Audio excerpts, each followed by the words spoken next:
well and pick up that win. Now they'll play an Upperman team that had a big win over Elizabethton. They started the tournament off with a loss. Very rare. Upperman had 3 straight third-place finishes in the tournament. The loss in that opening round, which kind of threw things into a loop for them. They ended up getting a bonus game against South Green, where they went over to Rebel Hill and just shot the lights out. 17 made three-pointers in that game for Upperman. A sight to see. They're feeling good about their shot, feeling good about the way they're playing, and they're looking for one final win here in the Ladies Classic to head into the second half of their season, as are the Oak Ridge Lady Wildcats. We'll get the starting lineup and things underway in 30 seconds right after this, as you're listening to Day 5, Championship Day of the Andrew Johnson Bank Ladies Classic, presented by Radio Greenville Sports.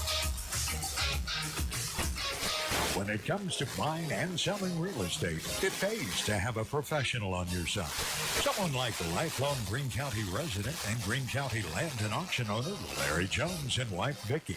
Larry has been in business for over 45 years and knows the market value of property in our area. Before you contract your property, be sure and contact Larry Jones at Greene County Land and Auction to learn how they can put more money in your pocket. Hey, they don't want all the business, just yours. The Ladies Classic on WSMG 95.5 Jewel FM. And now, Cody Gwynn.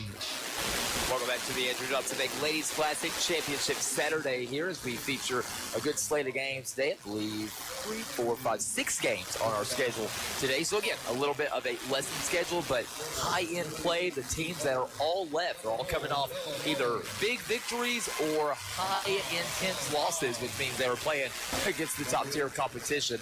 Again, we talked about really excited for that championship and third-place game, but I really think maybe one of the best games of the day we start the day with, and that will be a matchup between Upperman and Oak Ridge. As we meet the Upperman Lady Bees, they will come out and feature a group, and I'll go ahead and tell you, the starters for Upperman really don't matter much, as they have a solid about 11-girl rotation. So really, who finishes the game, probably not who starts the game. It's a very solid rotation. Starting lineup will feature Bella Mullen, Bella Stiles, Taylor Delente, Gracie Hamilton, and Gracie Butler, the starting 5 for the Upperman Lady Bees, coached by the legendary Dana McWilliams. 2 legendary coaches against each other here, Dana McWilliams and Paige Taylor for Oak Ridge. On the other side, for Oak Ridge, they will feature, looking here at the lineup, they'll feature Alanna Porter, Lucy Mitchell, Maya Pippin, Jenna Johnson, and the starting lineup will feature Jay Page Vaughn of the Oak Ridge Lady Wildcats. They'll come out and look to more penetrate in the team. They do have some girls that can score from a lot of places on the floor. For Upperman, kind of struggle to see what their offense looks like in that first game against North Green. Something about North Green really just threw Oak Ridge off their rhythm. And then for Upperman on the other side, they never could get the shots to fall in the first couple games. Wild. Usually Hal Henner, a big-time shooter's gym. They went to South Green, and they may play South Green every year. The way they shot the ball over from Rebel Hill. Sharp shooting Upperman team. They'll look to keep that going here today as we begin the Andrew Johnson Bank Ladies Classic. Great to have you with us for one final day of Ladies Classic basketball. Jenna Johnson will tip off, and the tip will go into the heads of Upperman, and the Lady Bees will begin with the basketball. Underway on Championship Saturday. Beautiful crossover dribble right at Jenna Johnson. Oak Ridge will go, but it is blocked by the long arm 6-foot Johnson. And the other way quickly will come Oak Ridge. Both teams now playing in multiple games. You start to feel more comfortable. It doesn't really feel like a setting you're not used to. That's the good thing about a long tournament like this. By the time you get here, everybody's comfortable. Everybody kind of knows what you're doing here, knows the feeling of the facility, what it sounds like, what it looks like. And that helps out a ton. Great drive here by Jenna Johnson. Just couldn't get that one to fall on the right end. And no good. And coming the other way here will come Upperman. Good tight defense played by Pippins. Not letting Upperman get any room. Bella Mullins will finally break through. Drive down. Beautiful pass down low. And a layup that is up and in from Gracie Butler. Good defense by Pippins, but great job handling the high pressure by Bella Mullins. And she will get free and make the assist there on the first basket of the game for Butler. Trying to answer. Porter on the drive. Johnson down to Paige Long. Long turnaround jumper is no good. Backside rebound pulled down, though, by Porter. Ball's free, though. It's going to be a turnover here on Oak Ridge. Upperman right to the basket. Another big block from Johnson. Great positioning by Jenna Johnson. She'll push the other way in transition. Three-pointer up and no good from Ayanna Porter. And then knocked out of bounds last touch by Upperman.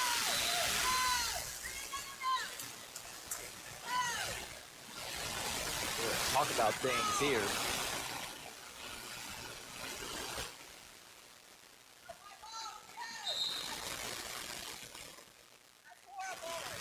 They will change the decision here.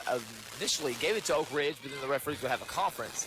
And basketball will go over into the hands of the Lady Bees. So it will be Upperman basketball. With the ball on the drive here. Drive down, kicks over to the left, up to the top, skip pass. Oak Ridge definitely jumping up. They've heard all about the shooting of Upperman from last night's action. So moving well.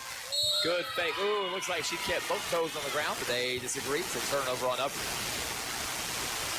I don't know why. I thought that was a really good fake by Valente. She kept both toes down. Clear out here, dealing with a little single pressure for the Oak Ridge Lady Wildcats for the Ayanna Porter. Porter will come down to the right side, right towards Pippins. Pippins a great score, tries to go back door, not there. They go over to Johnson. Johnson got some long height and a great jump on her jump shot. Beautiful drive here and a nice shot from Elisa Mitchell. Mitchell frustrated, not able to get shots to fall yesterday, but that one goes in, and that may start a hot game for her. Ball nearly gets away from Upperman again. Already 2 early turnovers in this first quarter. We're tied here at 2.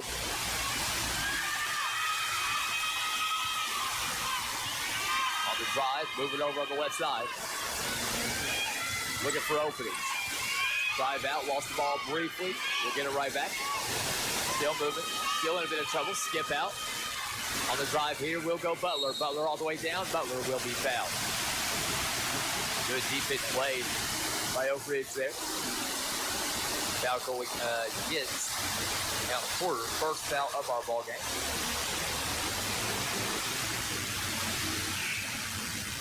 We're going to have our first substitution of the ball game. As into the game here for Upperman will come Sadie South. That was before the shot. Good read here by Oak Ridge, and Oak Ridge will steal the out of bounds. Good read there on the high play. And Lady Wildcats will come the other way. Little 2-3 zone on here for Upperman. More concerned with some of those low post plays and nice cuts by Oak Ridge more than the outside shooting. Johnson skips. Ayanna Porter looks to make them pay for that and does from 3. Gets it to go. Big 3 from Ayanna Porter to give Oak Ridge their first lead of the game. 5-2 Lady Wildcats. Hamilton with the ball for the Upperman. We'll skip it down to Butler. Butler, a good shooter. Hand it off to South. South, a good shooter off the bench as well. Drive here by Hamilton. Back out to Butler. Butler for 3 from the right wing. On the way, no good. And rebound pulled down by Paige Long. Paige Long, a sophomore with a big rebound. Quickly the other way to Johnson. Johnson takes flight, fading in the air. Can't get it to go.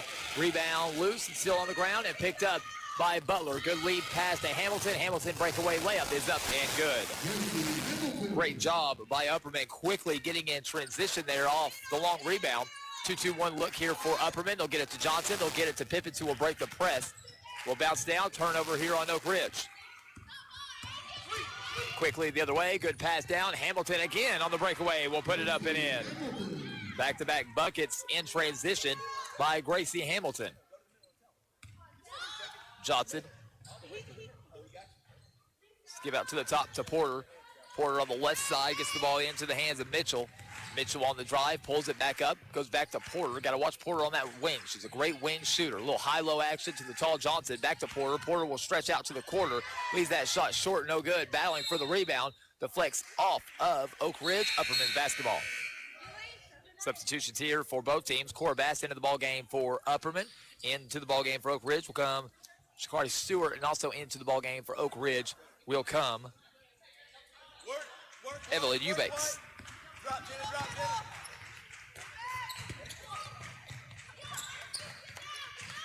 It's going to be Upperman basketball here.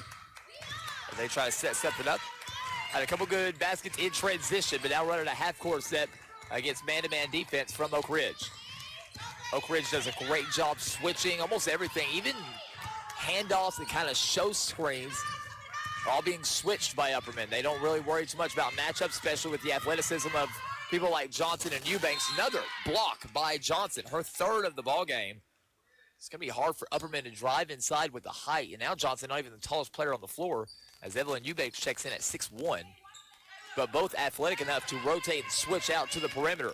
Three-point shot from Upperman on the inbound is no good. Rebound being battled for, and Sadie South not able to pull it in before coming out of bounds. And Oak Ridge will have possession.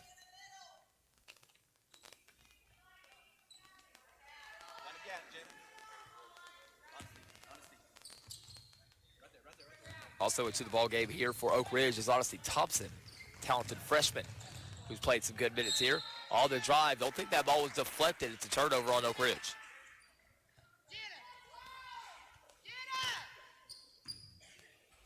So it will be Upperman basketball.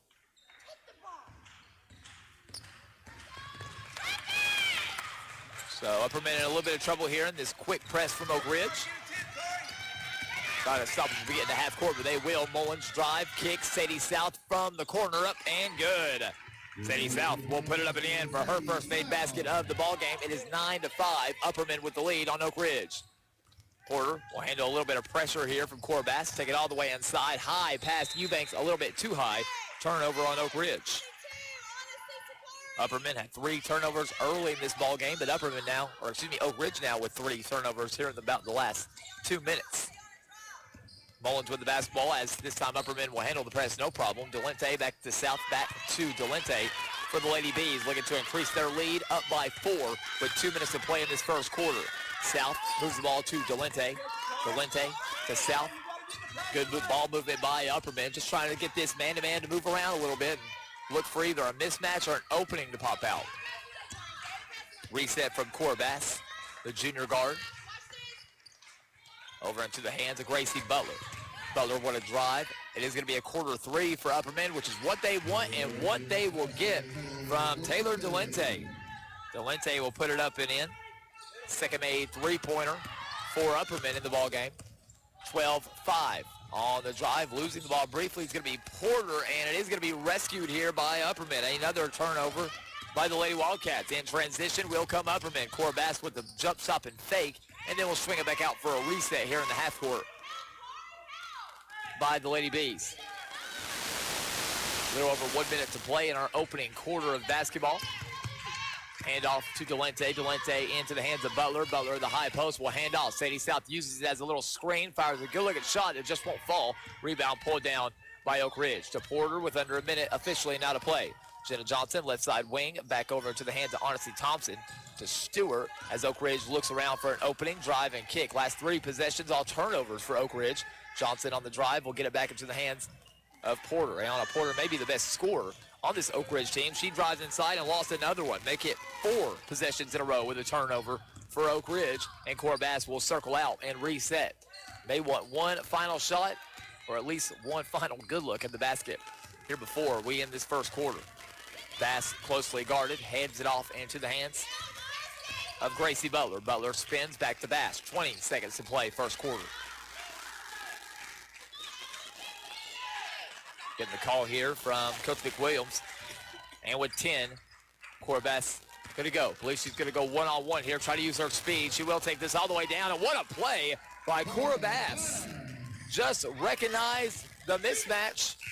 And that is how our first quarter will come to an end. Oak Ridge looked pretty good in the first couple of minutes, but 4 possessions in a row with a turnover. And Your Johnson Bank, where helping friends is our business. ajbank.com, member FDIC. Ladies Classic coverage continues on WSMG. Once again, Cody Gwynn. Welcome back here to the Andrew Johnson Bank Ladies Classic from Howe Henner Gymnasium. It is championship day. And we start off with a big-time matchup between 2 teams that have played each other in many first, second, third place games here at the Ladies Classic. Today, they'll play in the first game of the day. 14-5, Upperman with the lead on Oak Ridge. It will be Oak Ridge basketball to begin. They will have a good look at a shot from the corner that is no good from Stewart, but the offensive rebound and putback good from Jenna Johnson. Or, excuse me, from Paige Long. So Upperman, that'll end their streak of 4 straight turnovers. Good defense there played. And a crash into our scores table by Delente. Foul called on Jenna Johnson, her first.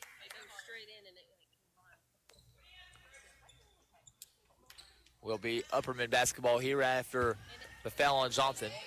Really cleanly played first quarter of basketball. Only 3 total fouls in the entire quarter.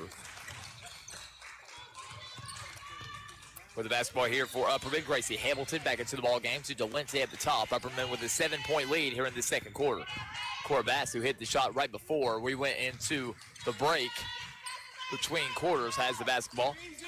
Very good at taking advantage of matchups. Butler up top. Oak Ridge in a tight man-to-man. On the drive here, baseline, kind of draws out about 3 defenders. Open 3, banked in, good by Gracie Hamilton. 7 points in the ballgame for Gracie Hamilton. Had 2 breakaway layups in that first quarter. That's her first 3, 17-7, 10-point lead for Upperman. On the drive and kick, Johnson at the top will take it inside, hang in the air, a little float shot, no good from Hamilton. Rebound pulled down by Oak Ridge, and then a little miscommunication as that ball flies into the stands. Was it deflected? It was not. It's a turnover on Upperman. Back into the ballgame for Upperman will come Bella Stiles. Upperman will set things up here on the right side. Looking at a high-low here with Johnson. Actually, a post exchange between Johnson and Lawing, and then a block by Upperman out of bounds. And another possession, this time from out of bounds, for the Lady Wildcats. Pippins to inbound. Looks high at the top for Mitchell. Mitchell with a good head fake and quick first step. Beautiful spin, too, and then a one-hand float shot, no good. Rebound pulled down by Delente, who's then double-teamed, and now Upperman can push, maybe with some numbers. Oak Ridge going to do a good job swarming back. Bella Mullen's going to go coast to coast and take a shot and go to the free throw line.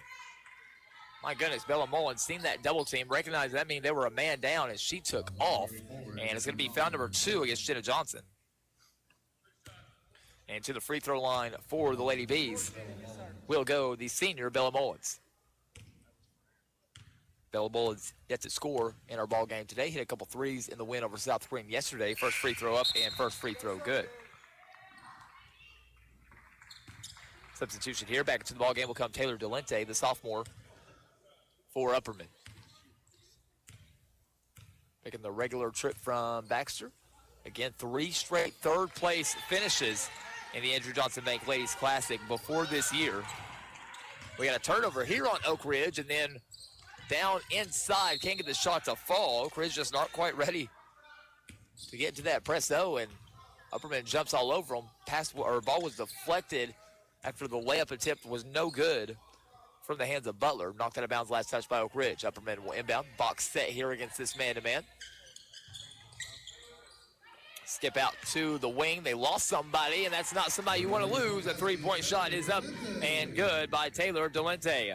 A 3 in each quarter now for Delente, and another turnover here on Oak Ridge. 7 for the ball game. Upperman will come the other way with Mullins. Mullins will skip over into the hands of Butler. Butler will set up the offense from the top. Guarded by Porter, skips to the wing. Delente feeling good, takes another 3. This one won't fall, though. Rebound pulled in by Paige Lawing of Upperman. They'll try to get it to Johnson. Good read there, taking away the backside pass by Hamilton, and timeout's going to be called by Oak Ridge. We'll take it, return to you in 30 seconds. Upperman opening this thing up here in the second quarter. 5:35 to play from the Andrew Johnson Bank Ladies Classic. It's Upperman 22, Oak Ridge 7. Are you ready to join the high-speed revolution? Look no further than the Greenville Energy Authority and visit their webpage at mygea.net to explore the lightning-fast broadband service, or give them a call at 636-6200. And that's not all. As more funding becomes available, the Greenville Energy Authority is committed to extending the services throughout Greene County. Trust us to bring you high-speed broadband you deserve. The Greenville Energy Authority, making the connection. Visit mygea.net or call 636-6200 today. The Ladies Classic on WSMG 95.5 Jewel FM. And now, Cody Gwynn. Welcome back to the Andrew Johnson Bank Ladies Classic Championship Saturday. First game of the day. Upperman using some great outside shooting and some great defense to take a big lead on Oak Ridge. It's 22-7 with 5:30 to play here in the second quarter. And another miscommunication here between Oak Ridge and a turnover on the Lady Wildcats. Upperman's basketball as they make a change into the ball game. For Upperman comes Ava Allen. She'll handle some of the ball handling here for the Lady Bees.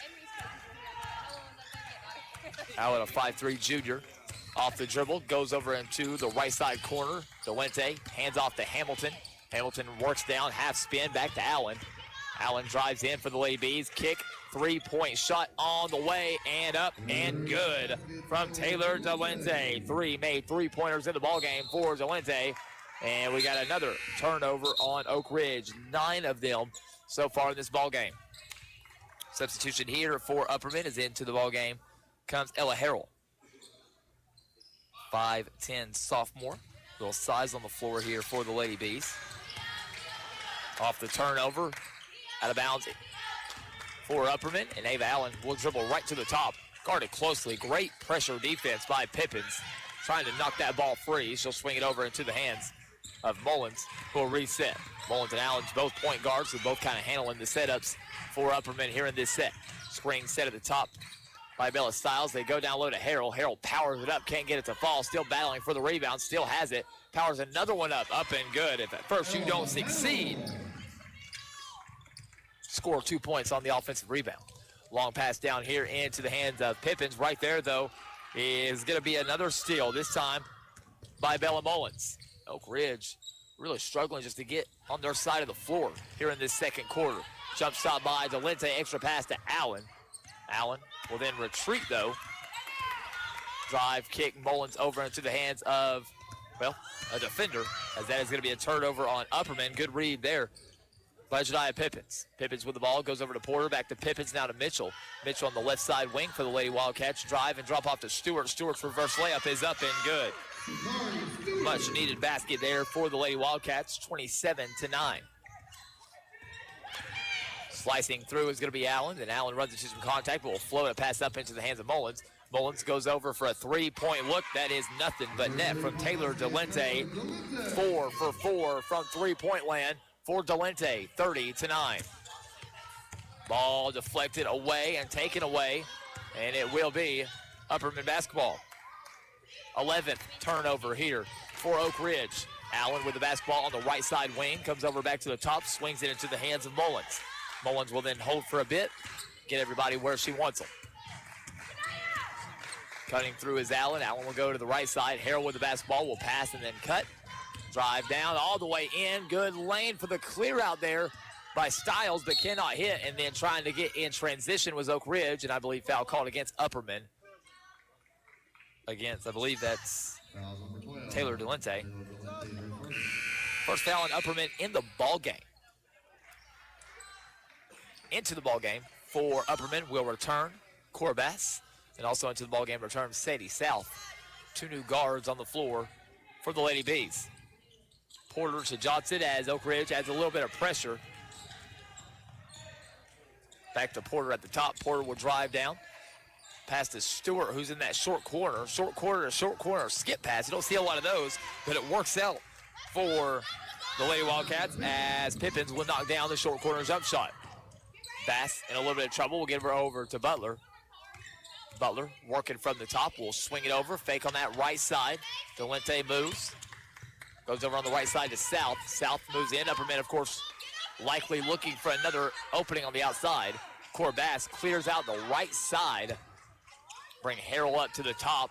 And now trying to set a down screen. Almost a double high screen. A modified flex look here for Upperman. Don't even know if it was really intentional, but coming off a backside screen, then they added a double to it, but still not able to find anything. Corbass, beautiful drive and kick. Harrell can't handle it clean, and another block from Jenna Johnson. She has 4 blocks in the ball game for Oak Ridge. 30-11, though. They need to find some offense. 3-point shot here on the way from Mitchell. Looked good, but just wouldn't fall. And rebound pulled down by Ella Harrell of Upperman. Around 90 seconds to play here in our second quarter. A big lead for Upperman. Harrell doing a lot of good work down low. Got to feed you post, but she's doing that kind of work. They'll go back to the top. Working one-on-one is Bass. Bass will bounce it down. Good read here. And a steal from the hands of Mitchell. Mitchell all the way down, up and one for Ulisha Mitchell. And she'll have a chance to add one more from the free throw line. Good drive and attack there by Mitchell. Foul called on Corbass. Mullins will check back into the ball game for Upperman, as will Gracie Hamilton, as Elisha Mitchell will head to the line for a chance at a 3-point play for Oak Ridge. Free throw up, free throw is good.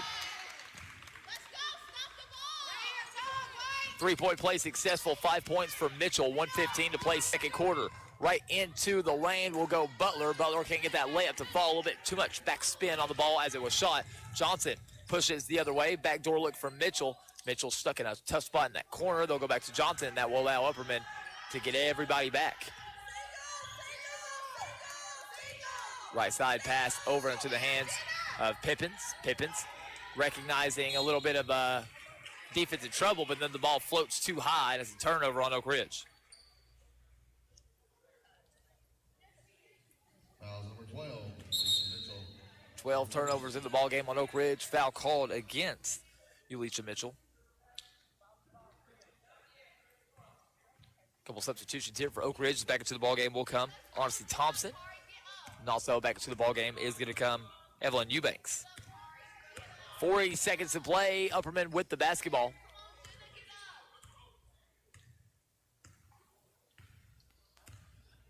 Upperman would love to hold for one final shot here. Butler picks up that dribble in a little bit of trouble. And then Upperman going to take a quick timeout here. Didn't like picking up the dribble that far away from the basket. Quick 30-second timeout. We'll keep it here during this timeout. Let you know later on today, another great slate of games. Following this one, the Greenville Lady Devils and the South Green Lady Rebels in action. Don't see that too often. You will today. Greenville and South Green playing 11 a.m. That's immediately following our game here today at 12:30. Bearden, will play against North Green at 12:30. North Green really had a great run in this tournament. Got a small roster, maybe the smallest school in the tournament. Yet had some success. Big win over Daniel Boone last night.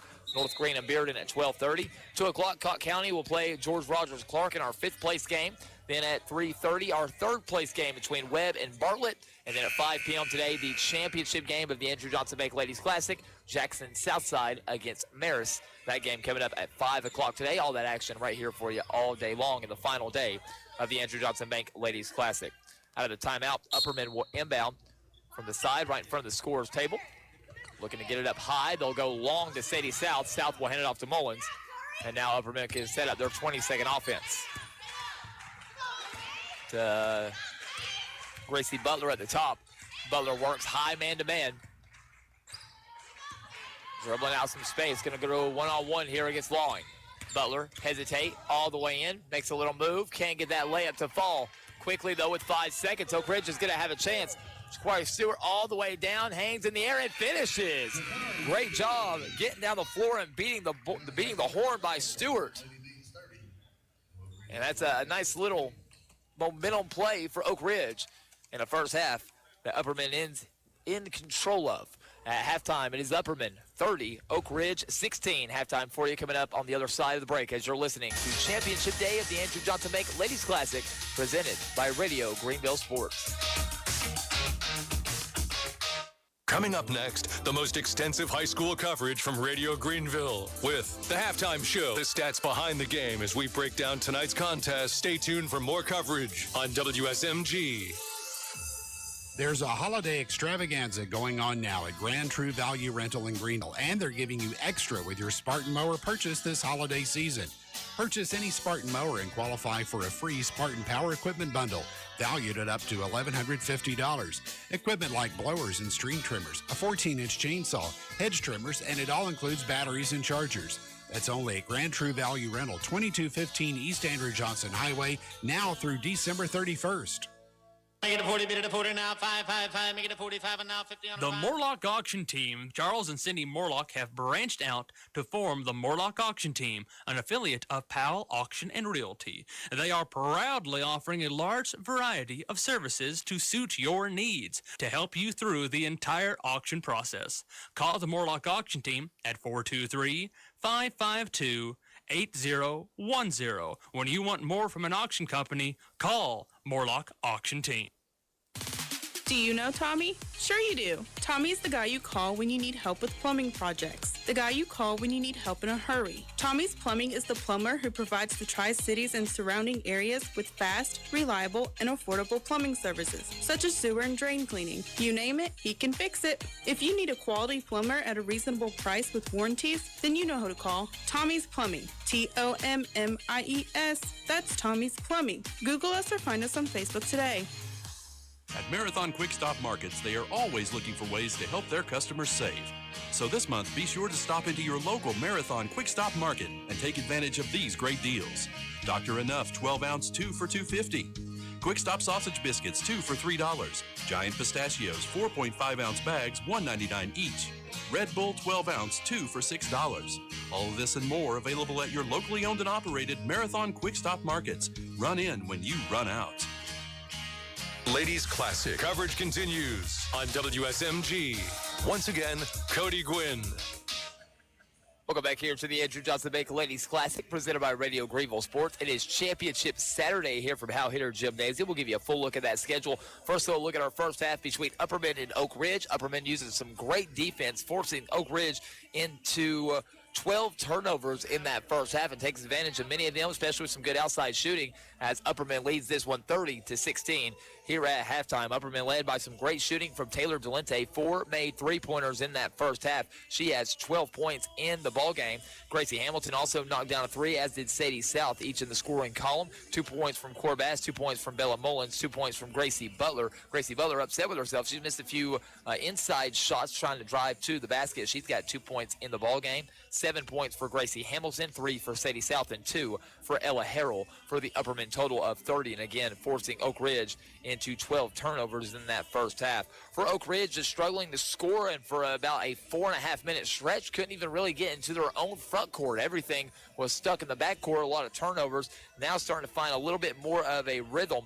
So Shakari Stewart with a great play there at the end of the half. She had 4 points, 3 points from Ayana Porter, 5 points for Elisha Mitchell, 2 points for Janiyah Pippins, and 2 points for Paige Lawing for the Oak Ridge total of 16. Both teams in a battle, but some great defense by Upperman, and that great run at the end of the first quarter into the early portion of the second has Upperman in control, 30-16. Another quick rundown of what our day looks like here on Championship Saturday from the Andrew Johnson Bank Ladies Classic. Coming up next at 11 a.m. will be the battle between Greenville and South Green. 11 a.m. start time for the Lady Devils and the Lady Rebels. Should be a good one. Fans starting to pile in the green and maroon here to see both teams in action. Been a little bit of time since these two teams played each other, but always a fun matchup between Greenville and South Green. 11 o'clock start time there. From there, we will move into our 12:30 game that will feature North Green and Bearden. 12:30 for the 6th place game of the Andrew Johnson Bank Ladies Classic. The 5th place game will feature Cott County and George Rogers Clark. That is at 2 p.m. At 3:30, the 3rd place game, maybe the game of the day between Webb and Bartlett. That's a 3:30 start time for our 3rd place game. And then the championship matchup of the 2023 Andrew Johnson Bank Ladies Classic, 5 p.m. It will be Jackson Southside against Marist. 5 p.m. start time with the Ladies Classic title on the line. Join us all day long for basketball here through 5 o'clock. Should be a fun day of action here from the Andrew Johnson Bank Ladies Classic. We'll take a break, back with your second half of Game 1 of our final day of play here from the Ladies Classic. It's Upperman 30, Oak Ridge 16, as you're listening to the Andrew Johnson Bank Ladies Classic, presented by Radio Greenville Sports.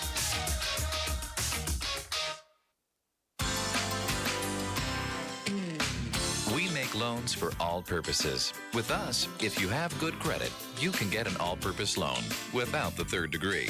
We trust you'll know what to do with the funds when you get them. Stop in and see us about an all-purpose loan. Greenville Federal Bank, member FDIC. Banking made easy. Community minded, just like you. Hometown Realty of Greenville is celebrating 20 years as your hometown real estate firm. Times change, but our principles and dedication to our community have not. Thank you for 20 successful years, and we look forward to 20 more. On behalf of all our agents, we would like to thank you for helping make these past 20 years successful and look forward to working with you for many more. We're still having fun, and you're still the one. Green Out Outdoor is the new headquarters dedicated to your work, play, and life outside. For mowing, trimming, hauling, riding, or just chilling and grilling, Green Outdoor has you covered. Work trailers by Bravo and Gatormade, Ferris zero-turn mowers, street-legal golf carts and electric bicycles by Bentelli, luxurious pool and patio furniture, bull grills and outdoor kitchens, blowers, trimmers, and chainsaws and more. Top brands, big selection, and factory direct savings. See Miles Kilday and his team beside Pals at 3305 East Andrew Johnson Highway. Online at greenoutdoor.com. Rusty's Tire and Alignment's construction of their new building now allows them to offer even more services to their customers.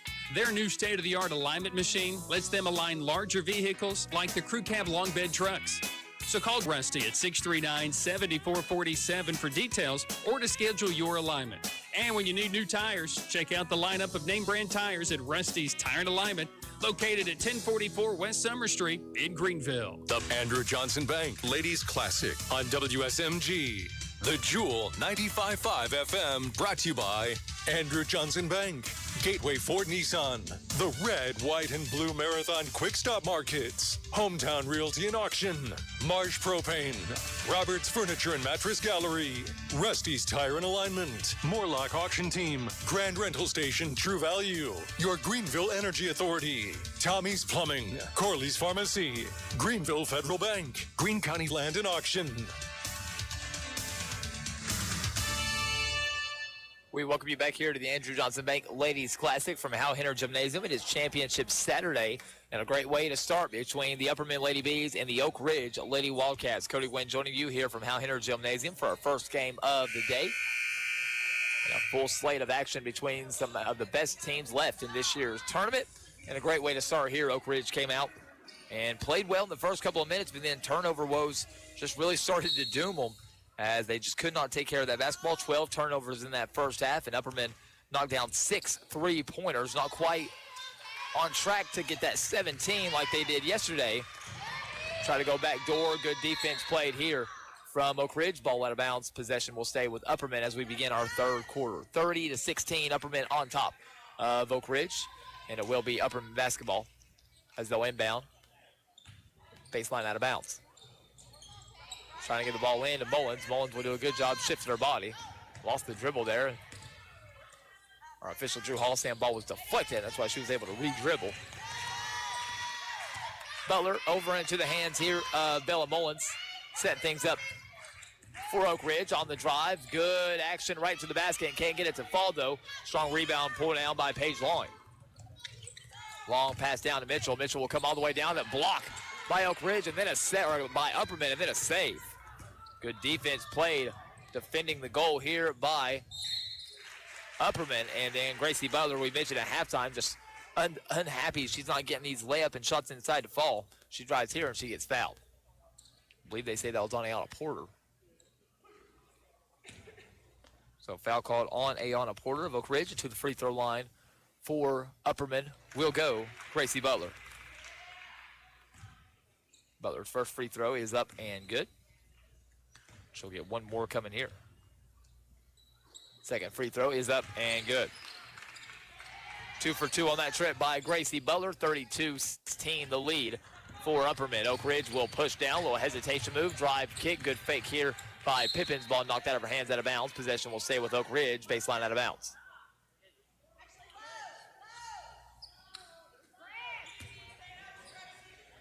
Oak Ridge will start looking to use some of that size and start trying to get inside, maybe draw some fouls. Upperman played so clean. Oh, good inbound play here. Short corner shot, no good though. Rebound pulled down by Upperman.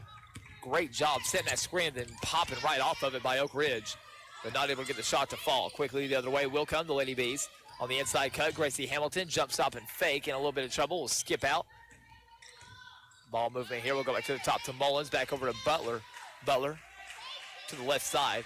5-out look here for Upperman. Cutting through, not really cutting to the ball, but again, it's almost like a modified flex look for Upperman. The X-flex style of offense, where you're 5-out and you got somebody cutting across the free throw line and someone else cutting to the basket almost simultaneously. On the drive, good attempt at a layup here, a little bump, but no foul called, and Oak Ridge will come the other way quickly. With the basketball here, it's going to be Pippins. Pippins will pick up, swing over to Mitchell. Mitchell sets her feet, thought about the top of the key three, will drive down, beautiful spin move, and float shot is blocked and deflected out of bounds.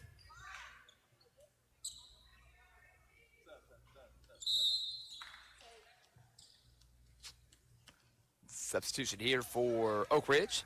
Shakari Stewart will check back into the ball game for Oak Ridge. Looking for Johnson at the high elbow. She'll make a little move. Spin down, hang in the air. Can't get those shots to fall. Those shots have been falling the past couple of days. That one won't fall. No rebound is pulled down by Bella Stiles of Upperman. Hamilton with the basketball. Come off the hip of a teammate. Drive inside. Tough look. Can't get it to fall. Rebound pulled down. Jenna Johnson. Jenna Johnson with the lead pass to Stewart. Stewart, dribble almost got away from her. Trying to cut in and find a teammate cutting to the basket just a little bit late and knocked out of bounds by Upperman. Possession will stay with Oak Ridge out of bounds. See if Oak Ridge will go back to that inbound play they just ran. That thing was pretty, just couldn't get it to fall. Johnson can go up high elbow, then the backside screen. There it is again. I think that's mostly just because of the amazing ability to spin by Ulisha Mitchell. That time, though, it ends up in the hands of Johnson, who will put it up and in. But Ulisha Mitchell on the spin, man. So fast. I've not seen a spin move like that. Into the corner. Pass not able to be caught cleanly, though, by Upperman, or they probably would have taken that corner three. It's a spot they like. Don't think they don't like any of the three-point spots around the floor. But that's one they've shot 4 times in the ballgame and hit. On the drive, a little too much contact between Porter, and I think that's going to be foul number 3 on Ayanna Porter. Just a bit too physical on the drive there with Butler. So 3 fouls going against Ayanna Porter. And to the free throw line for Upperman will go Gracie Butler. Butler 2 of 2 from the free throw line, make it 3 of 3. Substitution as back into the ball game for Upperman will come Sadie South, and also back into the ball game will come Cora Bass for Upperman. Looking to stay perfect from the line. Butler puts this one up, no good. Radio jinx, sorry about that. Oak Ridge will come the other way. Bounce to the high post to Johnson. Johnson backs down, a little fadeaway jumper. Again, just the back rim not being kind to Johnson here today. Chase down from behind. Good action here on the steal. And we're going to have dual possession, and possession should stay or go to Oak Ridge. Will be a turnover on Upperman, losing possession into a held ball that goes to the other team.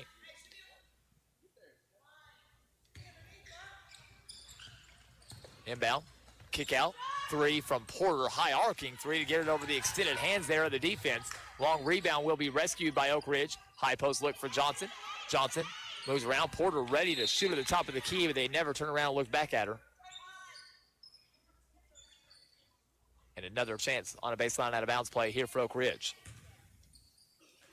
Posting up big here is Mitchell trying to clear out space. Going to end up in a 3-point shot that is off the mark from Mitchell. That was Pippins trying to get the clear out. Ball's free here. Going to be a steal by Oak Ridge, by Oak Ridge. On down will come Shakari Stewart, and a foul going to be called going against Gracie Butler of Upperman.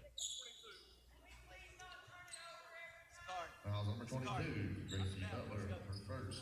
Good aggressive drive there by Shakari Stewart. Started game 1 of the Ladies Classics. Come off the bench since then.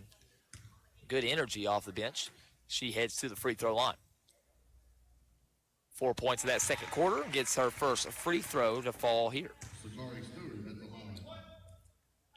Second free throw is up on the way. This one up and good.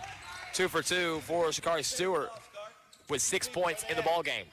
33-20. The lead for Upperman. Upperman on the drive will slice through a couple of defenders. Kick out south over to Butler. Butler drive to Bass. Bass going to drive in, kick out. Another good head fake by Upperman. Upperman doing a great job off the dribble. Delente, 4-3 on the way. Front rim, no good. Battle for the rebound will come down in the hands of Oak Ridge. Good battle for that rebound there. And Oak Ridge is going to win that battle. Lady Wildcats will come down the other way. Ball on the right side. Right side look. Skip pass going to be read nicely and take it away. Turnover on Oak Ridge. All the way down will come Mullins. Mullins tried to initiate the contact and lost her footing.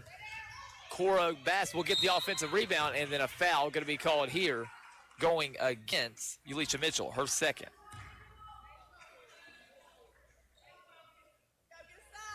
Team foul number 3 on the Lady Wildcats in this third quarter. 3:51 to play, 13-point Upperman lead. Corbass with the basketball will swing over to the top to Butler. Now to Mullins. Mullins looks for the back door cut, and it's there for Butler, and Butler will finally see one of those layups fall inside. Gracie Butler with 5 points here in the quarter, 35-20. Quickly down the floor will go Oak Ridge. Beautiful step through, but then a block from behind by Upperman. But the basketball here is Corbass dealing with a little high three pressure, but if Oak Ridge can beat it, they'll have numbers, and they do here, all spread out on the perimeter, though. But again, that's new age basketball. You got a 4-on-2, and everybody's outside the perimeter. Well, what that does is not allow you to find points off that. Again, that's not a shot at Upperman. That's just basketball today. Long pass over into the hands of Sadie South. South, one-on-one, skips over into the hands here of Mullins. Mullins will drive down, little reverse, or not a reverse, but change hand layup is up and good. Don't see a lot of wrong hand float layups, but that one is good. 37-20. 18 points, the biggest lead of the game for Upperman. They're closing in on that mark here currently at 17. Stewart going to take that baseline, drive in, and ball deflected right back into her hands. And then a two-point jump shot is overshot there by Oak Ridge. No good. Double team comes. Stewart with the steal, and a foul going to be called against Upperman, after a turnover. Good job by Stewart. Stand back for Oak Ridge, knocking that ball free. Foul called on Bella Mullins. Got a couple substitutions here for Upperman as Gracie Hamilton back into the ball game. Ella Harrell also back into the ball game for Upperman.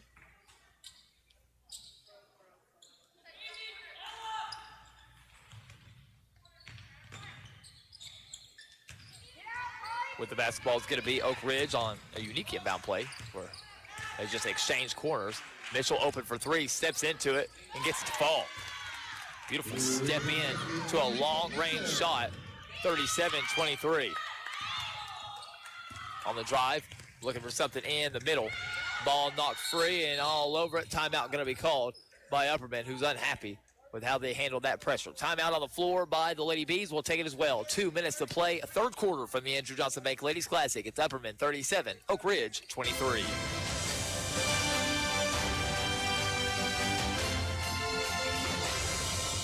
Unlike big box stores, you can get your prescriptions filled in less than 10 minutes at Corley's Pharmacy. Need delivery?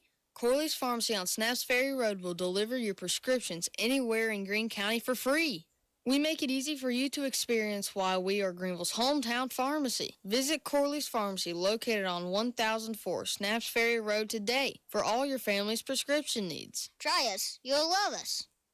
The Ladies Classic on WSMG 95.5 Jewel FM. And now, Cody Gwynn. Welcome back to the Andrew Johnson Bank Ladies Classic. Here it is Championship Saturday. By 5 o'clock today, we will have a new champion of our Andrew Johnson Bank Ladies Classic. Two teams that have played in some first, second, third place games in their school history battling out here. First game of the day, Upperman and Oak Ridge. It is Upperman 37, Oak Ridge 23, under 2 to play, third quarter. Handoff of Gracie Hamilton here for Upperman. Good steal by Shakari Stewart, who takes another one away. She'll go all the way down and blocked from behind on the chase down by Gracie Butler. Upperman moving well. It was a block party earlier for Jenna Johnson, but Upperman has now passed them in total blocks in the ballgame. Corner-to-corner exchange here for Oak Ridge, and Upperman seen that play once and read it again.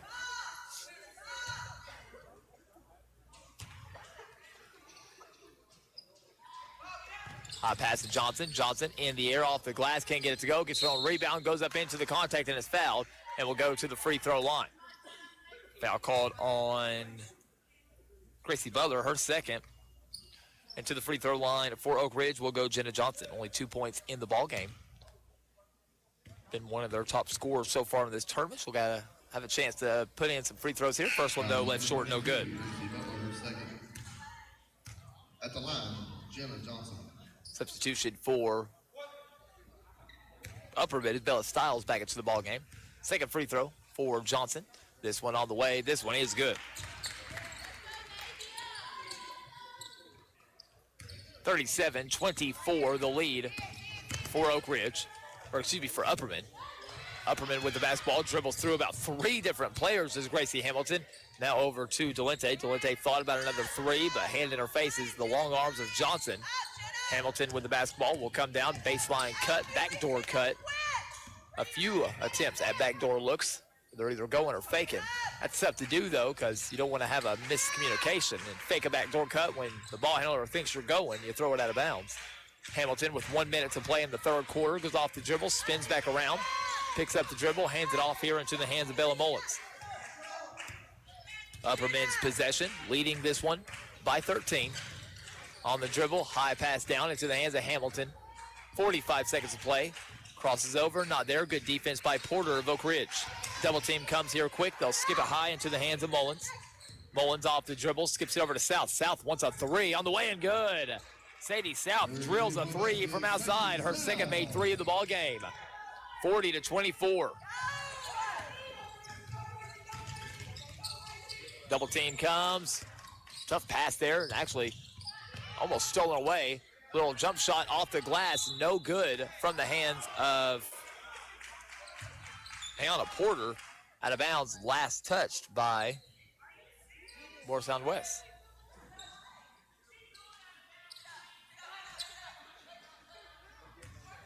Some of the folks here disagree. Believe it should be Oak Ridge ball. 10 seconds of play. Upperman with possession. Long pass down to the corner. And just takes a unique bounce over the head of Delente, and it's a turnover on Upperman. And now Oak Ridge will have possession with 4 seconds to play. They'll get it into the hands of Mitchell. Mitchell going to penetrate. Half-court shot is no good. And that is how our third quarter comes to a close. At the end of 3, it's Upperman 40, Oak Ridge 24. Fourth quarter on the way after this as you're listening to the Andrew Johnson Bank Ladies Classic on 95.5 WSMG. You know, heating your home with propane gas will keep your home warmer even on those cold winter nights. And gas heat is more economical than electric.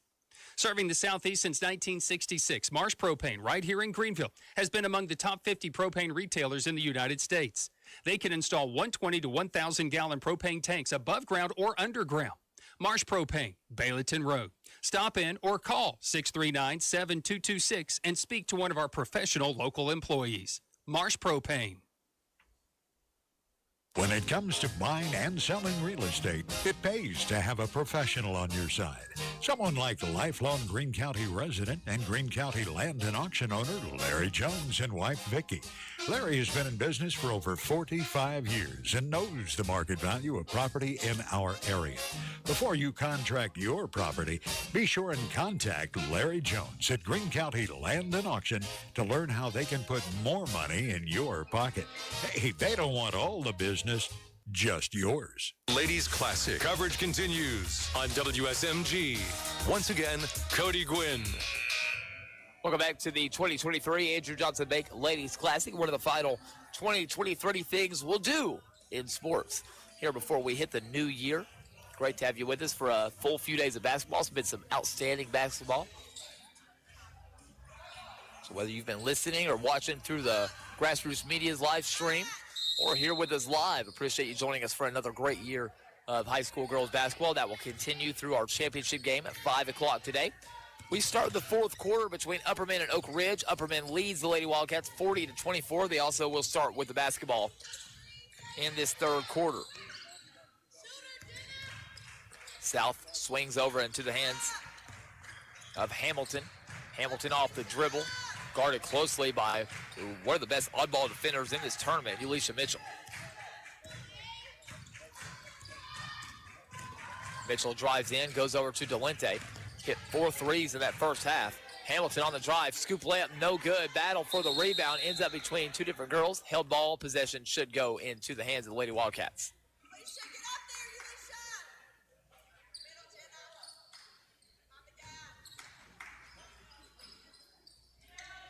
Full court pressure here. Johnson will get it into the hands of Ayanna Porter. Porter will come down all the way down and spin out of trouble. Bounce over into the hands of Mitchell, who will reset for Oak Ridge. 2-3 zone look for Upperman. On the dribble.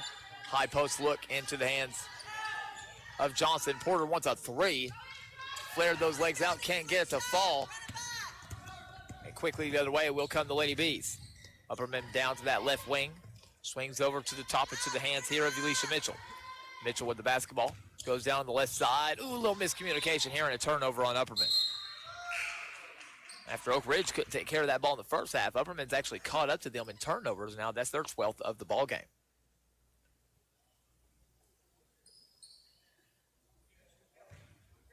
That substitution here, I believe, for Upperman. Bella Mullins back into the ball game. Porter with the basketball, going to bring in a little high run and jump. Little single floating shot from the high elbow. Porter unhappy she can't get one to fall right now. Rebound pulled down by Upperman. 40-24 the lead for the Lady Bees. We've seen in a few games yesterday, no lead safe here in the Andrew Johnson Bank Ladies Classic. Backdoor cut. Oh, this one works out very well for Upperman as right to the basket goes Gracie Butler. And Butler puts it up and in. 9 points in the ball game for Butler. Johnson on the drive. Little hesitation move and good little job using her body to create some space and puts it up and in. Johnson with 5 points for Oak Ridge, 42-26. Ball hangs in the air too long here. Turnover by Upperman. Ayanna Porter with the read. 4-on-2 if the advantage can be found for Oak Ridge, and the advantage will be Ayanna Porter. A little hesitation move and goes right at Butler and draws the foul. That's going to be foul number 3, I believe, on Gracie Butler. And to the free throw line for Oak Ridge will go Ayanna Porter. Porter of the ball game, a three-pointer in that first quarter, but just had a few close shots just not fall since then, including this free throw. Into the ball game for Oak Ridge will come Honesty Thompson, and also back into the ball game for Upperman will come Ava Allen. Free throw coming for Ayanna Porter. Missed the first, but the second is also off the mark from the right rim. 0 for 2 there for Porter. Upperman with the rebound. Comes down on the right side, accelerates. Trying to clear out some space, gets it over into the hands of Butler. Butler checks on the right side, wants some movement. It goes over to Delente on the right side. Held in check since those 4 threes in the first half. South with the basketball up high, volleyball line. Mullins over to Ava Allen. Little backdoor cut from the corner, not there. Allen, dribble around, clear out some space, hand off into the hands of Butler. With the basketball, skip over into the hands of Delente. Delente trying to clear out some space, picks up her dribble, goes back over into the hands of Mullins. And again, Upperman not really trying to milk the clock here, but just trying to find openings. And there it was, a good drive by Gracie Butler, and she'll draw a foul on the Lady Wildcats. Foul called going against Jenna Johnson, her third. To the free throw line for Upperman will go Gracie Butler. 3 of 4 of the ball game from the free throw line. This free throw up and good. At the line, Gracie Butler. Second free throw for Butler. She's had a much better second half offensively than she did the first half. Is up and good. 9 points in the second half, 11 points total for Gracie Butler, 44-26. Porter will set up the offense for Oak Ridge. Right side look here for Thompson, back into the hands of Porter. Porter will set things up. Try a little flare play that is read beautifully by Delente, a takeaway. And Delente all the way down, fakes and is fouled. And to the free throw line will go Taylor Delente. I believe that's going on Thompson. It is. Honesty Thompson called for her first foul. Taylor Delente, who again had 4 threes in the first half and not scored since then, will head to the free throw line for the Lady Bees. Delente, a 5'7" sophomore. Free throw up, free throw is no good. Back into the ballgame will come Cora Bass for Upperman. Delente After missing the first, the second, up on the way, good. So 1 of 2 on that trip for Taylor Delente. 45-26, 19-point lead for Upperman. 4 minutes to play, fourth quarter. And a turnover called here on Oak Ridge. Their 15th of the ball game. Just a little trouble handling that ball clean was Pippins. Nothing too crazy there, but dribbling violation called. Delente skips up to the top to Bass. Bass over into the hands of Ava Allen. Allen will spin out of trouble, hand it back to Bass. Again, Oak Ridge plays great defense on handoffs and on the ball. Only place Upperman's caught them was early in the first half with some threes. In this half, almost been after long possessions, finding backdoor looks or driving lanes. Butler with the drive there. Good defense play by Porter. Drive and kick here. Mullins will set up a three. This on the way, no good. Rebound pulled down by Pippins. Pippins will push the other way. Right to the top, swing over to Honesty Thompson. Thompson with the basketball, dribbles down the right. Ball deflected. Got to watch Stewart kind of right there on the short corner. She'll catch that ball in that sweet spot. Fake a shot, go back to Thompson. Kicks out to Porter. Porter wants a three on the way, good. Big three hit by Ayanna Porter. Her first made field goal since the first quarter, 45-29. Little full court pressure here from Oak Ridge. Good move by Bass. And then on the backdoor look, Ava Allen is there open, 4-2. Beautiful pass and beautiful finish underneath by Allen, 47-29. Thompson with the basketball, blocked out of bounds by Delente.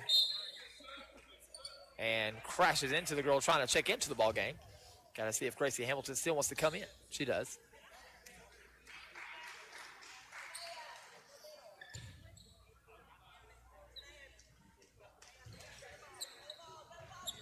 Oak Ridge trying to inbound, deflected away again. That one almost deflected off the fingertips of Oak Ridge. Two girls down on the back end. You want to see if maybe Stewart will flare up here. They'll beat it. They're getting chased down from behind. It will be a turnover. On down will be Hamilton. Hamilton will skip out to Allen. Allen with the head fake drive kick over into the hands now of Butler. Butler will drive middle. Pull back. Good defense by Stewart. Oak Ridge is having trouble reading the floor against some of these zone pressure looks from Upperman. Upperman on offense. Drive down kick. Delente looking for another three, and she hits it. Taylor Delente, who hit 4 threes in the first half, hits her first of the second half. And we got a whistle here, I believe a foul going against Upperman. Foul called on Taylor Delente. Her second. And after the made three, Delente will exit, as will Butler. And also back into the ball game for Upperman will come Paige Long. Upperman brings in Ella Harrell and I believe Sadie South. 2:14 to play. On the drive, on down. Good handoff here to Johnson. Johnson just, again, not getting those friendly rolls as she has in previous days. Upperman will push the other way. Under 2 to play in the game, 50-29. Bass on the dribble. Will send someone on the cut, not there. Handoff, or excuse me, screen set by Harrell. Backside to South, back to Bass. Bass with the handoff. Goes over to Hamilton. Hamilton off the dribble. Drive and kick to South. South with a head fake, not there. Fakes it. Upperman moving the ball around well. Also realizing clock is your friend.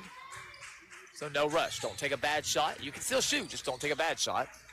Right now, need to space out a little bit. They're got an overload against a man, and that's never going to work out too well for you.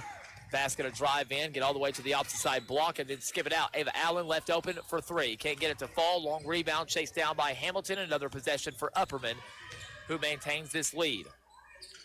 Step through. Good pivot moves here. In trouble. Got to get rid of it. 5-second call, and a turnover on Upperman. Good job pivoting and getting away from the pressure defense, but Hamilton needed to pass that ball a little bit earlier. But Upperman going to recover as they're going to get a steal here on Oak Ridge. Kick it out. Bass with the head fake. Drive kick into the hands of Hamilton. Nearly gets it stolen from behind. Hamilton will go all the way in. Blocked by Johnson. I believe that the 5th block of the game for Jenna Johnson. Quickly the other way will come Pippins. And then Pippins fouled. Almost one of those pro-level transition take fouls. We don't do that in high school ball, but foul call on Ella Harrell. And a new quad group in for Upperman.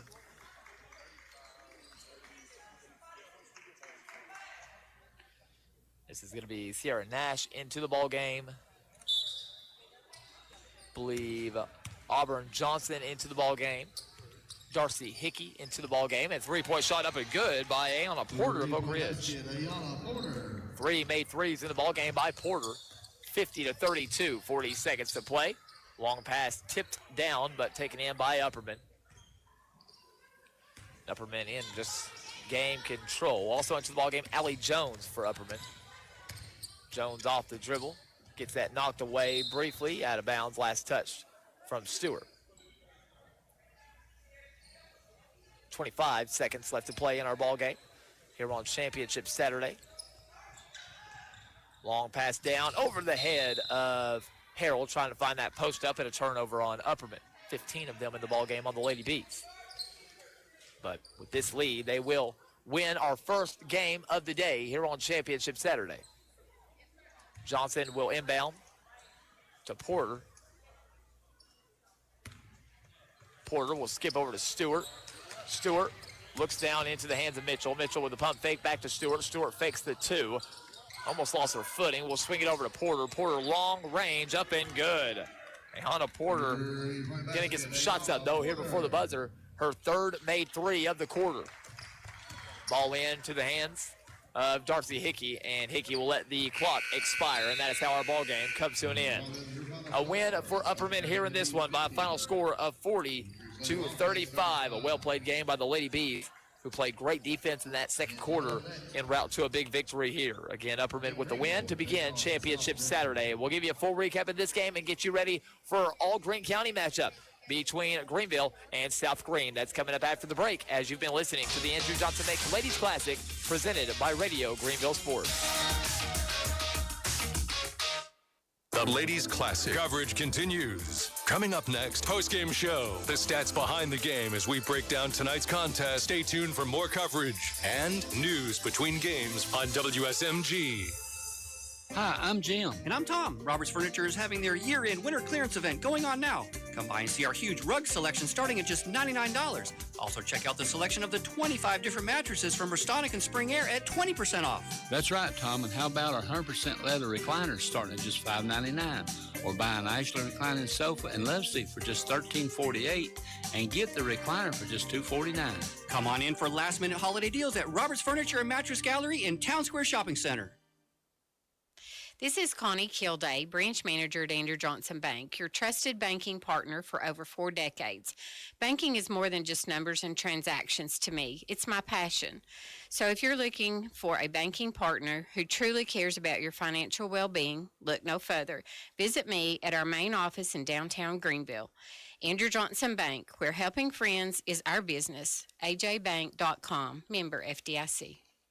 Are you ready to join the high-speed revolution? You've probably seen the Greenville Energy Authority hardworking crews across town, installing new lines that will power your internet connection. They've contacted your neighborhood, kept you informed about where and when they'll be working. At GEA, they're not just a service provider, they're good neighbors. Trust them to bring you the high-speed broadband you deserve. The Greenville Energy Authority, making the connection. Visit www.mygea.net or call 636-6200 today. There's no better time than now to climb into the seat of a Spartan mower from Grand True Value Rental in Greenville. All Spartan mowers are eligible for a $500 instant rebate or special financing of 0% interest for 48 months. And on top of that, receive a 5-month extension on the standard 3-year warranty. That's all Spartan mowers on sale now until January 31st. Only at Grand True Value Rental, 2215 East Andrew Johnson Highway in Greenville. The Ladies Classic on WSMG 95.5 Jewel FM. And now, Cody Gwynn. We welcome you back into Hal Hinner Gymnasium for the Andrew Johnson Bank Ladies Classic. Game 1 of the day complete as Upperman defeats Oak Ridge 50-35. Some great defense by Upperman in that first half, holding Oak Ridge to only 5 points in that first quarter. And then some great shooting would get them this lead, and they would be able to maintain that lead from then on out in the ballgame for Upperman. They would knock down only 8 threes today, so not quite the 17 from yesterday, but they hit 53% of them. Overall, 49% from the field, 8 of 10 from the free throw line. They did turn it over 15 times, with 9 of those coming in that second half, something that Coach McWilliams likely not going to be happy about. Led in scoring today by Taylor Delente, who had 16 points. Gracie Butler added 11. From there down the roster, 2 points from Cora Bass, 4 points from Bella Mullen, 7 points from Gracie Hamilton, 6 points from Sadie South on 2 made three-pointers, 2 points from Ava Allen, and 2 points from Ella Harrell for the Upperman total of 50. On the other side for Oak Ridge, again, just struggled a little bit with some turnovers and with really staying in their offense. They went for about 4.5 minutes without really never running a play on their side of the floor, continuously getting stuck in the backcourt and at midcourt, therefore never able to really run any offense. In the end, Oak Ridge shoots 38% from the field. They turn it over 19 times in this ball game, 12 of those in the first half. Leading scorer today was Ayanna Porter, who finishes the ball game with 12 points. It would be 8 points added in by Elisha Mitchell, 6 points by Shakari Stewart, 2 points from Paige Lawing, 2 points from Janaea Pippins, and 5 points from Jenna Johnson for the Oak Ridge total of whatever that total was, for 35. So in the end, Upperman on Championship Saturday begins the day with a win. No, they came into the tournament hoping to be playing later on in the day, but nonetheless, always good to end this tournament with a victory. Your final score, Upperman 50, Oak Ridge 35. We'll take a break in between games and rejoin you here shortly for what many around here will consider the game of the day, as it is a matchup between the Greenville Lady Devils and the South Green Lady Rebels. That tip-off coming closer to 11 p.m. with Brian Stayen. As we will join you all day long, a reminder, our slate of games, Greenville and South Green coming up next, followed by Bearden and North Green, Cott County and George Rogers Clark in the 5th place game at 2, the 3rd place game at 3:30 between Webb and Bartlett, and join us this evening for our championship game at 5 p.m. between Jackson Southside and the Marist School, all day long here from the Andrew Johnson Bank Ladies Classic. News between games and a few of our great sponsors bringing you coverage of the Ladies Classic here this year, and then back with Greenville and South Green here shortly as you're listening to the Andrew Johnson Bank Ladies Classic presented by Radio Greenville Sports. Save money this fall at Bachman Bernard Chevrolet, Buick, GMC, Cadillac with their selection of vehicles to get you where you need to go. From cars to trucks, SUV, Bachman Bernard has it all. Bachman Bernard's selection of certified pre-owned vehicles just can't be matched. So if you're in the market for a full-size SUV, their list keeps growing. With the number of new vehicles that Bachman Bernard has been selling, they've been trading for some of the nicest low-mileage local trade-ins you'll find anywhere. That's domestic or import. BMW, Mercedes, Lexus, Honda, Toyota, Kia, Nissan. Bachman Bernard has the selection for you to drive. And trucks? You want to talk about trucks. A great selection of both new and pre-owned trucks, 4- and 2-wheel drive, regular, extended, or crew cab, gas or diesel, you'll find it at Bachman Bernard Chevrolet, GMC, Cadillac in Greenville. And if it isn't in stock, Bachman Bernard will find it from one of their many partner dealerships. Make the short drive to Bachman Bernard. See why they go the extra mile to see you smile. Yeah, let's go. Bachman Bernard Chevrolet, GMC, Cadillac is going to save you money.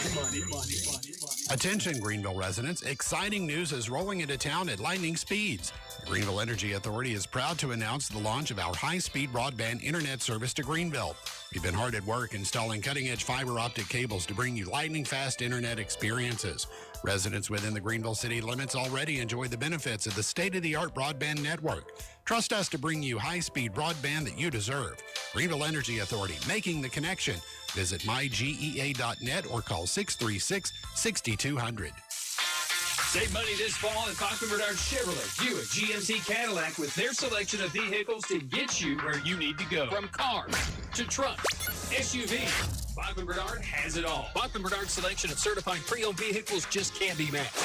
So if you're in the market for a full-size SUV, their list keeps growing. With the number of new vehicles that Bachman Bernard has been selling, they've been trading for some of the nicest low-mileage local trade-ins you'll find anywhere. That's domestic or import. BMW, Mercedes, Lexus, Honda, Toyota, Kia, Nissan. Bachman Bernard has the selection for you to drive. And trucks? You want to talk about trucks. A great selection of both new and pre-owned trucks, 4- and 2-wheel drive, regular, extended, or crew cab, gas or diesel, you'll find it at Bachman Bernard Chevrolet, GMC, Cadillac in Greenville. And if it isn't in stock, Bachman Bernard will find it from one of their many partner dealerships. Make the short drive to Bachman Bernard. See why they go the extra mile to see you smile. Yeah, let's go. Bachman Bernard Chevrolet, GMC, Cadillac is going to save you money. To our dear friends and valued customers, after serving the incredible community of Greenville for 15 years, Legacy Fine Jewelers has made the difficult decision to close our doors and move on to our next chapter. We thank you for your support over the years. It's been an honor to be part of your lives while providing fine jewelry. Our final day of business will be December 30th. Check our Facebook page and email blast for sales and updates throughout the month. From Faye and everyone at Legacy Fine Jewelers, thank you for your patronage, and we hope to see you again before we close. We want to see through your lens. Get your camera and capture life in their country by submitting to us your best photos depicting agriculture in our region. Your photos can be of livestock, barns, tractors and balers, row crops, grain bins, farm shops, and agriculture equipment, just to name a few. We encourage images of family and friends working on the farm. Give it your best shot. Submit your photo through Facebook Messenger to Radio Greenville. One photo will be selected each Friday to be featured on our Radio Greenville Facebook page as the photo of the week for Greenscapes, sponsored by the Southern Pride of Southland Equipment. The winner of each week can visit Southland Equipment at 6858 Asheville Highway in Greenville to claim their free gift. Southland Equipment, Greene County's locally owned and operated commercial and residential agriculture equipment dealer. Don't let the flashing lights fool you. Green Hemp Company is the only direct source for quality hemp in Greene County. From the growing process to distribution, Green Hemp Company prides themselves on carrying brands who share the same commitment to excellence as they do their very own products. You can rest assured you're getting the best. You can shop their unbeatable selection of edibles, cartridges, flour, oil, pre-rolls, dabs, topicals, disposables, and more 7 days a week at 2560 East AJ Highway, Suite 3 in Greenville, or online at greenhempco.com. The National Weather Service has issued a winter weather advisory for the weekend. According to the National Weather Service in Morristown, scattered rain and snow showers could go through this evening. The best chances of light snowfall accumulations are over higher elevations. The lower elevations of Greene County may possibly see a light dusting of snow. The National Weather Service reports that any snow in the lower elevations should melt quickly due to higher temperatures this weekend. Stay tuned to these Radio Greenville stations for the latest weather updates. Today is the fifth and final day of the 34th Annual Andrew Johnson Bank Ladies Classic. The championship game is this evening at 5 p.m. and will feature Jackson Southside against the Marist School from Atlanta. Radio Greenville provides audio coverage of each game of the 2023 Andrew Johnson Bank Ladies Classic. One man was charged with aggravated assault Friday morning. Around 5 a.m. Friday, police were called regarding a man yelling in the parking lot of Food City on the East Andrew Johnson Highway that a woman was being assaulted. According to the female victim, an argument started with another male identified as Larry Schism in the woods next to the fairgrounds and then continued behind Food City. The victim reported Schism had held her down and hit her with sticks. Schism also reportedly had a crossbow and had pointed it to the victim and another male who had tried to break up the fight, threatening to kill them both. At that time, the male ran to Food City and yelled for someone to call 911. The female victim's injuries were checked by EMS, but she did not go to the hospital. Officers searched the area for Larry Schism, were unable to locate him, and took out warrants for his arrest. Later, police spotted Schism walking on Gas Drive and took him into custody without issue. His court date is set for January 3rd. Over $8,000 in damages was reported to police Friday morning. The victim told police someone had apparently broken into a house she owns on South Cutler Street sometime between Wednesday and Thursday of this week. 2 locks had allegedly been broken on the rear door, and inside a lamp, antique rack and table, antique dishes, and the heat pump had all been damaged. The total estimate of the damages was $8,200. Police stopped a vehicle for making an illegal turn Friday night. Around 10:40 p.m., police observed a Saturn S12 making an illegal U-turn at the West Andrew Johnson Highway and Bayleton Access. Officers spoke with the driver, John Wilcox. A records check showed Wilcox was convicted of driving on a suspended license in 2014. It was also found that the number 24 had been cut out and placed over the 23 of his license plate, which had actually expired September of 2023. Wilcox was placed under arrest for driving on a suspended license, second offense, failure of the financial responsibility law, making an illegal turn, and removal of registration decal. Several Boys and Girls Club board volunteers and organizations received honors from the Boys and Girls Clubs of America Tennessee Area Council at its annual membership meeting this fall. Taking top honors for the Tennessee Board Member Awards was Chuck Bolin, board volunteer for the Boys and Girls Club of Greenville and Greene County, honored as the Tennessee Boys and Girls Club Board Member of the Year for his work at the local club. The town of Greenville received the Tennessee Care, or Children Are the Reason for Excellence Award, for their work with the Boys and Girls Club of Greenville and Greene County. The Tennessee Boys and Girls Club's Hall of Fame inducted 7 new members in their 2023 class, including Carla Bewley, board volunteer for the Boys and Girls Club of Greenville and Greene County. The awards were presented during the Tennessee Area Council Awards and Tennessee Hall of Fame dinner at the Crown Plaza in Knoxville. The Tennessee Area Council is made up of over 100 club sites from organizations across the state. For more in our news, be sure and visit our website at wgrv.com. That is your WSMG News until noon. I'm Mary Jo Bird reporting. Your news this hour brought to you by Greenville's only quality hemp store, Green Hemp Company. For further details and pictures in the news, read the Greenville Sun. Are you ready to join the high-speed revolution? Look no further than the Greenville Energy Authority and visit their webpage at mygea.net to explore the lightning-fast broadband service, or give them a call at 636-6200. And that's not all. As more funding becomes available, the Greenville Energy Authority is committed to extending the services throughout Greene County. Trust us to bring you high-speed broadband you deserve. The Greenville Energy Authority, making the connection. Visit mygea.net or call 636-6200 today.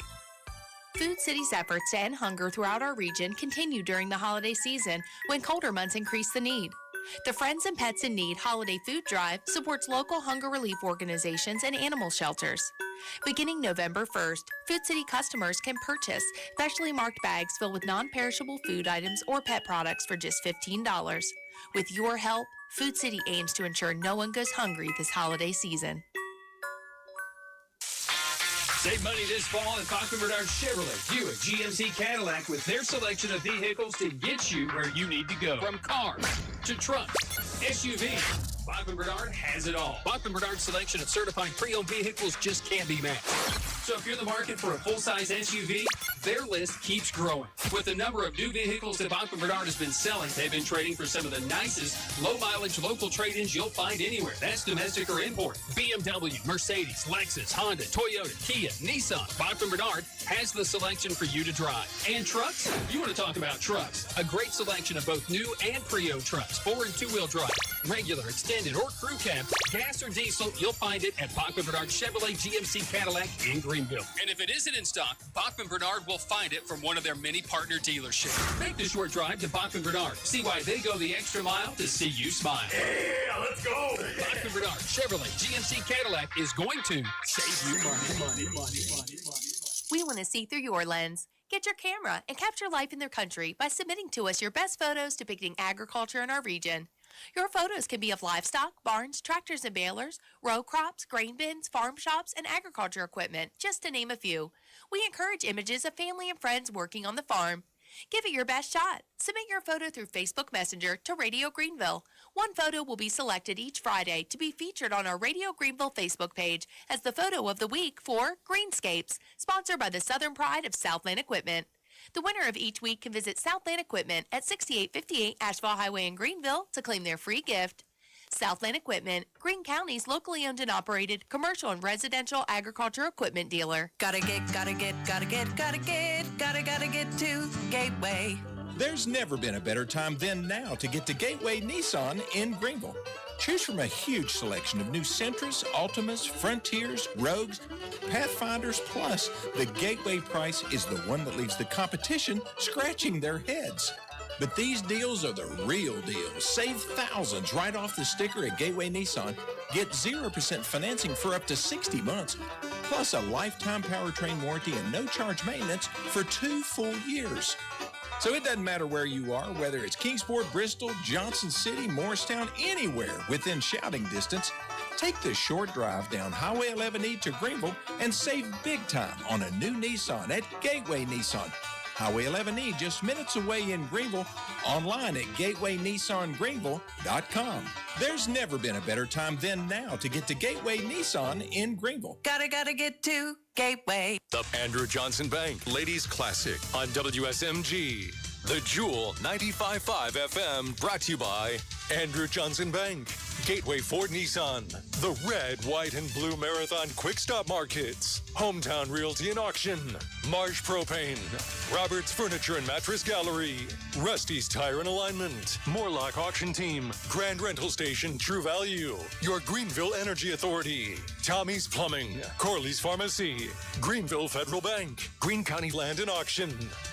Hear all 29 games of the Andrew Johnson Bank Ladies Classic on WSMG 95.5 Jewel FM or online at jewel955.com. Once again, Brian Staten.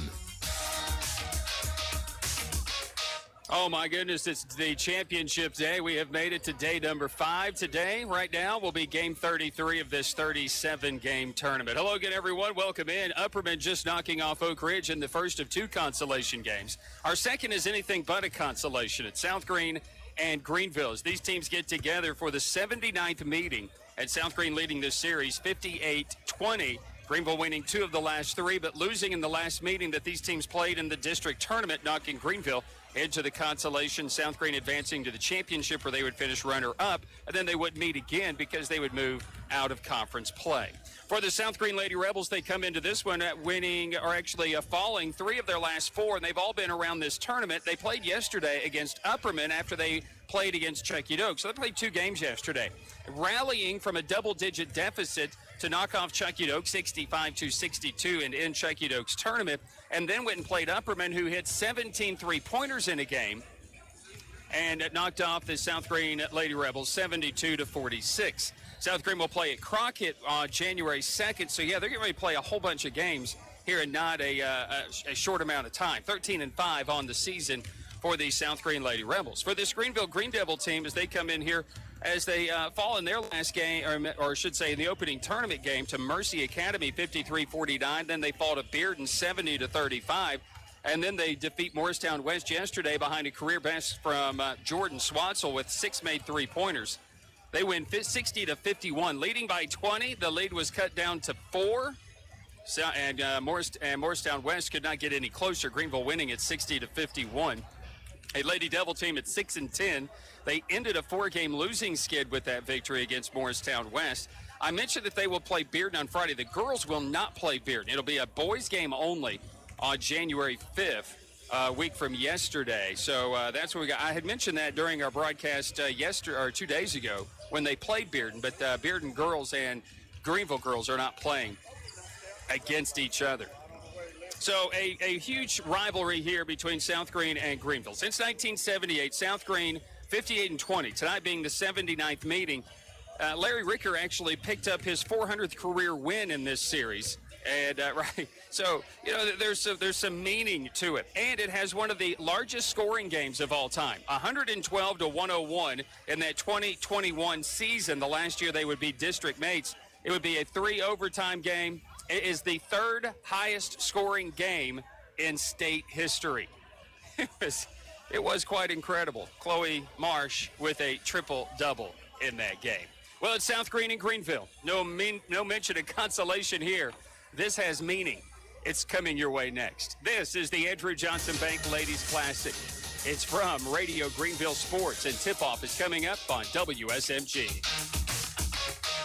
Make it a 40, minute a 40 now, 5, make it a 45, and now 50 on the Morlock Auction Team, Charles and Cindy Morlock, have branched out to form the Morlock Auction Team, an affiliate of Powell Auction and Realty. They are proudly offering a large variety of services to suit your needs to help you through the entire auction process.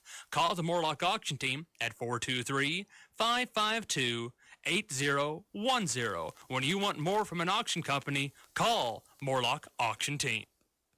The Andrew Johnson Bank Ladies Classic on WSMG.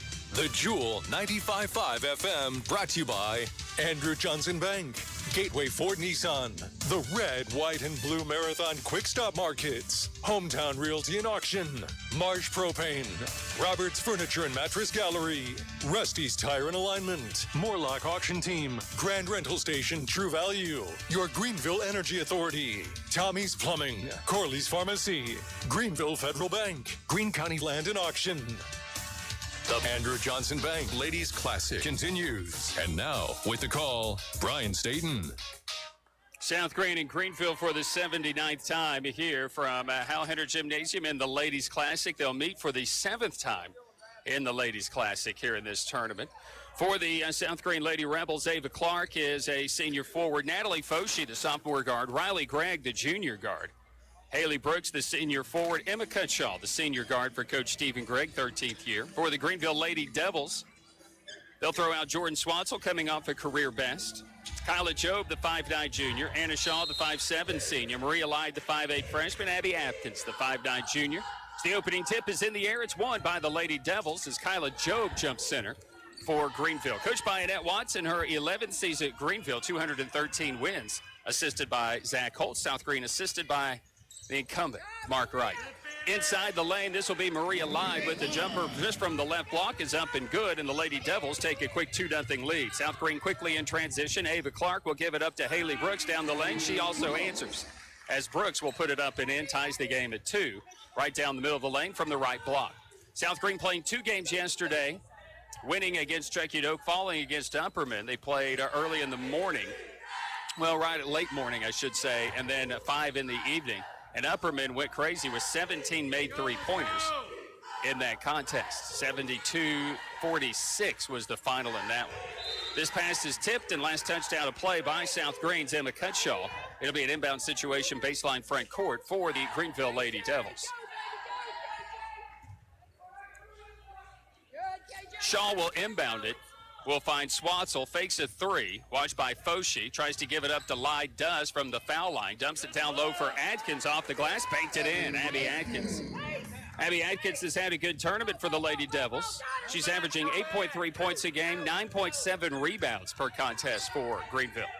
Across the stripe into the front court after we've played a minute here in this opening quarter. Greenville leading 4-2. Gregg will skip it onto the right side. He goes through the hands of Brooks, and then Shaw defending her. Foshee will have it on a double team, passes out of that onto the baseline, and she'll be fouled on her jump pass looking to the baseline, and the personal foul will go against Maria Lyde. Lyde will pick up her first and the team's first here of this quarter. 6:36 to play here in this opening quarter. We'll lob it out to Gregg, skip it over to Clark on the left elbow, back to Gregg in the corner. Back to the top of the key, here's Ava Clark.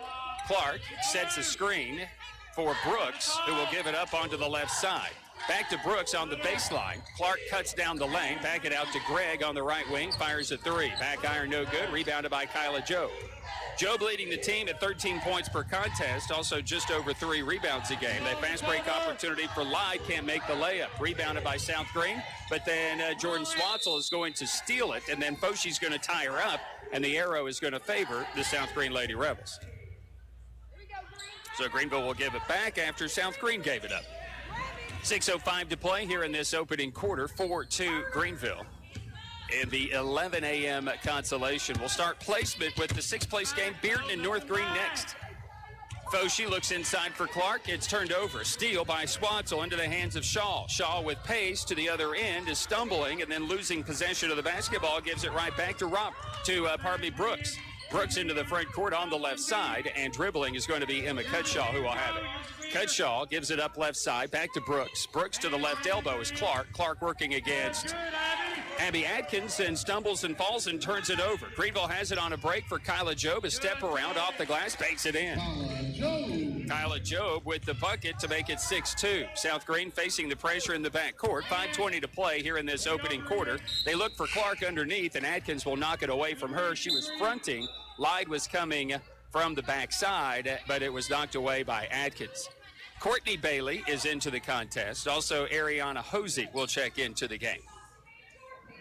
5:19 to play here in this opening quarter. This will be Brooks, got away with steps right to the rim, puts it up, missed it, getting it and putting it up will be Bailey. It's inside the line. Will take an 18-footer, miss it. Rebound taken away by Greenville and Abby Atkins. 4:40 left here in this opening quarter. Shaw across the stripe. Swatzel will fake another three. Watched by Hosey. Gives it up to Lyde. Will skip out of that to Job. Quick touch pass to Adkins. High off the glass is no good, and the rebound will come down for South Green.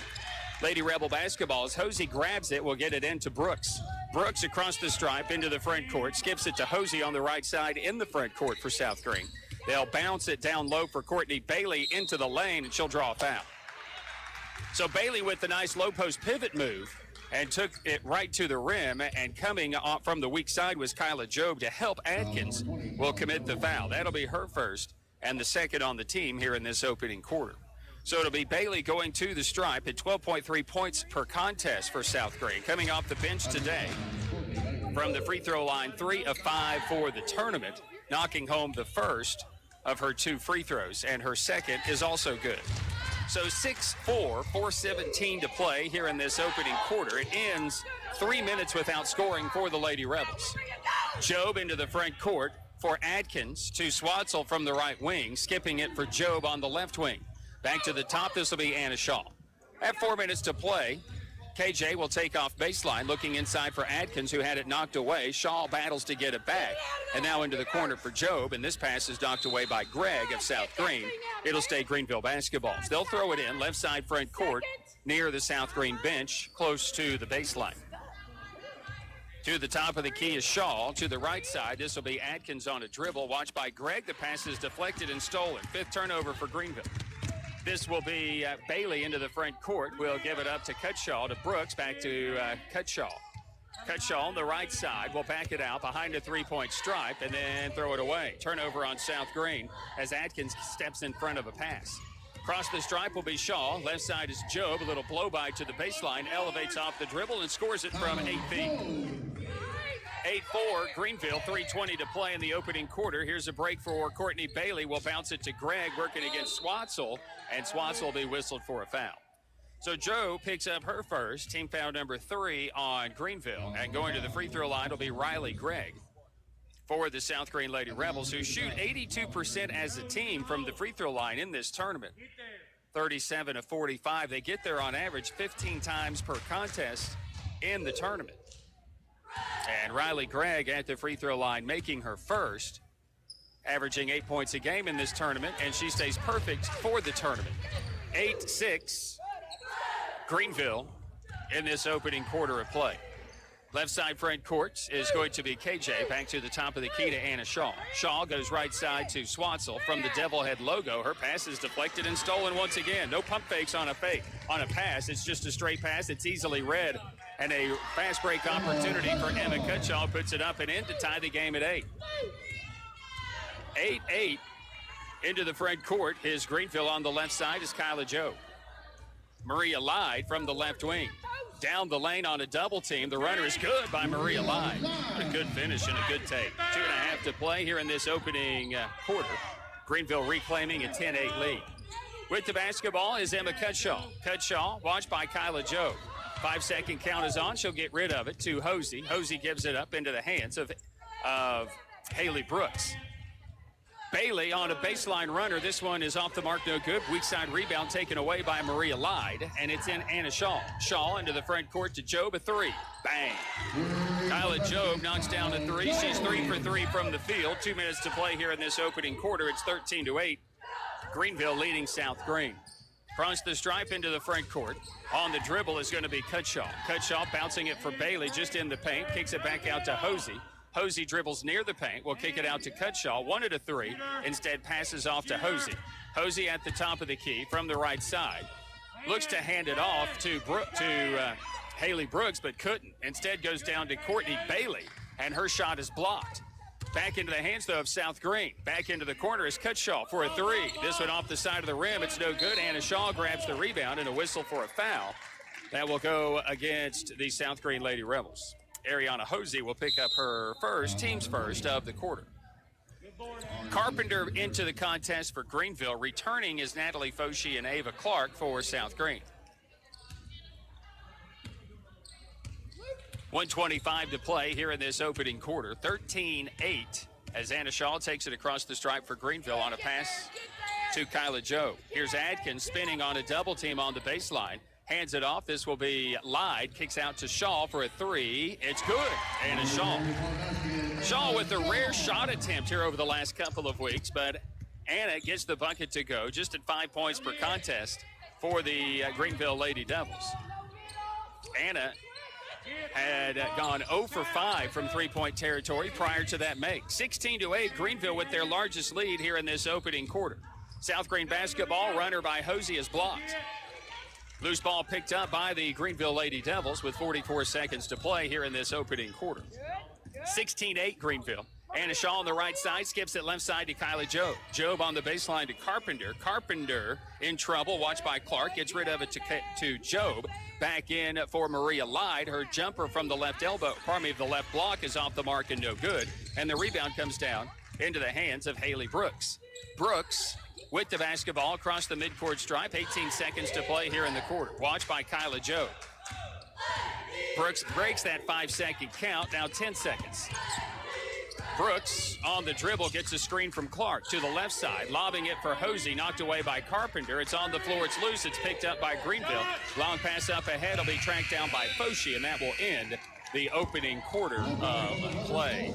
We have played one quarter. We go to the second when we come back with your score. It's Greenville 16, it's South Green 8. This is the Andrew Johnson Bank Ladies Class. For more than 30 years, Tommy's Plumbing has served customers in East Tennessee with licensed and professional plumbing services. From installing your new faucet to replacing your existing piping system, our team at Tommy's Plumbing is trained to handle the job with professionalism, attention to detail, and integrity. By offering warranties on most products installed by our technicians, Tommy's Plumbing stands behind our work, ensuring that your plumbing needs are not only met, but that your problem is solved for the long term. When you need reliable and professional plumbing service, Tommy's is the only call to make. So give us a call today and let us show you the Tommy's difference.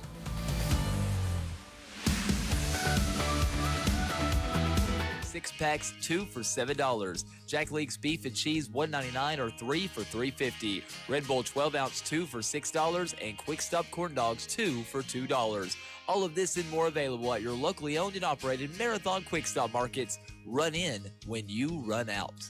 The Ladies Classic on WSMG 95.5 Jewel FM. And now, Brian Staten. 16-8, it's Greenville leading South Green. Let's get philosophical for a moment. South Green is playing their 5th game of this tournament. Only 3 teams will do that today. Cotton County and Bartlett are the other 2, which opens up all sorts of issues. Last year it happened to Alcoa, and they had a major knee injury in the tournament. And they win the state tournament if they have if everybody's healthy, and they were not to end it. Mental fatigue injury kind of opens that up, and South Green 2 for 9 shooting in that first half. Everybody's tired as Kyla Jobe knocks down a 3, and she's perfect, 4 for 4 from the field. She's into double figures every game this season as the Lady Devils playing their 17th game of the year. 19-8, Greenville with the lead. And to finish the thought in a moment, Ava Clark with the basketball into the front court with the ball. South Green looking underneath and will turn it over. It'll be their 6th turnover here of this first half for South Green. Each team with 6. It's a lot of basketball. Everybody's playing a lot. You don't play 4 straight days typically. The only time you ever play 3 straight days at the state tournament, or you play these early season tournaments. So it's, again, you got to play smart basketball when you play these. Turnover by Greenville as Foshi steps in front, comes up with the steal. Baseline 3 ball is on the way. This one is off the mark by Courtney Bailey, and the rebound taken by Abby Atkins, who's averaging nearly 10 boards in the tournament. Across the stripe into the front court. From the left side is going to be Carpenter. Carpenter, bounce pass right side with the basketball. This is going to be Kyla Jobe. Jobe at the top of the key, another 3. No, she misses for the first time. The rebound is ripped away by Anna Shaw. It's a jump ball, and the arrow will favor South Green. Or not. Was it a foul? It was a jump ball. It should be South Green basketball, but they're going to keep it with South Green.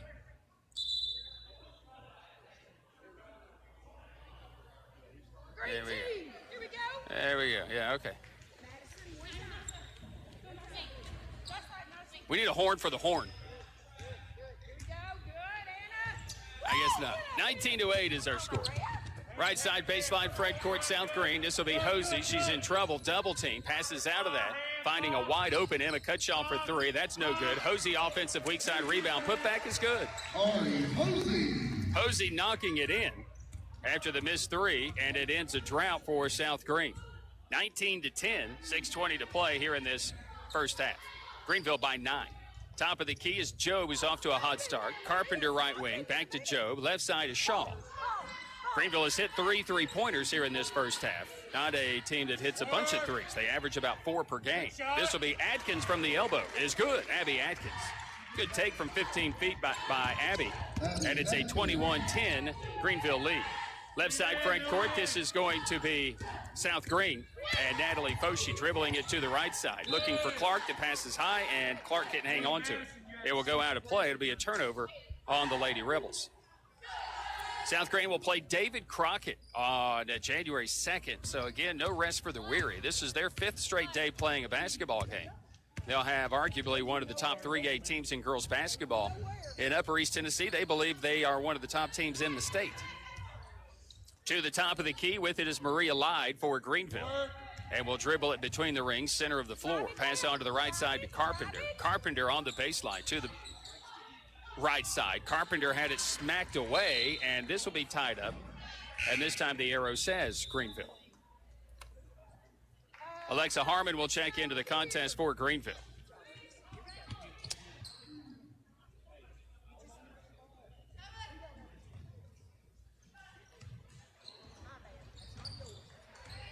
On the inbound from the left side, back out to the top. To the right side, this will be KJ. KJ to the left side to Anna Shaw. Shaw to the baseline to Harmon. Harmon passes it back to Shaw. Back to the top is Lyde. Lyde, right side Job to the baseline. Harmon, 18-footer, off the mark, no. Atkins offensive rebound. Put back is good. Abby Atkins. 23-10 Greenville. We go under 5 to play here in this first half. Largest lead for the Lady Devils. This does not scare South Green. They were down 16 to check it over. Some kind of crazy number before rallying for the victory. Right side front court, Foshi. Down the lane is Hosey to the right baseline. Back out to Foshi. Foshi to the top of the key between the rings. We'll kick it back out for Haley Brooks. Brooks down the lane. Lyde steps in front, pokes it away, and steals it for Greenville. Shaw has it, racing it into the front court. Shaw on the right wing. Harmon back to Shaw. Lobbing it for Adkins on a double team. Put it up off the glass, banked it in. Adkins 4 of 5 in the game. And the lead is 25-10 Greenville. 4:17 to play here in this opening half. Across the stripe front court, South Green. Baseline, this is going to be Brooks, and she'll be fouled on the baseline. As she was looking to pass to the weak side left side, it'll be an inbound situation for the South Green Lady Rebels on the baseline. And the foul on Maria Lyde is her second and the team's first of this second quarter. So Swatzel will be back into the game for the Lady Devils. Also returning for South Green will be Gregg and Bailey.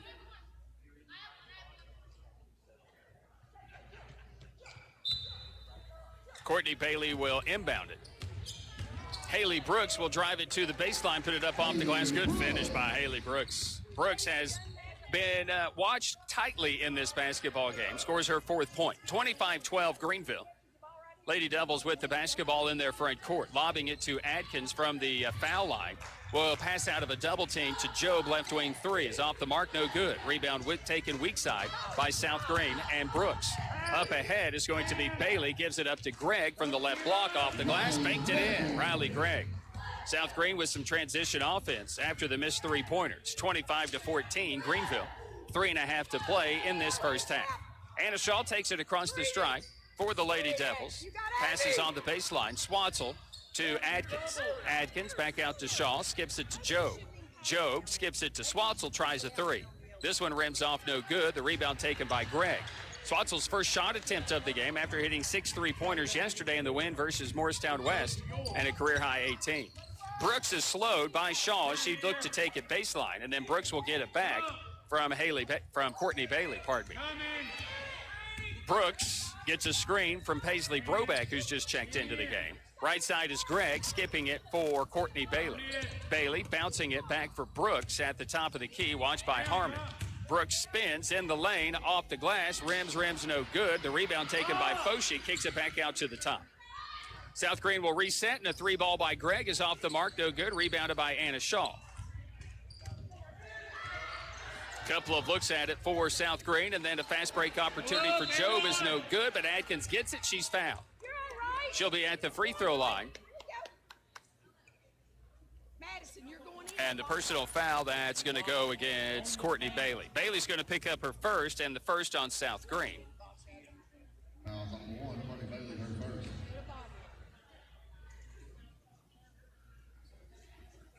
And so one of the officials telling Brooks she has to exit the game. I don't know if it's a uniform infraction, maybe some blood on the uniform, which means somebody else is probably bleeding, right? Emma Cutshaw returns for South Green. Madison Carpenter returns for Greenville. Adkins at the free throw line for the Lady Devils. Again, nearly averaging a double-double. 8 points, 9 rebounds in this tournament. 88% at the free throw line. Entering today, 7 of 8 from the free throw line for Greenville. Making the first, missing the second. Ava Clark also just back into the game with the rebound for South Green. 26-14, South Green leads. 2:20 to play here in this opening half. And this pass deflected by Anna Shaw out of play. It will stay South Green basketball. They'll throw it in, left side front court. In front of Cotton County coach Bodie Bible, South Green alum, sitting over there on the bleachers. His team will be playing the 5th place game against George Rogers Clark. 2:10 to play here in this opening half. Gregg with the basketball. Dribbles just inside 3-point territory to Bailey. Tipped away, but it's saved by Foshi. Foshi on the dribble. Looks back door wide open as Bailey missed the layup opportunity as Carpenter came late to defend it. Greenville gets the rebound, and Greenville has a 12-point lead. Job, Adkins, layup, good. Abby Adkins, 5 of 6 in this basketball game. 11 points for her into double figures. 28-14, Greenville with the advantage. Here's a steal by Shaw. Shaw runs the route, drives it on Cutshaw, missed the layup opportunity as she was defended by Cutshaw. It's rebounded by South Green, and racing it into the front court is Foshi. Pull up 10-footer is off the mark, no good. Rebounded by Job. So Job gets the rebound, a whistle and a foul. It's going to go against Courtney Bailey.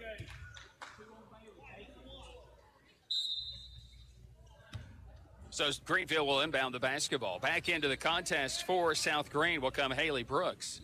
Number 1, Courtney Bailey, her second. As Courtney Bailey will exit with those 2 fouls. 1:20 to play here in this first half of action. Across the stripe on the dribble with the basketball is Anna Shaw. Shaw, watched by Foshi, and will give it up to Swatzel from the left wing. Swatzel bouncing it for Adkins right at her ankles, comes up with the pass. Carpenter has an open look from 12 feet. This one off the mark, and it will go out of play.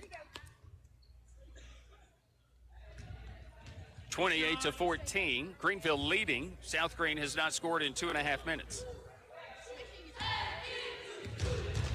And they got to be tired. 2 games yesterday. This is their 5th game in 5 days. Of course, 2 in 1 day is tough. Clark has the ball go through her legs, but somehow comes away with it. Foshi on the back door is rejected by Job. Foshi didn't see Job coming from the foul line, and Job was able to get there with that athleticism and that reach to block the shot. Left side front court, Anna Shaw for Greenville with the ball and 30 seconds to play in the half. Adkins, red hot first half, takes a 15-foot jumper, no good. Job with the rebound, the putback is no good, and the rebound will come down to South Green. Rebel basketball, and the break into the front court will be Gregg.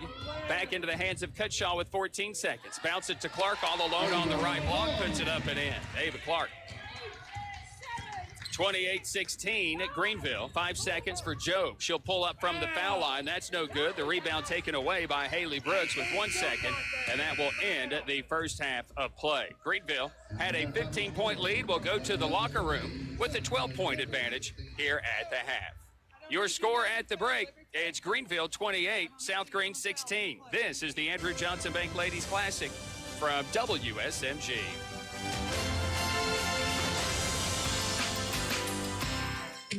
Civic and social groups and organizations in our For more than 30 years, Tommy's Plumbing has served customers in East Tennessee with licensed and professional plumbing services. From installing your new faucet to replacing your existing piping system, our team at Tommy's Plumbing is trained to handle the job with professionalism, attention to detail, and integrity. By offering warranties on most products installed by our technicians, Tommy's Plumbing stands behind our work, ensuring that your plumbing needs are not only met, but that your problem is solved for the long term. When you need reliable and professional plumbing service, Tommy's is the only call to make. So give us a call today and let us show you the Tommy's difference.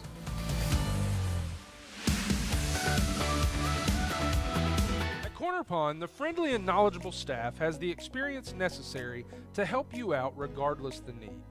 Have an item of value you'd like to pawn or sell? Corner Pond can help.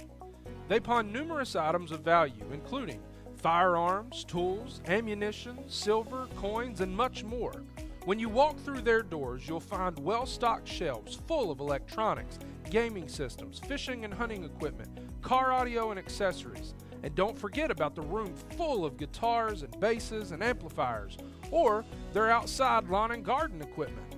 Corner Pond is a case knife dealer and carries numerous used knives as well. Stop by and let the friendly staff at Corner Pond help you today at 432 East Bernard Avenue, Greenville, Tennessee.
Alignment machine lets them align larger vehicles like the crew cab long bed trucks.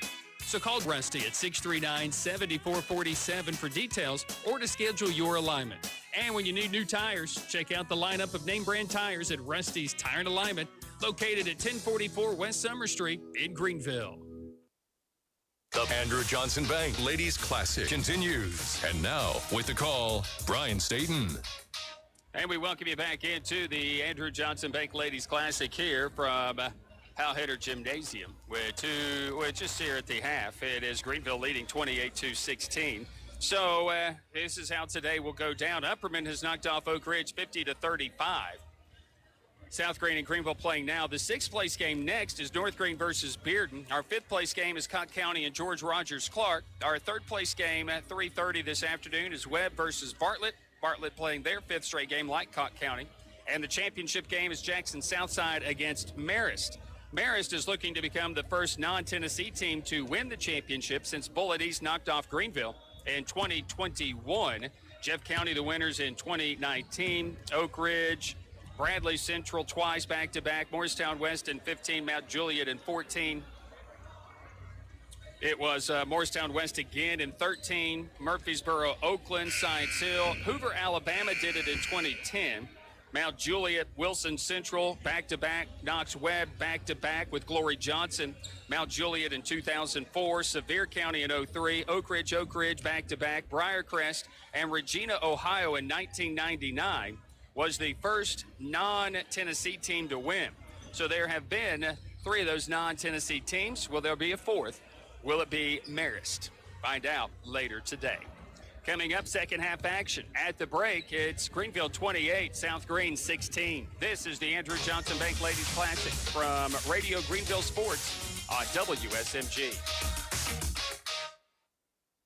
Have you ever wondered why Corley's Pharmacy has been voted the People's Choice Pharmacy for over 15 years? Corley's Pharmacy has trained professionals behind the counter that you already know and trust. At Corley's Pharmacy, you're more than just a patient. You're our friends and family. We make it easy for you to experience why we are Greenville's hometown pharmacy. Visit Corley's Pharmacy, located at 1004 Snaps Ferry Road today for all your family's prescription needs. Try us. You'll love us. The Andrew Johnson Bank Ladies Classic on WSMG. The Jewel 95.5 FM, brought to you by Andrew Johnson Bank, Gateway Ford Nissan, the Red, White, and Blue Marathon Quick Stop Markets, Hometown Realty and Auction, Marsh Propane, Roberts Furniture and Mattress Gallery, Rusty's Tire and Alignment, Morlock Auction Team, Grand Rental Station True Value, your Greenville Energy Authority, Tommy's Plumbing, Corley's Pharmacy, Greenville Federal Bank, Green County Land and Auction. The Ladies Classic on WSMG 95.5 Jewel FM. And now, Brian Staten. Welcome back into Hal Hitter Gymnasium. South Green and Greenville getting together for a 70-night tie. The four-time champ South Green Lady Rebels of this tournament trail the Greenville Lady Devils, who are looking for their first championship, played in their first championship game, as I mentioned, a couple of seasons ago, in which Bullitt East won that title against Greenville, 64-52. It's the first ever appearance in a final. South Green did it against Morristown West. That was their last championship appearance when West was winning back-to-back for winning in 2015, winning his second 2015 is South Green's last championship appearance. But he had won two of the last three during that time. So we start the second half. South Green will have the basketball. Throwing it into the front court is Ava Clark, getting through the press. Put it up, put it in. Ava Clark, and we're underway here in the second half. Brian Staten courtside. Game station engineer is Dylan Vance, and glad to have you along with us. Cody Gwynn opening the day. David Brooks for the next two. Cody Gwynn back. I'll have the championship call later tonight. Three-point effort on the way by Swansel. This one is off the mark and no good. And the rebound taken by South Green's Clark, but throws it right to Swansel. Gives it to Shaw. Joe pull up off the glass, banked it in from 2 feet. Job ending 6 straight misses, now has 12. Left side bounce pass to the top of the key is Clark. Back out to the top for South Green's Emma Cutshaw. Cutshaw with Courtney Bailey starting the second half. Cutshaw stepping around live, literally. Put it up and in. Emma Cutshaw for 2. 30-20, opening minute here of this third quarter. We've scored 6 points. A 10 points Greenville lead. Adkins with a good first half. Greenville had a 20-point lead on West, only to see that lead dwindle down to 6. And Lyde, who was jumping up for the ball, defended by Cutshaw. Cutshaw went down awkwardly on an ankle and covered up on Lyde, and now Cutshaw is going to try to stand on it. It'll be Mark Wright, assistant for South Green, to come out and check on Cutshaw, and Glenn Evett, the trainer, along with Ashley. And Mark's going to say, hey, let's go get checked out by Glenn. 6:48 here in this third quarter of play. It's North Green and Bearden. How about Coach James Buchanan? Oh, my God. Again, I say give him a stick of chewing gum, me, and you throw any other 3 people you want to, and we're going to win something.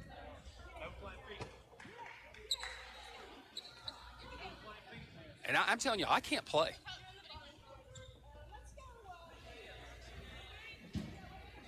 Greenville will have the basketball. The ball was tipped out, unfortunately, by Cutshaw. Lyde couldn't get it as Cutshaw landed on her and twisted an ankle doing so. Swatzel straight ahead 3.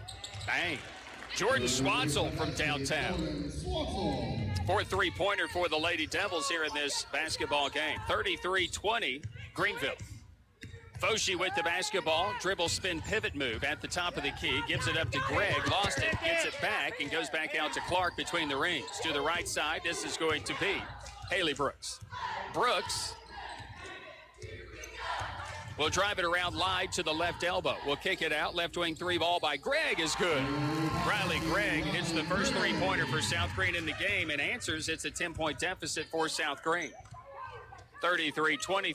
Swatzel skips it to Job from the right wing. Baseline to Shaw. Here's Lyde in the paint around Clark. Steps around her, puts it up, missed it short. Rebound comes right to Brooks. It was a great move by Lyde, but she couldn't finish it off. Foshi with it into the front court for South Green. A little crossover dribble, gives it up to Greg on the left wing, back to Foshi. Foshi to Clark in the paint, off the glass. This one too strong, no good, and the rebound by Anna Shaw. Into the front court will come Greenville, leading by 10, 33-23, 5.5 to play here in this third quarter. Adkins, wide open look from 18 feet. Abby Adkins, what a great game she's had. 13 for her. And across the stripe into the front court will be Foshi for South Green. Hands it off to Brooks. Brooks, left side, to the top of the key. To the left is Bailey. To the baseline is Clark, defended by Adkins, who got a block. But there is Bailey to clean it up. Bailey gets the offensive rebound and the putback as they were able to draw Adkins out of the paint. And so it's 35-25, 5 minutes to play here in the third. Jumper here is off the mark, and the rebound Lyde, and it's a foul. So Maria Lyde battling for an offensive rebound will get it, and now Courtney Bailey has picked up her 3rd foul. That'll be the first on the team here in the third quarter with 4:57 to play in the third. Maria Lyde will go to the free throw line. Maria at 11.7 points a game had her career game 18 against Bearden, where she hit 14 of 19 free throws against the Bulldog, and she had 18 of the team's 35 in that game. Lyde, 66% from the stripe, by far the most attempts at the stripe in the tournament. 19 of 29 coming into today. Knocks down her first. And Lyde also averaging about 6.7 rebounds per contest. Her second, too strong, no good. Rebounded by Gregg.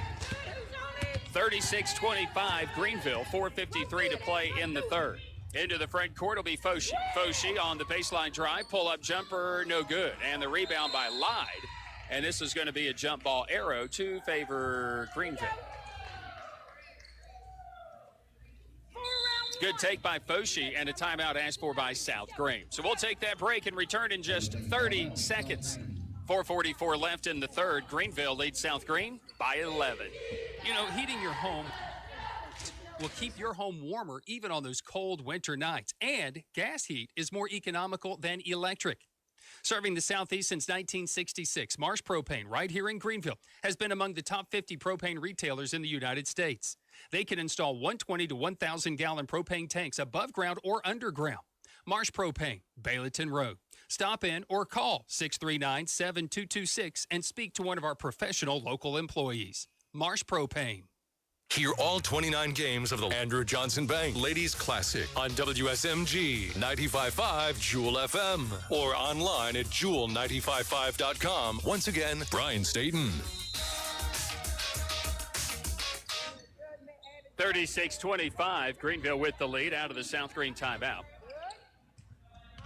Greenville with the basketball. This will be Adkins into the front court. Swatzel left open for three. Too strong. Weak side rebound by Abby Adkins. Adkins then had it taken away by Greg of South Green. So South Green gets the basketball to Foshi, up ahead to Brooks. Brooks pushing off. And so it's a foul on Shaw.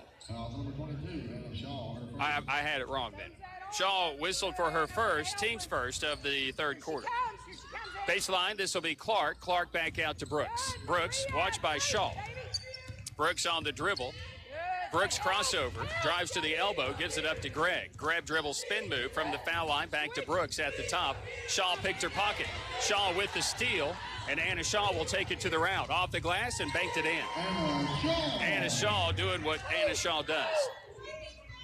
Under 4 to play, 38-25. Jumper is off the mark and no good, and the rebound taken by Shaw. Into the hands of Kyla Jobe. Jobe will race it into the front court. Brooks will step in front of her, and that'll be a foul. So the foul goes on Brooks, is going to be number 1 on her, the second on the team here in the third quarter. So Taya Gray will be into the game for Greenville. Returning to the game, it's just good news for Emma Cutshaw of South Green. Again, that's their 5th game, and the mental fatigue aspect of it is big.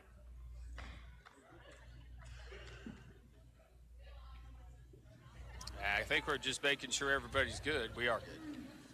Jobe on the inbound. Adkins just outside of the paint. Jobe has it back on the left wing.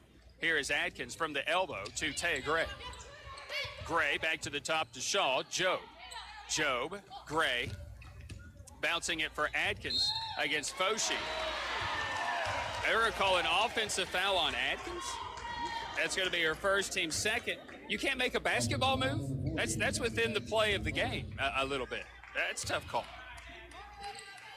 It's a good take by Foshi as she sacrificed her body to make the play. That's tough.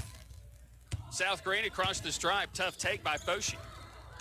Tough call against Adkins. That's tough all the way around. It's just tough play. Left side is Clark, gets around Adkins and then looked to pass it and gave it up and stole it right back for Greenville. 10th turnover for South Green. Up ahead is Adkins running the floor off the glass, banked it in. Abby Adkins. Big game for her. It's 40-25. It equals the largest lead of the basketball game for Greenville. Cutshaw from the left side, fakes a long range 2. They try to get it to Clark, and then Adkins gambling for a steal will be whistled for a foul. So Adkins will pick up her second foul. So a first half that saw few fouls, 6 total. We've had 5 whistled here in the third quarter. So a difference in intensity potentially here in this third quarter. Inbound situation. Brooks on the baseline, worked over by Shaw, steps through the double team, put it up and in. Haley Brooks with a nice finish in the paint. 40-27 Greenville. Adkins on the right side. Massive game for Abby. Top of the key to the base on the between the rings. Posey with a reach in, nearly knocked it away from Shaw. Shaw keeps it for Greenville. Here's Joe. Skip pass for Gray. Open 16-footer is good. Taya Gray. 2:29 to play in the third. 42-27. Long pass for Clark. Defended and knocked away. It's off of Clark. Adkins knocked it off Clark out of play, and it goes back to Greenville. That's good eye. That's real good. Good vision.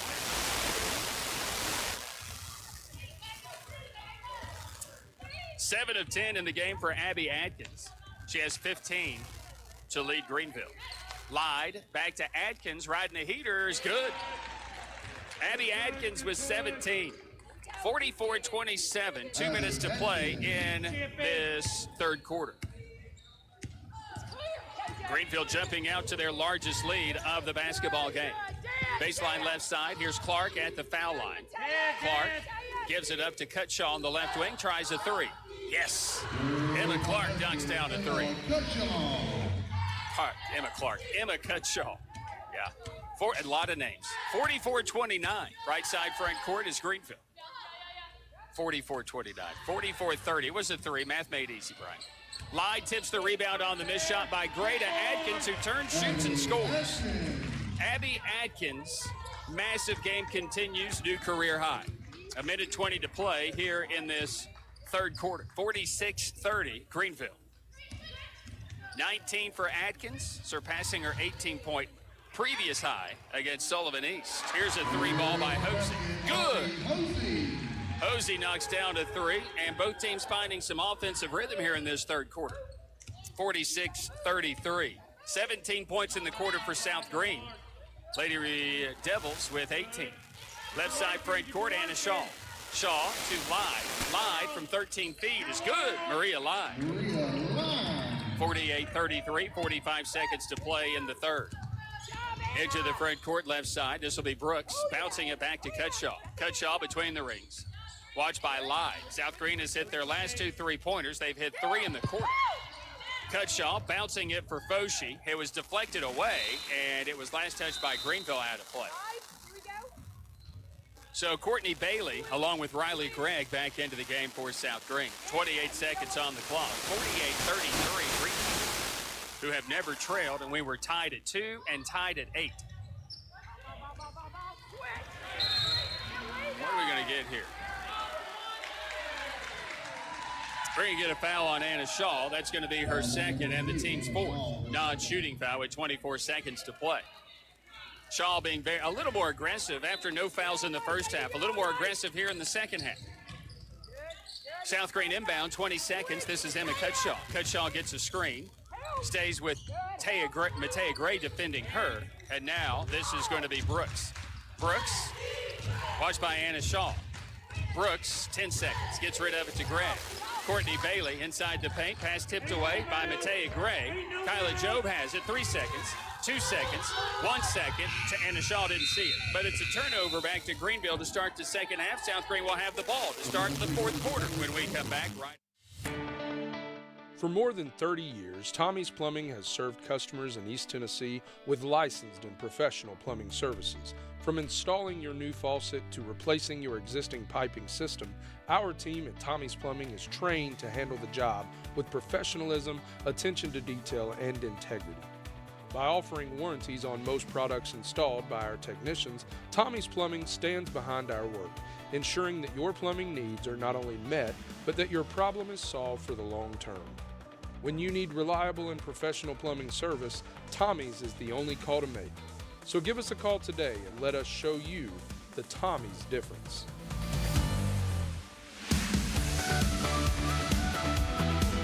Customers keep telling us that we're Tri-City's best kept secret. We're not sure why.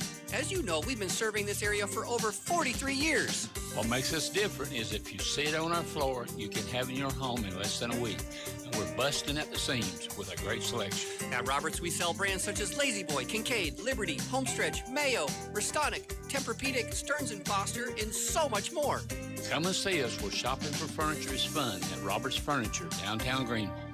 The Andrew Johnson Bank Ladies Classic continues. And now, with the call, Brian Staten. We welcome you back into Hal Henner Gym. Greenville outscores South Green 20-17 in the quarter, extend their lead to 15. They led by as many as 17. It's 48-33 as we start the fourth. South Green with the basketball, who shot great in that third quarter, 7 of 11. The issue was they had 4 turnovers in that quarter. Cutshaw on a double team, backs it out. This will be a Brooks 3 from the baseline, no good. Gregg has the rebound go through her legs. It's on the floor, and the jump ball arrow to favor Greenville. But good effort. It has been great effort all the way around here in this second half. It's almost as if the teams thought, well, we're hitting the snooze button in the first half. It's almost like they hit the snooze button. They are getting after it a little bit here in this second half play. Adkins on a career day, 9 of 12 from the floor, 19 points. Left side front court, Shaw, Jobe, Lyde, foul line jumper, back iron, no good. Rebound tipped right out to Lyde, who finishes this one. Maria Lyde with 9. 50-33, Greenville. Here's Courtney Bailey into the front court for South Green. 3 ball by Foshi is off the mark, no good. Rebound taken away by Abby Adkins. Nearly 10 rebounds a game in this tournament through the first 3 games. Shaw, Adkins, Job. Job will pull up, give it up down low for Lyde, and lay it in. Maria Lyde. 52-33. Some of the tiredness starting to show, some of the fatigue. And it'll be an offensive foul whistled against South Green. So Brooks whistled for her second. It turns the basketball over. The first foul on South Green in the quarter. Hosey back into the game for South Green. And again, the Lady Rebels against Crockett on January 2nd. And again, no rest for the weary. This is their 5th game in 5 days. A whistle in backcourt as Brooks was gambling for a steal. And Foshi had done a good job turning Shaw into Brooks. And Brooks will be whistled for the foul. She got there just a touch late. That'll be her 3rd foul, team foul number 2. Lyde on the inbound. South Green with heavy pressure. Foshi defending Shaw. Double team comes by Hosey. Shaw gives it up to Lyde in the front court. Lyde down the lane. Little runner is good. Maria Lyde, 3 for 4 in the quarter. She has 13 in the game. 54-33. Greenville, 6:20 to play in the contest. Bailey, a little crossover, foul line. Kick out to Gregg on the left wing. Gregg bouncing it back to the top. This will be a Brooks 3. Is good. Bailey Brooks knocks down the 3. She has 9. 54-36. Greenville. Atkins into the front court for the Lady Devils. Atkins dribbles it right down Broadway off the glass, banks it in. And 21.9 for Abby Atkins is 10 of 13 for the game. 56-36. Greenville.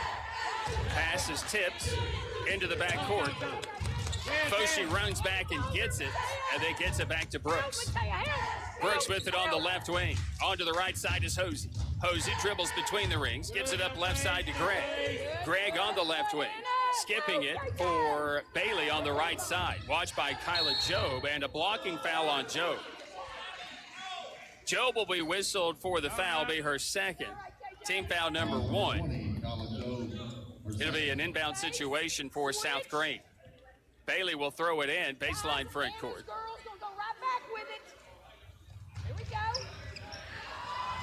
Bailey to the top of the key to Gregg on the inbound play to Brooks. Brooks comes to get it from the left wing. So good. Handling the basketball, handling pressure is Brooks. Gregg, the open player for 3. Bang. Riley Gregg, her 10th point of the game. 56-39, Greenville, 5 minutes to play, and a whistle in backcourt. And the foul will go on Bailey.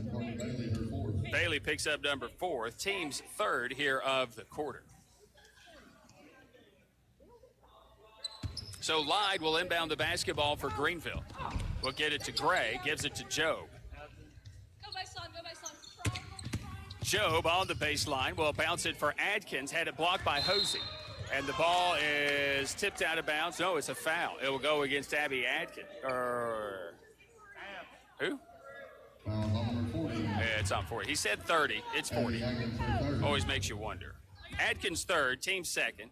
South Green basketball. 5 minutes to play. Foshi rips the ball away from Gray. Will rip it into the front court as well. Foshi into the corner for Bailey. Back to Hosey to Brooks. Brooks, left side 3 by Gregg. Bang! Riley Gregg's hit another. And a timeout taken by South Green. So the timeout for South Green, and we'll take the timeout back in 30 seconds. 4:47 to play here in the basketball game, as Greenville leads South Green by 15. This is Connie Kilday, branch manager at Andrew Johnson Bank, your trusted banking partner for over 4 decades. Banking is more than just numbers and transactions to me. It's my passion. So if you're looking for a banking partner who truly cares about your financial well-being, look no further. Visit me at our main office in downtown Greenville. Andrew Johnson Bank, where helping friends is our business. ajbank.com, member FDIC. The Ladies Classic on WSMG 95.5 Jewel FM. And now, Brian Staten. So we welcome you back into Hal Hunter Gymnasium. The timeout taken by South Green. I guess that was a 2. by Riley Gray. I'm assuming it was. I did not see the adjustment in that, but I'm assuming that that's what that was. 56-41 is what they have on the scoreboard, so I guess I didn't see that. Riley Gregg with 12 points, though. She's hit her last 3 shots. She has 2 3-pointers instead of the 3 that I thought she had. And it's a 15-point lead for the Greenville Lady Devils out of the South Green timeout, who will face full court pressure by South Green. Inbound situation for the Lady Devils. Baseline back court. It'll be Job to throw it in. Maria Lyde working her way around Hosey into the front court. Lyde keeping possession. Gives it up for Job. South Green chasing and doing a really good job defensively, closing a lot of the gaps in the passing lanes. Shaw with it on the right side, watched by Foshi, and now double team. Passes out of that double team to Lyde, gets it to Atkins, counted 1. Abby Atkins with the bucket, the hoop, and the harm, and will be at the line with the chance at the 3-point play. And the foul goes against Brooks, her 4th. Team foul number 4. 4:24 to play here in this 4th quarter of play. As Abby Atkins' career night continues, cannot hit the free throw. Kyla Job grabs the rebound. They're going to get Foshi for a foul. Job just gets as high as she can get, and she came down on the backside of Foshi. And they call a foul on Foshi, which is her 1st and the 5th on the team. What they called was a block, kind of an undercut, I suppose. But Job, so athletic, goes up with the ball, comes down as she's being undercut, and still lands on her feet. It's just remarkable.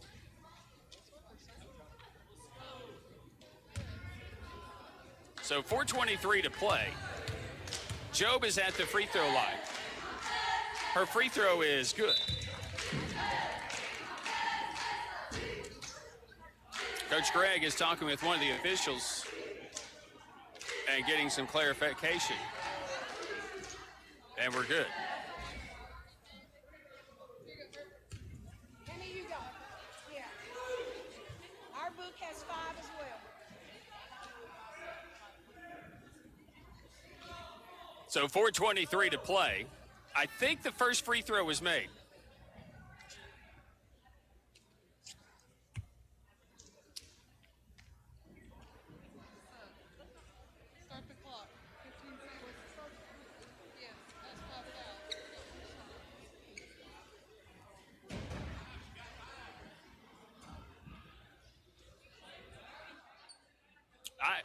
I had 4 on Brooks, but then again, I'm not official. But they're saying it's 5 on Brooks. So Brooks, is she in or not? So is she in or not? Does she have 5 or not? Second free throw is missed by Job. But she's still out there. Yeah. So what are we doing?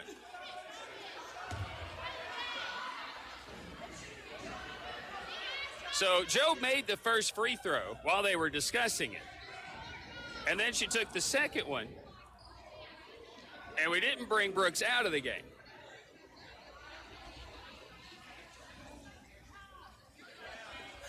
And Brooks was laughing the whole time she had the ball.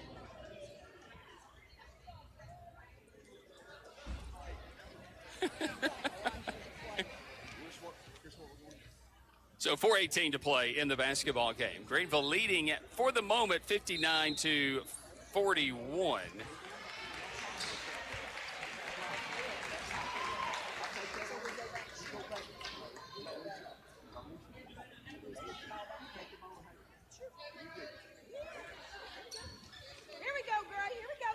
All right, so Joe made 1 of 2. South Green has the ball. And Brooks has fouled out of the game. I need a breakfast. Here we go. Across the stripe into the front court. I need my second breakfast already. Good, Maria. Good, Maria. Left side, Hosey on the baseline for South Green. Gives it up. This will be Foshi in the paint. This runner's off the mark and no good. Rebound comes down for Greenville. Lady Devil basketball across the stripe. Job split a double team with Pace, and this will be Bailey with the foul. Oh, it's on Foshi. Number 1 on Foshi. At the line for 2 shots. So 2 shots will go Kyla Job. Kyla Job. Job 1 of 2 her last time. Double figures in every game this season, this being the 17th game. Has 13. Her free throw is short.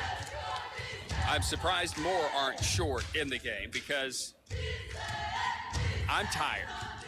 I can't imagine playing 4 or 5 straight days. Job's second is strong, and the rebound is out of bounds off Greenville. All right, KJ. 59-41, 3:55 to play. Greenville leading South Green. Of course, you had that 2021 campaign in which they were conference teammates or conference opponents in that last year. They played 3 times. In the regular season, Greenville won 70-55 and 112-101 in 3 overtimes. As Hosey will drive and shoot and score. Hosey with her 7th point. 59-43, 3.5 to play. Lyde bouncing it for Gray, who lays it up, puts it in. 61-43, Greenville. Foshi across the stripe into the front court on the right side to the baseline. And the bounce pass return is stolen by Anna Shaw. Shaw with the steal. Long pass up ahead for Kyla Job. Her layup attempt is good. Kyla Job. 63-43 Greenville. Exploding here in the last minute without Haley Brooks on the floor with those 5 fouls. On the right side, back out to the right wing is Hosey. Hosey between the rings, center of the floor. Bailey. 3 ball on the way by Bailey is short, no good. Offensive rebound putback is off the mark, no good by Samantha Birdwell, who had come into the contest. Foul went on Taya Gray. So in that regular season, Greenville winning 70-55, 112-101 in 3 overtimes, 3rd highest scoring game in state history. As Birdwell good on the first. And then in the return game in the district semifinal, South Green won 70-55, exacting the revenge in the final meeting that they would play until today. Second free throw no good, and the rebound comes down to Greenville. 63-44 Lady Devils. 2:35 to play in this consolation game.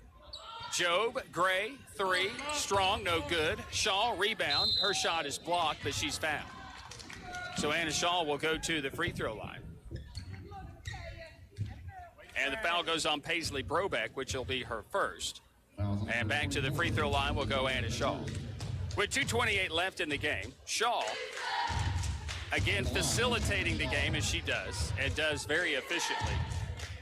Missing on her first free throw opportunity. 5 points in the game for Anna, right at the tournament average, and knocks home the second. 64-44, Greenville. Left side front court is Riley Gregg, who got hot here in the second half, drives it to the rim, counted 1. Riley Gregg. And her hot 4th quarter continues. Bucket is good. The foul goes against Gray, her second. So to the free throw line will go Riley Gregg, averaging 8 points in the tournament. And is 2 for 2 in the game from the free throw line, but misses the 3-point opportunity. Rebounded by Anna Shaw. Shaw quickly into the front court, and then will slow it back up and set up shop in the half court. With 2:05 to play in this one. Left side, Shaw, skipping it for Gray, saves it right in front of our location, gives it up to Lyde. Lyde, Shaw from the left wing. To the top is Gray. Gray, Lyde in the paint, kicks it out to Job. Against the zone by South Green. Job, Adkins, jumper, no good. Rebounded by Adkins, and she can't hang on to it. Is she fouled? Or did she foul?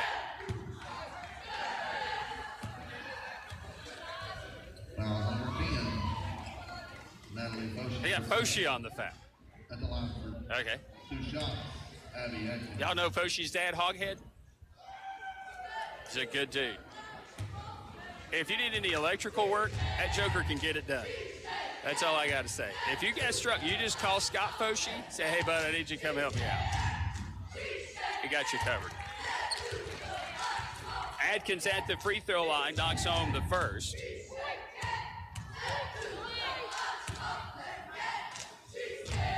Second, good. Adkins' career game continues. 25 for Abby Adkins. Right side front court, South Green, Samantha Birdwell. Birdwell double teamed, in trouble. She'll pass out of it. The pass is stolen by Job. Job with it into the front court, 1:20 to play. Greenville holding a 20-point advantage. Shaw with it on the left side to Lyde. Lyde skips it to Job, elevates off the glass, banks it in. Kyla Job. All within the system. 68-46, Greenville. Birdwell, top of the key, Brobeck. Brobeck down the lane on Adkins, who will foul him. Paisley Brobeck will go to the free throw line. Adkins with her fourth. She's played every second of the game with Anna Shaw and Kyla Job.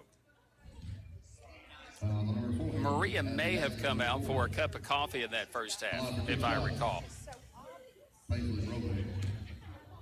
Brobeck to the free throw line. Free throw, no good. Paisley at the stripe. Missing on the second. Rebounded by Lyde. Greenville basketball, 50 seconds to play in the basketball game. 68-46. Greenville get their victory. Their next game will be conference play as they'll take on Cherokee January 9th. So they'll have all of next week off. They will not play Bearden on that Friday night. The boys play Bearden January 5th. And that'll be a 7 o'clock tip-off. South Green goes to Crockett on January 2nd, Tuesday. This will be Kyla Job with the finish, and she'll make it 70-46. Foshee into the front court, 18 seconds to play. Here's Hosey. Hosey, Birdwell, Brobeck. Brobeck on a double team. Foshee. Foshee, baseline pull-up jumper, no. Rebound taken by Lyde. Greenville basketball 2-1 and over. And the Greenville Lady Devils in their losing skid with back-to-back wins in the Ladies Classic as they get the victory against their longtime rival, the South Green Lady Rebels, and that's their third win in the last 4 meetings with South Green. Prior to that, South Green had won 6 of the last 8 games. Again, your final score, Greenville 70, South Green 46. Back with the wrap after this. The Andrew Johnson Bank Ladies Classic continues from Radio Greenville Sports on WSMG. At Corner Pond, the friendly and knowledgeable staff has the experience necessary to help you out regardless the need. Have an item of value you'd like to pawn or sell? Corner Pond can help. They pawn numerous items of value, including firearms, tools, ammunition, silver, coins, and much more. When you walk through their doors, you'll find well-stocked shelves full of electronics, gaming systems, fishing and hunting equipment, car audio and accessories. And don't forget about the room full of guitars and basses and amplifiers, or their outside lawn and garden equipment. Corner Pond is a case knife dealer and carries numerous used knives as well. Stop by and let the friendly staff at Corner Pond help you today at 432 East Bernard Avenue, Greenville, Tennessee. For more than 30 years, Tommy's Plumbing has served customers in East Tennessee with licensed and professional plumbing services. From installing your new faucet to replacing your existing piping system, our team at Tommy's Plumbing is trained to handle the job with professionalism, attention to detail, and integrity.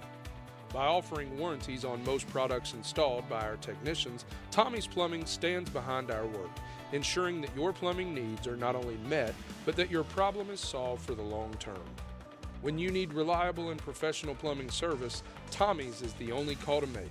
So give us a call today and let us show you the Tommy's difference.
in South Green. And the South Green Lady Rebels fall to Knox Catholic and Daniel Boone. They beat Chucky Doak. They fall to Upperman in a pickup game, not part of the tournament. And then they fall here today to Greenville. Their fifth game in 5 days. So you got to sit there and think, holy cow, that's a lot of basketball. And for sure it was for the South Green Lady Rebels. Coming up, it's our 6th place game, North Green versus Bearden. Our 5th place game is Cott County and George Rogers. And our 3rd place game will be Webb versus Bartlett. I'll be back with you on the championship game. That is Jackson Southside against Marist. And we talk a little bit about some of these championship field type games and looking to become the 4th non-Tennessee team to win a ladies classic will be Marist out of Atlanta, Georgia. The last team to do it, Bullitt East Kentucky, who knocked off Greenville back in 2019 here of this tournament. So that is what's coming up, and that's what you got to look forward to. Here from the 34th, actually that was 2020, sorry, it was 2020 the last time. So, wow, yeah. That's on the way. David Brooks will be on the other side. We've got an extended break. We'll have some news between games, and then game number 3 of the day, which is game number 34 of the tournament. That's coming up as you listen here from WSMG. Your final score in our consolation, Greenville 70, South Green 46. This is the Andrew Johnson Bank Ladies Classic from WSMG. Do you know Tommy? Sure you do. Tommy is the guy you call when you need help with plumbing projects. The guy you call when you need help in a hurry. Tommy's Plumbing is the plumber who provides the Tri-Cities and surrounding areas with fast, reliable, and affordable plumbing services, such as sewer and drain cleaning. You name it, he can fix it. If you need a quality plumber at a reasonable price with warranties, then you know who to call. Tommy's Plumbing. Tommies. That's Tommy's Plumbing. Google us or find us on Facebook today. In obituary news, Betty Carolyn Cork Parker, age 80 of Mossheim, passed away Thursday. She was retired from Tusculum College as a technical services librarian, working there. For more than 30 years, Tommy's Plumbing has served customers in East Tennessee with licensed and professional plumbing services. From installing your new faucet to replacing your existing piping system, our team at Tommy's Plumbing is trained to handle the job with professionalism, attention to detail, and integrity. By offering warranties on most products installed by our technicians, Tommy's Plumbing stands behind our work, ensuring that your plumbing needs are not only met, but that your problem is solved for the long term. When you need reliable and professional plumbing service, Tommy's is the only call to make. So give us a call today and let us show you the Tommy's difference.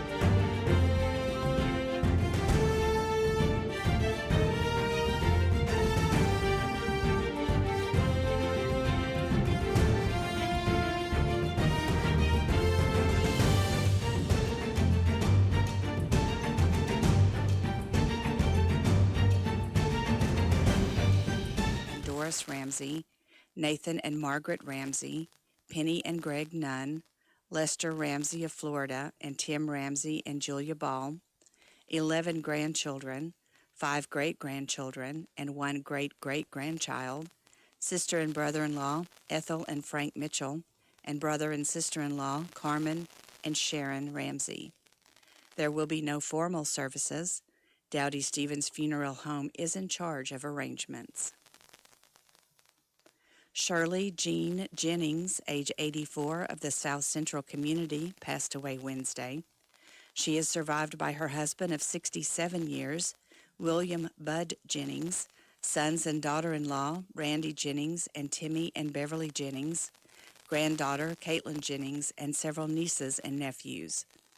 The funeral service will be at 2 p.m. Tuesday at Kaiser Rosehill Chapel with Reverend Kent Stills and Reverend Jerry Hobson officiating.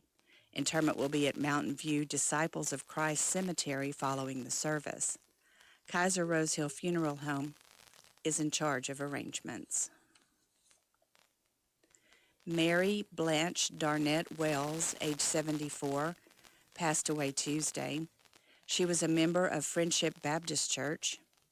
She is survived by Sister Marissa Rogers of Greenville, two nieces, Lynetta and Letitia Rogers of Greenville, great niece Amelia Rogers of Greenville, and special friend John Hicks of Raleigh, North Carolina. The family will receive friends on Friday, January the 5th, at Jeffers Funeral and Cremation Service downtown from 12 until 1 p.m. The funeral will follow Friday at 1 p.m. in the Funeral Home Chapel with Reverend C.C. Mills officiating. Interment will follow in Greenlawn Memory Gardens Mausoleum. Jeffers Funeral and Cremation Service is over the arrangements. Jerry Ricker, age 73, passed away on Monday. He served in the 101st Airborne during the Vietnam War. Following military service, he dedicated over 30 years of his life to Parker Hannafin, retiring in 2005.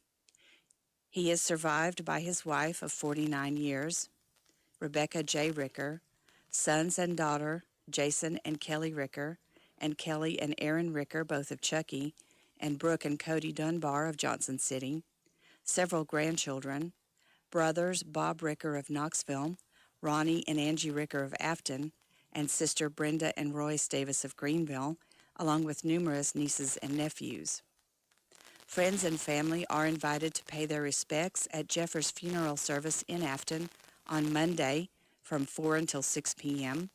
The funeral service will follow visitation in the Funeral Home Chapel with Reverend Jim Fillers and Kyle Waddell officiating. He will be laid to rest during a military graveside service at Mountain Home National Cemetery on Tuesday at 2 p.m. The Greene County Honor Guard will conduct military honors. Jeffers Funeral and Cremation Service is in charge of these arrangements. Janice Taylor Cutshaw, age 74, of Columbus, Ohio, formerly of Greenville, passed away Monday. She retired from Green Valley Developmental Center and was a member of Mount Pleasant United Methodist Church. Survivors include two daughters, Cindy and Marshall Cutshaw, Angie Cutshaw and Shane Waits, three grandchildren, Brandon Legg, Brett and Alyssa Ayers, and Taylor Ayers, four great-grandchildren, one sister, Norma Hartman, and former husband, William Cutshaw. The family will receive friends from 4 until 7 p.m. on Tuesday at Dowdy Stevens Funeral Home. Funeral services will follow at 7 in the Funeral Home Chapel. Family and friends are asked to meet at Dowdy Stevens at 10 a.m. Wednesday to go in procession to Pleasant Hill Cemetery for the 11 a.m. committal service. Dowdy Stevens Funeral Home is over arrangements. Lana Jean Peters, age 83, passed away on Tuesday. The family will receive friends from 4 until 8 p.m. today at Dowdy Stevens Funeral Home. Funeral services will be at 2 p.m. Sunday in the Dowdy Stevens Chapel. Burial will be in Greenlawn Memory Gardens. Dowdy Stevens Funeral Home is over the arrangements. Nellie Lamons passed away on Monday. The family will receive Bayleton Drug Company services the surrounding communities of Bayleton with excellent patient care using a full-line pharmacy, over-the-counter selections, and a convenient drive-thru. When you visit us, you are treated as a neighbor, not a number. It's not just our slogan, but our culture. We're investing in our patients, local schools, and community. For over 5 years now, we have established ourselves as an independently family-run pharmacy that isn't driven by corporate goals. We are driven by what is best for your overall health and wellness. We're conveniently located so you don't have to make the drive. Prescription drugs are just the tip of the iceberg. We also offer natural remedies, essential oils, at-home medical needs such as walkers, rollators, bath accessories, as well as wound care products. And coming soon, basic urgent care services. What makes us better than other drugstores out there? When you frequent Bartlett Drug, you will receive professional, courteous, and friendly service that goes above and beyond any other pharmacy in the area. Remember, you're a neighbor, not a number.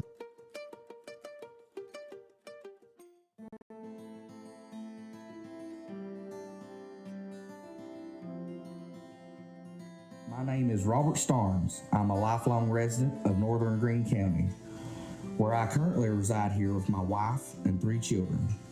I was a barber in Greenville for the last 6 years, but I have recently changed locations to my new shop in Bayleton. It's at 285 Mortis Hollow Lane, Afton. I'm also a proud supporter of North Greene Athletics. Come see me for all of your men and boys grooming needs. Go Huskies! To these Radio Greenville stations for the latest weather updates. Today is the 5th and final day of the 34th Annual Andrew Johnson Bank Ladies Classic. Coverage begins at 9 this morning. The championship game is set for this evening at 5 p.m. and will feature Jackson Southside against the Marist School from Atlanta. Radio Greenville provides audio coverage of each game of the 2023 Andrew Johnson Bank Ladies Classic. Today's schedule also includes Upperman versus Oak Ridge at 9:30, Greenville versus South Greene at 11 a.m., North Greene versus Bearden at 12:30, George Rogers Clark versus Cott County at 2 p.m. for 5th place, Knox Webb versus Bartlett at 3:30 for 3rd place, and Marist versus Jackson at 5 p.m. for the championship. 2 people were injured Thursday morning in a wreck on Kingsport Highway near the Greene-Washington County line. The wreck occurred around 10:45 a.m. when a tractor-trailer driven by 40-year-old Clementa Blocker of Florida was traveling south and failed to maintain its lane. The vehicle then struck a GMC Terrain driven by 54-year-old Teresa McCamus. Both vehicles came to an uncontrolled final rest on the west side of the roadway. McCamus and a 10-year-old passenger were injured in the wreck. The juvenile was reportedly airlifted to the UT Medical Center, but the injuries did not appear to be life-threatening. Blocker and the passenger in the tractor-trailer were not injured.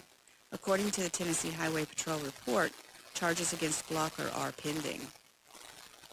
A structure fire was reported Thursday night. At around 10 p.m. on Thursday, Greene County Police responded to the report of a house fire at 11905 Kingsport Highway. Officers spoke with the victim, who stated that she had dumped her ashtray into a trash can in the sunroom. When she returned, she found her trash can to be on fire, according to the report. Newmansville Fire responded to the scene and was able to contain and extinguish the fire. This structure fire marks the 5th in Greene County since last Friday. Emergency personnel responded to a fire on the Kingsport Highway last Friday, Oakdale Drive on Saturday, Houston Valley Road on Monday, and Chucky Ruetan Road on Tuesday. For more on our news, be sure and visit our website at WGRV.com. The Andrew Johnson Bank Ladies Classic on WSMG. The Jewel 95.5 FM, brought to you by Andrew Johnson Bank, Gateway Ford Nissan, the Red, White, and Blue Marathon Quick Stop Markets, Hometown Realty and Auction, Marsh Propane, Roberts Furniture and Mattress Gallery, Rusty's Tire and Alignment, Morlock Auction Team, Grand Rental Station True Value, your Greenville Energy Authority, Tommy's Plumbing, Corley's Pharmacy, Greenville Federal Bank, Greene County Land and Auction. You're listening to the Ladies Classic. And now, David Brooks. Good afternoon, ladies and gentlemen. Welcome to Howard Hinner Gymnasium, home to the 34th Annual Andrew Johnson Bank Ladies Classic, presented by Radio Greenville Sports here on WSMG. Glad to have you along. My name is David Brooks. I got Jeff Moore, the game station engineer, back at the station, making sure everything goes all right. If you're going to watch us on the simulcast with Grassroots Media, welcome. We're glad you decided to tune in. Coming up, we've got the 6th place game. It'll be North Greene facing off against Bearden. It'll be the Lady Huskies facing off against the Lady Bulldogs. As they are warming up and getting ready to start the game. This let's take a look at who's going to be starting off for the teams. First off, for the visiting Bearden High School Lady Bulldogs, your starters will be Natalia Hodge, Kendall Ann Murphy, Lindsay Wilson, Lainey Cox, and Aisha Patel. Aisha Patel stands at 6 feet, and she's a junior. So we look to see a lot of good things from her. She's been doing really great so far. Now your starting lineup for your home-standing North Green Lady Huskies. Your starter is going to be Mercy Buchanan, 5'3" junior. Heidi Harmon, she's a 5'2" senior. Ella Head, she's 5'6" and a sophomore. Haley Bailey, a 5'8" senior. And Hannah Miller, a 6-footer from junior. That'll be your starting lineup for your Lady Huskies. As they get ready, the last few words from the coaches, we'll take one quick timeout. This is the Andrew Johnson Bank Ladies Classic here on WSMG.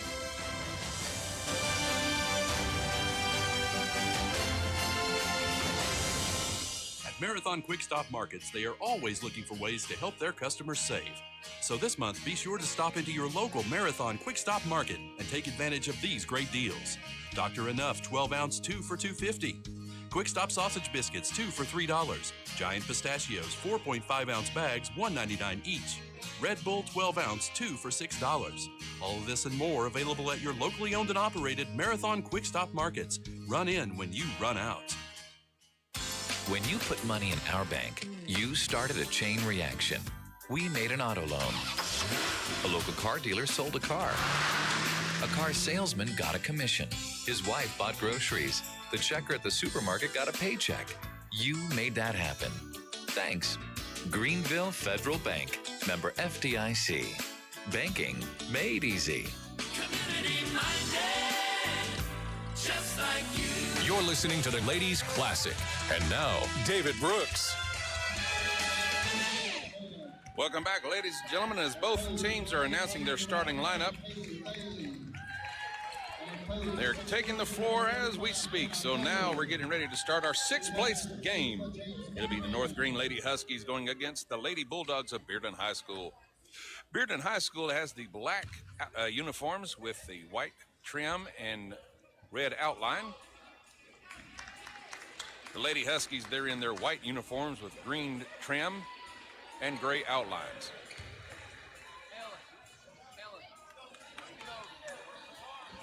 As you hear Coach Buchanan giving final instructions to his Lady Bulldogs, we're getting ready to start, and we are underway with the game. Bearden gets the tip off, and they're going left to right on your radio dial. Lady Huskies will be going right to left. As they always do, come around, passing it back and forth, trying to go for a three-pointer right off the bat, and making it Natalia Hodge, making her presence known here on the court already with a three-pointer. Lady Huskies get the ball, and they quickly get down the lane. Ella Head has it stolen away by, of course, Natalia Hodge, going up for a layup. No good. Getting the rebound, that is Kendall Murphy with the basket. And already 5-0 here at 7:24 in the first period. Huskies now with the ball as they come down to their side and trying to save it quickly, falling out and picked off by Bearden. That was Mercy Buchanan. She tried to save it, but she fell out of bounds, but it was the Bearden who got it back. Patel now with the ball. She tries to find a person on the outside going for three, making it.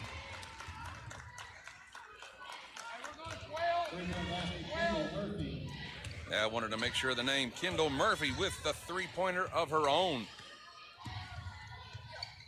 And as North Green gets the ball back down to their side, they're passing around Husky to Husky, going left to right of the net, trying to find any opening that they can. Ella Head now has it. She comes out of the corner over to the wing spot. Now she passes over to Mercy Buchanan and is just trying to play keep away right now from Bearden. And she goes onto the paint, doesn't find anything. She quickly passes over to Mercy Buchanan from the slot position, going for three, no good. But they get their own rebound. Now back and around the key, going for another three-pointer. That was Ella Head, and no good, and a rebound. Haley Bailey with the rebound. 8-2, Bearden on top, just like that. as they come down to their side. Now Patel, she can't find anything open. She gives it over to Kendall Murphy for another three-pointer. 11-2 your score immediately, just like that. So now the Huskies have the ball here in the backcourt, trying to find an opening 2-on-1, but they quickly pass it over to Ella. She's open. She gives it over to teammate Hannah Miller. Going onto the paint for two, rolls around the rim and no good. Patel gets the rebound for Bearden. She passes it down. Gives it over to teammate Natalia Hodge and tries to find an open player, but is picked off by the Bulldogs. So now Mercy Buchanan gets her team across the halfway stripe. Now goes to the left of the net, tries to find Ella ahead as she tries to pass it back over to Buchanan, but it goes out of her hands, out of bounds, and it's going to be Bearden's ball. 5:13 to go, 11-2 your score. Bearden on top just like that. With three three-point baskets, two of them by Kendall Murphy. As now they come back down and going for another one. She was inside the paint. Correction, that was Lainey Cox on that one. She gets her own rebound, tries to go from the paint. That's no good. Running out, going to the left. Lainey Cox lets the ball roll out of bounds. And it's going to be the Bulldogs with the ball. Correction, Lady Huskies with the ball. As they get the ball down to their side, it's Ella ahead. She gives a quick pass over to Hannah Miller. Doesn't like what she sees. She's got a Bearden player right in front of her, so she gives over to Mercy Buchanan. As they pass it back and forth, Buchanan goes to the corner. As she tries to make a pass, they're going to call a walking violation. So the ball is going to go back to Bearden. 11-2 your score, 4:30 to go here in the first period. Bearden now with the ball. Natalia Hodge calls out the plays for the teammates, and they come right around. Kendall Murphy, she's got it. She gives it back over to Hodge. Then a big long pass over to Murphy. No good, that three-pointer. And the Lady Huskies get it back. Buchanan now gets them down and tries to find an opening. Gives it over to Ella Head. Head finds Haley, and now going for two. There it is. Haley Bailey with a two-point basket. 11-4 your score. Bearden is on top. Bearden now comes down, now going for a three-pointer of her own. Natalia Hodge, that one was no good. Bearden does get the rebound. They save it. Driving on the lane is Kendall Murphy. Her layup is no good. North Green gets the rebound. Coach tells Mercy Buchanan what plays to do, and now she gets her team down there. Give the ball over to Heidi Harmon. She's trying to find an opening, passes it back over to Ella Head, but it gets picked off by Bearden, and they quickly come down the lane. There was a struggle for the ball between two players, and some substitutions are coming in. Coming in for Bearden is Rachel Wilhoit and Amanda Parker. As we get back underway, going onto the paint for an easy layup, that is Kendall Murphy, making it 13-4 your score with 3 minutes to go here in the first period. Bearden has come to play today. Get closer, Heidi. Lady Huskies now get down to their side as they pass it between Mercy Buchanan and Heidi Harmon. Back over to Ella Head. She goes to the left of the net, top of the key, trying to find an opening, but she's got a face full of Kendall Murphy. As they give it back over to Buchanan. Now they step back. She checks with the coach on what play to do. She's facing the 3-2 defense that time around. Now they move around. Passes it between Ella Head and Mercy Buchanan. Tries to make a dribble pass, but it's picked off by Bearden as they quickly run down the lane. Natalia Hodge, she's got it 2-on-1, passes it inside to Kendall Murphy into the paint in alley. Oop, there it is. Lainey Cox makes it. Double. 15-4 your score. As now there's a struggle for the ball, and it's picked off by Bearden, quickly driving the lane in for an alley-oop. There we go. Rachel Wilhoit with a basket. 30-second white coat. North Green didn't like what they see, so they took a timeout. We'll take one quick timeout, 30 seconds. We'll be right back to the Andrew Johnson Bank Ladies Classic here on WSMG. Hometown Realty of Greenville is celebrating 20 years as your hometown real estate firm. Times change, but our principles and dedication to our community have not. Thank you for 20 successful years, and we look forward to 20 more. On behalf of all our agents, we would like to thank you for helping make these past 20 years successful and look forward to working with you for many more. We're still having fun, and you're still the one. You're listening to the Ladies Classic. And now, David Brooks. Welcome back to Hal Hinner Gymnasium, ladies and gentlemen, where it is the 34th annual Andrew Johnson Bank Ladies Classic. It's North Green taking on Bearden, where right now Bearden's on top 17-4. And the Lady Huskies have now got the ball. Mercy Buchanan brings her team down. Passes over to the left to Ella Head, trying to find something. Goes around the key, and it gets picked off by Bearden. Who was that was trying to go for that? That was Kendall Ann Murphy. It was in her possession as it rolls out of bounds, but as the Lady Huskies get it back. Ella passes it in to Mercy. Now she's trying to find an open player. She does find Haley Bailey. Quick pass over to her. Now going back to the left over to Ella. And a travel violation is called on Ella. So it's going to be Bearden's ball. Minute 30 to go here in the first period. Bearden's on top 17-4. Natalia Hodge quickly comes down the lane. Gives a pass over to, who is that? That is, of course, Lainey Cox. She tries to go for a basket. No good. Lady Huskies get the rebound. As they now come down to their side. Hannah Miller, she's in. She gives the ball over to Ella Head, goes around the key. She goes over and finds Heidi Harmon over in the slot formation now, trying to make a pass, and almost picked off by Kendall Murphy. They give the ball over to Haley Bailey. She tries to make a simple layup, and no good in the low post position, goes out, and a foul is called.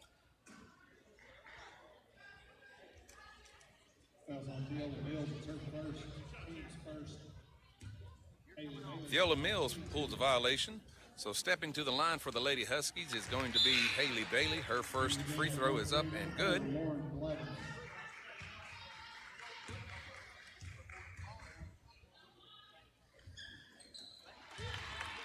Second one is up and in. Lauren Blevin comes in for North Green. Going out was Heidi Harmon. She's going to sit down for a little bit. Bearden with the ball as they now come down to their side. Passing it back and forth between Rachel Wilhoit and fellow teammate Natalia Hodge, trying to find an open. Now driving the lane, goes to the outside, gives it over to Kendall Murphy. Murphy gives it back to Hodge for three. No, hits the rim. Does not go in. North Green quickly with the rebound. As there's a struggle for the ball, they throw it in, picked off by Bearden. Layup, easy two by Natalia Hodge. Whoa. Top of the key, Haley, top of the With key. 20 seconds to go, your score 19-6. Bearden on top of North Green. As now North Green's got the ball, and Ella Head tries to go for a layup. It's smacked out of the hands by Bearden. Natalia Hodge, she comes running down here. Now it's 2-on-1. There's a struggle for the ball. Jump ball indicated. And they're going to say North Green gets it.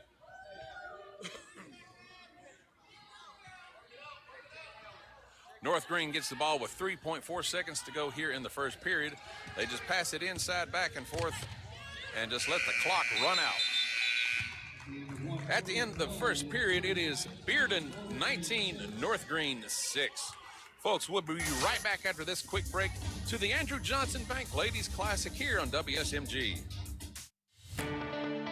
For more than 30 years, Tommy's Plumbing has served customers in East Tennessee with licensed and professional plumbing services. From installing your new faucet to replacing your existing piping system, our team at Tommy's Plumbing is trained to handle the job with professionalism, attention to detail, and integrity.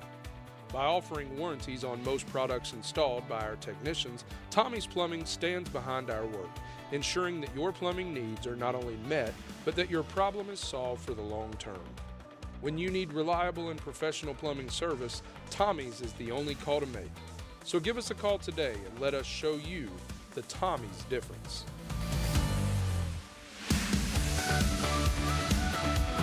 Rusty at 639-7447 for details or to schedule your alignment. And when you need new tires, check out the lineup of name brand tires at Rusty's Tire and Alignment, located at 1044 West Summer Street in Greenville. You're listening to the Ladies Classic.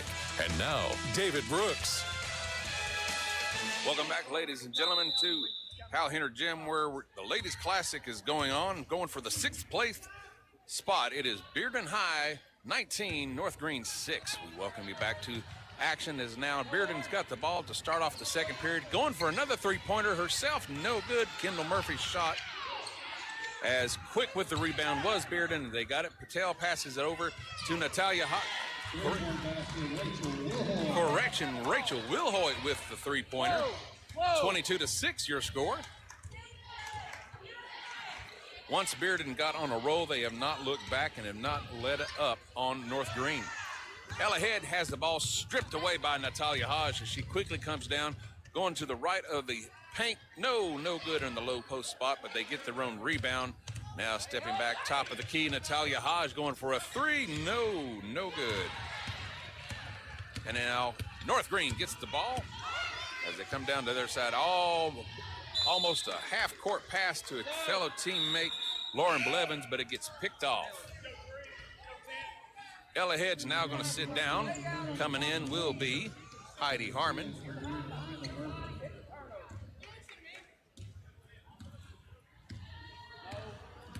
As now Bearden comes down to their side of the court. They come around the key, passing it between Rachel Wilhoit over to Kendall Murphy, then back over to Theola Mills. Going for three, making it Lindsey Wilson. And now North Green gets the ball as they come down to their side, quickly trying to get back going. Duck in As there. It is Hannah Miller giving a pass on the inside. She gives over to Heidi Harmon. Back around the key, finding Buchanan over in the corner, and could not make anything, so she comes out of there, gives it all the way over to Haley Bailey. And now driving, trying to go is Lauren Blevins. She runs into a Bearden player, almost loses it, but she quickly regains it. Going for an easy layup of two. There it is, Haley Bailey. 25-8, Bearden on top. And Bearden now has the ball as they come down to their side. Passing it back and forth, going Rachel Wilhoit over to Lainey Cox. Now give it back over to Kendall Murphy. On the paint, going for a layup is Theola Mills, picked off, and then Lindsey Wilson making the basket. Husky. So now North Green comes down to their side. Trying to make it easy basket on the paint. Hannah Miller gets smacked out of her hands. Come here.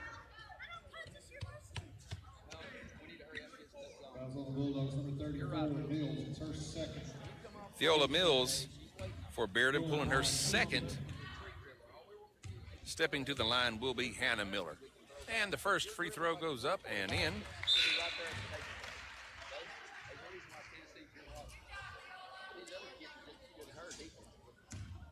(27-9). Bearden on top. And the second free throw goes up and in. 12. Bearden now with the ball as they come down to their side of the court. Rachel Wilhoit now passes in, gives over to Lindsey Wilson, goes to the left of the net, driving, finding someone on the paint. That is, yes, Lainey Cox. She tries to make a simple layup, and there is contact. Let's see what the ruling is. North Green's going to get the ball back. Simple walking violation is all that was. 5 minutes to go here in the first half. Your score, 27-10. Bearden is on top. As they come down, Heidi Harmon has the ball. She quickly passes it over to Hannah Miller. She finds Mercy Buchanan over in the corner to the right of the net. She can't make anything, and she's got a face full of Kendall Murphy, and now a violation. Holding on Mercy Buchanan. That'll be her first, team first of the first quarter. Bearden now with the ball as they come down to their side.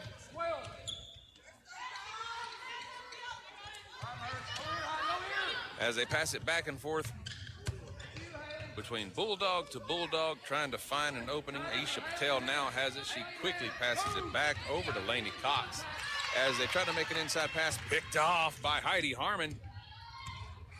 She stands 5'2", but she can jump like about 6. So she reached up there and pulled that ball down. Huskies now with the ball as they come down inside. Hannah Miller's trying to find somebody open.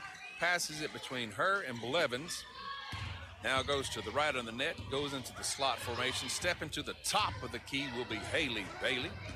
Now she's got a face full of a Bearden player, and it gets picked off by Bearden as they come down to the lane, onto the paint. Going for 2 was Kendall Murphy, no good, but they get their own rebound. And Rachel Wilhoit with the basket. 29-10, your score. Now the Bulldogs come down to their side quickly. Lauren Blevin, she's in now. Got it! And she passes between her and Miller, gives it back over to Haley Bailey, and she makes it. 29-12, your score. Bearden on top with 3:15 to go. Bearden now comes down to their side, trying to find somebody open. Lindsey Wilson can't. She finally does find Patel. They go all the way around the key. Left to right now, coming back over to the top is Rachel Wilhoit. She tries to make a pass, picked off by Blevins. She quickly gets down to her side. Mercy now passes it over to her, trying to find an opening right at the key for 3. There it is. Lauren Blevins for the Lady Huskies with a 3-point basket. And now the Bearden High School coach, he wants to call a timeout. He's going to talk it over. And they're going to take a 30. We'll take 30. We'll be right back here where your score is 29-15. Bearden on top. Do you know that Corley's Pharmacy on Snaps Ferry Road compounds your personalized prescriptions without breaking the bank? Do you know that unlike big box stores, you can get your prescriptions filled in less than 10 minutes? Need delivery? Corley's Pharmacy on Snaps Ferry Road will deliver your prescriptions anywhere in Greene County for free. Visit Corley's Pharmacy located at 1004 Snaps Ferry Road today for all your family's prescription needs. Try us. You'll love it. You're listening to the Ladies Classic. And now, David Brooks. Welcome back, ladies and gentlemen, to Hal Henner Gym. Word is Bearden on top of North Greene, 29-15. Bearden now has the ball. They're going left to right on your radio dial. Natalia Hodge trying to find somebody. She sees Patel, gives it to her. But she's got a face full of Haley Bailey, and she quickly gets it picked off. They get their own rebound. Gets the rebound from Bearden. Now Ella Head, she's in. She passes it over to Hannah Miller. To the right of the key, passing all the way to the left, getting over to Heidi Harmon, and just out of reach and out of bounds. Bearden will now have the ball. The Lady Huskies have turned it over to them. And now Natalia gets her team down here. Hands it over to Lindsey Wilson, and she can't find an opening. Gives it back to Natalia. Then they give it over to Kendall Murphy. She tries to make a pass, but no good. And does get it over to Patel. She goes for a 3-point basket. Kendall Murphy does, and no good. She was at the top of the key and a foul. Clear out.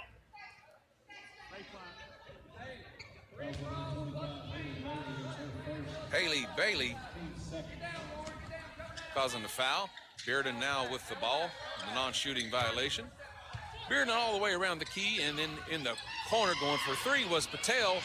Then getting the rebound themselves, that was Kendall Murphy. No good, and then Lady Huskies finally get the rebound taken, and they come down to their side. As Haley Bailey now gets her team, finds Hannah Miller on the paint, tries to make a layup, but is blocked by Patel. And now Bearden running down to their side. Natalia Hodge gets her player set in motion. Going for 3 in the corner. No good. Natalia Hodge free throws does not go in. And that was Kendall Murphy trying to make a 3-point. Natalia tried for a 3-point, didn't work. North Greene got the rebound, and now they come down to their side. Ella Head has just got a face full of Natalia Hodge. She's finally able to pass it over to Haley Bailey.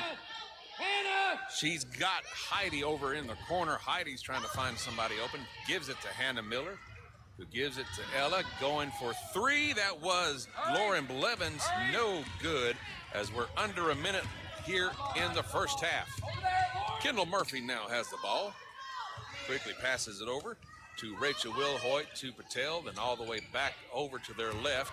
Driving on the paint for an easy layup, making it. There we go, Lindsey Wilson. 31-15, your score. Bearden on top with 30 seconds to go here in the first half. This is the biggest lead by far of Bearden in this game, as North Green tries to pass the ball, but it gets picked off by Bearden. And an easy layup is Natalia Haas. 33-15 your score with about 10 seconds to go. Huskies now with the ball, but they're not real in a big hurry. They just pass it big and wide, trying to make something happen, and it gets picked off by Bearden once again, driving for the layup and making it for two. Kendall and Murphy at the buzzer. One half of this game is done with your score, Bearden 35, North Green 15. We'll be right back with stats, scores, and more as you're listening to the 34th annual Andrew Johnson Bank Ladies Classic here on WSMG.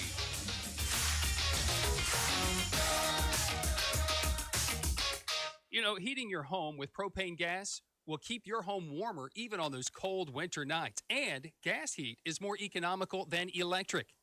Serving the Southeast since 1966, Marsh Propane, right here in Greenville, has been among the top 50 propane retailers in the United States.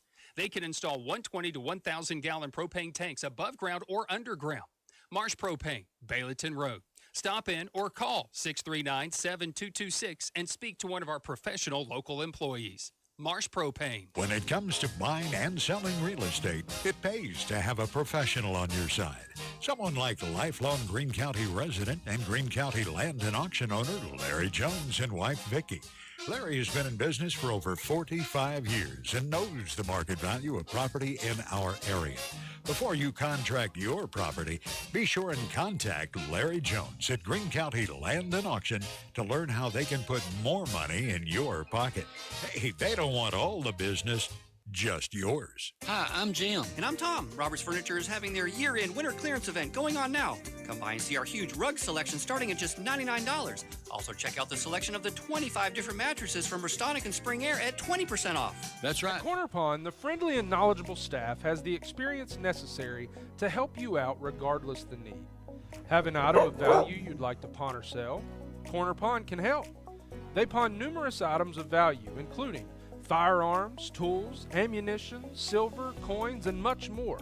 When you walk through their doors, you'll find well-stocked shelves full of electronics, gaming systems, fishing and hunting equipment, car audio and accessories. And don't forget about the room full of guitars and basses and amplifiers, or their outside lawn and garden equipment. Corner Pond is a case knife dealer and carries numerous used knives as well. Stop by and let the friendly staff at Corner Pond help you today at 432 East Bernard Avenue, Greenville, Tennessee. For more than 30 years, Tommy's Plumbing has served customers in East Tennessee with licensed and professional plumbing services. From installing your new faucet to replacing your existing piping system, our team at Tommy's Plumbing is trained to handle the job with professionalism, attention to detail, and integrity. By offering warranties on most products installed by our technicians, Tommy's Plumbing stands behind our work, ensuring that your plumbing needs are not only met, but that your problem is solved for the long term. When you need reliable and professional plumbing service, Tommy's is the only call to make. So give us a call today and let us show you the Tommy's difference.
A reasonable price with warranties? Then you know who to call. Tommy's Plumbing. Tommies.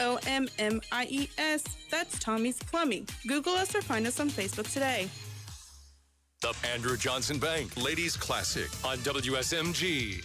The Jewel 95.5 FM, brought to you by Andrew Johnson Bank, Gateway Ford Nissan, the Red, White, and Blue Marathon Quick Stop Markets, Hometown Realty and Auction, Marsh Propane, Roberts Furniture and Mattress Gallery, Rusty's Tire and Alignment, Morlock Auction Team, Grand Rental Station True Value, your Greenville Energy Authority, Tommy's Plumbing, Corley's Pharmacy, Greenville Federal Bank, Greene County Land and Auction.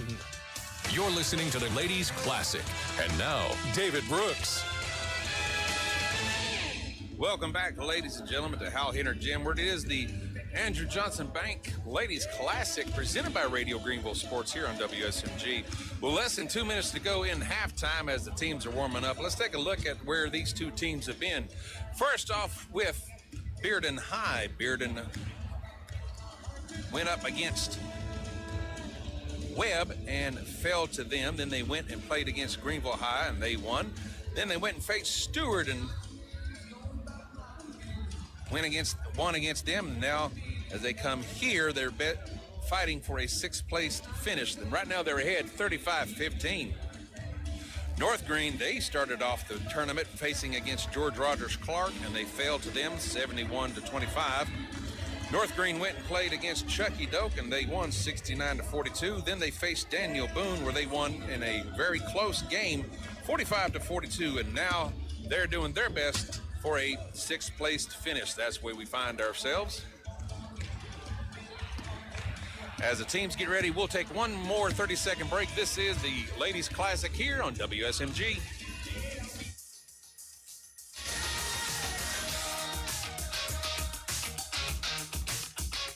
At Marathon Quick Stop Markets, they're always looking for ways to help their customers save. So this month, be sure to stop into your local Marathon Quick Stop Market and take advantage of these great deals. Coke 6-packs, 2 for $7. Jack Link's Beef and Cheese, $1.99 or 3 for $3.50. Red Bull 12-ounce, 2 for $6. And Quick Stop Corn Dogs, 2 for $2.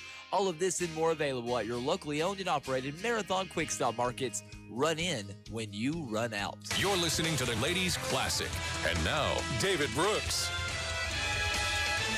Welcome back, ladies and gentlemen, as we're getting ready to start our third period here. It is Bearden High, 35 over North Green, 15.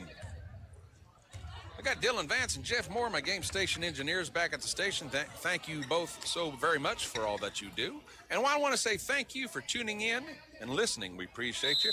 Don't go anywhere. We got plenty of action still to come later today. As now the Lady Huskies have the ball.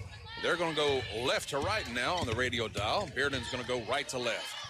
As they get the game going, they come inside quickly, trying to make a pass between two Huskies, and it's picked off by Bearden. Who was that? No, it was Lindsey Wilson getting a hand in there and pulling the ball away. Going for two inside the key, Natalia Hodge, right off the bat. 37-15 your score.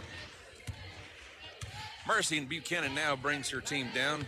She quickly passes it over to Heidi Harmon. As they try to make a quick pass inside, Hannah Miller. She was at the low post but could not make anything happen. Trying to make a pass into the corner to Buchanan and no good. Rolls out of bounds, so it's going to be Bearden's ball.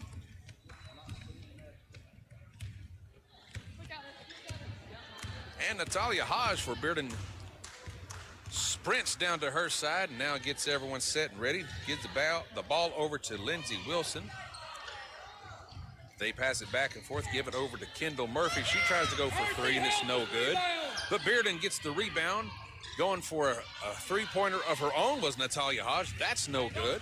And now the Huskies get the rebound as they come down to their side. 6:40 to go here in the third period.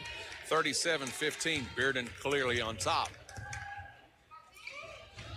Heidi Harmon makes a big wide pass, but is picked off by Bearden, and now driving, going quickly down onto the lane, up for two, and making it Kendall Murphy for Bearden.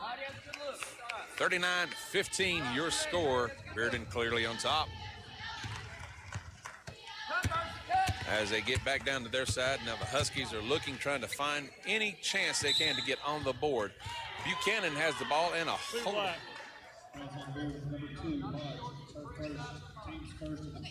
And quickly, a foul called. Natalia Hodge, that'll be her first, team first for the period.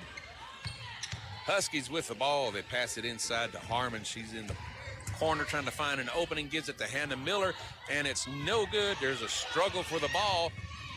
Bearden and the Huskies are fighting for it. Now jump ball has been indicated. Black ball, Bart. And it's going to be Bearden's ball.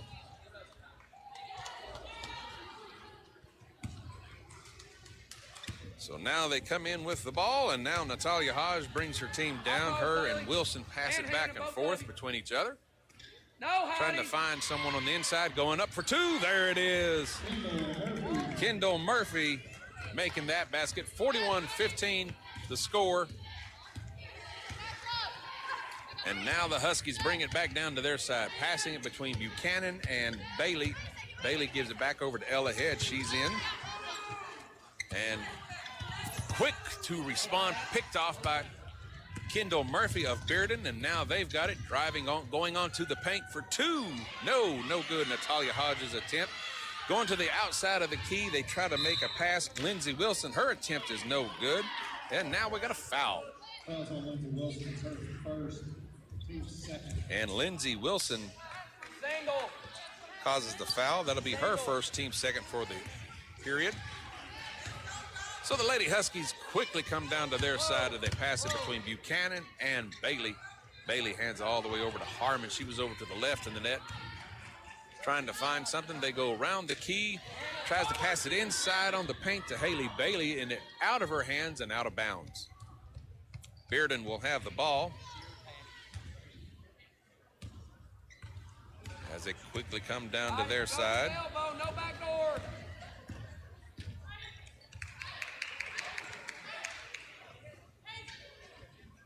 And now Bearden with the ball as he's trying to make a decision here. Yes, they give it over to Natalia Hodge onto the paint, going for two, no good. They get the rebound. Who was that? Lindsey Wilson gets the rebound, and she makes the basket. 43-15, your score. The clock goes. Now the Huskies come back down to their side. They're going left to right on your radio dial. Passing it between Bailey, going all the way over to Ella Head, and almost picked off by Kendall Murphy. Now they give the ball over to Hannah Miller. She goes to the right of the net. Quick handoff over to Ella. Driving into the paint and reaching in, causing a foul. Lainey Cox causing the foul. Like I said, it was a pretty quiet first half on the fouls, but they're dropping quickly here in the third period. Bulldogs with the ball. They pass inside all the way to Harmon. She gives it over to Miller. Waiting in the corner, going for three. Buchanan's attempt was no good. And Bearden gets the rebound. Quickly driving down the lane, going for a layup, was Natalia Hodge, and that's no good. And a foul. 12, outside, plug it. Nope, they're just going to say the ball rolled out of bounds. Bearden will have it in the front court, trying to find someone open, trying to pass it. Lindsey Wilson finally does find Kendall Murphy as she tries to make something happen. And at the top of the key for three, there it is, Natalia Hodge. 3:45 to go here in the third period. Your score 46-15. Bearden clearly on top. Lady Huskies got the ball now. Ella Head, she passes over to Mercy Buchanan. She gives it inside to Miller. Trying to go for a layup, gives it pass over to Haley Bailey, and a foul is called. Murphy, it's her first, team 4. And Kendall Murphy of Bearden causing the foul. Stepping to the line will be Haley Bailey. Her first free throw goes up and in.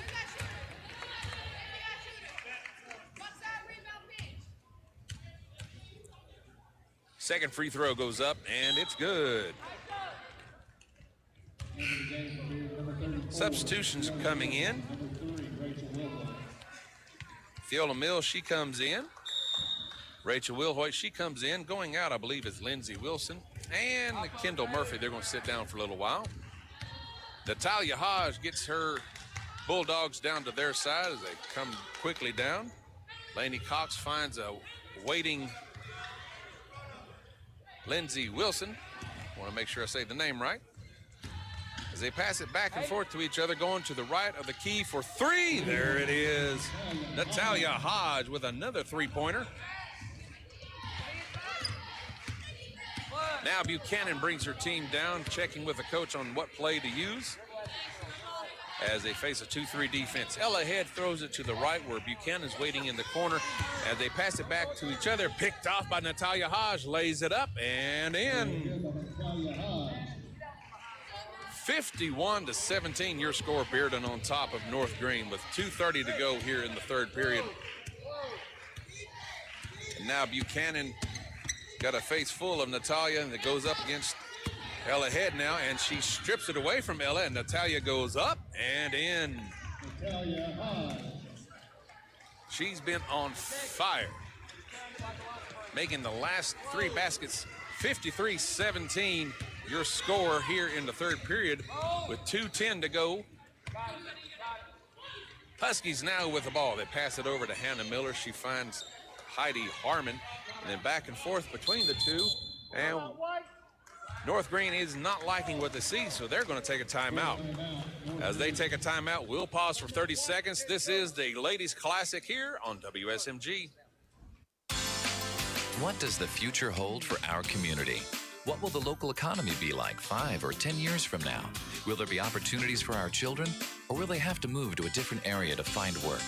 By shopping and investing locally, you're helping to create opportunities locally. Be community-minded when you shop or invest. Greenville Federal Bank, member FDIC. Banking made easy.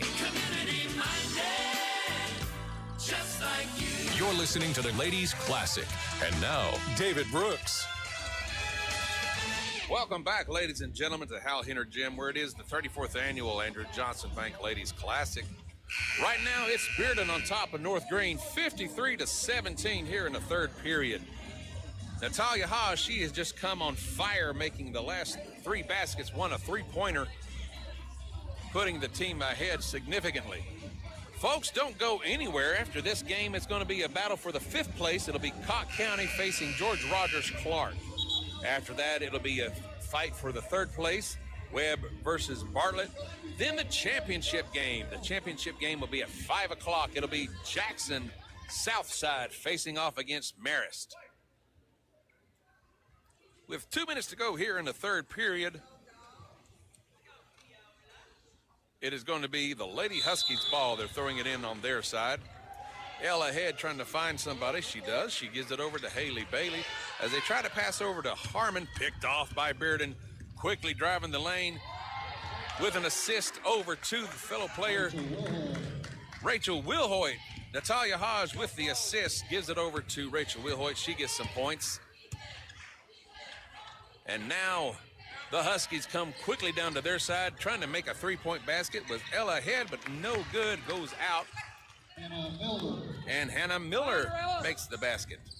Gotta know. So now Bearden comes down to their side. Caitlin McVeigh, she's in now for Bearden. She passes it over to Lainey Cox. Cox give it over to Natalia for three. There it is. Natalia Hodge, another three-point basket with 1 minute and 5 seconds to go here in the third period. Lady Huskies come down to their side as it is Mercy Buchanan trying to make a pass over and picked off by Natalia. And coming down hard is Mercy. As they check on her, she's all right. She just got to shake it off. And First, correction, her second, team's first of the quarter. as it was a run in between the players, Mercy Buchanan causing a foul, so stepping to the line will be Natalia Hodge. Her first free throw goes up and in. Lauren Blevington. Lauren, will you go sub? And going in will be Lauren Blevins. She's going to take the place of Mercy Buchanan. She's going to sit down for just a little while. Natalia's second free throw goes up, and it goes in.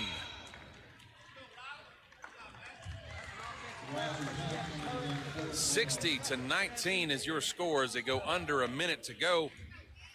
Lady Huskies have the ball. Two players confer about what play to go, and now they bring it back down. Ella Head confers over with Haley Bailey. Haley goes to the right of the net. She hands it off to Harmon. Harmon has got a face full of Rachel Wilhoit. She gives it over to Hannah Miller. She tries to make an inside pass to Haley Bailey. Picked off by Bearden as they quickly come down to their side, trying to make a layup. It is no good. Rachel Wilhoit's layup was blocked. Huskies get the ball back. 26 seconds to go. Hannah Miller back over to Ella Head. Ella now comes to the right of the net, almost picked off by Bearden. Caitlin McVeigh got a hand in there, but it's handed off between Miller to Head, back over to Bailey. At 10 seconds to go, Bailey drives the lane, and a foul is called. Let's see, I believe it'll be on Bearden. It'll be on Theola Mills. Her third. Team fifth of this period. Stepping to the line for North Green will be Haley Bailey, and her first free throw goes up and goes in. Her second free throw goes up and in as well. 60-21 with 5 seconds to go. Bearden quickly comes down to their side, gets onto the paint, driving, going for a layup, no good. It was Rachel Wilhoit trying to make a basket. Natalia Hodge got the rebound and at the buzzer tried to make a basket, and no good. So that's the end of the third period, where your score is Bearden High 60, North Green 21. We'll be right back after this short break. This is the Andrew Johnson Bank Ladies Classic here. For more than 30 years, Tommy's Plumbing has served customers in East Tennessee with licensed and professional plumbing services. From installing your new faucet to replacing your existing piping system, our team at Tommy's Plumbing is trained to handle the job with professionalism, attention to detail, and integrity.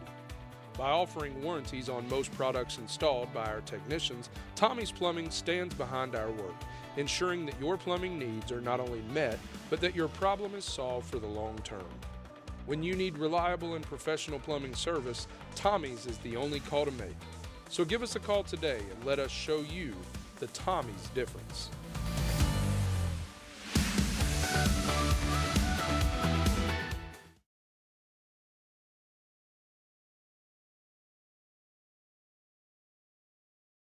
See Miles Kilday and his team beside Pals at 3305 East Andrew Johnson Highway. Online at greenoutdoor.com. You're listening to the Ladies Classic.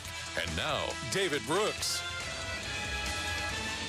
Welcome back, ladies and gentlemen, to the Andrew Johnson Bank Ladies Classic, where it's Bearden High 60, North Green 21. And it has all been Natalia Hodge this third period.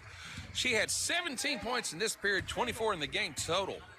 As we get back to live action here in the fourth period, Mercy Buchanan, she's back in. She's trying to find a fellow player. She gives it over to Lauren Blevins. She's in. Back and forth between the two and making the basket. Haley Bailey making that one. Opposed. Now Bearden quickly back down to their side, trying to make some points, going for three of her own. That was Rachel Wilhoit, no good. And coming in onto the paint, rolling around the rim, finally, Katie Foster, she's in, and she makes the basket. Now North Green comes down to their side, and she passes it back and forth between Buchanan and Blevins, back over to Ella Head, and running around trying to get onto the paint. That is Haley Bailey, but no good. It goes out of bounds. North Green will have the ball. Clock continues to run. Buchanan trying to find somebody open all the way down over to Lauren Blevins. Then she gives it over to Haley Bailey. As they pass it back and forth, trying to find any chance to get on the board. Round the key, they give it over to Buchanan, back over to Miller, and going for three, that is Lauren Blevins. No good. Bearden gets the rebound. They quickly get down to their side. As they pass it back and forth, Riley Hunt, she's in now. She gives it over to Lainey Cox, back and forth. Going for the basket and making it Katie Foster.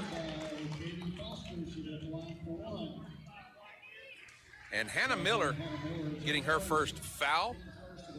So stepping to the line will be Katie Foster, 6'2" sophomore. This is her first time in this game.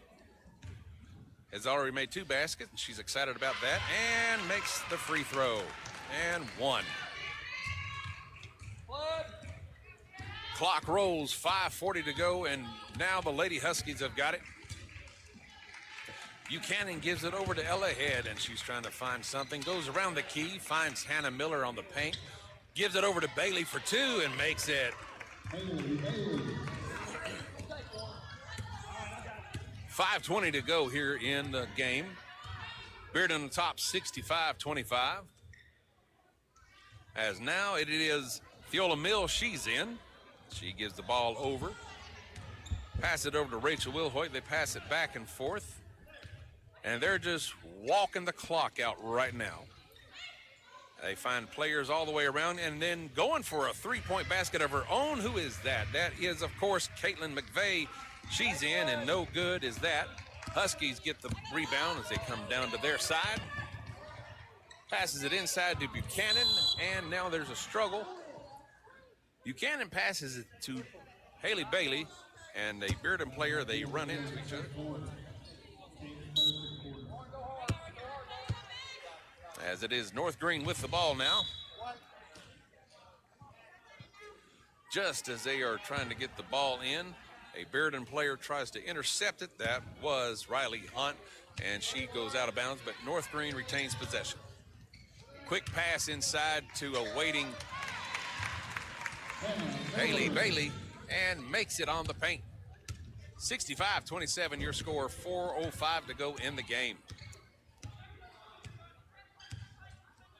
Bearden now with the ball as they come down to their side of the court, just passing it back and forth. They give it over in the corner, going for a 3-point basket of her own, is Rachel Wilhoit. She missed one earlier, made that one. 68-27 your score. North Green with the ball as they come down to their side. 3:40 to go in the game as they're passing it back and forth between Buchanan and Blevins. And now we got a holding call. I believe it's going to be against Bearden.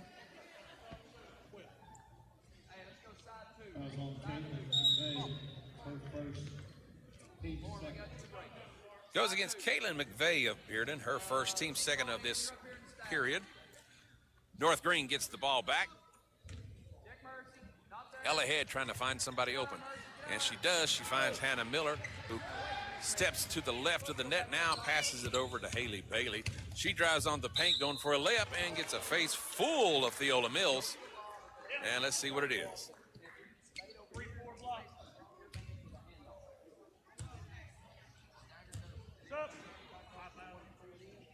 As we double check. And that will be Theola Mills' fifth, and she's done for the tournament, or done for this game. She's done for this game. Stepping to the line for North Green, it's going to be Haley Bailey. Her first free throw is up and is no good. And now her second shot goes up and in. 68-28 your score. Bearden on top as the clock continues to run with 2 minutes, 5 seconds to go. They come down to their side. Patel, she's in. She passes it over to Lindsey Wilson. Back and forth between the two. Now they give it over to Rachel Wilhoit.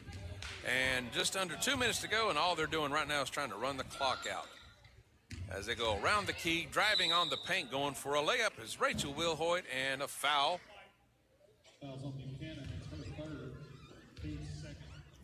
And it falls on Mercy Buchanan. She fouls her. So stepping to the line will be Rachel Wilhoit for Bearden. Her first free throw goes up and in.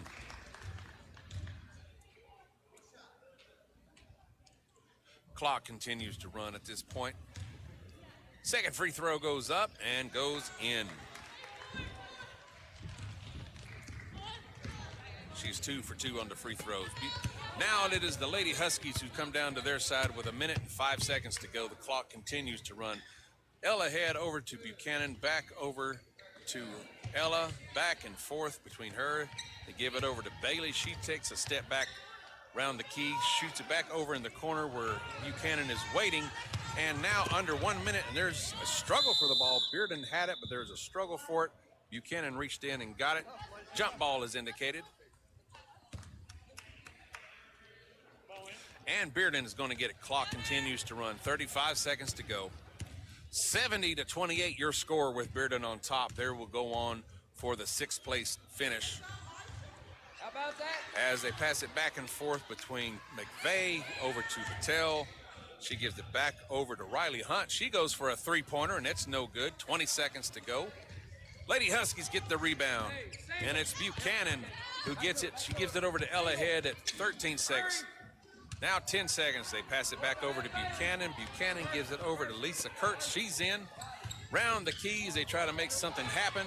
There's a struggle for the ball. Who comes up with it? At this point, it does not matter. The game has ended, and with your score 70-28, Bearden High wins over North Green, and they will place 6th. Folks, we'll be right back with scores, highlights after this break. This is the 34th annual Andrew Johnson Bank Ladies Classic here on WSMG.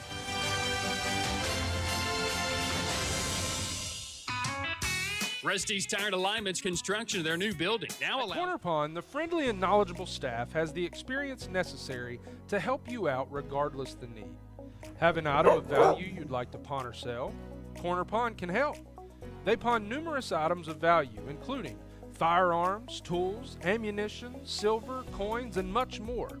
When you walk through their doors, you'll find well-stocked shelves full of electronics, gaming systems, fishing and hunting equipment, car audio and accessories. And don't forget about the room full of guitars and basses and amplifiers, or their outside lawn and garden equipment.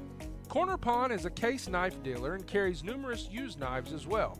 Stop by and let the friendly staff at Corner Pond help you today at 432 East Bernard Avenue, Greenville, Tennessee. For more than 30 years, Tommy's Plumbing has served customers in East Tennessee with licensed and professional plumbing services. From installing your new faucet to replacing your existing piping system, our team at Tommy's Plumbing is trained to handle the job with professionalism, attention to detail, and integrity. By offering warranties on most products installed by our technicians, Tommy's Plumbing stands behind our work, ensuring that your plumbing needs are not only met, but that your problem is solved for the long term. When you need reliable and professional plumbing service, Tommy's is the only call to make. So give us a call today and let us show you the Tommy's difference.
service or give them a call at 636-6200. And that's not all. As more funding becomes available, the Greenville Energy Authority is committed to extending the services throughout Greene County.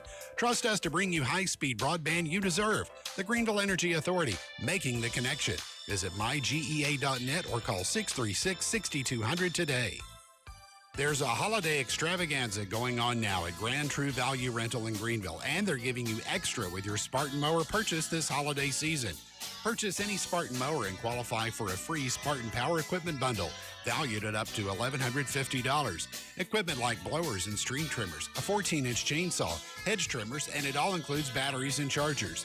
That's only at Grand True Value Rental, 2215 East Andrew Johnson Highway, now through December 31st.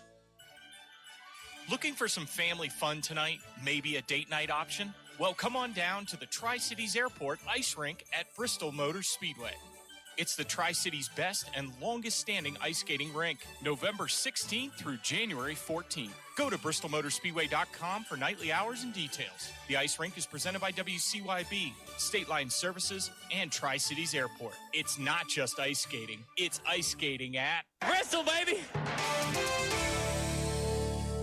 The National Weather Service has issued a winter weather advisory for today. According to the National Weather Service in Morristown, scattered rain and snow showers will likely develop this morning and go through this evening. The best chances of light snowfall accumulations are over higher elevations. A winter weather advisory is in effect until 4 p.m. today, with up to 2 inches of snowfall possible for the mountainous areas of Greene County. The lower elevations of Greene County can also expect possible winter weather this weekend, with a light dusting of snow possible. The National Weather Service reports that any snow in the lower elevations of Greene County will melt quickly due to higher temperatures this weekend. Stay tuned to these Radio Greenville stations for the latest weather updates. Today is the 5th and final day of the 34th Annual Andrew Johnson Bank Ladies Classic. Coverage begins at 9 this morning. The championship game is set for this evening at 5 p.m. and will feature Jackson Southside against the Marist School from Atlanta. Radio Greenville provides audio coverage of each game of the 2023 Andrew Johnson Bank Ladies Classic. Today's schedule also includes Upperman versus Oak Ridge at 9:30, Greenville versus South Greene at 11 a.m., North Greene versus Bearden at 12:30, George Rogers Clark versus Cocke County at 2 p.m. for 5th place, Knox Webb versus Bartlett at 3:30 for 3rd place, and Marist versus Jackson at 5 p.m. for the championship. 2 people were injured Thursday morning in a wreck on Kingsport Highway near the Greene-Washington County line. The wreck occurred around 10:45 a.m. when a tractor-trailer driven by 40-year-old Clementa Blocker of Florida was traveling south and failed to maintain its lane. The vehicle then struck a GMC Terrain driven by 54-year-old Teresa McCamus. Both vehicles came to an uncontrolled final rest on the west side of the roadway. McCamus and a 10-year-old passenger were injured in the wreck.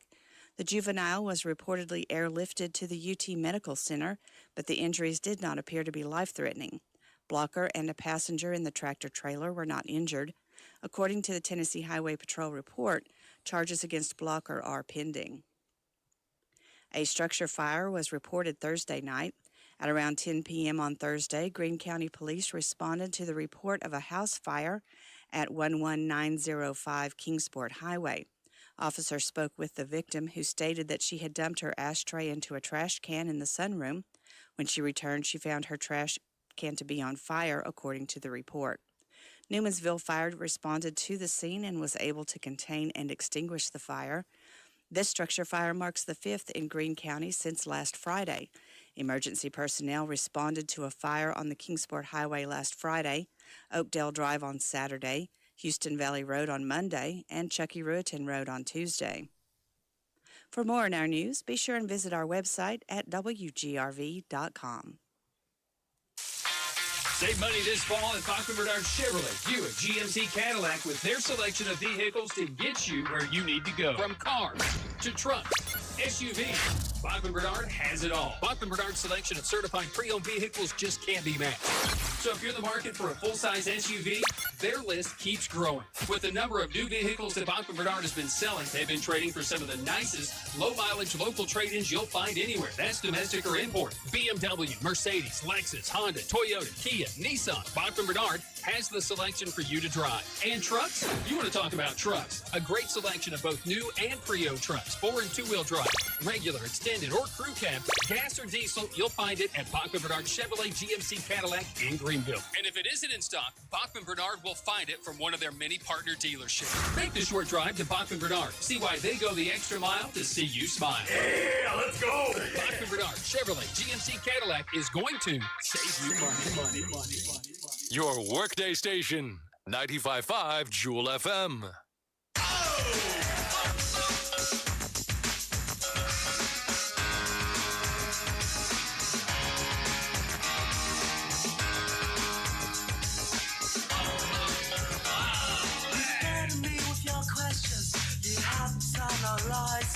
You're always asking what it's all about. Don't listen to my replies. You say to me I don't talk enough, but when I do I'm a fool. These times I spent I've realized I'm gonna shoot through and leave you. The things you say, your purpose just give you away. The things you say, you're unbelievable.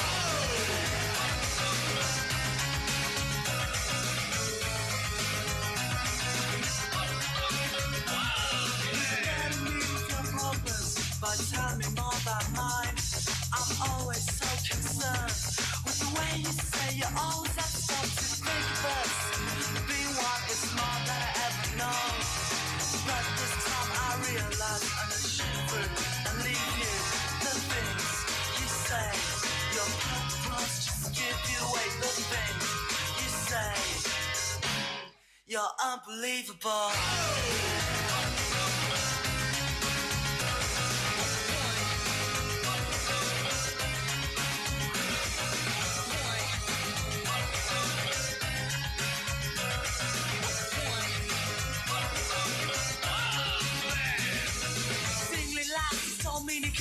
Pushing down the resin, bringing out your high self, think of the fun times. Pushing down the better view instead of bringing the attitudes to walk the world and everything your attitude. Brace yourself, with grace and peace. I know this world and what it seems. It's unbelievable. You better me with your questions. You help me tell no lies. You're always asking what it's all about. Don't listen to my replies. You say to me I don't talk enough, but when I do I'm a fool. These times I spent I've realized I'm shoot through and leave you. The things you say, your purpose just give you away. The things you say, it's thought I love you more. The things you say, your purpose just give you away. The things you say, you're unbelievable. For more.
You're listening to the Ladies Classic. And now, David Brooks. Good afternoon, ladies and gentlemen. Welcome to Hal Hinner Gymnasium, where it is the 34th annual Andrew Johnson Bank Ladies Classic, presented by Radio Greenville Sports here on WSMG. My name's David Brooks. I got Dylan Vance and Jeff Moore back at the station, my game station engineers. We want to welcome you all in to game action going on today, the final action of the tournament going on. It'll be a battle for 5th place. It'll be Cocke County going up against George Rogers Clark. If you're watching us with the simulcast with the Grassroots Media, Dalton Lamb and the gang, thank you so much for tuning in. We're so glad y'all decided to listen and follow along. It's been a lot of good games going on today. If you just heard earlier, North Green fell to Bearden High School. Bearden on top 70-28. We started off with the consolation games, and it was Upperman over Oak Ridge by a score of 50-35. Greenville won over South Green with a score of 70-46, and like I said, Bearden beats North Green 70-28. Up next, it's going to be Cocke County facing off against George Rogers Clark. Don't leave when this game ends. Stick around. We've got the 3rd place and the championship game still to come. Looking at what's got these two teams here so far, first for George Rogers Clark. They started off the tournament by beating North Green 71-25. Their second game, they fall to Marist by a score of 47-43. Their next game, they defeat Knox Catholic by a score of 72-50, what puts them here battling for 5th against Cocke County. Cocke County starts the tournament by beating Stewart School 60-46. They fall to Jackson Southside 48-36. Cocke County goes on to defeat Mercy 67-57. Puts us here, in, like we said, in the battle for 5th. Both teams are done warming up. We're getting ready for action as we take a look at the starting lineup for the teams. First off, for the visiting Cocke County Lady Reds, your starting lineup is going to be Addison McNeely, Lakeland Clevenger, Hallie Kitchen, Carmine Carmichael, and Destiny Reese. For your homestanding George Rogers Clark Cardinals, as they get everyone lined up here,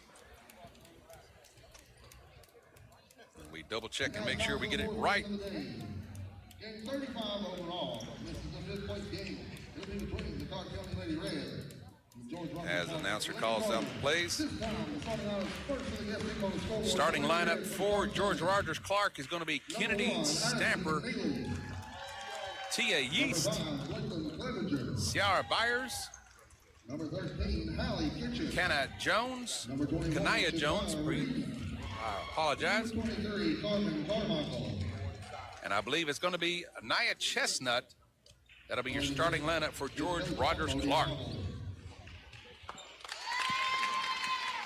As they get onto the floor and get ready. Starting lineup for the Lady Cardinals for George Rogers Clark. Number 0, Kennedy Stamper. Number 2, Cocke County is in all black with red number and lettering and pinstriping. Number 10, Kiana Jones. Number 25, Anaya Chestnut. And as we hear the starting lineup for both teams, it's George Rogers Clark in white uniforms. Red letter, red outline, the black trim, and red numbers.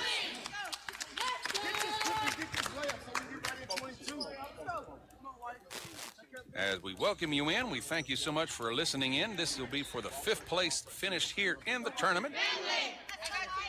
We're shooting a layup once we gather this tip. Good night. Turn and face.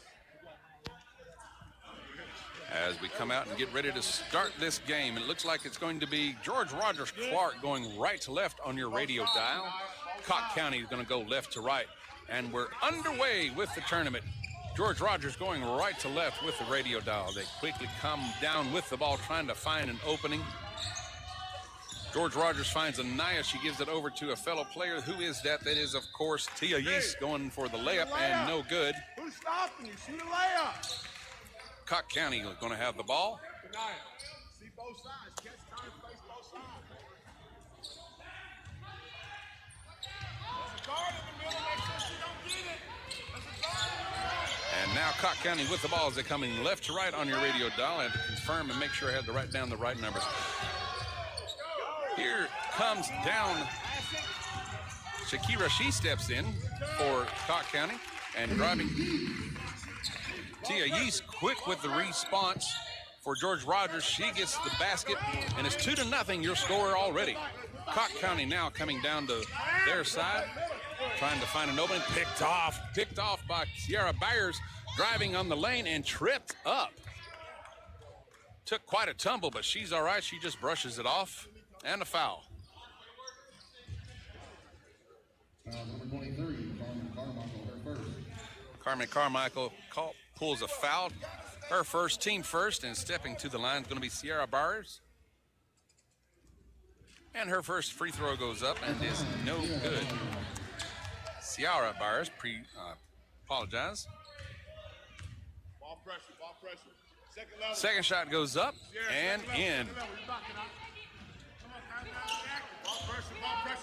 3-0 George Rogers on top. Cott County with the ball as they come down to their side. McNeely passes it over to Kitchen. Kitchen tries to find a player in the corner. That was going to be Shakira Reed, but a foul is called. Fouls on number 10, Kanaya Jones pulls a foul, her first, team first, on George Rogers. Non-shooting foul, so Cott County gets the ball. As they throw it in, they give it over to Carmine Carmichael, trying to find something. She's in the paint, but a quick pass, hand over, dribble on the floor, picked off by George Rogers. And Stamper with the ball as she comes down. She quickly passes it over to fellow teammate Yeast. Back and forth. She gives over to Byers. Byers going for two, no good. And there's a struggle for the rebound and a holding call. Looks like it might be on Cott County. Let's make sure. Foul number 5, Lakeland Clevenger pulling that foul. Her first, team second. As George Rogers gets the ball, now Stamper comes in with the ball. She gives it all the way over to Yeast. Yeast back and forth, gives it over to another player. Byers, she tries to make a simple layup, no good. George Rogers gets their own rebound. Stamper struggles, slips, and they're quick to respond with their own rebound. They hand it over to Kanaya Jones, and she makes the basket. 5-0 your score, 6 minutes to go here in the first period, and a walking call against Cott County. George Rogers gets the ball back. Tia Yee, she's going to throw it in, trying to find somebody. She does find Stamper. Comes across the halfway stripe.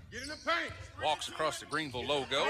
Now goes to the right. She gives it over to Yeast. Yeast gives it over to Byers for three. No good. It hits the rim and goes out. Byers tries for a three-pointer, and now a foul's called. Hey, 5 red.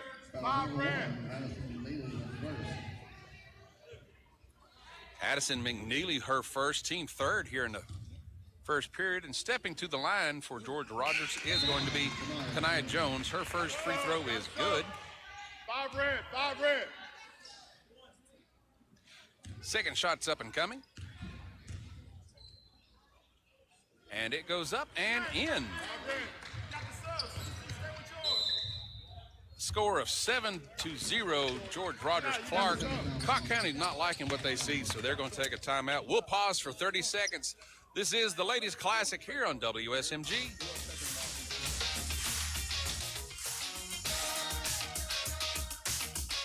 Make it a 40, make it a 40 now, 5, make it a 45, and now 50 on the Morlock Auction Team, Charles and Cindy Morlock, have branched out to form the Morlock Auction Team, an affiliate of Powell Auction and Realty. They are proudly offering a large variety of services to suit your needs to help you through the entire auction process. Call the Morlock Auction Team at 423-552-8010. When you want more from an auction company, call Morlock Auction Team. You're listening to the Ladies Classic. And now, David Brooks. We welcome you back to live action as Cott County gets the ball going. 5:40 to go. George Rogers on top, 7-0. Cott County with the ball as they pass it between three players, and it gets picked off by George Rogers. That is Byers. She makes a half-court pass all the way down to Atia Yeast. She gives it over to Stamper for two. No good. They get their own rebound. No, there's a struggle for it between her and a Cott County player. And it looks like it's going to be Cott County getting the ball back. Allie Kitchen, she's going to throw it in. And she does, and she throws it over to Blakeland Clevenger, who gives it back to Kitchen. Now goes to the right of the net on their side in the front court. Steps around the key, steps back, tries to find somebody open. She does find a player. She gives it. They hand it inside to Ellie Prophet. She's in.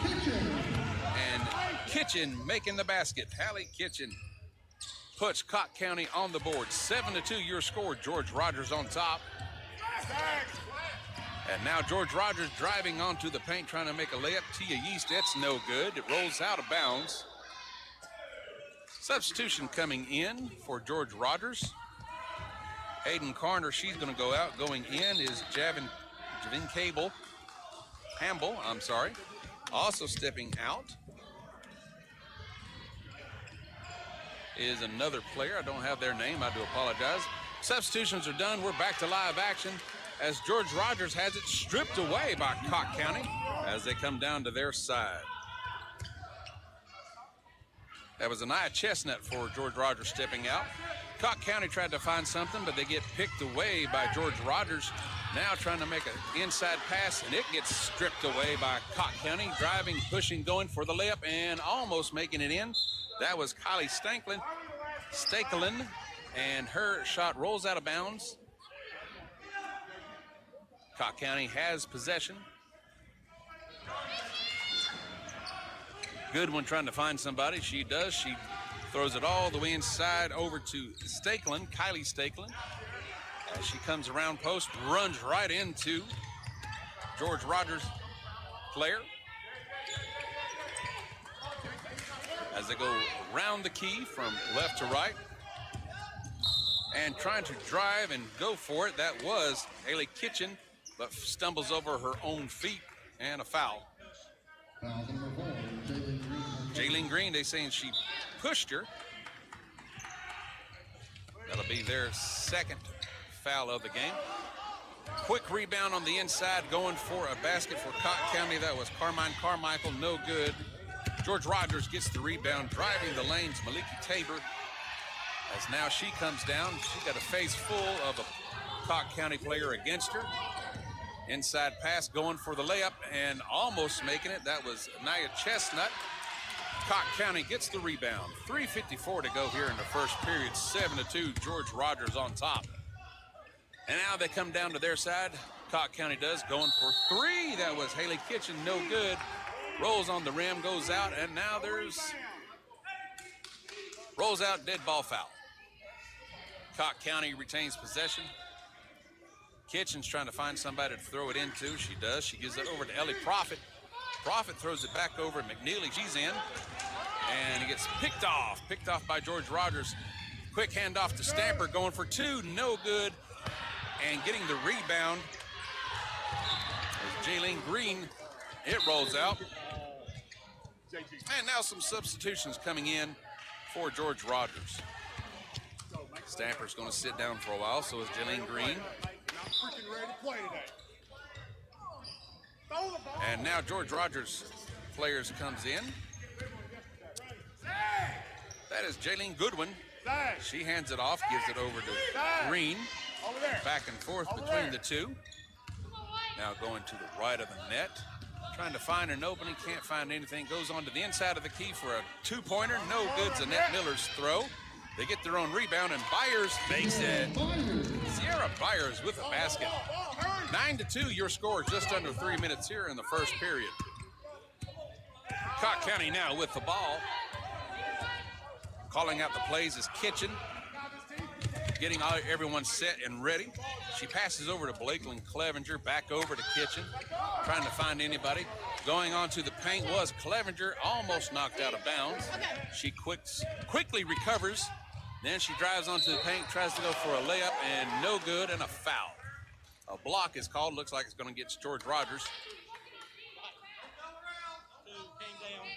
Foul number 2, TE for first. That's the line for 2 shots. Blakely. And that's what it is. It's a foul against George Rogers. So stepping to the line for Cott County will be Kylie Stakeland. Her first is up, and it's good. Come on. Substitutions going in for both sides. As the substitutions are now done.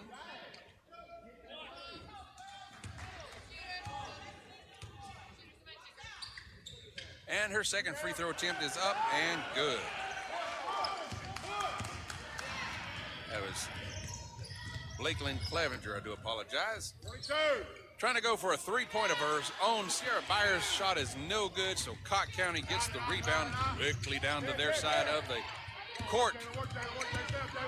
She's got a face full of Goodwin all against Hayden Carter. She's in.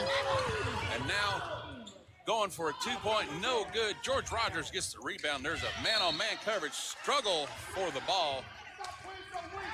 And it's now George Rogers Clark. They're going to come up with the ball. More players switch out. Coach Robbie Graham for George Rogers showing his disapproval of what the team's done so far. Even though they're ahead, he's still a coach telling them that they need to do just a little bit better in his point of view. Byers back over to Chestnut. Chestnut takes a step back from the top of the key, goes to the left. Now they try to make something happen. Hand it over to Jalen Goodwin. Back and forth to her, to Byers, going for two. There it is. Sierra Byers with a two-point basket with the layup. Cott County with the ball. It's 11-4. George Rogers on top with 1:30 left. Cott County now with the ball as they come down the lane. Shooting going for it. 2-on-1. And a foul is called.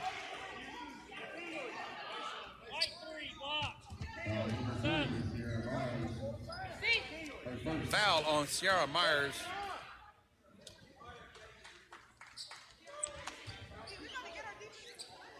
Her first, team third for this period. Cott County's going to have the ball as they quickly throw it in all the way to Abby Neefhammer. She's in. And now Cott County takes a step back, looking it over with 1:10 to go here in the first period. As they go onto the paint, driving, going up. That was Hayden Carter, no good. Struggle, and now a foul.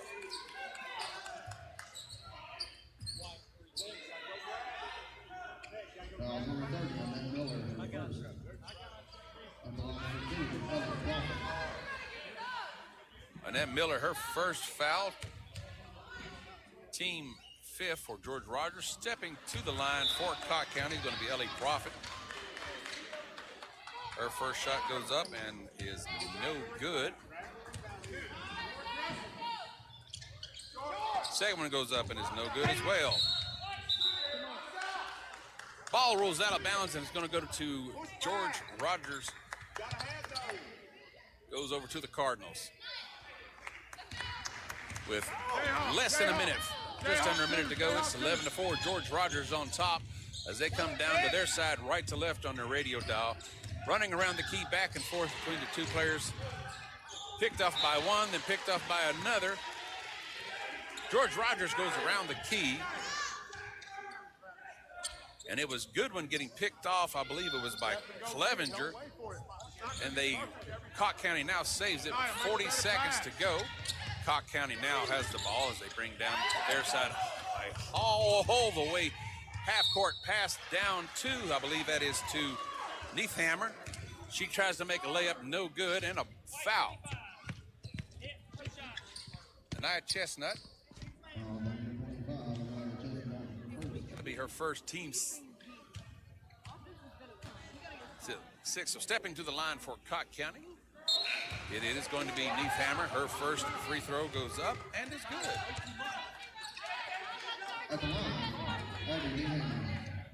Neefhammer.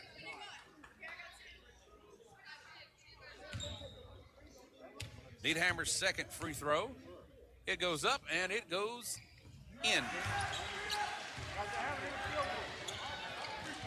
11-6, George Rogers on top with 30 seconds to go here in the first period. Stamper brings her team down. Now she hands it between 2 or 3 different players. They give it over to Byers going for 3. That shot's no good. Cardinals get their own rebound, and now there's a struggle for the ball. That was between Jaylene Green and I believe it was Carter. And the Cardinals, George Rogers comes up with it. Byers is going to throw it in, trying to find somebody open. She does. She finds Kylie Chestnut. 19 seconds to go. She steps to the back of the key. They give it over to Stamper. She's back in. Pass in to Byers on the paint. There it is.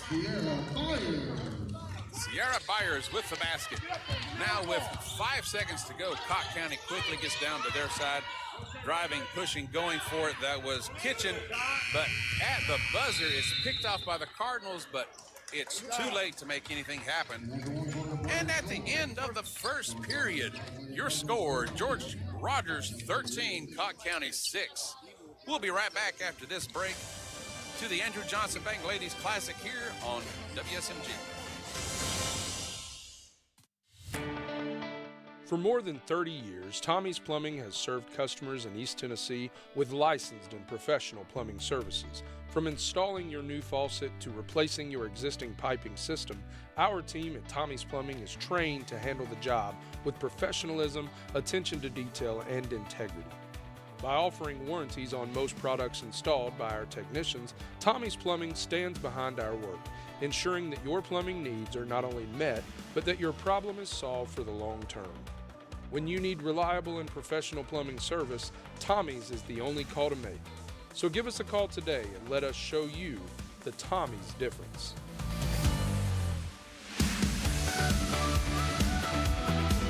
Bags $1.99 each. Red Bull 12 ounce, 2 for $6. All of this and more available at your locally owned and operated Marathon Quick Stop Markets. Run in when you run out. You're listening to the Ladies Classic. And now, David Brooks. Welcome back, ladies and gentlemen, to Hal Henner Gymnasium, where it is the Ladies Classic presented by WSMG. And right now, as we get ready to start the second period, it's been a low-scoring game so far, but a defensive battle back and forth for both teams. George Rogers 13, Cott County 6. As we start the second period, Cott County is going to have the ball. Let's go, get up there, ball. Haley Kitchen, she's got the ball. She throws it over to the left. She gives it over to Carmichael. Carmichael, they're going for 2. Madison McNeely with the basket there. Carmichael passes to McNeely, and she makes the basket, and now George Rogers has got the ball. Stamper brings it down to Chestnut, trying to make something happen. From three-point area, there it is. That is Jaylene Green with the ball and the basket. 16-8, your score. Now Cott County with the ball as they come down to their side, going quickly for a layup. That is Blakely Clevenger, but no good. And George Rogers gets the rebound. As they pass it back and forth between Cardinal to Cardinal, going for a three-point of her own. That is Chestnut. No good. And finally, they pass it over to Jaylene Green as she comes in and makes 2 3-point baskets of her own.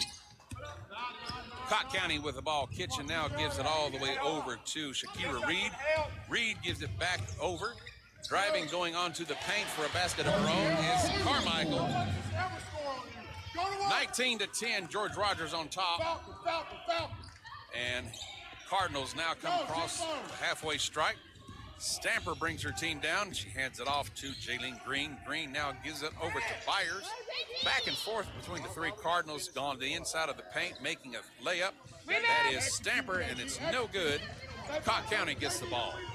As they come down, they give it over into the corner. Waiting in the corner is McNeely. She tries to drive the paint. Doesn't work, and a foul is called.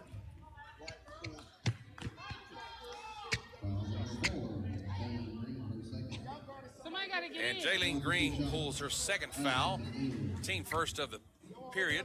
So stepping to the line for Cott County will be McNeely. Her first shot goes up and no good. Substitutions are happening for George Rogers.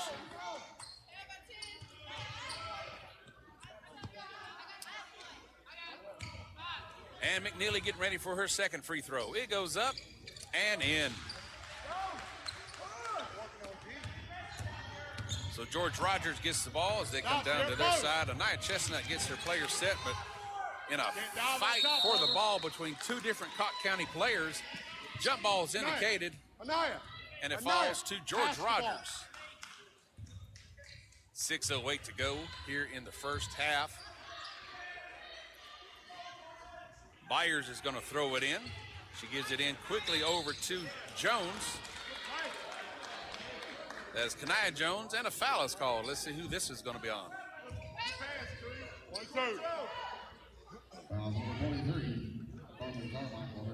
Carmen Carmichael pulls the second one, first one of this period for the team. So stepping to the line for George Rogers will be Kanaya Jones, and her first one is up and good.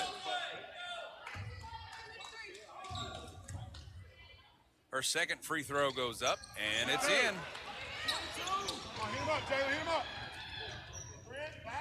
She's made every basket so far for her. Cotton County coming down to their side, quickly going for a three-pointer. It's Clevenger, and it's no good.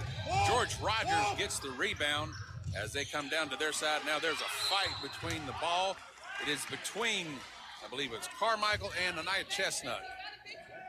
Jump ball has been indicated, and it's going to go to Cotton County.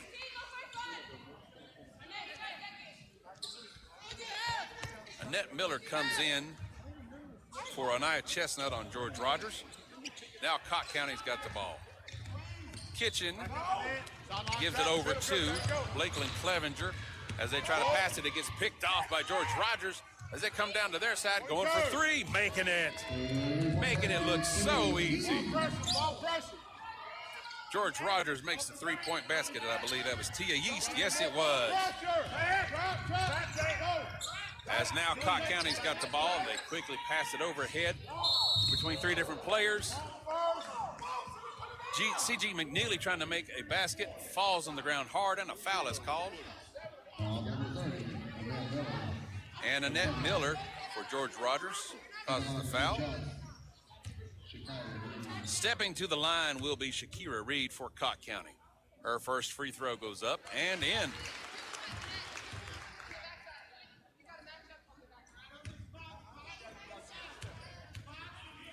And Shakira's second free throw goes up, and it's good. 5:20 to go. Your score 24-13. George Rogers on top. Cardinals come down to their side. As they drive into the paint, they pass it over into Myers, who makes it look so easy. With a layup and the basket. 26-13 your score. Now Cotton County with the ball. McNeely finds Kitchens as they cross the half-court stripe. Going for two. Who is that? Yes, Shakira Reed. She tries to make a basket, but no good. George Rogers gets the rebound as they come down to their side now. Byers has it. She passes it around the key. Gives it over to, hold on. She tries to make an inside pass over to Tia Yeast. It doesn't go in, but a foul's called. And Addison McNeely, her second foul of the game. Team 2 here in the second period. Stepping to the line for George Rogers will be Kanaya Jones. Her first shot is no good.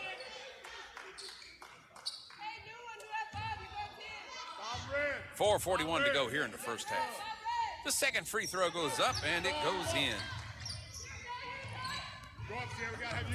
27-13 your score. George Rogers on top. Cotton County's got the ball. Hayden Carter brings it down. She's got 2-on-1. They're just all over her. And to save a foul, there's a timeout call. They'll take 30 seconds. We'll take 30 seconds. We'll be right back. Where's George Rogers, 27, Cotton County 13. Whenever there's a project to make our community a better place to live, you'll always find our local merchants right there doing all they can to help. From sponsoring the kids' ball teams to serving barbecue at a community picnic, they're always there. Be community-minded. Shop and invest locally. Greenville Federal Bank, member FDIC. Banking made easy. Community-minded, just like you. You're listening to the Ladies Classic. And now, David Brooks. Welcome back, ladies and gentlemen, where it is George Rogers on top of Cott County, 27-13. Cott County is going to have the ball on their side of the court. As they pass it inside, they give it over to Haley Kitchen. Now she comes across the halfway stripe. She passes over to McNeely. And there you got pressure. I mean, zone on zone, man-on-man coverage is zone telling you what is just thick. George Rogers steals the ball, driving, going up for a layup. That's going to be Annette Miller, but it's no good. Just let it go out of bounds. They try to make a save, but it doesn't work, so Byers is going to be able to throw it in. George Rogers retains possession. 4:16 to go. Some substitutions coming in. Stamper comes back in for George Rogers. Jalen Goodwin, she's going to go out for just a little while. So Byers passes it inside, gives it over to Kanaya Jones. Jones gives it over to Annette Miller. She hands it back over to Myers on the paint, going for two. There it is. Annette Miller's basket counts.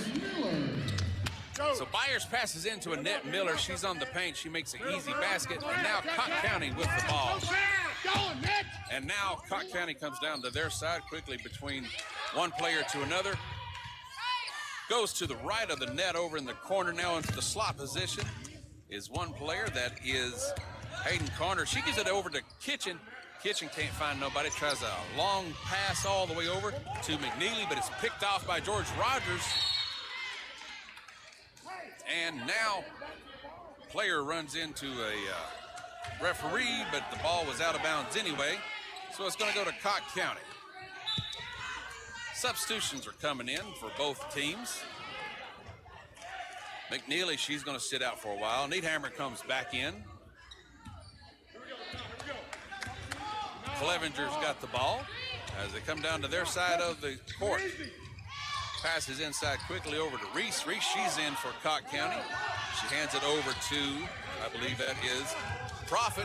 Her attempt is no good. George Rogers gets the ball, driving fast down the lane is Tia Yeast, and she makes the basket. 31-13, your score. George Rogers on top. 3 minutes to go here in the first half. As Cott County tries to get the ball, it is intercepted by Stamper for a basket of her own. Cott County is not liking what they see, so they take a timeout.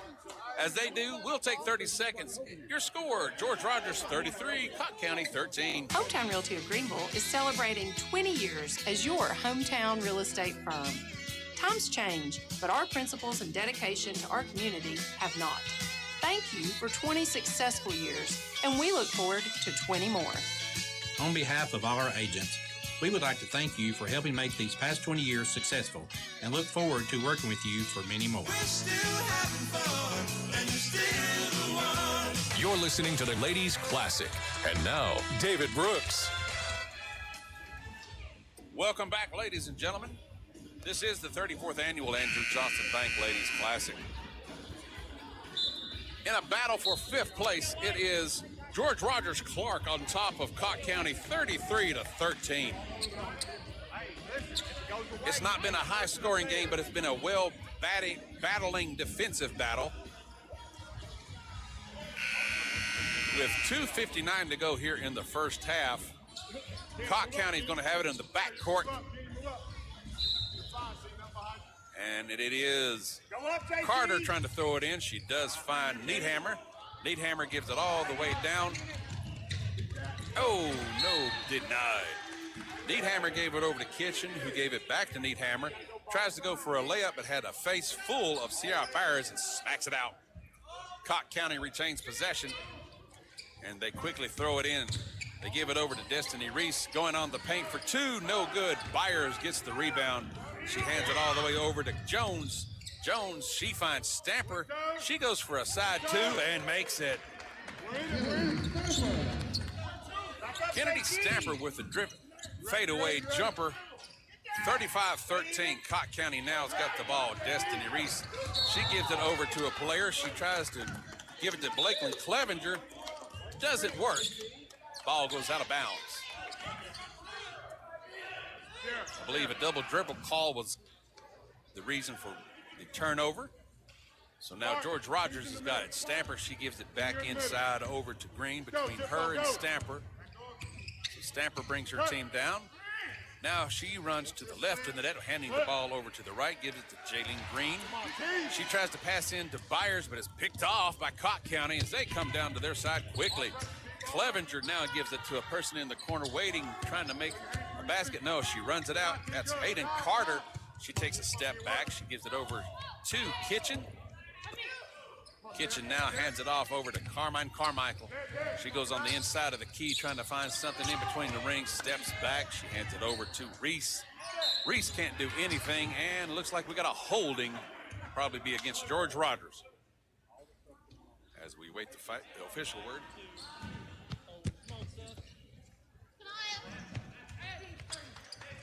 And it's going to be Tia Yeast, her first. Correction, her second.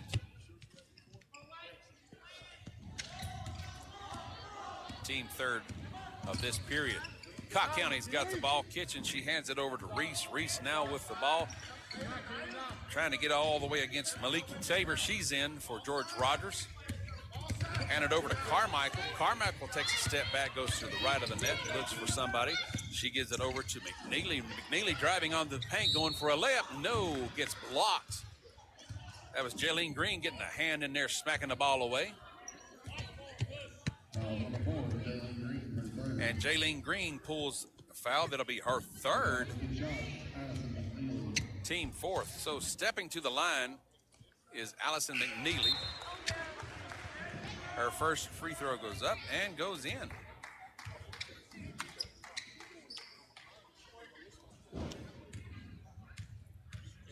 McNeely's second free throw goes up, hits the back of the rim, goes out, does not go in. As now there's a fight for the rebound. Let's see what the official word is. Foul number 24, McKeely Tabor pulls her first team fifth foul of this period. Stepping to the line will be Carmine Carmichael for Cott County, and her first free throw goes up and in.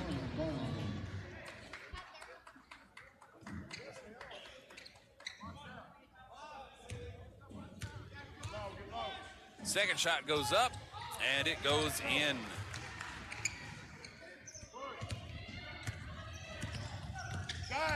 Dang. 1 minute, 10 seconds to go here in the first period. George Rogers comes down to their side. Jalen Goodwin now tries to find somebody. She does find a waiting Malachi Tabor. She hands it over to Stamper, going for two. Rolls out of the rim, no good. Under a minute to go. Cott County's got the ball. Haley Kitchen now calls out the play. Gets her team set. Now tries to find somebody in the inside. She does. She gives it over to Carmichael, who almost had it smacked away. And now Cott County is saying it. Over under, nope, can't do that. Sorry, young lady. George Rogers is going to come up with the ball. 45 seconds to go. Your score, George Rogers 35, Cott County 16. Over here. So Stamper now with the ball. She crosses over the halfway stripe. Throws it to the left, gives it over to Chestnut. Chestnut gives it back over to Goodwin. Goodwin steps back, 30 seconds to go. Tries to pass over to Stamper. She threw it right. Stamper goes left. Ball goes out of bounds. So Cott County gets the ball. It's between Kitchen and McNeely as they bring it down. Now come across the halfway mark. Quickly passes inside to McNeely. 20 seconds to go. Port to starboard pass all the way over to Kitchen. Stamper gets a hand in there, almost smacks it away. Coming up with it is Kitchen and a basket.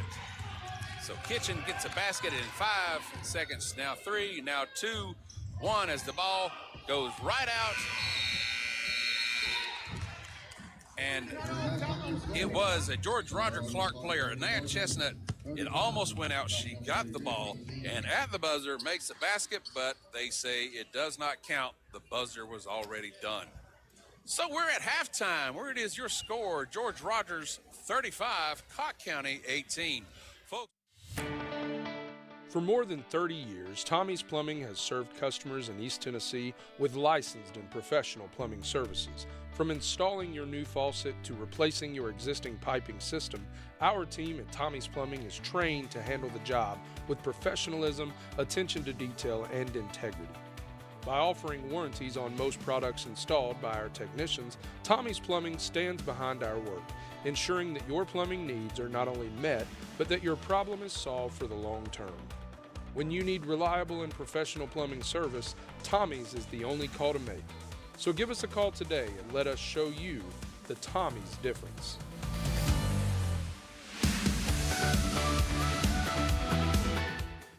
At Corner Pond, the friendly and knowledgeable staff has the experience necessary to help you out regardless the need. Have an item of value you'd like to pawn or sell? Corner Pond can help. They pawn numerous items of value, including firearms, tools, ammunition, silver, coins, and much more. When you walk through their doors, you'll find well-stocked shelves full of electronics, gaming systems, fishing and hunting equipment, car audio and accessories. And don't forget about the room full of guitars and basses and amplifiers, or their outside lawn and garden equipment. Corner Pond is a case knife dealer and carries numerous used knives as well. Stop by and let the friendly staff at Corner Pond help you today at 432 East Bernard Avenue, Greenville, Tennessee.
Two. As we see the teams warming up, stick around. We have got lots more basketball action still to come. This is the fight for 5th place. We've also got the battle for 3rd and then the championship coming up. We'll be right back after this short break. This is the Andrew Johnson Bank Ladies Classic here on WSMG.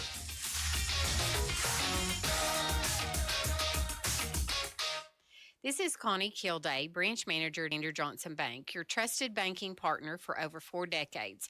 Banking is more than just numbers and transactions to me. It's my passion. So if you're looking for a banking partner who truly cares about your financial well-being, look no further. Visit me at our main office in downtown Greenville.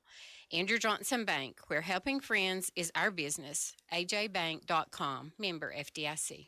Are you ready to join the high-speed revolution? You've probably seen the Greenville Energy Authority hardworking crews across town, installing new lines that will power your internet connection. They've contacted your neighborhood, kept you informed about where and when they'll be working. At GEA, they're not just a service provider, they're good neighbors. Trust them to bring you the high-speed broadband you deserve. The Greenville Energy Authority, making the connection. Visit www.mygea.net or call 636-6200 today. The Andrew Johnson Bank Ladies Classic on WSMG. The Jewel 95.5 FM, brought to you by Andrew Johnson Bank, Gateway Ford Nissan, the Red, White, and Blue Marathon Quick Stop Markets, Hometown Realty and Auction, Marsh Propane, Roberts Furniture and Mattress Gallery, Rusty's Tire and Alignment, Morlock Auction Team, Grand Rental Station True Value, your Greenville Energy Authority, Tommy's Plumbing, Corley's Pharmacy, Greenville Federal Bank, Greene County Land and Auction. You're listening to the Ladies Classic. And now, David Brooks. Welcome back, ladies and gentlemen, to the 34th Annual Andrew Johnson Bank Ladies Classic, presented by Radio Greenville Sports here on WSMG, where it is halftime with a minute left and the teams are warming up, and it is George Rogers Clark atop Cott County 35-18. We had Knox Webb out here warming up just a little while ago. Their game is coming up next. That is the 3:30 game going for 3rd place. Knox Webb will be taking on Bartlett. Then we've got the championship game. It is Jackson Southside battling against Marist. Taking a look at some personal stats, Sierra Byers, she was 4 for 9 on the field goals. She was 0 for 3 for any 3-pointers, 1 of 2 for the free throws. Looking over at Cott County, Addison McNeely, she was 1 of 1 of field goals. Didn't make any of the 2-pointers, 2 for 4 for the free throws. As now time has expired on halftime, we're getting ready to start 3rd period.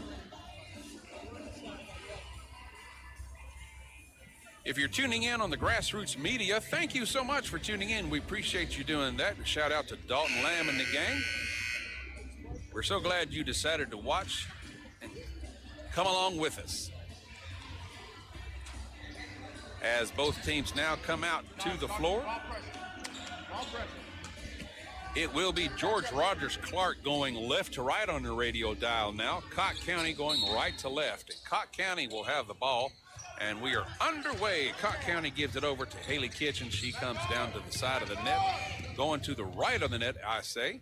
And she tries to find somebody on the inside. She does, gives it over to Clevenger.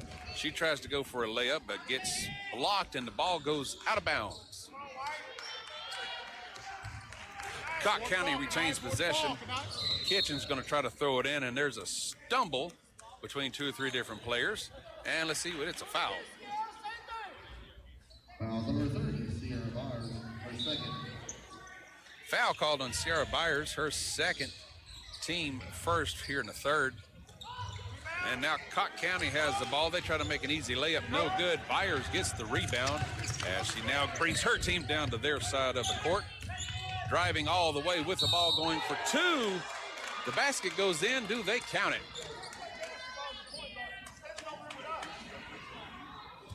Let's double check and make sure.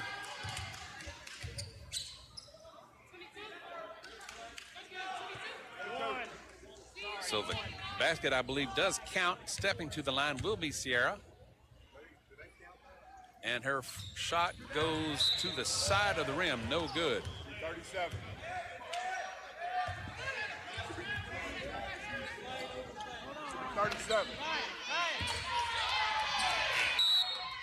as there's a dispute as to the time, and we wanted, or not the time, but the score. The basket, the ball went into the basket, and she got fouled, so they want to make sure.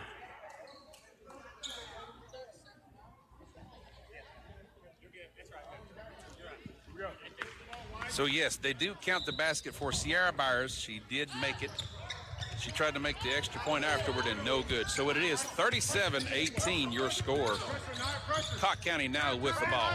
Kitchen's got a face full of Anaya Chestnut, and looks like she double dribbled. She did, and they're going to give the ball back to George Rogers. Passing it inside, catching it, that will be Stamper. Now she brings her team down. Gives it inside to Sierra Byers. She goes to the left of the net, trips over her own feet. It looks like there's a struggle for the ball. It comes loose. George Rogers gets it, but there's a block in the side. Let's see who it's on. Shakira Reed pulls her first foul.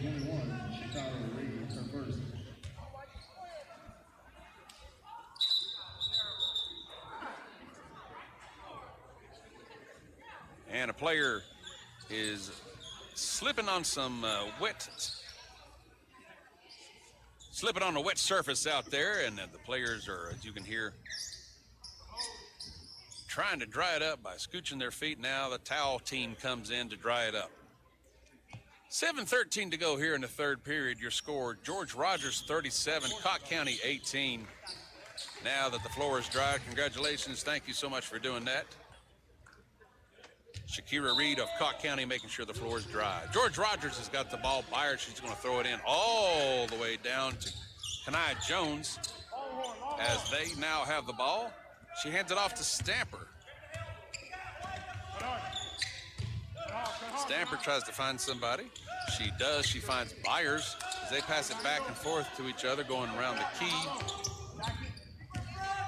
Pushing the envelope, going to the low post, and then passes it all the way over for three. There it is. Anaya Chestnut's three-point basket makes it 40-18. Cocke County now with the ball. It's man-on-man coverage at its toughest. Now it's 2-on-1 against Kitchen as she quickly finds somebody on the inside, lays it up.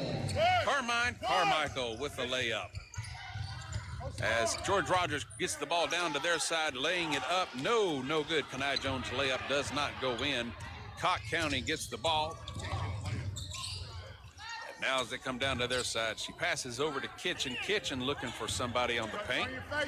She does. She does find Carmichael. Carmichael loses possession. Stamper gets it back, and she gives it over to Tia Yeast for a simple layup. Makes it 42-20. George Rogers on top, under 6 minutes to go here in the third. As now they've got the ball, Cocke County does. As they're going over into the corner for a three-pointer. Look at that. Addison McNeely with a three-pointer of her own. George Rogers doesn't like this, so they're going to take a timeout and talk about it. They'll take a timeout. We'll take a timeout. Right now, your score is 42-23. George Rogers on top. There's no better time than now to climb into the seat of a Spartan mower from Grand True Value Rental in Greenville. All Spartan mowers are eligible for a $500 instant rebate or special financing of 0% interest for 48 months. And on top of that, receive a 5-month extension on the standard 3-year warranty. That's all Spartan mowers on sale now until January 31st. Only at Grand True Value Rental, 2215 East Andrew Johnson Highway in Greenville. You're listening to the Ladies Classic. And now, David Brooks.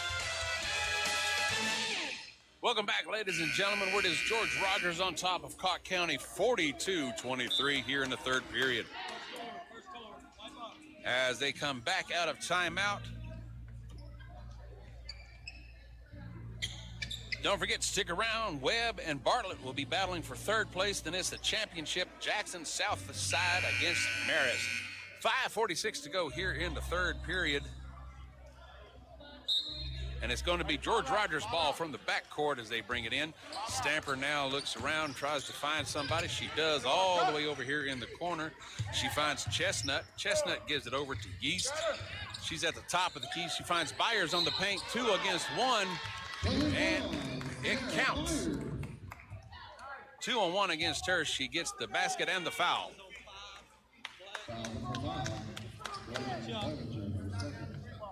Lakeland Clevenger of Cott County pulls the foul, so stepping to the line will be Byers.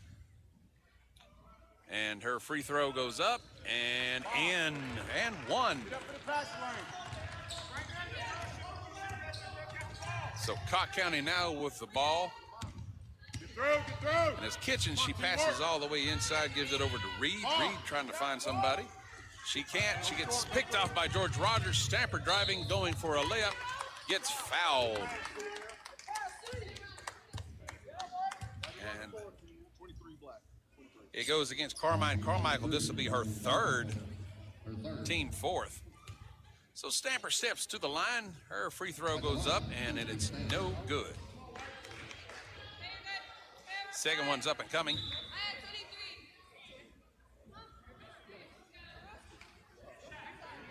And some substitutions are coming in for Cott County. Profit, she's going to come in. Shakira Reed's going to sit down for a little while. Stamper's second shot goes up and in. 46-23, your score. 5 minutes, 10 seconds to go here in the third. Cott County's got the ball. Kitchen passes it inside, gives it over to Carmichael. Carmichael trying to find somebody. Gives it back to Kitchen with the layup. And makes it. George Rogers responds right back. Tia Yeast with a basket of her own. Wasted no time on that point. Kitchen now for Cott County comes in, goes to the left of the net, trying to find somebody. She does find Carmichael. Carmichael tries to go for two, no good. George Rogers gets the rebound. They pass it down to Yeast. Yeast gives it all the way over. Who is that? Tried to give it to Chestnut, making a three-pointer, but no good. It hits the rim and goes out. So Cott County now with the ball as they come down to their side. McNeely's got a face full of Stamper as she tries to do an alley-oop. No good. She gets fouled. Holding on Sierra Byers. That'll be her third, team third of this period. So stepping to the line for Cott County, going to be Carmine Carmichael. She gets two shots. As the first shot goes up, it hits the rim, and it is no good.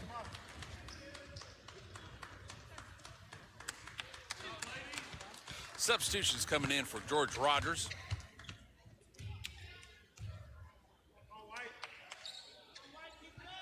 Jones and another Cardinal going to sit out for just a little while. Carmine Carmichael's second free throw attempt. It goes up and in. 4:20 to go. It is 48-26. George Rogers on top. Sierra Byers, she gets the ball. She tries to make an inside pass over to Tabor, and it gets smacked out of the hands by Cott County, and it's going to be Cott County's ball. Stamper's going to sit down for a little while. So is Sierra Byers for George Rogers. Now Cott County throws it inside between McNeely and Kitchen. And Kitchen brings her team down, goes to the right of the halfway stripe. Now passes it all the way over to Profit. Profit tries to pass over to Needhammer, and a foul.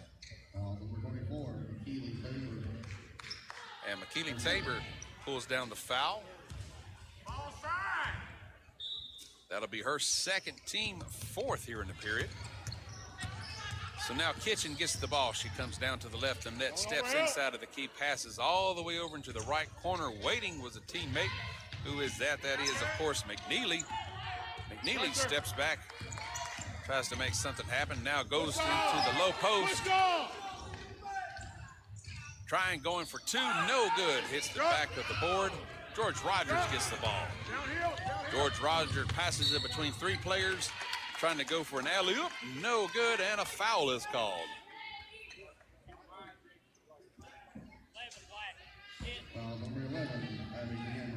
Needhammer pulls a foul. This will be her first, team fifth. So stepping to the line for George Rogers Clark. The first shot goes up and is good. Jaylene Green, her first shot goes in.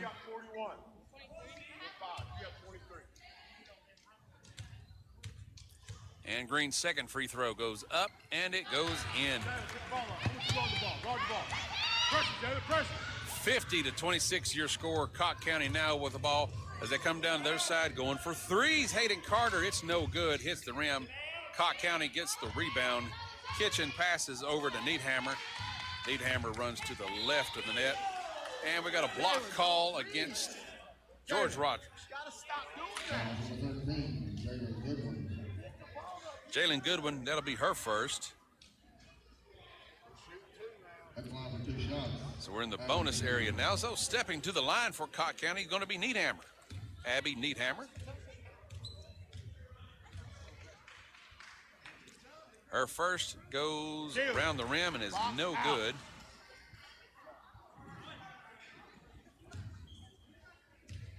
Needhammer's second free throw is up and coming. And it goes up and in. Go! Go, put pitch! Pitch! 3:10 to go. George Rogers on top, 50-27. George Rogers has got the ball and going for a three-point basket of her own. Look at that. Tia Yeast makes it. And now Cott County comes down to their side as they pass it over to Carmichael. Carmichael try to go for an easy layup. It's no good. George Rogers gets the rebound quick down onto their side. Alley-oop, and in it goes as Jaylene Greens. And now Cott County with the ball. Kitchen brings her team down, goes to the left of the net. Steps around, gives it to Carmichael. Carmichael onto the paint, can't find anybody. Yes, she does. She finds Profit. She tries to make a layup, but George Rogers gets the rebound. And they quickly pass it down inside, and there it is. Jaylene Green's basket. With a waiting Jaylene Green with an alley-oop, she makes it. Cott County runs right back with a trying to score on their own. Who is that? That was Carter. It's no good. George Rogers gets the breakaway and makes it. Annette Miller with the basket. 59-27 your score. 2 minutes to go here in the third. And now George Rogers has come alive in this third period. It is Haley Kitchen now with the ball as she tries to pass it over to Hayden Carter. It gets knocked out of bounds, and substitutions coming in for both teams. Tia Yeast, she's going to sit down. Kennedy Stamper comes back in. JG, help on the post. Play behind. And Cott County's going to have it. They're going to throw it in from their bench side. And they do. They hand it over quickly over to Shakira Reed. Reed takes a step back, goes to the right of the net. Now looking over into the corner, she does find Clevenger, Blakeland Clevenger. She comes around, tries to break away from that George Roger Clark player. Tries to make a layup, and a foul is called. Jalen Goodwin, that'll be her second. So stepping to the line will be Blakeland Clevenger for Cott County. Her first shot goes up, rolls around the rim, goes out, doesn't count. No good. Clevenger's second free throw goes up, and it goes in. And George Rogers Clark wasted no time getting down to their side of the court, going for two. That is Stamper. Stamper. She tries to make a layup. There's a collision between two players. Let's see what the ruling is.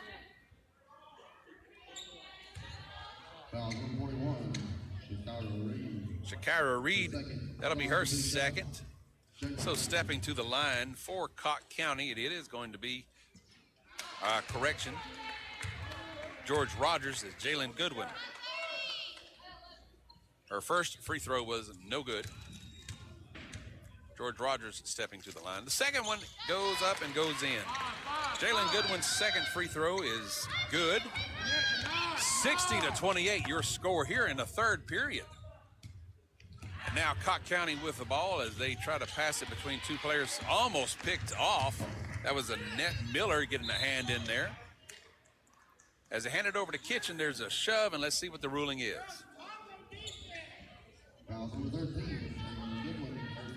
Jalen Goodwin pulling her third foul of the game.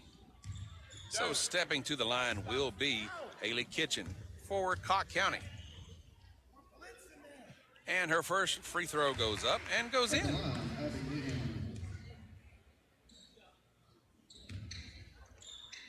Second shot up and coming with 1:10 left. It goes in. 60-30 your score. George Rogers on top with a dominant performance so far here in the third period. George Rogers has got it, and they're going for a three-pointer of their own. Who was that? That was Jalen Goodwin trying to make a three-pointer. There's a struggle for the rebound, and a foul is called.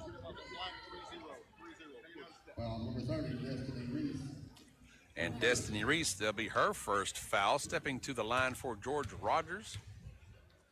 I believe that's going to be Yeast. At the line, Jalen Green. Correction, Jalen Green. Her first free throw is up, and it is no good. Second one goes up, and it's in. 61-30, under a minute here in the third period. Cocke County has the ball. Haley Kitchen now brings her team down, trying to find somebody in the inside to pass it to. She tries to pass to Hayden Carter, but it goes out of bounds. So George Rogers is going to have the ball. They pass it inside. They give it over to Kennedy Stamper. She now gets her team. She calls out the plays where the players need to be. One-on-one coverage, thick. Stamper goes for an easy layup, no good. Getting the rebound, that was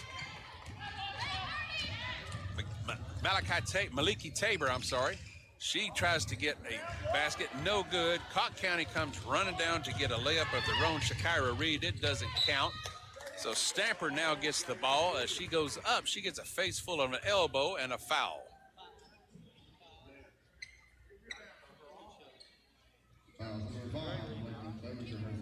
Blakeland Clevenger, Cocke County causing the foul, so Stamper's going to step to the free throw line. It goes up and it goes in.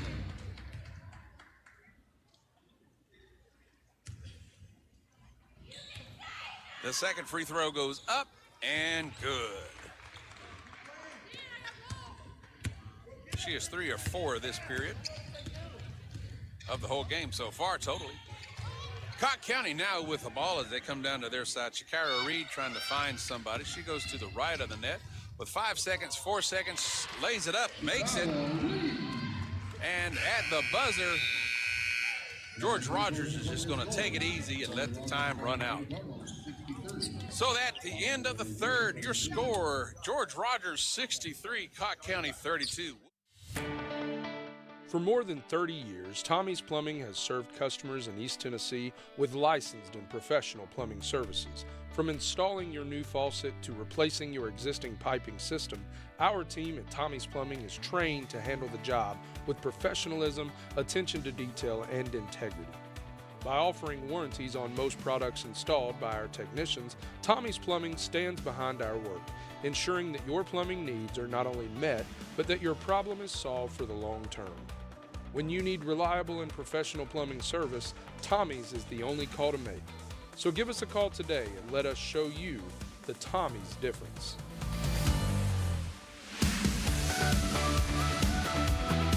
Plumbing is the plumber who provides the Tri-Cities and surrounding areas with fast, reliable, and affordable plumbing services, such as sewer and drain cleaning. You name it, he can fix it. If you need a quality plumber at a reasonable price with warranties, then you know who to call. Tommy's Plumbing. Tommies. That's Tommy's Plumbing. Google us or find us on Facebook today. You're listening to the Ladies Classic. And now, David Brooks. Welcome back, ladies and gentlemen. As we come back on air, we come back to live action. This is the fourth period. We're just George Rogers Clark on top, 63-32. George Rogers has got the ball as they play around the key, trying to keep the ball away from Cocke County right now. And they pass it back and forth between Yeast to Byers. Byers going for a layup, no good, and a foul is called. And let's see what the foul is on.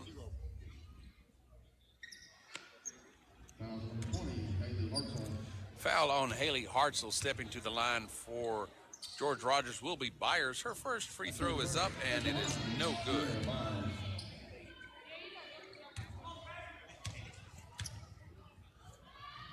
Byers' second free throw goes up, rolls, and goes in.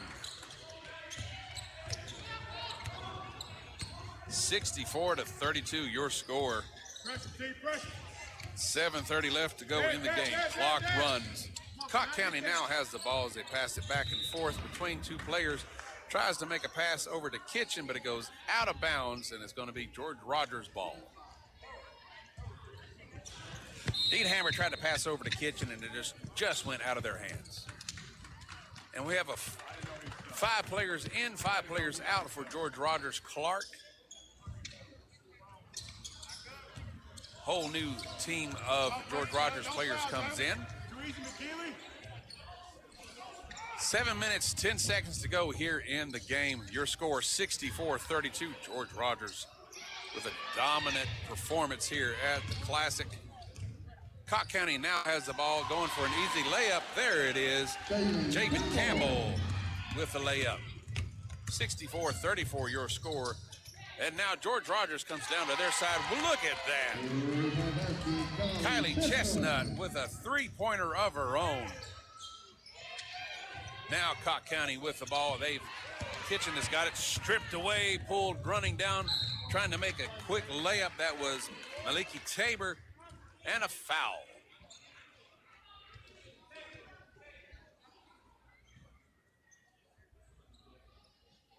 And that foul was on Kate Kicklighter, her first, team second. Stepping to the line for George Rogers, it is going to be, that is Millie Tabor.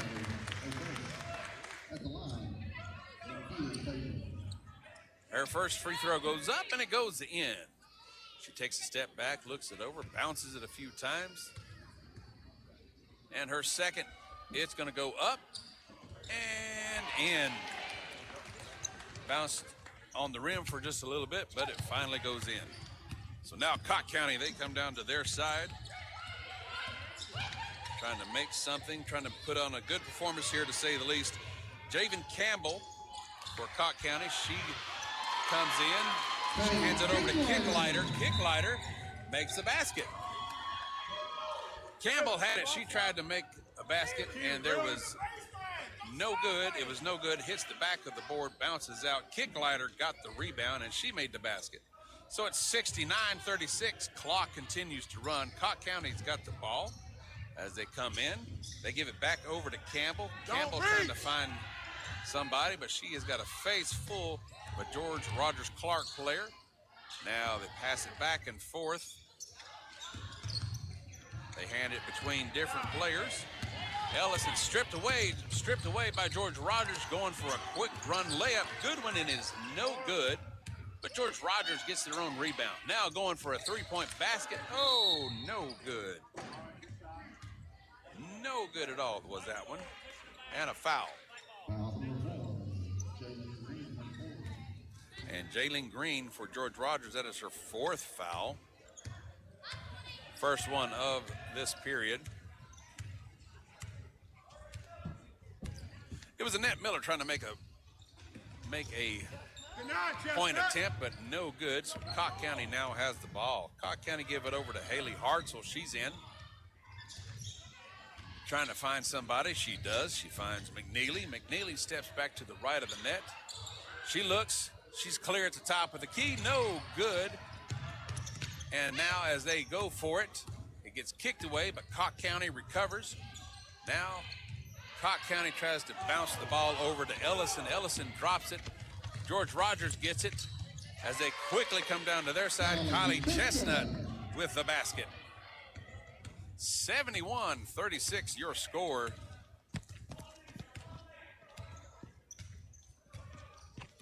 And now Cocke County with the ball. The clock continues to run, 4:20.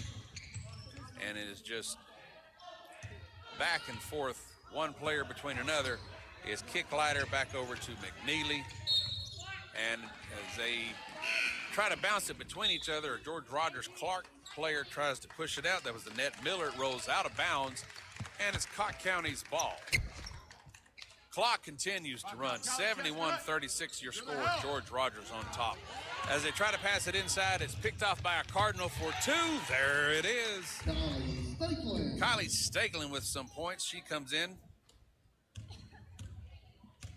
Her first points of the game makes it 73-36. as Cott County has the ball and it bounces off their feet and rolls out of bounds. Clock continues to run at this point. Cott County's got it. And they just quickly hand it in. They give it over to, that is Javin Campbell. She's in there. And George Rogers Clark quickly picks it off, running, going for a layup. Jalen Goodwin. But Annette Miller recovers and makes the basket. 75-36. Now Cott County with the ball. As they come down to their side and making the basket for Cott County, that was Ellie Profit. Ellie Profit for two. George Rogers Clark wastes no time.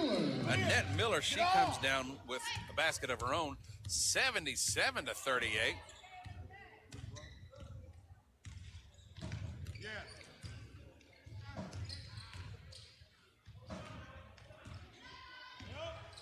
And now Cott County with the ball, 2:14 to go as the clock just continues to run. Going up onto the paint, that is McNeely, C.G. McNeely, I'll say, trying to make a basket. Ball rolls out of bounds, but it's recovered by Cott County, but it's picked off by George Rogers, driving, going, making the basket. That is Jalen Goodwin with the basket. 79-38 your score. Trying to make a simple layup is Haley Hartzell, but it gets blocked by George Rogers Clark.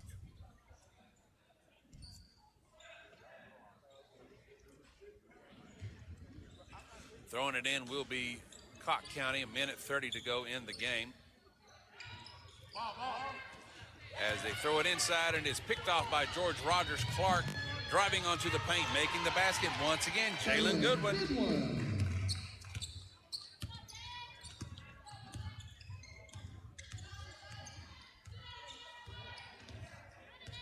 And now Cott County with 1:10 in the game, just trying to make a good showing. They quickly hand it over to Ellie Profit. She makes a basket. 81-40 is your score. Just under a minute to go. George Rogers is not letting up. Going for a layup, that was Annette Miller. And there's a foul.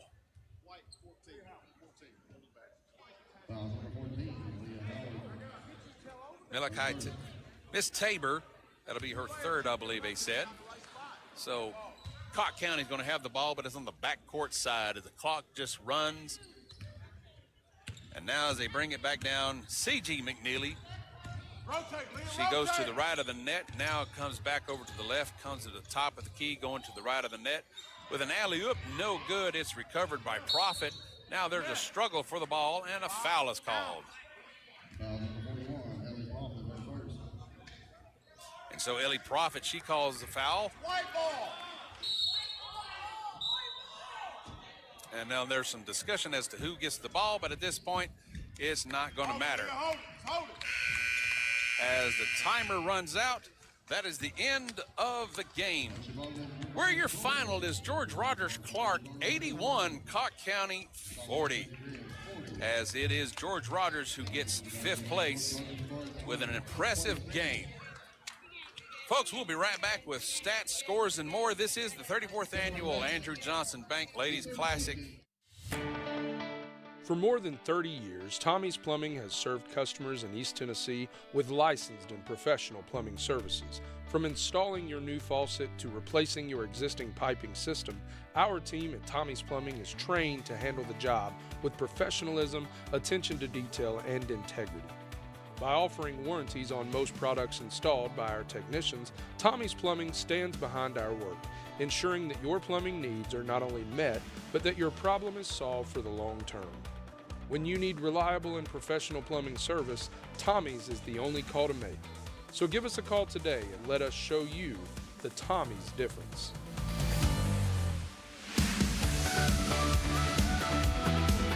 The support and gratitude that we can give. They're willing to sacrifice their own safety for ours. Just like you. Greenville Federal Bank, member FDIC. Banking made easy. Community minded, just like you. Anyone can list your home, but the art of negotiation is one of the most crucial parts of a real estate transaction.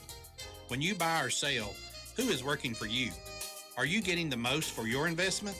At Hometown Realty of Greenville, we pride ourselves on our negotiations on behalf of our clients. When you sign on the dotted line, we will be by your side throughout the process. Whether it's homes, farmland, or commercial property, call Hometown Realty of Greenville for all your real estate needs. Gotta get to Gateway. There's never been a better time than now to get to Gateway Ford in Greenville. Choose from a huge selection of new F-150s, Super Duties, Broncos, Mustangs, and Mavericks. Plus, the Gateway price is the one that leaves the competition scratching their heads. Save thousands right off the sticker. Get 0% financing for up to 60 months, plus a lifetime powertrain warranty and no charge maintenance for 2 full years. Only at Gateway Ford right here in Greenville. Gotta get to Gateway. Rusty's Tire Alignment's construction of their new building now allows them to offer even more services to their customers. Their new state-of-the-art alignment machine lets them align larger vehicles like the crew cab long bed trucks. So call Rusty at 639-7447 for details or to schedule your alignment. And when you need new tires, check out the lineup of name brand tires at Rusty's Tire and Alignment, located at 1044 West Summer Street in Greenville. Do you know that Corley's Pharmacy on Snaps Ferry Road compounds your personalized prescriptions without breaking the bank? Do you know that unlike big box stores, you can get your prescriptions filled in less than 10 minutes? Need delivery? Corley's Pharmacy on Snaps Ferry Road will deliver your prescriptions anywhere in Greene County for free. Visit Corley's Pharmacy located at 1004 Snaps Ferry Road today for all your family's prescription needs. Try us. You'll love us. You're listening to the Ladies Classic. And now, David Brooks. Welcome back, ladies and gentlemen, to Hal Hennard. This is the 34th annual Andrew Johnson Bank Ladies Classic, presented by Radio Greenville Sports here on WSMG, where we just had a great game. They came alive here in the third period, and it is George Rogers Clark beating Cott County 81-40. Taking a look at the stats and more first for Cott County. They were 12 out of 36 for the field goals, 1 out of 7 three-pointers. 15 out of 22 overall. They had 40 points. Helping out in that, it was Addison McNeely with 7. Kate Kicklighter, she had 2. Blakely Clevenger had 3. It was Abby Needhammer. She had 5. Another player with 7 was Carmine Carmichael. Shakira Reed, she had 4. Haley Kitchen had 6. Ellie Prophet had 4. They had 16 rebounds total. Taking a look over at George Rogers Clark, what an impressive run they had.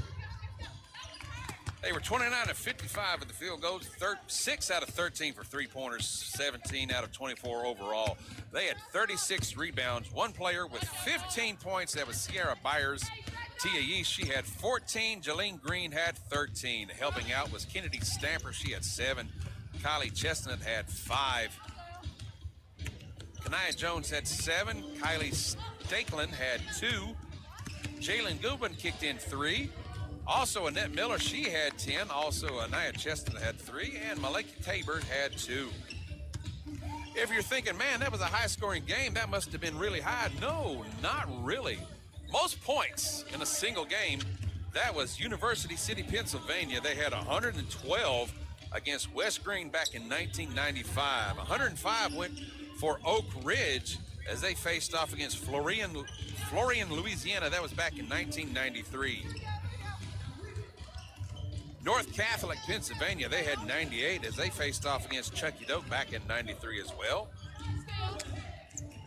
2 teams had 95 points. South Greene versus Cave Springs, Virginia, 92. And South Greene once again against Chucky Doak in 93. Impressive run for George Rogers Clark as they claim the 5th spot here in the ladies tournament. Don't forget, folks, we've still got 2 more great games upcoming. We've got Knox Webb versus Bartlett, and then the championship game that starts at 5 o'clock. It is Jackson Southside facing off against Marist.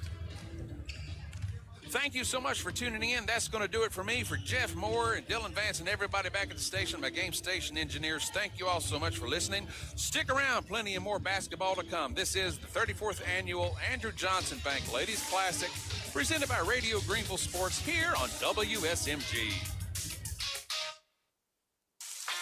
Save money this fall at Bachman Bernard Chevrolet, Buick, GMC, Cadillac with their selection of vehicles to get you where you need to go. From cars to trucks, SUVs, Bachman Bernard has it all. Bachman Bernard's selection of certified pre-owned vehicles just can't be matched. So if you're in the market for a full-size SUV, their list keeps growing. With the number of new vehicles that Bachman Bernard has been selling, they've been trading for some of the nicest, low-mileage local trade-ins you'll find anywhere. That's domestic or import. BMW, Mercedes, Lexus, Honda, Toyota, Kia, Nissan. Bachman Bernard has the selection for you to drive. And trucks? You want to talk about trucks. A great selection of both new and pre-owned trucks, 4- and 2-wheel drive, regular, extended, or crew cab, gas or diesel, you'll find it at Bachman Bernard Chevrolet, GMC, Cadillac in Greenville. And if it isn't in stock, Bachman Bernard will find it from one of their many partner dealerships. Make the short drive to Bachman Bernard. See why they go the extra mile to see you smile. Yeah, let's go! Bachman Bernard Chevrolet, GMC, Cadillac is going to save you money. The National Weather Service has issued a winter weather advisory for today. According to the National Weather Service in Morristown, scattered rain and snow showers will likely develop this morning and go through this evening. The best chances of light snowfall accumulations are over higher elevations. A winter weather advisory is in effect until 4 p.m. today, with up to 2 inches of snowfall possible for the mountainous areas of Greene County. The lower elevations of Greene County can also expect possible winter weather this weekend, with a light dusting of snow possible. The National Weather Service reports that any snow in the lower elevations of Greene County will melt quickly due to higher temperatures this weekend. Stay tuned to these Radio Greenville stations for the latest weather updates. Today is the 5th and final day of the 34th Annual Andrew Johnson Bank Ladies Classic. Coverage begins at 9 this morning. The championship game is set for this evening at 5 p.m. and will feature Jackson Southside against the Marist School from Atlanta. Radio Greenville provides audio coverage of each game of the 2023 Andrew Johnson Bank Ladies Classic. Today's schedule also includes Upperman versus Oak Ridge at 9:30, Greenville versus South Greene at 11 a.m., North Greene versus Bearden at 12:30, George Rogers Clark versus Cocke County at 2 p.m. for 5th place, Knox Webb versus Bartlett at 3:30 for 3rd place, and Marist versus Jackson at 5 p.m. for the championship. 2 people were injured Thursday morning in a wreck on Kingsport Highway near the Greene-Washington County line.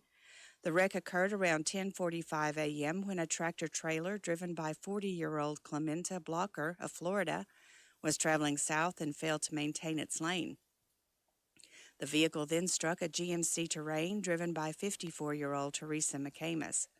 Both vehicles came to an uncontrolled final rest on the west side of the roadway. McCamus and a 10-year-old passenger were injured in the wreck. The juvenile was reportedly airlifted to the UT Medical Center, but the injuries did not appear to be life-threatening. Blocker and a passenger in the tractor-trailer were not injured. According to the Tennessee Highway Patrol report, charges against Blocker are pending. A structure fire was reported Thursday night. At around 10 p.m. on Thursday, Greene County Police responded to the report of a house fire at 11905 Kingsport Highway. Officers spoke with the victim, who stated that she had dumped her ashtray into a trash can in the sunroom. When she returned, she found her trash can to be on fire, according to the report. Newmansville Fire responded to the scene and was able to contain and extinguish the fire. This structure fire marks the 5th in Greene County since last Friday. Emergency personnel responded to a fire on the Kingsport Highway last Friday, Oakdale Drive on Saturday, Houston Valley Road on Monday, and Chucky Ruetan Road on Tuesday. For more in our news, be sure and visit our website at wgrv.com. Green Outdoors, the new headquarters dedicated to your work, play, and life outside. For mowing, trimming, hauling, riding, or just chilling and grilling, Green Outdoor has you covered. Work trailers by Bravo and Gatormade. Ferris zero-turn mowers. Street legal golf carts and electric bicycles by Bentelli. Luxurious pool and patio furniture. Bull grills and outdoor kitchens. Blowers, trimmers, and chainsaws and more. Top brands, big selection, and factory direct savings. See Miles Kilday and his team beside Pals at 3305 East Andrew Johnson Highway. Online at greenoutdoor.com. Attention, Greenville residents. Exciting news is rolling into town at lightning speeds. The Greenville Energy Authority is proud to announce the launch of our high-speed broadband internet service to Greenville. We've been hard at work installing cutting-edge fiber optic cables to bring you lightning-fast internet experiences. Residents within the Greenville city limits already enjoy the benefits of the state-of-the-art broadband network. Trust us to bring you high-speed broadband that you deserve. Greenville Energy Authority, making the connection. Visit mygeea.net or call 636-6200. Save money this fall at Bachman Bernard Chevrolet, Buick, GMC Cadillac with their selection of vehicles to get you where you need to go. From cars to trucks, SUVs, Bachman Bernard has it all. Bachman Bernard's selection of certified pre-owned vehicles just can't be matched. So if you're in the market for a full-size SUV, their list keeps growing. With the number of new vehicles that Bachman Bernard has been selling, they've been trading for some of the nicest, low-mileage local trade-ins you'll find anywhere. That's domestic or import. BMW, Mercedes, Lexus, Honda, Toyota, Kia, Nissan. Bachman Bernard has the selection for you to drive. And trucks? You want to talk about trucks. A great selection of both new and pre-owned trucks. 4- and 2-wheel drive, regular, extended, or crew cab, gas or diesel, you'll find it at Bachman Bernard Chevrolet GMC Cadillac in Greenville. And if it isn't in stock, Bachman Bernard will find it from one of their many partner dealerships. Make the short drive to Bachman Bernard. See why they go the extra mile to see you smile. Yeah, let's go. Bachman Bernard Chevrolet GMC Cadillac is going to save you money. You know, heating your home with propane gas will keep your home warmer even on those cold winter nights. And gas heat is more economical than electric. Serving the Southeast since 1966, Marsh Propane, right here in Greenville, has been among the top 50 propane retailers in the United States. They can install 120 to 1,000-gallon propane tanks above ground or underground. Marsh Propane, Bayleton Road. Stop in or call 639-7226 and speak to one of our professional local employees. Marsh Propane. When it comes to buying and selling real estate, it pays to have a professional on your side. Someone like lifelong Greene County resident and Greene County land and auction owner Larry Jones and wife Vicki. Larry has been in business for over 45 years and knows the market value of property in our area. Before you contract your property, be sure and contact Larry Jones at Greene County Land and Auction to learn how they can put more money in your pocket. Hey, they don't want all the business, just yours. At Roberts Furniture, customers keep telling us that we're Tri-City's best kept secret. We're not sure why. As you know, we've been serving this area for over 43 years. What makes us different is if you sit on our floor, you can have it in your home in less than a week. And we're busting at the seams with a great selection. At Roberts, we sell brands such as Lazy Boy, Kincaid, Liberty, Homestretch, Mayo, Restonic, Tempur-Pedic, Stearns & Foster, and so much more. Come and see us where shopping for furniture is fun at Roberts Furniture, downtown Greenville. The Andrew Johnson Bank Ladies Classic on WSMG. The Jewel 95.5 FM, brought to you by Andrew Johnson Bank, Gateway Ford Nissan, the Red, White, and Blue Marathon Quick Stop Markets, Hometown Realty and Auction, Marsh Propane, Roberts Furniture and Mattress Gallery, Rusty's Tire and Alignment, Morlock Auction Team, Grand Rental Station True Value, your Greenville Energy Authority, Tommy's Plumbing, Corley's Pharmacy, Greenville Federal Bank, Greene County Land and Auction. Ladies Classic coverage continues on WSMG. Once again, Cody Gwynn. And we welcome you to How Hitter Gymnasium for the Andrew Johnson Bank Ladies Classic. We are now to our final two games of the day. It is time for our third place game between the Webb Lady Spartans and the Bartlett Lady Panthers. And you hear both teams starting to make a little noise, getting excited for a big-time matchup between two teams that were in a battle and both in contested matchups to advance to the championship game. For Bartlett, it would be a 3-point loss to Marist by a score of 57-54 in the nightcap last night. And for Webb, they would just run into a defensively heavy Jackson Southside team and unable to really find their normal traditional offense. And in the end, they would fall to that one 43-32, a fairly low-scoring game compared to some of the other games we've seen here in the Andrew Johnson Bank Ladies Classic, including our last game. It was George Rogers Clark puts up 81 points to knock off Cotton County 81-40. So high scoring affair here as we meet the starting lineup. First for the visiting team on the scoreboard, which is the Webb School. They will start Caitlin Overton, who is the 5'5" senior guard, out there with Brooklyn Bush, the 5'10" senior forward. It will be the 5'7" senior Caitlin Taylor, the 5'10" sophomore Mia Green, and down low, or I'm sorry, forward, a 6'1" 8th grader and Kendall Mays, who's going to be out here playing some big minutes. And yeah, you don't see a lot of those 8th grade talents except here in the Andrew Johnson Bank Ladies Classic. For Bartlett, their starting lineup will feature the 5'8" senior guard Carrington Jones, out there with the 5'5" senior guard Morgan Williams. In another guard position, 6' junior Zoe Rixer, rounding out the starting lineup, 5'9" senior guard Brooklyn Spates, and it will be the 5'8" senior guard Shamari Hamlet. They will be a spread pass and cut team, filling lanes, going 5 out if they can, finding opportunities to quickly get through the lane and score while always on the move. Bartlett coached by Wesley Shapley, Webb coached by first-year coach Greg Hernandez. Webb right downside of Knoxville. Bartlett making the trip here to the Andrew Johnson Bank Ladies Classic.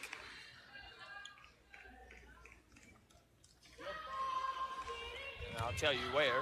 Just want to make sure I don't tell you the wrong place. Bartlett from right down the road here in Bartlett, Tennessee.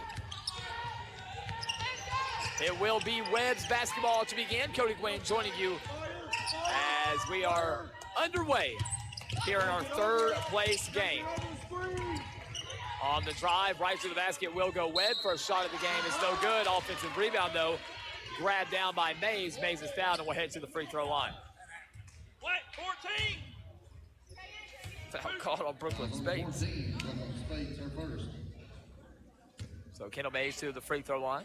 6'1", non-freshman, 8th grade absolute talent, who knocks down her first free throw. First point of the game up on the board for Webb. Second opportunity here for Mays. She'll settle in. Shot is up. Shot is good. 2 for 2 on that trip for Mays. And first offensive possession of the game for Bartlett. Lady Panthers will come down the other way, moving to the left side wing. They had a cut underneath, didn't see it. Little 1-3-1 action here from Webb, trying to hit that backside. They're just not seeing it right now. They'll settle for a long-range 3. That is no good. Rebound pulled down strong and hard by Overton and Webb. Webb will push the other way, skip to the corner. Set shot is up on the way. No good from Bush. Rebound is deflected and saved, and it deflected off of Webb, and it will be Lady Panther basketball. For Bartlett, came into this tournament, defeated Daniel Boone 57-39. They will defeat Knox Catholic 55-52 before falling to the Marist School 54-51. Here is a turnover on Bartlett. Webb will quickly come the other way, pull up from the elbow. Shot no good. Offensive rebound by, again, the big down low Mays. Mays gets another one and puts it back up in the end. So Mays, 3 offensive rebounds in the game and 4 points. Quickly the other way will come Bartlett. They're flying down the floor. And we got a foul call here against Webb. So Bush called for the foul. We'll have our first substitution of the game as Bartlett will bring in a new player, in Dakar Ward.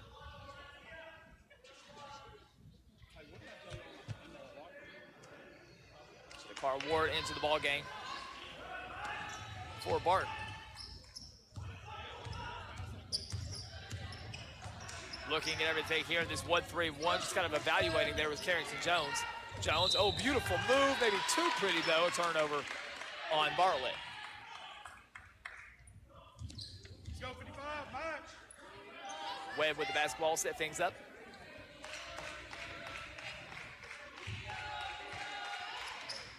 Moving the ball in and out. Trying to get away from them, they will. Webb will with Kaylin Taylor. Taylor stop, swing, shot here on the way, no good from the hands of Taylor. Rebound will be pulled down by Bartlett, and then another foul called here on Webb, a little too aggressive, trying to get the ball back. Foul going against Kaylin Taylor. So Taylor called for the foul, team foul number 2 on Webb. Bartlett's got really good speed in trying to penetrate these gaps and find openings. Sometimes Webb just a bit too aggressive, trying to get the ball down low. That time too slow on the move and knocked it out of bounds by 6'1" Kendall Mays. See middle. Against this 1-3-1, you got to be able to move quick. Ball tipped and deflected away and will be stolen away. Well, nearly, and it will. Third turnover on Bartlett, and the other way will come Knox Webb. Webb with the basketball, drives down high elbow, pulls it up, little inside pass, jump stop and retreat. Has no clear lane there for Green to get into. Now she'll create a lane. Her shirt nearly got pulled from the back. And jump ball called. And on the held ball, possession will go to Bartlett. Go rebound. Looked like Green got her shirt grabbed there. She was unhappy with the no call, but nonetheless, we play on. Watch it. We got two new Lady Panthers entering the ball game at next dead ball. Long pass over into the hands here of Jones. Jones looking at kind of a double team, more like a shielded double team where they're just surrounding, not really going anything crazy. There's a triple team just to show it. And then on the drive, a foul going to be called here against Kendall Mays. Mays got her hand caught in there, trying to knock that ball free. Foul number 33, Kendall Mays, her first. Come on for two, Zoe Richter. 4-0 the score here with Webb on top, but Bartlett a chance to get on the scoreboard here. First shot up and good from the hands of Zoe Richter. Into the ball game for Bartlett will come Kyle Woods. Second free throw from Richter on the way and through good. 12. Thank you. And the ball game will come to Maya Jones for Bartlett. Hands up. 6'1" sophomore center. Had a little size on the floor to counter Hey, let's go side. Kendall Mays. Go full court press on, trying to find an opening. Little real roll. I thought it was a rotating zone, but I think it was a mismatch. And three is up for Caitlin Upperman. Up and good. 7-2. Webb on top. Again, battling this really aggressive 1-3-1 on the drive to the baseline. They go back to the elbow. Does Bartlett. They'll move around. Three-point shot on the way and no good from Richter. Rebound is free. Still being fought for and pulled down by Webb. Webb quickly in transition. Without numbers, though, they'll retreat and reset. Bartlett almost able to come away with a turnover there, using the screen well all the way down, and a foul going to be called against Samaya Jones. Kind of got stuck stationary, couldn't move her feet in the way. 31. Good block. Right, come on. Into the ball game here will come another new Lady Panther. Heavy rotation here. Amani Brooks into the ball game.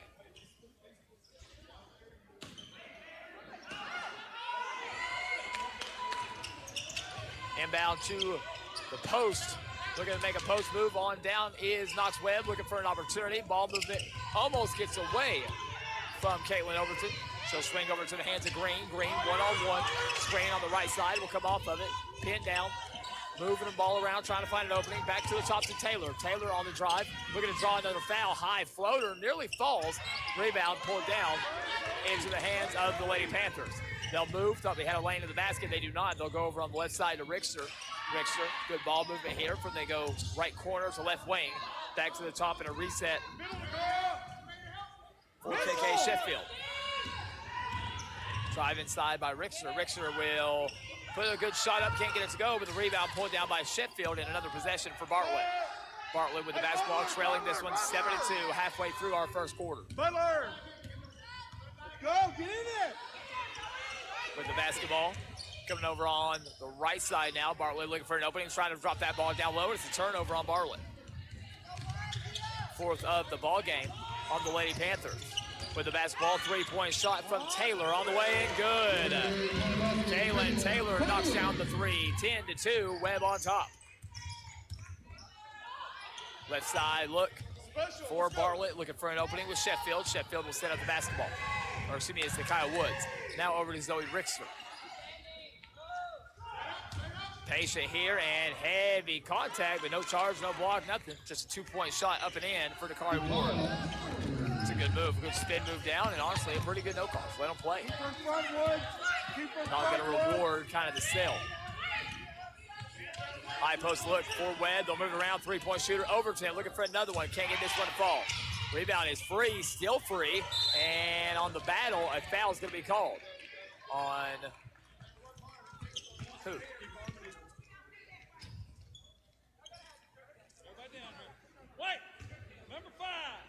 So that foul going against Armani Brooks of Bartlett. So it will be Webb ball. We got a massive substitution pattern coming in for both teams. As Harper Ladd into the ball game for Webb. And also into the ball game will come Carissa Lowry for Webb.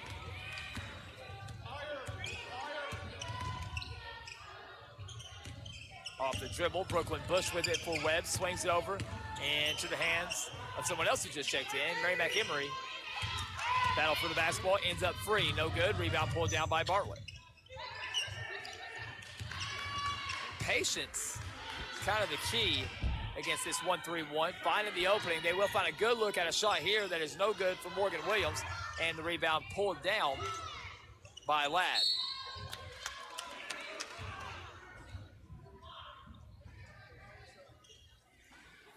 Foul called here against Webb, or excuse me, on Webb, on Harper Ladd, and this will put Bartlett on the free throw line with Carrington Jones. 10-4 is our score. Webb on top, but Bartlett, good chance here to add some points from the free throw line. First free throw is up and good from Carrington Jones. Match up. 3 points for Bartlett from the free throw line and 2 from the field. This free throw is up. No good from Carrington Jones. Rebound pulled in by Webb. Quickly the other way will come Mia Green. Green will go all the way down to the paint. Tries to drop a pass in there, deflected, but right back to her hands. She'll pull up from the elbow and drill it. Mia Green, way to stay with it there after the pass deflected back to her. She'll put it up and in. 12-5. Webb with the lead. Long pass over on the left side. Move it! Changing directions over there into the hands of Jones. Skip into the hands of Williams. Williams from the elbow, can't get it to go. High rebound pulled down by Mia Green. And that move was slick, but maybe too slick. Losing her footing there was Carissa Lowry. Substitution here as Maya Jones back into the ball game for Bartlett. All right, here we go. Special, small in middle. Hamlet will bring the ball down for the Lady Panthers, trailing this one 12-5, about 90 seconds of play in our third place game. Tough pass here, nearly stolen away, but Bartlett going to be able to save it. Pass to the high post, looking low post, not there. Fake from the top, long skip to the opposite side. Good ball movement, but good read on the ball movement by Webb, recognizing that going wing to wing usually leads to a corner pass, and they jump that side. Willing to give up the middle in this 1-3-1. Long inbound for Bartlett over to Carrington Jones. Jones looks short side, not there. They'll go back to the middle, forcing down into the middle. Now Bartlett skips to the corner for three, up and good for Morgan Williams. Morgan Williams from downtown puts it up and in, 12-5. Webb stays on top, but Bartlett closing that gap. Webb with the basketball, one-on-one pressure up top, man-to-man defense on for Bartlett. Blitzing off the screen, a little bit of a late rotation. Shot is up and no good from the hands of Harper Ladd, and quickly the other way will come Bartlett all the way down inside with contact. Carrington Jones. Maybe lucky that's not a three-point opportunity for Carrington Jones. 12-10, Webb remains on top. Tough pass right through the middle, but Webb able to stay with it. They'll come all the way down, create some space, scoop layup, no good from Mia Green. And here will come Bartlett with a chance to tie or take the lead in this final 30 seconds in the first quarter. And instead, they'll go a bit too quick and a turnover on Bartlett. Substitution for Webb, as back into the ballgame will come Kendall Mays, and also into the ballgame returns Caitlin Overton. Maybe one other substitution, Kaylin Taylor back into the ballgame.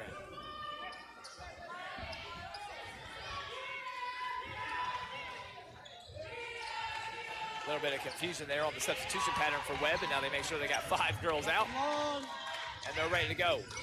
Inbound and a skip into the front court to Overton.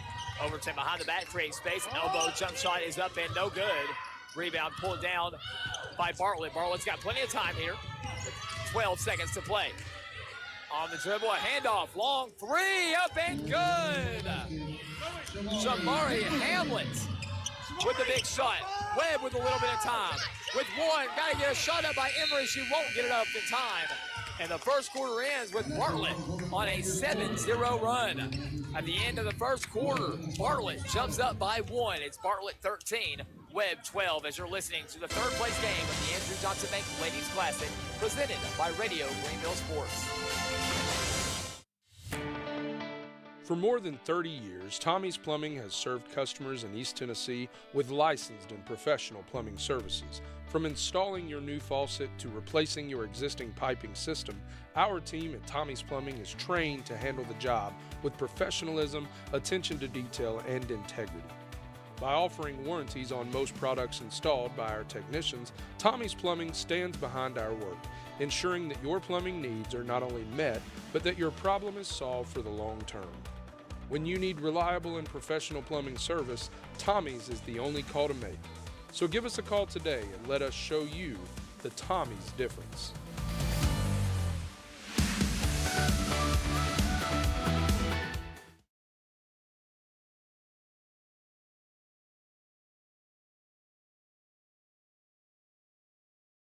(636-6200) today. The Ladies Classic on WSMG 95.5 Jewel FM. And now, Cody Gwynn. Welcome back to the Andrew Johnson Bank Ladies Classic here from Hal Henner Gymnasium. Second quarter underway. Webb in full control of that first quarter until a 7-0 run. Webb will end that run, though, with a three-point shot from Brooklyn Bush. Webb back on top, 15-13 here against the Bartlett Lady Panthers. This is the third place game of the Andrew Johnson Bank Ladies Classic. Good ball movement here from Bartlett, trying to get the ball down against this 1-3-1. First shot, no good, but an offensive rebound. Going to be battled down by Samaya Jones. She lost the ball in the air, trying to get a shot up. Webb will move in transition. Good job by Carrington Jones, though, to slow down the transition, and Webb will settle into a half-court set, one-on-one. Mia Green tries to go left. Now she'll in and out, drive down, and change directions, and a charge called on Mia Green. Good positioning underneath by Morgan Williams to draw heavy contact. And offensive foul will give possession back to the Lady Panthers. Into the ball game will come to Carl Ward.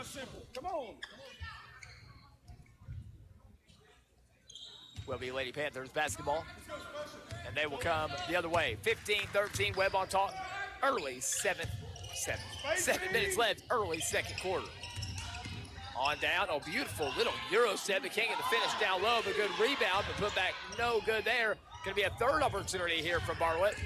Drive down, skip, three-point shot, Morgan Williams, friendly roll up and good. Second three of the game for Morgan Williams. Bartlett 16, Webb 15. Webb's basketball, they'll come down that left side. Bounce pass to the top, swing over on that left side, drive kick, corner three. Emery puts it up, left it short, no good.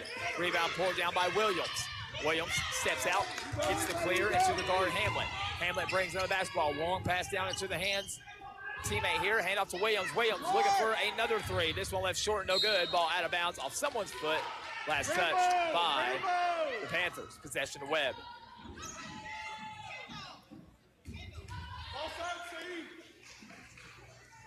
Inbounding will be Brooklyn Bush. She'll get the ball in to the hands of Emery. Emery back to Bush. That ball flies in the air a little bit too high. They'll push up the floor. Long pass down into the hands of Overton. A little bit of confusion, though. Good job by the bench, though, to get her attention, let her know who she's supposed to be guarding. Off the screen will come Kaylin Taylor. Taylor on the drive. One-hand push shot floater, good. And timeout called, I believe, here by Webb. We'll take it, return to you here in 30 seconds. 5:46 to play. Second quarter is the third place game of the Andrew Johnson Bank Ladies Classic, where Webb leads Bartlett by 1. There's a holiday extravaganza going on now at Grand True Value Rental in Greenville, and they're giving you extra with your Spartan mower purchase this holiday season. Purchase any Spartan mower and qualify for a free Spartan Power Equipment Bundle, valued at up to $1,150. Equipment like blowers and string trimmers, a 14-inch chainsaw, hedge trimmers, and it all includes batteries and chargers. That's only at Grand True Value Rental, 2215 East Andrew Johnson Highway, now through December 31st. Ladies Classic coverage continues on WSMG. Once again, Cody Gwynn. Welcome back here to the Andrew Johnson Bank Ladies Classic. 1-point game. Webb on top of Bartlett, 17-16. Will be Bartlett basketball. A game that Webb jumped all over Bartlett early with this high-pressure 1-3-1. But then from there, able to find some offensive opportunities. Then their defense would heat up. Has made this a back-and-forth matchup early in this second quarter, 5:30 to play. Still, though, great defensive work here. Drive and kick. Got to be constantly moving. Good pump fake from the corner, and then a lot of contact going for the shot by Morgan Williams, and Williams will head to the free throw line. Caitlin Overton, the runner, down on the baseline, just got caught in the air. And then on the drive, Kendall Mays gets called for her second foul. Her second. At the line for 2, Morgan Williams. They've got a fifth up. She's opposite the ball, so make sure of it half. Free throw is up. Free throw is no good off the back rim by Morgan Williams. Substitution here as into the ball game. Will return Mia Green. Sub on the make. Sub on the make. Second free throw is up and good by Morgan Williams. 1 for 2 in the ball game. That was 7 points for Williams. 17 all here from the Andrew Johnson Bank Ladies Classic. Two teams that were a game away from making it to the championship. They're here battling for third place. Full court pressure, giving Webb just a little bit of trouble. They will beat it. Now got a 3-on-2 if they can find it. Tough to get that pass over the long arms and a turnover on Webb. Ball free. Bartlett will have it after it rolls out of the hand of a teammate. Now with the basketball, they'll move it around. Spates with the ball will hold against this high-intensity 1-3-1. Good read here by Emery. And Emery will slow things down and get into the hands of Taylor, who will walk the ball up for Webb. Off the dribble. Little hesitation move, checking that back door. They'll find Emery. Emery can't get it to go, though. Maybe partially blocked on the offensive rebound. Put back up and in by Caitlin Overton. Shot is up and good there for Overton. She's got 5. Puts Webb up 2. On the drive, all the way inside. Tough shot there. Contested shot. Rebound putback is jammed up in the side of the rim. Caught. Will have to get a second ball to get that down. Or Coach Rodriguez, or Hernandez can get that ball, maybe. No, the car KK. My bad. There we go. Here comes Coach. Coach Hernandez says, man, I'll just do it. That boy, Coach. He's like 6'4". I mean, you gotta just, you don't need a ball. He takes a big breath. That may be the hardest he works on. Hey, Carrington, flip with harmony. Greg Hernandez accepted this job in the offseason. Step through, oh, beautiful step through there by Carrington Jones. She gets 2 more. She's got 5. 19 all. Back and forth we go. What a press here.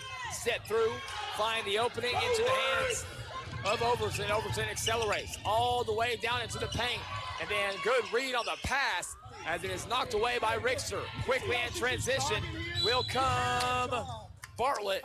And taking a hard shot will be Carrington Jones. Carrington Jones will head to the free throw line. Foul called against Webb on Brooklyn Bush. And that will put Carrington Jones on the free throw line. 19 all here with under 4 to play in the second quarter. Free throw from Jones on the way. This one good. Substitution as back into the ballgame will come Morgan Williams.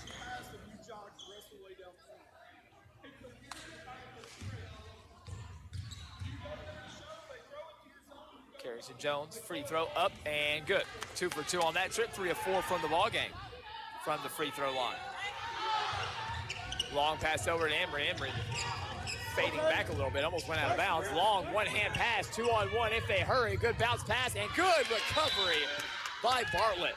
That's textbook. Put it in a video 2-on-1 defense. Great job there by, I believe, that was Armani Brooks.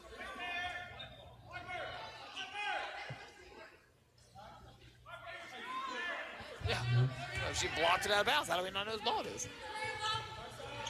Man-to-man defense from Bartlett. High pressure up, jump ball's gonna be taken in. We gotta get a foul here, and we do. Foul gonna be called against Overton. I love when defenders don't just let that fly ball thing happen and they actually try to defend it, because that's usually what happens. Either a steal or you get a foul on the offensive team who has to adjust, and usually adjust over your back or shoulder. Good ball movement from Bartlett. Oh, nice cross pass. Another cross pass. That one might be a little too hot, but it's such a hard pass that it's making Webb overwork. And then too many passes and a steal. Webb quickly in transition. Overton all the way down. Ooh, man, got away with a travel there, but she'll have to kick it out. Fake three on the drive kick. Emery with the ball in the corner. Both these teams do such a great job on recovery defense. It's so impressive how quick they're moving to recover. One-on-one. Here we'll go Green. Green for Webb. Beautiful step back two, no good. And rebound point in Bartlett. It's good man-to-man defense there in the one-on-one situation, and Mia Green unable to score. Bartlett with the basketball will come the other way. They'll go top of the key. One-on-one all the way down. In the air will go Carrington Jones, and she's fouled. Again, and we'll have a chance to return to the free throw line where she's 3 of 4 in the game. Can't hear who that foul was on. We'll have to check the scoreboard. Looks like that foul going against Harper Ladd, her second. Carrington Jones, 75% free throw shooter in the ballgame, gets this one to fall. At the line, Carrington Jones. Into the ballgame for Webb will come Kaylin Taylor. Will also return Brooklyn Bush. I think Zoe Richter was just talking to her head coach. She goes down and feels down low. Carrington Jones, second free throw is up on the way. This one through good. It's her last 4 free throws here. 6 points in the quarter, 9 points in the ballgame for Carrington Jones. Quick little run and jump, and then back to a quick man-to-man look for Bartlett.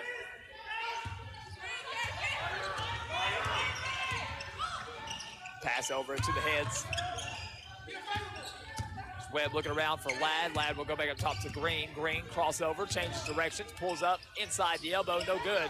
Just a tough shot right now in these one-on-one situations. Rebound pulled down by Bartlett. Bartlett will quickly get it down to Richter. Richter on the drive and kick into the corner. 3-point opportunity for space off the mark. Rebound pulled down Carrington Jones. Carrington Jones, powerful move down low and gets it up and in. Carrington Jones quarter here for Bartlett. Webb quickly trailing this one now, 25-19 on the drive. Will floating shot up and good from Brooklyn Bush. 25-21, Bartlett on top. The 6-point lead, their biggest of the game, just a bit ago before that layup by Bush. Fakes the pass, dribbles around, quick little show double team. Jones with the basketball, dribbles in between a couple of defenders, drive and kick. Williams 3 up good for Morgan Williams. Third made 3 of the game.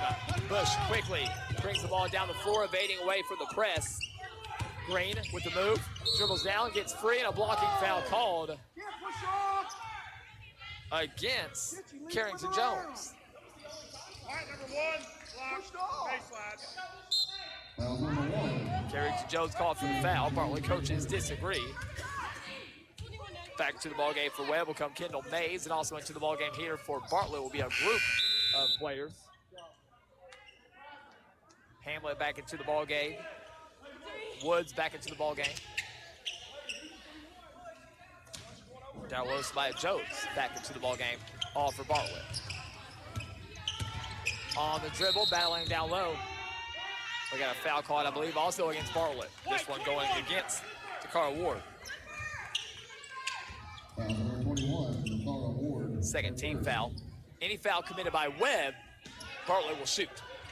1:15 to play in our first half. This ball knocked away, but Webb will save it with Bush. Bush on the drive, will step back, clear out a little bit of space, go over on the left side, trying to power that ball, maybe force that ball down to Mays. Mays, I believe, going to get called for her third foul.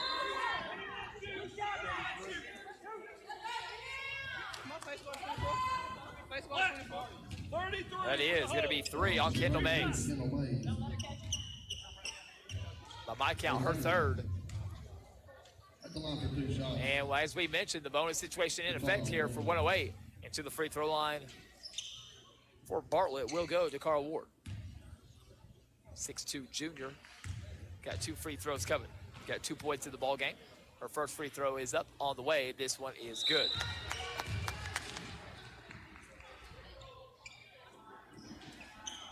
Second free throw for Ward.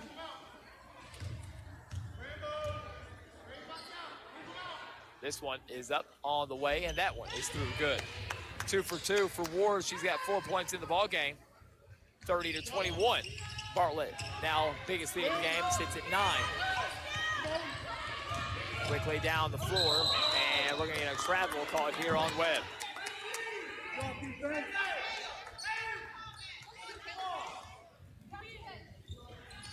Quick substitution here for Bartlett as Carrington Jones will check back into this ball game.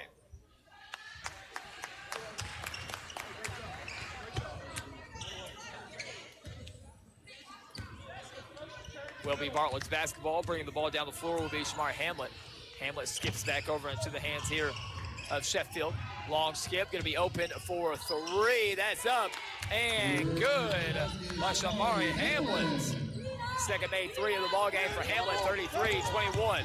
Bush in a bad spot, but will find a way to get the ball backwards and then up. 3-point shot looking to answer for Webb. No good from the hands of Caitlin Taylor, and a foul called, I believe, against Webb. 22 with a push. Foul called. Sydney Stinson, her first. Called against, I didn't even see her in the game. Sydney Stinson called for the foul. At the line for 2 shots, Carrington Jones. So Stinson called for her first, and to the free throw line will return Carrington Jones. Real good quarter for Jones. 9 points in the quarter. This will make it 10 as she knocks down both free throws. 10 points for Carrington Jones. 35-21. What a quarter for Bartlett. Good, solid Good move there by Bush to clear out some space. Bush going to come all the way down, retreat, and hand off. Another screen on the top. On the drive, working against the man-to-man. Green moves it over on the left side. On the drive will go Taylor. Taylor will scoop up that shot, no good. Rebound pulled down underneath. A lot of action here, and going to be a turnover on Webb. Quickly the other way will come Bartlett. Then people chasing her down from behind. Her teammates will remind her. And with 6 seconds, an open 3 for Sheffield. That is up and good. J.K. Sheffield puts it up and in. And what a way to end this quarter. A quarter that was all Bartlett. This was a 13-12 lead for Webb at the end of 1, and now at the end of 2, it's Bartlett 38, Webb 21. We'll take a look at how this happened. Our halftime numbers on the way after the break as you're listening to the 3rd place game of the Andrew Johnson Bank Ladies Classic. We're at halftime. For more than 30 years, Tommy's Plumbing has served customers in East Tennessee with licensed and professional plumbing services. From installing your new faucet to replacing your existing piping system, our team at Tommy's Plumbing is trained to handle the job with professionalism, attention to detail, and integrity. By offering warranties on most products installed by our technicians, Tommy's Plumbing stands behind our work, ensuring that your plumbing needs are not only met, but that your problem is solved for the long term. When you need reliable and professional plumbing service, Tommy's is the only call to make. So give us a call today and let us show you the Tommy's difference.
It started at the end of the first quarter. They went on a little 7-0 run to end the first quarter, so Webb had a pretty good lead to begin the ball game.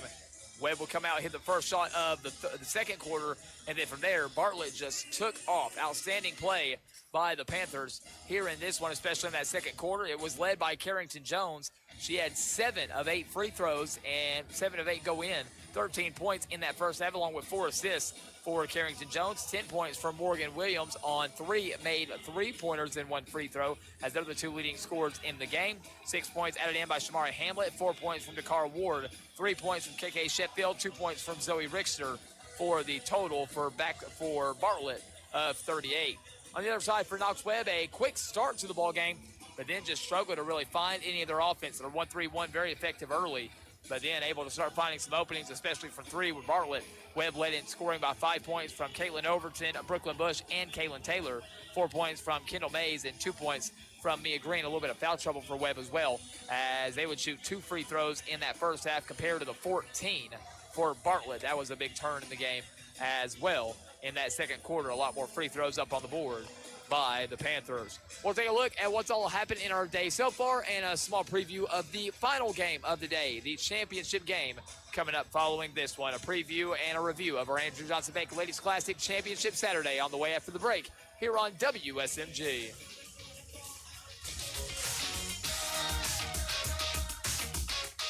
Hometown Realty of Greenville is celebrating 20 years as your hometown real estate firm. Times change, but our principles and dedication to our community have not. Thank you for 20 successful years, and we look forward to 20 more.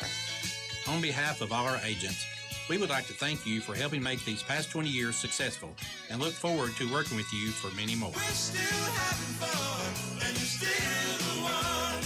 Green Outdoors, the new headquarters dedicated to your work, play, and life outside. For mowing, trimming, hauling, riding, or just chilling and grilling, Green Outdoor has you covered. Work trailers by Bravo and Gatormaid. Ferris zero-turn mowers. Street legal golf carts and electric bicycles by Bentelli. Luxurious pool and patio furniture. Bull grills and outdoor kitchens. Blowers, trimmers, and chainsaws and more. Top brands, big selection, and factory direct savings. See Miles Kilday and his team beside Pals at 3305 East Andrew Johnson Highway. Online at greenoutdoor.com. Ladies Classic coverage continues on WSMG. Once again, Cody Gwynn. Welcome back here to the Andrew Johnson Bank Ladies Classic third place game. Webb had control early, but a great second quarter for Bartlett. It is 38-21. Our championship game still to come here today should be a good one. Jackson Southside undefeated last year and one of the best defensive teams you will see match up against the Marist School, the Lady Eagles. That will be a fun matchup in the final game of the day, as we'll see some outstanding talent, including Kate Harpering, the 5'10 sophomore, being recruited by some big-time programs, including Kelly Harper, who was here to see her play yesterday, and LSU as well, one of Georgia's premier programs. The Eagles won 22 games last year, and they're undefeated in this year's Ladies Classic, as are Jackson Southside, again, coming off that undefeated state title season last year. Lost a few players, but have kind of just reloaded, and that great defense will have to be on display against Harpering and her teammates against the Marist School. That will be our championship game still to come following this one here today from the Andrew Johnson Bank Ladies Classic. Earlier action today, Upperman defeated Oak Ridge 50-35. A big win for the Greenville Lady Devils. They would defeat the South Green Lady Rebels 70-46. In the sixth place game, Bearden will take down North Green 70-28. Fifth place game, George Rogers Clark put their foot on the gas and defeated Cott County 81-40. And in our third place game currently, Bartlett leads Knox Webb 38-21. We'll have your second half of action on the way after the break as you're listening to Championship Saturday of the Andrew Johnson Bank Ladies Classic, presented by Radio Green. For more than 30 years, Tommy's Plumbing has served customers in East Tennessee with licensed and professional plumbing services. From installing your new faucet to replacing your existing piping system, our team at Tommy's Plumbing is trained to handle the job with professionalism, attention to detail, and integrity. By offering warranties on most products installed by our technicians, Tommy's Plumbing stands behind our work, ensuring that your plumbing needs are not only met, but that your problem is solved for the long term. When you need reliable and professional plumbing service, Tommy's is the only call to make. So give us a call today and let us show you the Tommy's difference.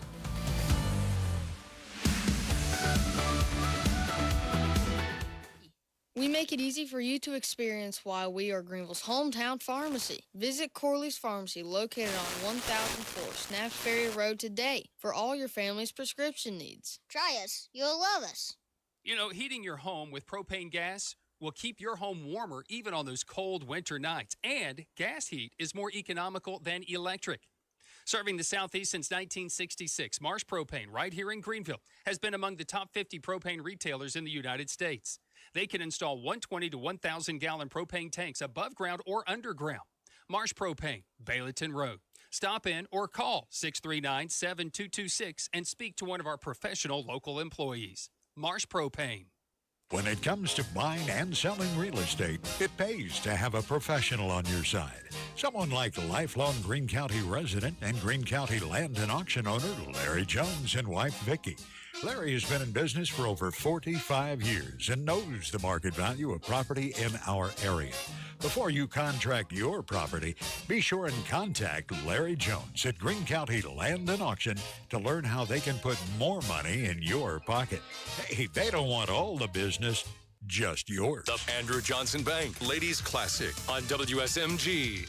The Jewel 95.5 FM, brought to you by Andrew Johnson Bank, Gateway Ford Nissan, the Red, White, and Blue Marathon Quick Stop Markets, Hometown Realty and Auction, Marsh Propane, Roberts Furniture and Mattress Gallery, Rusty's Tire and Alignment, Morlock Auction Team, Grand Rental Station True Value, your Greenville Energy Authority, Tommy's Plumbing, Corley's Pharmacy, Greenville Federal Bank, Greene County Land and Auction. The Ladies Classic on WSMG 95.5 Jewel FM. And now, Cody Gwynn. Welcome back here to the Andrew Johnson Bank Ladies Classic, one of the most exciting days of the year to wrap up the year. Championship Saturday. We've seen some great performances so far today. And Bartlett's second quarter, one of those performances on the list. 25 points in the quarter, and they lead Webb 38-21 here in our third place game. Cody Gwynn with you from Howe Henner Gymnasium. Jeff Moore in studio. Still one game to come in our championship between Jackson Southside and Marist. Bryan State will bring you coverage of that game coming up with tip-off a little less than an hour away. Got to get through our second half of this one first. 5 o'clock start time for our title game, the final game of the Andrew Johnson Bank Ladies Classic. Second half, it will be Bartlett on defense. They have their starting 5 out there ready to go, led by Carrington Jones and Morgan Williams, who both had an outstanding first half for the Lady Panthers. 10 points for Williams, 3 made three-pointers, 13 points for Carrington Jones, 7 of those coming from the free throw line. So we're ready for basketball. It will be Webb's ball to begin this third quarter. Overton will have it. She had 5 points in that first half. She'll swing down into the hands of Taylor. Taylor gets it to Green, who's slashing through the lane. And a reset here for Webb. Webb hoping that was going to be a quick score on the little slash to the basket. Little pick and roll action down low. The 6'8" 8th grader puts it up and in by Kendall Mace. Don't know what I would do with the 6'1" 8th grader. Absolute talent too. She's got some finesse, moves real well, not just the size, but the skills she's able to display. She just got to stay out of foul trouble, and she's trying her best right now. And right then, they drive at her, does Carrington Jones, and Jones can't get it to go. But on the backside, a rebound opportunity. Now here's a turnover on Webb. And Bartlett will quickly come the other way. On the drive, beautiful step through here by Bartlett. Not able to get it to go, though, was Hamlet. And the putback is put back up and in by Zoe Richter. 2 quick baskets by Richter here in this third quarter. 42-23. Screen set, spin out. Look on the low block, not there. Little head fake on the drive all the way down. And put up and in by Overton. Overton now with 7 points in the ball game. Quickly the other way will come Shamari Hamlet. Hamlet goes over to Williams in that corner. High post look, beautiful little pump fake, clearing out some space, and Carrington Jones right at the defense will draw another foul. That's something she has done great. 8 free throw attempts, and here's 2 more coming for Carrington Jones. This foul going against Overton, her second. Carrington Jones to the free throw line, 13 points in the ball game, 7 of them from this right here location on the free throw line. Free throw up, free throw good.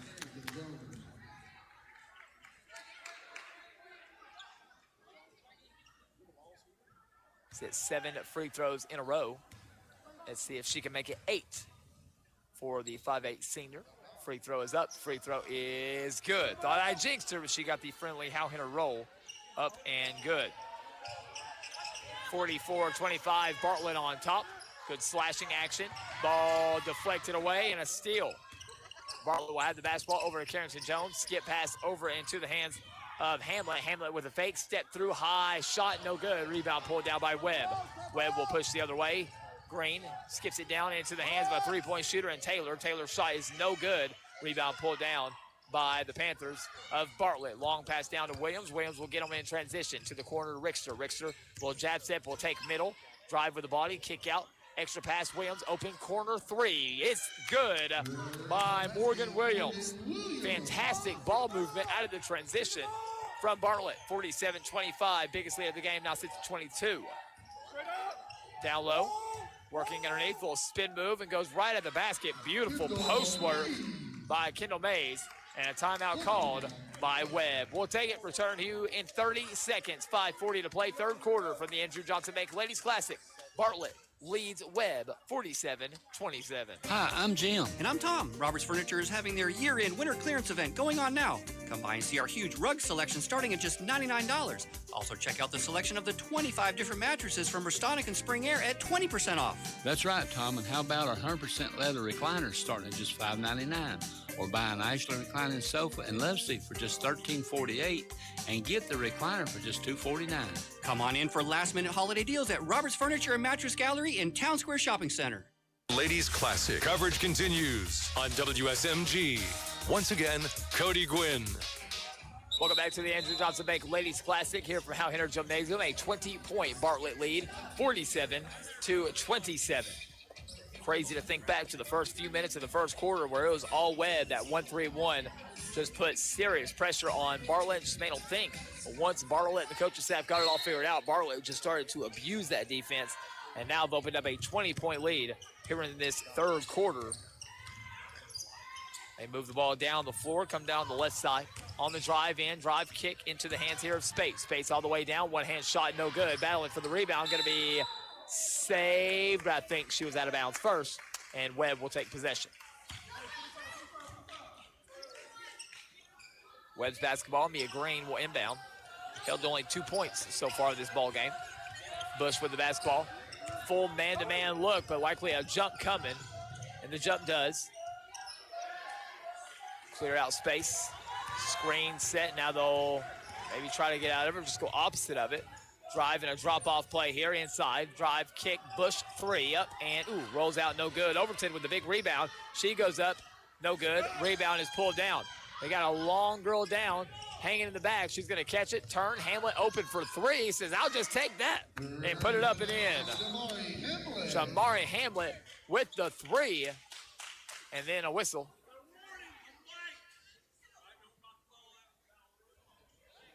And a delay of game warning on Bartlett. Got everybody here thinking someone done said a bad word or done something crazy, and it's just they accidentally touched the basketball. You gotta love the officials that love the dramatics. On the drive, Green will go all the way down to the elbow, kick to the corner. Three is up and good by Overton. Overton 5 points here in this second quarter. She's had a good game scoring. Need a little help, though, and they need to get some stops. Right now, Bartlett getting almost anything they want. Right side look for Richter. Richter will move down on the right side. Looking for an opening drive. Carrington Jones kicks it out. Extra pass, Richter, corner three on the way, and good. Zoe Richter getting back warm here in this third quarter. Only 2 points at halftime. She now has 7 points in the quarter, 53-30.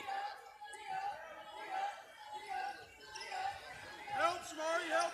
Morgan. Mays with the basketball. Skips it over to Green. Green, beautiful fake, drives all the way in. I think poking that ball free. Going to get a foul called here on Hamlet. So Hamlet called for the fouls. Bartlett will bring in a new group here, as into the ball game will come Kia Woods, KK Sheffield, and also back into the ball game, I believe, is coming Dakar Ward. And Carrington Jones didn't like how that looked. She'll smack the ball out of bounds. We'll try it again. Baseline out of bounds. Under 4 to play, third quarter. Pressure, Woods. Make it hard, Woods. Going to be a short jumper here that is up and good by Brooklyn Bush. Just a little catch and shoot from the short corner, and then a foul called on Bartlett. Oh, no, it's on White. So a foul called on Bartlett trying to get free there on Akia Woods. So an offensive foul and another possession for Webb on the baseline out of bounds.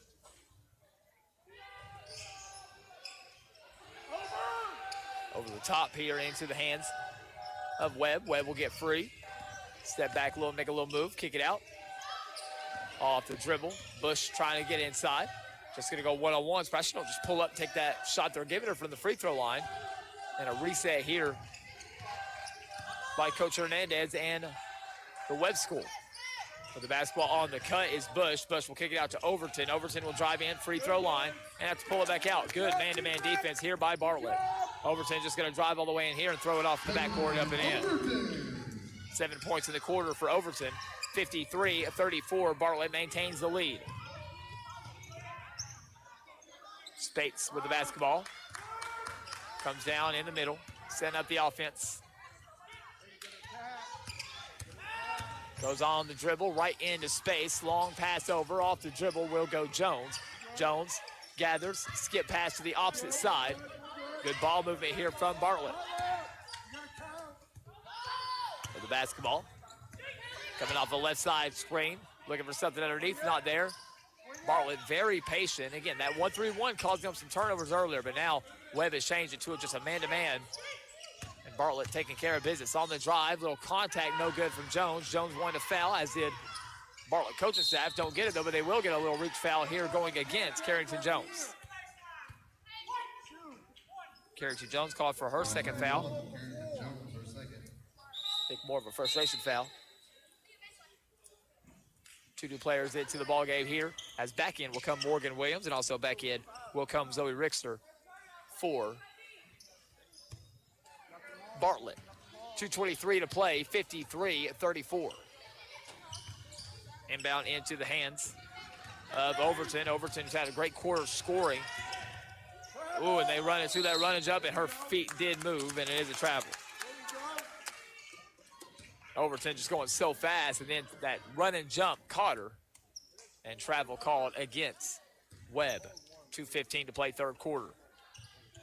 Panthers inbound, holding the lead, 53-34. Long pass down into the hands of Williams, and Williams will set up the offense for the Panthers. Try to bounce it down, and a little reach here calling Overton. Going to be her third. It's team foul number 3, I believe, against Webb. Substitution is into the ball game for Bartlett. Will come Samaya Jones.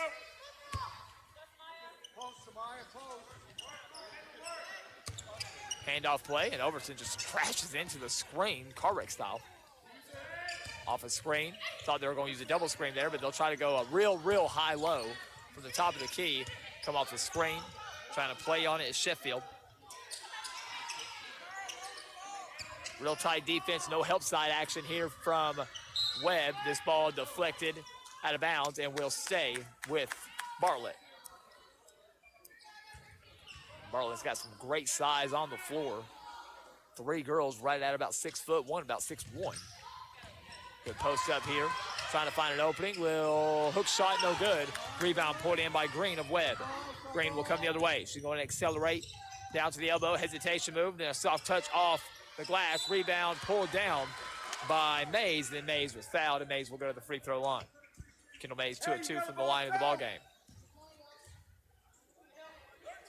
Foul called on Zoe Rickster, her first. To the free throw line will go Kendall Mays, 6'1", 8th grader. Yes, an 8th grader. Playing big minutes here. Great size for the center, and she hits her third free throw of the game. A couple substitutions coming into the ball game for Bartlett. As back into the ball game will come Shamari Hamlet. And also back in the ball game will come Carrington Jones after a quick breather. Another free throw for Kendall Mays. This one up, this one on the way, this one good. 4 for 4 in the ball game is Mays. 10 points in the ball game. Good full court pressure here, just full court man with 90 seconds to play in the third quarter. 53-35. They'll get the ball into the hands of Hamlet.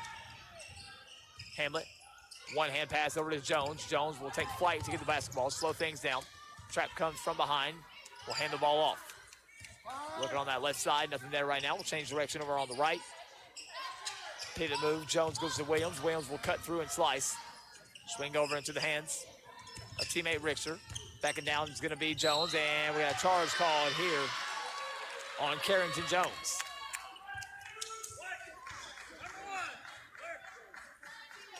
Third foul on Carrington Jones. Really nothing too crazy there. Foul number 1.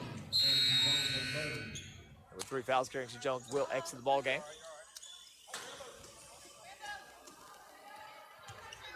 Back into the ball game, Brooklyn Spates. Quick double team comes on the full court run and jump. A little bit more aggressive here is Bartlett. 1 minute to play, third quarter.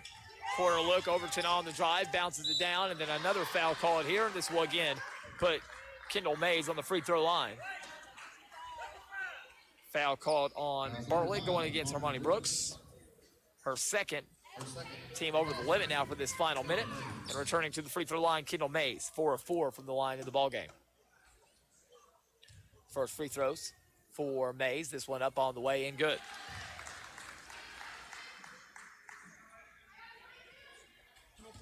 And one more coming for Kendall Mays.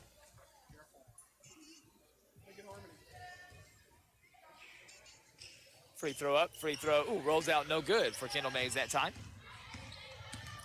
Quickly the other way will come Bartlett. Richter with the basketball, step through, and good change of direction by Zoe Richter, who will put it up and in. My goodness. Having to adjust her body mid-air and then change hands, and she puts it up and in, 55-36. Big play by the 6-foot junior Richter. Circle cut action here on the motion offense by Webb. Dropping this ball down. In a little bit of trouble. Skip out. Overton with a head fake. Will drive to the middle. Drive kick. 3-point shot that is on the way. And a foul call. And a 4-point opportunity for Webb. Kaylin Taylor hits the 3 and 1. Count the three-pointer for Kaylin Taylor. She's at the line for 1. Who was the foul on? A foul going against Hermione Brooks.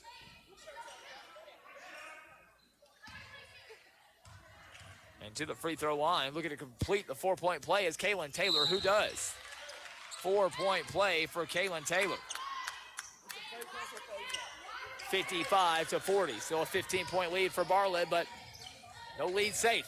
And high-level high school basketball. The 3-point shooting. Never know what can happen. On the drive, a pull-up for 2. This on the way, no good from Bartlett. Rebound, hustles for and saved, but I think foot out of the baseline. Out of bounds on Williams and Bartlett, and Webb will take possession.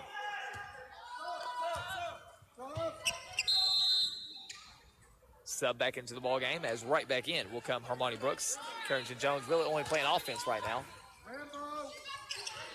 With the basketball, good deflection by Richter out of bounds.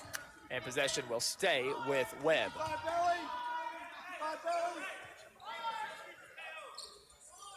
Inbounding from the side, right next to the Bartlett bench is Webb. This ball deflects out of bounds.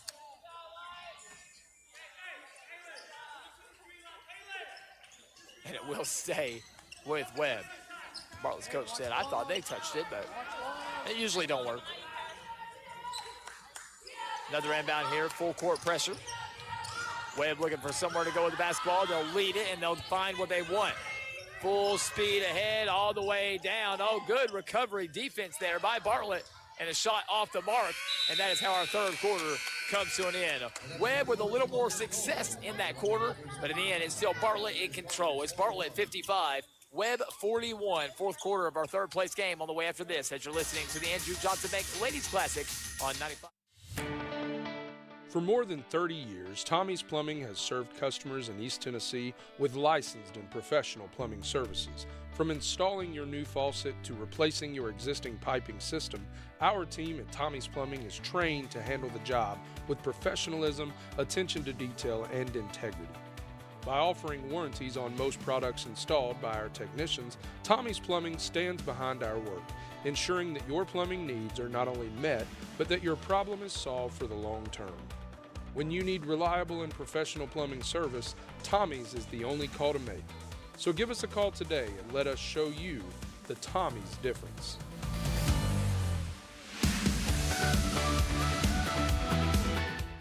Good neighbors. Trust them to bring you the high-speed broadband you deserve. The Greenville Energy Authority, making the connection. Visit www.mygea.net or call 636-6200 today. The Ladies Classic on WSMG 95.5 Jewel FM. And now, Cody Gwynn. Welcome back to the Andrew Johnson Bank Ladies Classic here from Hal Henner Gymnasium. At the end of 3, it is Bartlett 55, Webb 41. Make sure everybody's right here, and I think both teams come out and immediately meet at center court to kind of match up and talk to each other. And it will be Bartlett basketball. Webb, a better quarter there, actually outscored Bartlett 20-17 in that quarter. They will come out with Bartlett with the basketball. Little bobble there from the right side. Skip the ball over into the hands of Carrington Jones. Jones will set up the offense. Bounce down over into the hands of Jones again on the left side. She'll drive in, a little contact there, and up and good from Carrington Jones. A lot of her offense coming from the free throw line, but that time does get the shot to fall. Full court man action on here, and Webb will get the ball in, set up the offense. Down the right sideline. On down, and a foul going to be called, going full speed ahead on Taylor. So Taylor will head to the free throw line. Foul going against Brooklyn Spates, her second.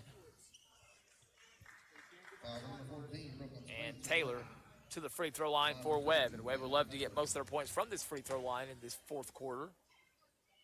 Free throw up and free throw good, as that clock is not moving. Substitution into the ball game. Will come KK Sheffield back in. Second free throw for Taylor is no good. That one rolls out. Rebound pulled down by the Panthers. Bartlett the other way will accelerate down. Crossover move, change directions, handoff play to Sheffield, or excuse me, into the hands of Richter. Richter with a step through contact, but can't finish the layup. Quickly the other way will come Webb. Webb will swing it down to the hands of Taylor. Taylor wants a three, puts it up, and good. Kaylin Taylor gets it to go, and a timeout called by Webb. Not out of this thing just yet. We'll be back here in 30 seconds. 7 minutes to play in our third place game from the Andrew Johnson Bank Lady Classic. It's Bartlett 57, Webb 45. There's no better time than now to climb into the seat of a Spartan mower from Grand True Value Rental in Greenville. All Spartan mowers are eligible for a $500 instant rebate or special financing of 0% interest for 48 months. And on top of that, receive a 5-month extension on the standard 3-year warranty. That's all Spartan mowers on sale now until January 31st. Only at Grand True Value Rental, 2215 East Andrew Johnson Highway in Greenville. Ladies Classic coverage continues on WSMG. Once again, Cody Gwynn. Welcome back here to the Andrew Johnson Bank Ladies Classic third place game. A good one. It is Bartlett 57, Webb 45. This has been a 20-plus point lead for Bartlett, but Webb continues to battle, and they've cut it to 12 on a made three from Kaylin Taylor. And now coming out in this full court press is going to be Webb. Bartlett will get it back to the inbounder, and setting up the offense will be Brooklyn Spates. Spates will walk the ball down for Bartlett, set up the offense. Swing over on the right side into the hands of Richter, now over into the hands of Carrington Jones. Jones to Williams, a good three-point shooter, and back over to KK Sheffield. Richter, a little jab step, swing out on the left side on the drive and kick to Williams. Williams takes off on the dribble, one dribble and done, gets it back over on the right side, waiting a reset for Carrington Jones at the top. Three-point shot from Williams. Kind of pushed that one a little bit too fast. No good. Rebound on the run. Pulled in by Webb. Webb quickly the other way. Will go right down and kick. Three-point shot. Bush. No good. That would have been a big three-pointer, but that one just barely off the mark. And with 6:10 to go, Panthers will walk down with the basketball. Left side look here. They go over on the left corner. Drive in, and they'll give it up and reset here at the top. Space with the basketball will fake, take it all the way in, high off the glass, and a foul called on Mia Green. It's one of those situations there where no one was coming to get the ball for Brooklyn Space, so she just takes off and goes right to the rim. And it'll earn her 2 free throws. No field goal attempts or free throws in the ball game for Spates. Played good defense, get some rebounds. And now she'll have a chance to earn a couple at the free throw line. Her first one is up on the way, and this one through good. First point of the game for Brooklyn Spates. 5'9" senior with one more to follow. Clock stopped. 5:53. Not sure where that whistle came from. Nobody was stubbing in or anything. Unique. Second free throw from Spates, up and good. 59-45, Bartlett with the lead. Bad pass, stolen away. Carrington Jones down low, gets the ball ripped and stolen. Webb will come the other way. Long pass down to Bush. Bush with the jab step, won't just take off dribbling. Get the ball into the hands of Mays. Mays with it, checks back door. Now they'll run a little backside flex on down, and good contact. We'll get a charge for a three-point play. Oh, and they do call a travel on Webb. So it is a turnover on Webb. Oh, and Coach Hernandez does not like that. I don't blame him. I don't blame him one bit for not being a big fan of that call.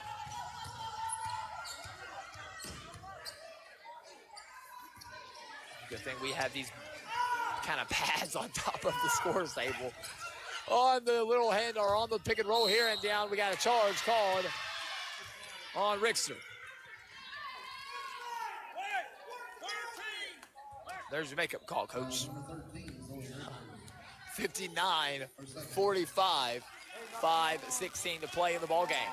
And Webb still with some great scoring opportunities can definitely climb back into this thing. They played much better on defense in this second half. It's coming out of the locker room. Wasn't really bad defense in the first half, just Bartlett was able to find opportunities. Here's an opportunity for Bartlett, though, as they will come right down and get a three-point play opportunity. And that is Brooklyn Spates, who gets the straight-up steal, score, and a chance to add one more from the free throw line. Brooklyn Spates, the senior, no shot attempts in the first three quarters, and here has made 2 free throws. Now a chance for a three-point play. Free throw up and good from Spates.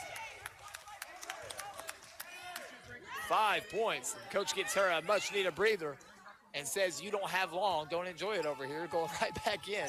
62-45. How quick a game can go from, oh, this is competitive again, to full control back to Bartlett. Good defense here by Bartlett in the full court by Sheffield on Overton.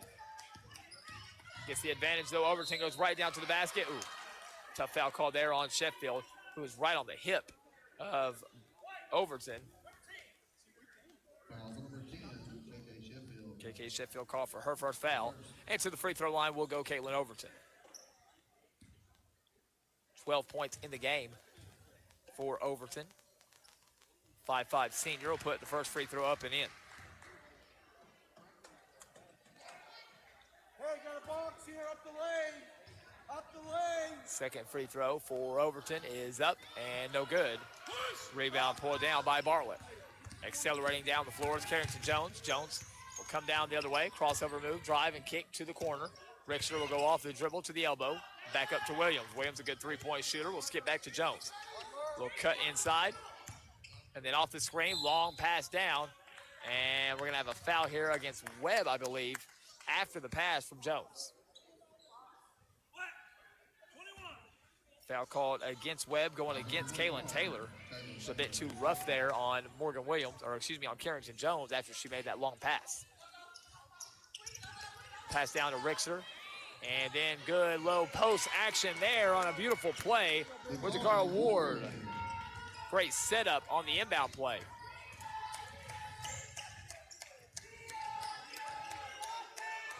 In trouble here, trying to clear out spaces. Bush, and the pass overthrown and turned over. Quickly the other way will come Bartlett. This red and nearly taken away, knocked out of bounds. Possession will stay with Bartlett.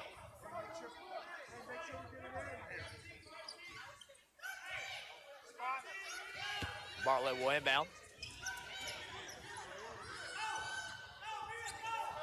Tripping back, I believe, in that 1-3-1 here is going to be Bartlett.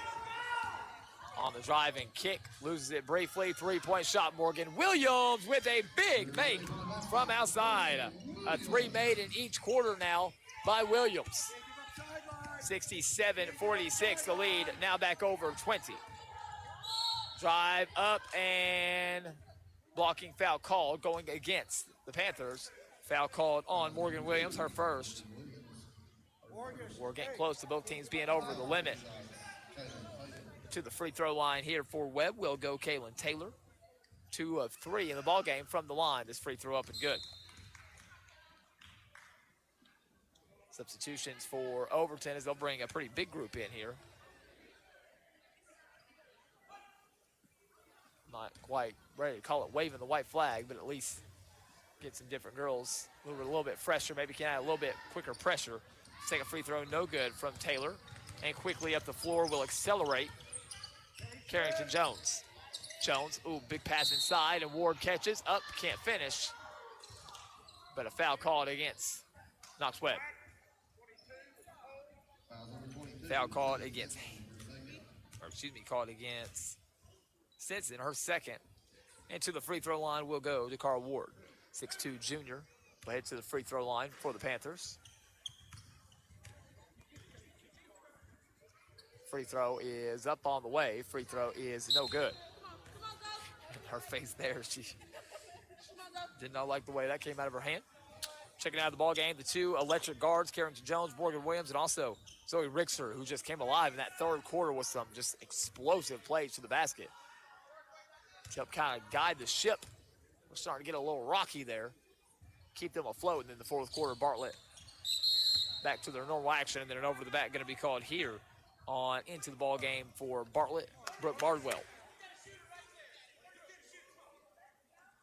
And that will not be what Coach Shapley wants, because now we pause the clock and walk all the way down to the other end of a 20-point game to shoot free throws. At the line for 2 shots, Latasia Goins. So to the free throw line will go Goins, and she puts it up and in.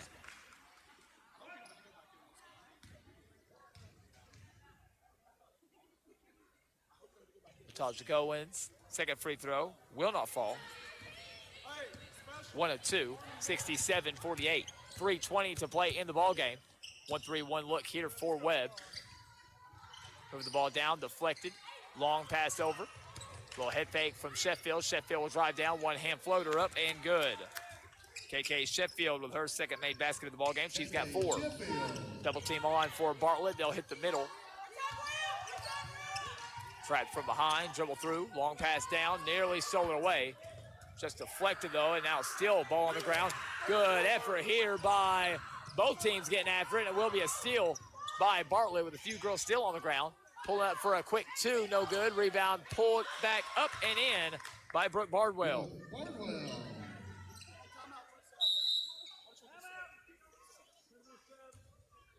And on the shot, Brooke Bardwell. Quick timeout call just for a substitution, I believe. Doesn't actually want to take a break, wants to keep playing. So they'll let them keep playing. 71-48, Bartlett with the lead here in the third place game, as all indication is that Lady Panthers will take home a third place finish in this year's Andrew Johnson Bank Ladies Classic. Double team comes, hit to the middle here by Webb. Carissa Lowry will accelerate down the floor, skip it out, extra pass, good fake there, and a travel called on Webb. Try to get the ball over to Latasha Goins, and the traveling violation called. Turnover on Webb. 2:30 to play in our ball game. Still to come, championship game between the Marist School and Jackson Southside. That will begin around 5 p.m. with Bryan Staten. Our final game of this year's Andrew Johnson Bank Ladies Classic. Shot no good inside. Quickly up the floor will come Webb. Maybe too quick. Ball still free. Ball still free. After it. A few different girls. And it will be a held ball. Possession will stay with Webb. Any foul committed on the defensive side of the ball will result in free throws. Just a heads up about that going into this final 2-minute stretch. Sheffield with the basketball, dribbles down. Screen set on the left side, a good screen too. They pop out on the backdoor cut, and we will get a reach and foul here on Bartlett called, and this will put KK Sheffield on the free throw line. Foul, going against, fouls on Bartlett. To the free throw line for Webb will go Carissa Lowry, 5'5" freshman. Free throw up, free throw is no good from Lowry. High energy game for a little bit, then a real nice run by Webb. Close this gap to 12, but then Bartlett able to come in and kind of put on the finishing touches and seal this one up. Second free throw is good by Lowry. On the dribble, Tate with the basketball, tries to skip it over to the head of a defender and accidentally went over the head of her teammate. Out of bounds, turnover on Bartlett.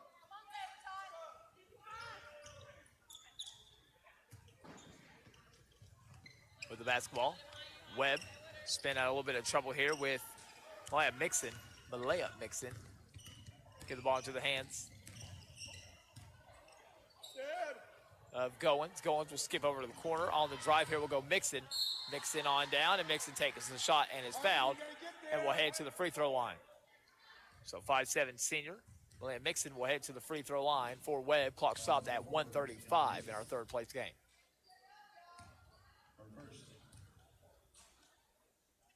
Free throw up, free throw is back rim and good from Mixon.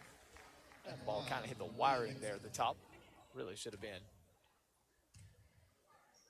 called dead there, but that's all right. Mixon second free throw up and good. 2 for 2 by Mixon for the senior. 71-51. On the drive, we'll get up to the left side into the hands of Hicks. Skip pass into the hands now of Bardwell. Bardwell, pivot out. Shift her feet, come down. Handoff play into the hands of Hicks for Bartlett as the Panthers enter this final minute looking to hold on to the basketball. To the high post, fakes up, skips out. Ooh, changes feet there. Long skip over to the corner, ball fake, drives inside, all the way inside, off the glass, and good. Nice finish there on the drive by Dakara Ward. With the basketball here on the other side will come Mary McEmery, the freshman. She'll pull up for 3, up and good by Malaya Mixon. Emery with a pass, and Mixon puts it up and in. 73-54, 40 seconds to play here in this fourth quarter. Bartlett with the basketball in the big lead. Change directions, good steal here, one-on-one by Sydney Stinson, and then Stinson is fouled and will walk down and shoot a couple free throws.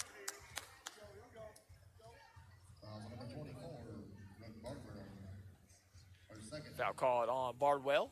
Clock stops under 30 seconds. To the free throw line will go 5'10" senior Sydney Stinson. Stinson to the free throw line, likely for what could be.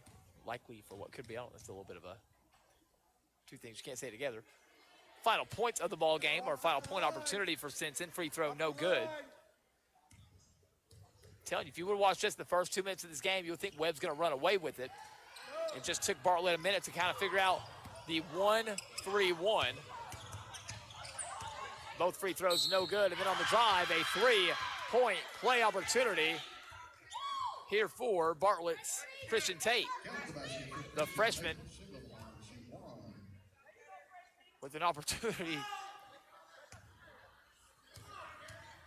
for one more at the free throw line. Hit the 2, free throw up and good. 3-point play by the freshman Tate. 76-54. Mary McEmery with the basketball will come down through the middle, lose the basketball. A turnover here. The Panthers will come down for an opportunity to score one more. Hop through, no good on the first one, but the second one up and good by Dakara Ward. And that is how this game will end. Your final score, Bartlett, your third place winners of this year's Andrew Johnson Bank Ladies Classic with a 78-54 finish. A great performance by the Panthers. Took them a little bit of time to get going, but once they did, they were hard to stop as Bartlett defeats Webb in our third place game. Full game recap, and we'll get you ready for the championship game of the Andrew Johnson Bank Ladies Classic right after this. Your final score, Bartlett 78, Webb 54, as you've been listening to the Andrew Johnson Bank Ladies Classic presented by Radio Greenville Sports.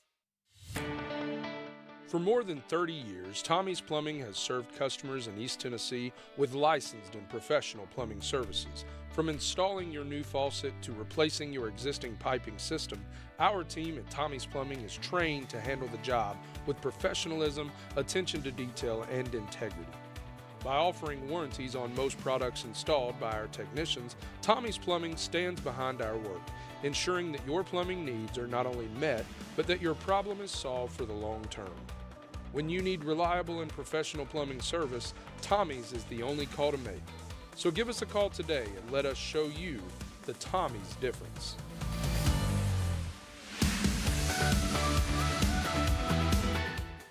Sewer and drain cleaning. You name it, he can fix it. If you need a quality plumber at a reasonable price with warranties, then you know who to call. Tommy's Plumbing. Tommies. That's Tommy's Plumbing. Google us or find us on Facebook today. At Marathon Quick Stop Markets, they're always looking for ways to help their customers save. So this month, be sure to stop into your local Marathon Quick Stop Market and take advantage of these great deals. Coke 6-packs, 2 for $7. Jack Link's Beef and Cheese, $1.99 or 3 for $3.50. Red Bull 12-ounce, 2 for $6. And Quick Stop Corn Dogs, 2 for $2. All of this and more available at your locally owned and operated Marathon Quick Stop Markets. Run in when you run out. The Ladies Classic on WSMG 95.5 Jewel FM. And now, Cody Gwynn. Welcome back to the Andrew Johnson Bank Ladies Classic as we wrap up our third place game and an outstanding performance by the Bartlett Panthers as they defeat Knox Webb 78-54. Webb came out in a 1-3-1 that was real aggressive, gave Bartlett a little bit of trouble early on, but once Bartlett figured it out, they were off and running. A big game by the dynamic duo of guards, Carrington Jones and Morgan Williams. Carrington Jones getting to the free throw line, 9 of 10 from the line, finishes with 19 points, 4 assists, and 5 rebounds in the ballgame. Morgan Williams, 5 made three-pointers. She had 16 points in the ballgame. 10 points from Dakar Ward as well. 5 points from KK Sheffield. 9 points from Zoe Rickster. 5 points for Brooklyn Spates. 3 points from Christian Tate. And 2 points from Brooke Bardwell for the Bartlett total of 78. 82% from the free throw line on 18 of 22 shooting. Webb had a good start to the first quarter, and they played much better in that third quarter. Actually cut the lead to 12. And that's when Bartlett would kind of start to get things going again and put the finishing touches on the ballgame. For Knox Webb, they shoot 62% from the free throw line, 41% from the field, 7 of 16 from 3. Led in scoring by 14 points from Kaylin Taylor, 13 points from Caitlin Overton. 5 points in the ballgame by Malaya Mixon, 1 point from Carissa Lowry, 7 points from Brooklyn Bush, 11 points from Kendall Mays, 2 points from Mia Green, and 1 point from Matasia Goins for the Knox Webb total of 54. In the end, Webb will finish in 4th, and Bartlett will finish as the 3rd place team in this year's Andrew Johnson Bank Ladies Classic. We are exactly 9 minutes away from tip-off, so we'll take a very short break and join you with coverage of the championship game from the Andrew Johnson Bank Ladies Classic. As coming up next, it is Jackson Southside against the Marist School from Georgia for the 2023 Andrew Johnson Bank Ladies Classic Championship. That is on the way next with Brian Satan as you've been listening to the Andrew Johnson Bank Ladies Classic presented by Radio Greenville Sports. More horrible things happen just about everywhere today. Every day the news brings more bad news. I guess that isn't news. The world is full of problems. You may have asked yourself, what can one person do? In a word, plenty. From hospital volunteers to volunteers in service clubs and church groups, community individuals are making things better. Volunteers. Some good news for a change. Greenville Federal Bank. Member FDIC. Banking made easy. Anyone can list your home, but the art of negotiation is one of the most crucial parts of a real estate transaction. When you buy or sell, who is working for you? Are you getting the most for your investment? At Hometown Realty of Greenville, we pride ourselves on our negotiations on behalf of our clients. When you sign on the dotted line, we will be by your side throughout the process. Whether it's homes, farmland, or commercial property, call Hometown Realty of Greenville for all your real estate needs. The National Weather Service has issued a winter weather advisory for today. According to the National Weather Service in Morristown, scattered rain and snow showers will likely develop this morning and go through this evening. The best chances of light snowfall accumulations are over higher elevations. A winter weather advisory is in effect until 4 p.m. today, with up to 2 inches of snowfall possible for the mountainous areas of Greene County. The lower elevations of Greene County can also expect possible winter weather this weekend, with a light dusting of snow possible. The National Weather Service reports that any snow in the lower elevations of Greene County will melt quickly due to higher temperatures this weekend. Stay tuned to these Radio Greenville stations for the latest weather updates. Today is the 5th and final day of the 34th Annual Andrew Johnson Bank Ladies Classic. Coverage begins at 9 this morning. The championship game is set for this evening at 5 p.m. and will feature Jackson Southside against the Marist School from Atlanta. Radio Greenville provides audio coverage of each game of the 2023 Andrew Johnson Bank Ladies Classic. Today's schedule also includes Upperman versus Oak Ridge at 9:30, Greenville versus South Greene at 11 a.m., North Greene versus Bearden at 12:30, George Rogers Clark versus Cocke County at 2 p.m. for 5th place, Knox Webb versus Bartlett at 3:30 for 3rd place, and Marist versus Jackson at 5 p.m. for the championship. 2 people were injured Thursday morning in a wreck on Kingsport Highway near the Greene-Washington County line. The wreck occurred around 10:45 a.m. when a tractor-trailer driven by 40-year-old Clementa Blocker of Florida was traveling south and failed to maintain its lane. The vehicle then struck a GMC Terrain driven by 54-year-old Teresa McCamus. Both vehicles came to an uncontrolled final rest on the west side of the roadway. McCamus and a 10-year-old passenger were injured in the wreck. The juvenile was reportedly airlifted to the UT Medical Center, but the injuries did not appear to be life-threatening. Blocker and a passenger in the tractor-trailer were not injured. According to the Tennessee Highway Patrol report, charges against Blocker are pending. A structure fire was reported Thursday night. At around 10 p.m. on Thursday, Greene County Police responded to the report of a house fire at 11905 Kingsport Highway. Officers spoke with the victim, who stated that she had dumped her ashtray into a trash can in the sunroom. When she returned, she found her trash can to be on fire, according to the report.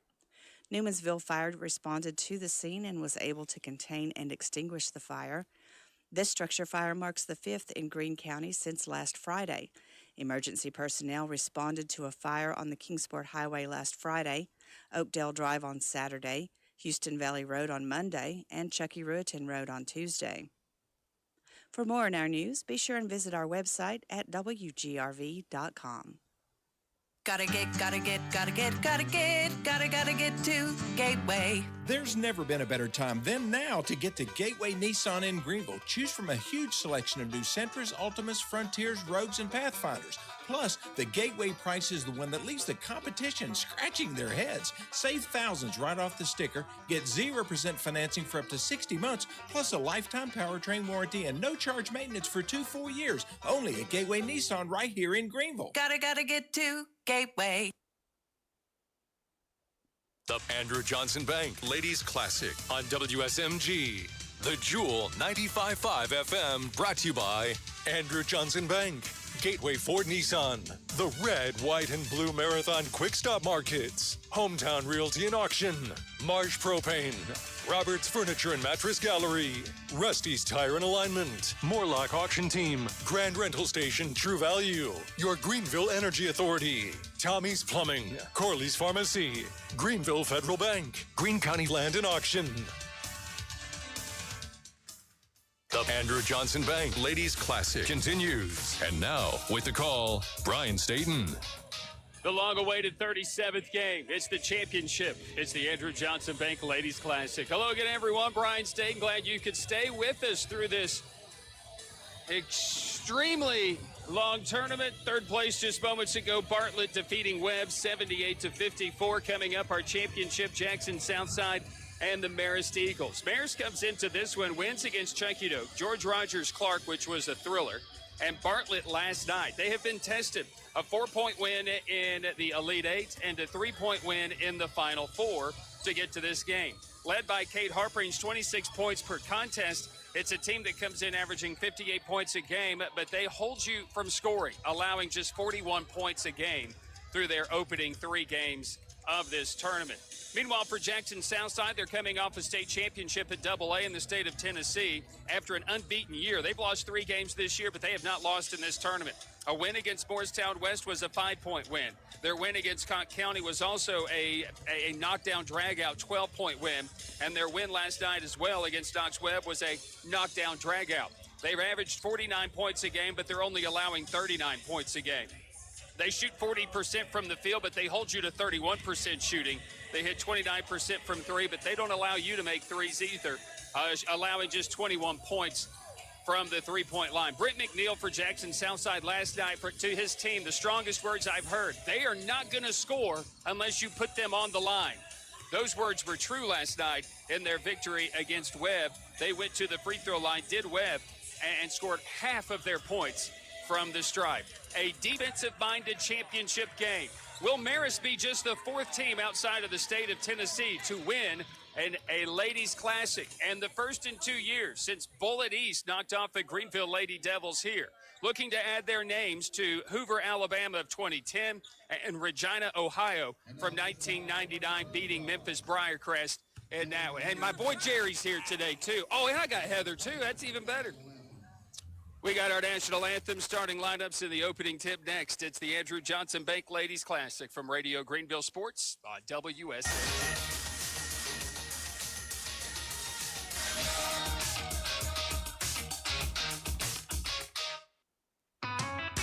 Rusty's Tire Alignment's construction of their new building now allows them to offer even more services to their customers. Their new state-of-the-art alignment machine lets them align larger vehicles like the crew cab long bed trucks.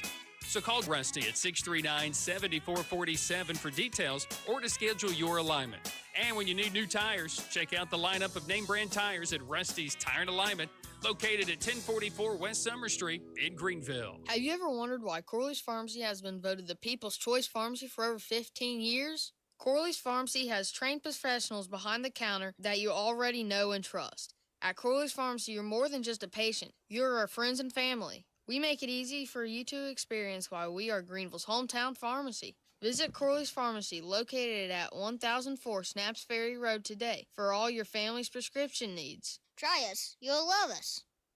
The Andrew Johnson Bank Ladies Classic on WSMG. The Jewel 95.5 FM, brought to you by Andrew Johnson Bank, Gateway Ford Nissan, the Red, White, and Blue Marathon Quick Stop Markets, Hometown Realty and Auction, Marsh Propane, Roberts Furniture and Mattress Gallery, Rusty's Tire and Alignment, Morlock Auction Team, Grand Rental Station True Value, your Greenville Energy Authority, Tommy's Plumbing, Corley's Pharmacy, Greenville Federal Bank, Greene County Land and Auction. The Ladies Classic on WSMG 95.5 Jewel FM. And now, Brian Staten. So tonight, the championship game of the Andrew Johnson Bank Ladies Classic. Really thrilled to bring you this. Every year, this tournament from WSMG, been part of all 34 of those years. And excited about this year as well and this championship runs. Take a look at your starting 5. The visitors on the scoreboard will be the Jackson Southside Hawks. They are a state champion.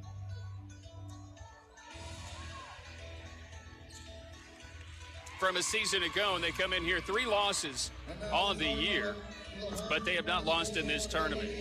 So for Jackson Southside and Coach Britt McNeil, Rakaya Mitchell, just a young freshman, Jaden Askins, Akira Lacey, Kamora Curry, the senior, and Tiara Green.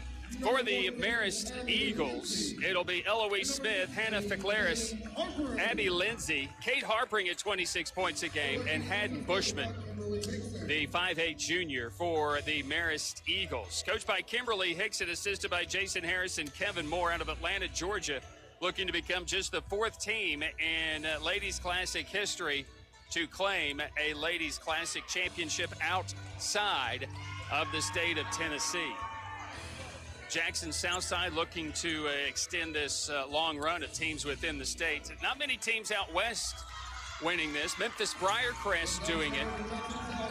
Mount Juliet out of the middle part. Wilson Central, they had those strong runs. Middle Tennessee. So Jerry Lawson steps center circle, and we get ready to start this championship game, which is up and underway, and Jackson Southside will win the opening tip. It's Brian Staten courtside. Game station engineers Dylan Vance, Jeff Moore, along with Scott Philback, and Clayton Holland have all been along with you this week, providing the producing of this championship game. Dalton Lamb providing the pictures from Grassroots Sports TV, and glad to have them along in their partnership, providing athletics throughout Greenville and Greene County. Jackson Southside works it from the left side to the right side, middle of the floor. And with it on the drive will be Mitchell. Jumpers off the mark and no good. And the rebound taken by Maris. Maris will have their first possession offensively. And here's Kate Harpering into the front court, being touted by several Division I schools, most notably here in the state of Tennessee by, that's right, the Lady Vols. From the top of the key, back to the top, this will be Harpering.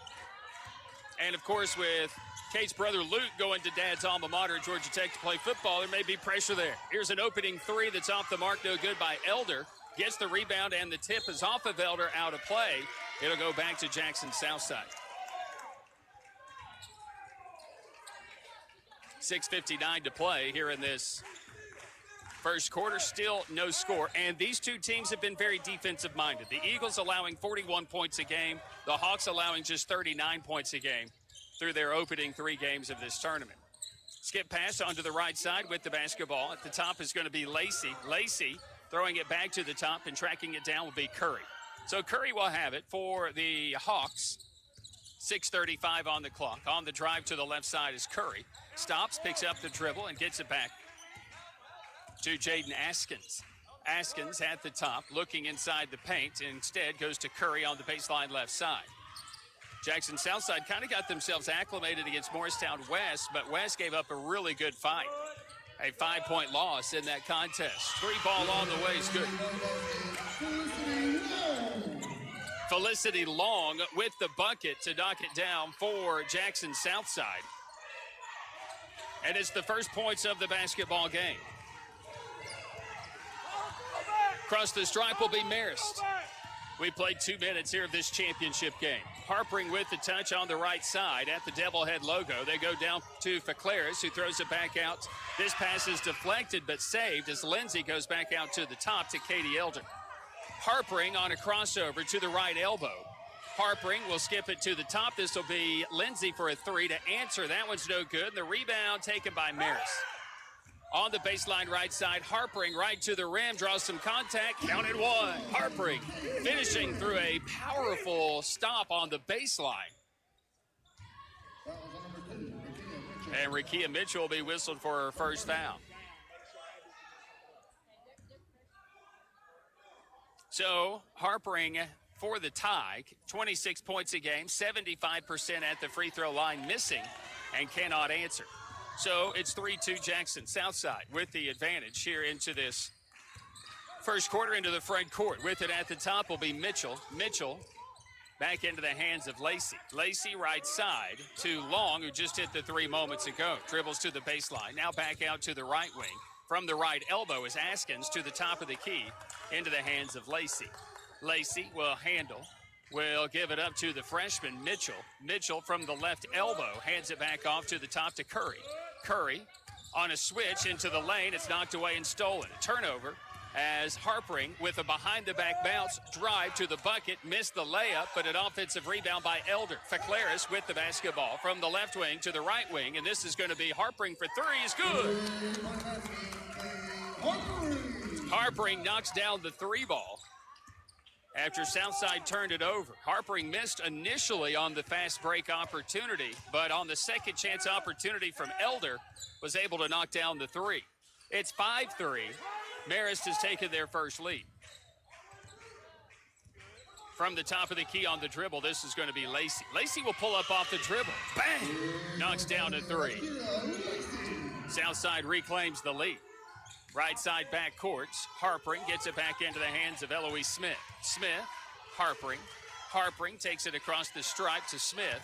Smith bouncing it middle of the floor. Fekleris with it at the top to the left side. Lindsay on the baseline. Back into Fekleris down the lane and a blocking foul. We're going to count that bucket. It was on the floor. And the foul goes on Rakaya Mitchell. It's going to be number 2 on her. So into the game for Southside will be Addison Dilworth, a sophomore, and Mitchell, the young freshman, who's played well, will have to go out with those 2 fouls. And a turnover going against Marist. So their first turnover. They struggle with it a bit. 15 turnovers in this tournament. As a matter of fact, that's more than their opponent's average. They don't force a lot of turnovers. They don't press. They kind of sit back here and just play some half-court defense and force you. They are good in transition D. With the basketball is Jackson Southside. Left side 3 ball by Curry. Rattles in good. They've hit 3 3-pointers here in this opening quarter. They've taken a 9-5 advantage. Largest lead of the basketball game of 4 points. Eloise Smith into the front court for Marist. To Harpering. Harpering on the right side. Lacey all in her and then forced her to pass it away. From the left side, back to the skip is going to the right side is Harpering, and a nice little shovel pass underneath to Lindsay. Almost no look, and Lindsay puts it up and in for Marist to make it 9-7. Jackson Southside with the lead. 2:50 to play here in this opening quarter. 9-7 for the Hawks. Lacey with the basketball as Harpering will come out and defend her near the midcourt stripe, that green volleyball line. On the right side, Lacey driving at baseline, getting around Harpering, putting up a runner on the baseline that's no good. Rebound comes down for Elder and into the hands of Harpering from the right side. Back to the top of the key, Fekleris to the foul line, dribbles it back out to Harpering for the lead. Bang! Timeout to be asked for by Jackson. Southside will take it. Step aside 30 seconds and return to Hal Henner. 2:19 left in the opening quarter. Marist leads Jackson by 1. You know, heating your home with propane gas will keep your home warmer even on those cold winter nights. And gas heat is more economical than electric. Serving the Southeast since 1966, Marsh Propane, right here in Greenville, has been among the top 50 propane retailers in the United States. They can install 120 to 1,000 gallon propane tanks above ground or underground. Marsh Propane, Bayleton Road. Stop in or call 639-7226 and speak to one of our professional local employees. Marsh Propane. Hear all 29 games of the Andrew Johnson Bank Ladies Classic on WSMG 95.5 Jewel FM or online at jewel955.com. Once again, Brian Staten. 10-9 out of the timeout. Southside fires a 3. This off the mark and no good. And the rebound comes down to Marist. They lead the game by 1. They quickly bring it into the front court. Harpering overshoots the pull-up jumper from 8 feet. And the rebound taken by the Hawks. Hawks racing it into the front court. And at the top of the key, this is going to be Askin. She'll pull up from 17 feet. That one's no good, but an offensive rebound and a putback opportunity is no good as well. Attempted by Dilworth. So the Eagles have the basketball, getting a couple of stops after giving up an offensive rebound. Marist with a 1-point lead at 10-9. A minute 25 to play. Ooh, got away with a bit of a carry. On the baseline, into the contest has come Zella Janke. Janke gives it up onto the left side. Also into the contest has come Profader. And a drive down the lane and a whistle to stop play. Not really sure who it went on, but Fekleris is going to be at the free throw line. And they're going to discuss who the foul was on. There were 2 there. And they're going to call a travel first. Yeah, that's what I thought was going to happen. So the traveling violation happened first. Lindsay will check into the contest.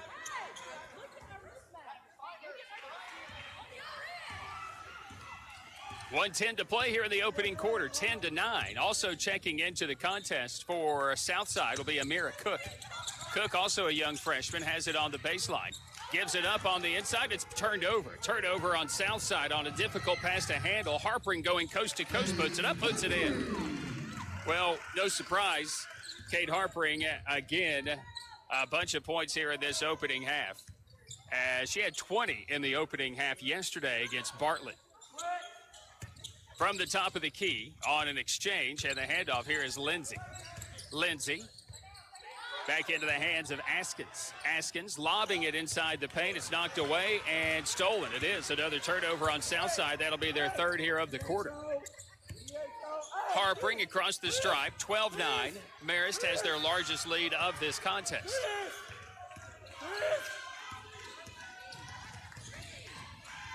Handling it and then giving it up is Smith into the hands of Janke. 10 to shoot. Harpering, crossover dribble. Baseline three by Smith is short, no good. Rebound with 4 seconds. 2 seconds. 1 second. Curry doesn't realize it, gets it off late, and it's no good, and that ends the opening quarter of play. At the end of one quarter, it's Marist 12, Jackson Southside 9. This is the Andrew Johnson Bank Ladies Classic Championship game from Radio Greenville.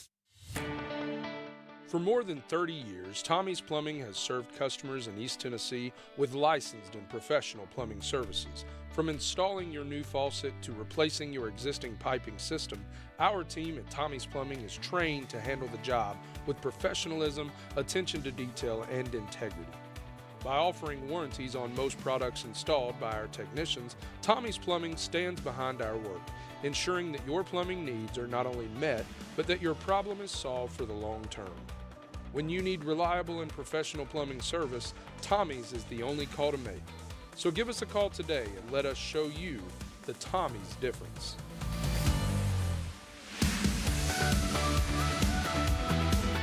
In less than a week, and we're busting at the seams with a great selection. At Roberts, we sell brands such as Lazy Boy, Kincaid, Liberty, Homestretch, Mayo, Restonic, Tempur-Pedic, Stearns & Foster, and so much more. Come and see us where shopping for furniture is fun at Roberts Furniture, downtown Greenville. The Andrew Johnson Bank Ladies Classic continues. And now, with the call, Brian Staten. Bears will have the ball to start the second quarter. They also lead by 3, 12-9 against Jackson Southside in the Ladies Classic Championship. Brian Staten courtside, game station engineer. The championship producer is Jeff Moore. Right side baseline, this will be Harpering. Pull-up jumper's no good. She gets it back, overshoots the layup attempt, and it's another offensive rebound, however. And Marist keeps possession.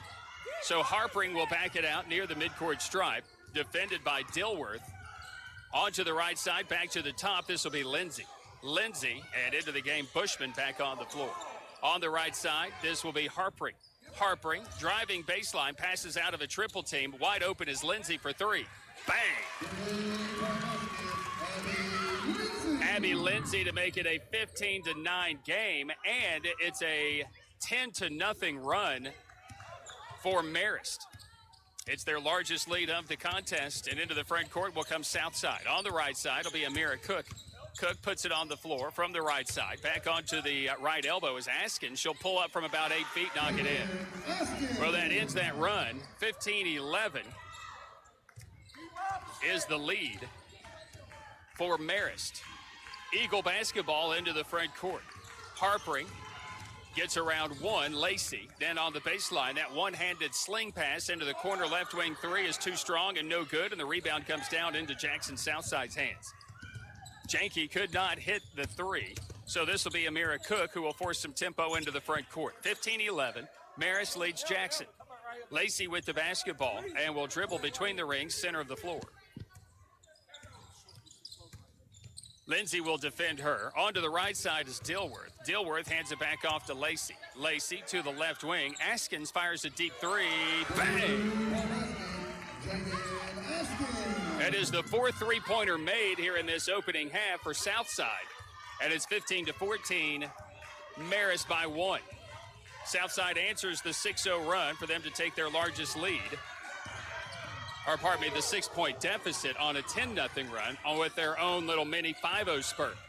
Pull-up jumper by Harpering just inside the foul line. This is off the mark and no good, and a whistle for a foul that's going to be called. And the foul is whistled against Faglaris. That'll be her first. Team's first of the quarter. Mass substitutions into the game. Back into the game comes Profader along with Eloise Smith and Katie Elder for Marist. Curry returns to the game, and into the game for the first time, Tiara Green for Southside. 5:35 to play. Hawk basketball. They move it into the front court on the dribble. From the right side to the middle of the floor is Curry. Curry to Askins. Askins watched by Harpering, and Harpering gets a block, and then she comes up with the steal just as it's going out of play. Harpering, a little blow-by. Drive to the bucket is too strong, no good, and the rebound comes down weak side to Askins of Southside. Hawks racing it into the front court.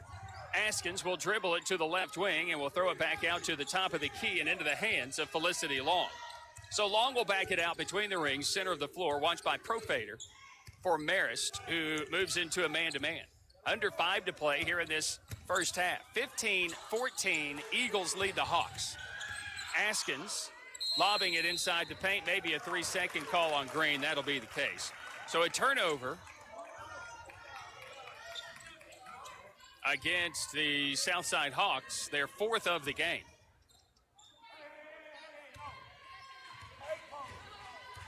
.445 to play here in this first half. Marist across the stripe on the dribble. Bounce pass on to the left side. Elder with it. Holding it, needs help, finds Harpering. Harpering defended by Curry aggressively. Harpering, crossover dribble, not once but twice, gets to the elbow and then slings it out onto the left side. Back inside, this ball is deflected, but Profader gets it into the hands of Lindsay, back out to Smith. Smith at the top of the key. Harpering will have it. Harpering driving it just inside three-point territory, behind the back bounce dribble. And now a crossover dribble, works on Curry, goes left side. Handles it well, slings it one-handed to the right side on a skip pass. Lindsay gets it back to Smith. To the right side, on the baseline, Smith, and her pass is picked right out of midair by Askins. What a play. Askins then trying to take it herself one-on-one. Missed the shot. It rims off no good, and a rebound foul will be called against Green. Tiara Green will pick up her first, and that will be the team's first here of this quarter. Timeout asked for by the Eagles. Will take it as well. Return in 30 seconds. 3:46 to play here in the opening half. Marist leads Jackson by 1.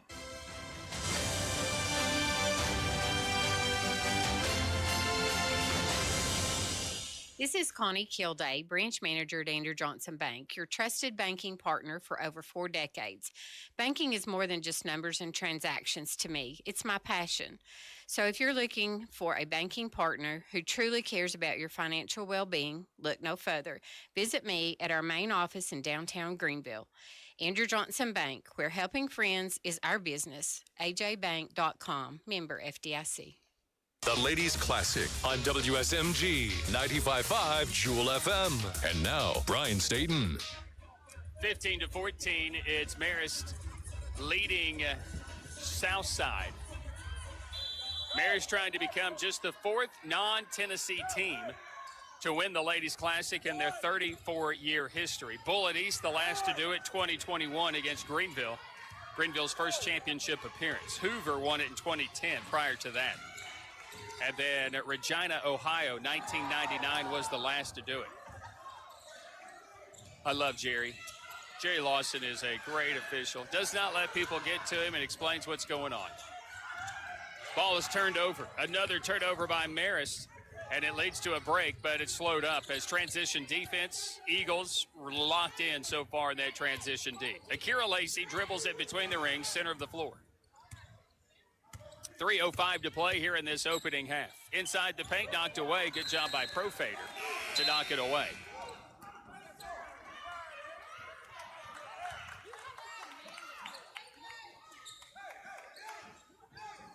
No repeat champion for Dom Tweed in the three-point contest at the Arby's. But, hey, he was there.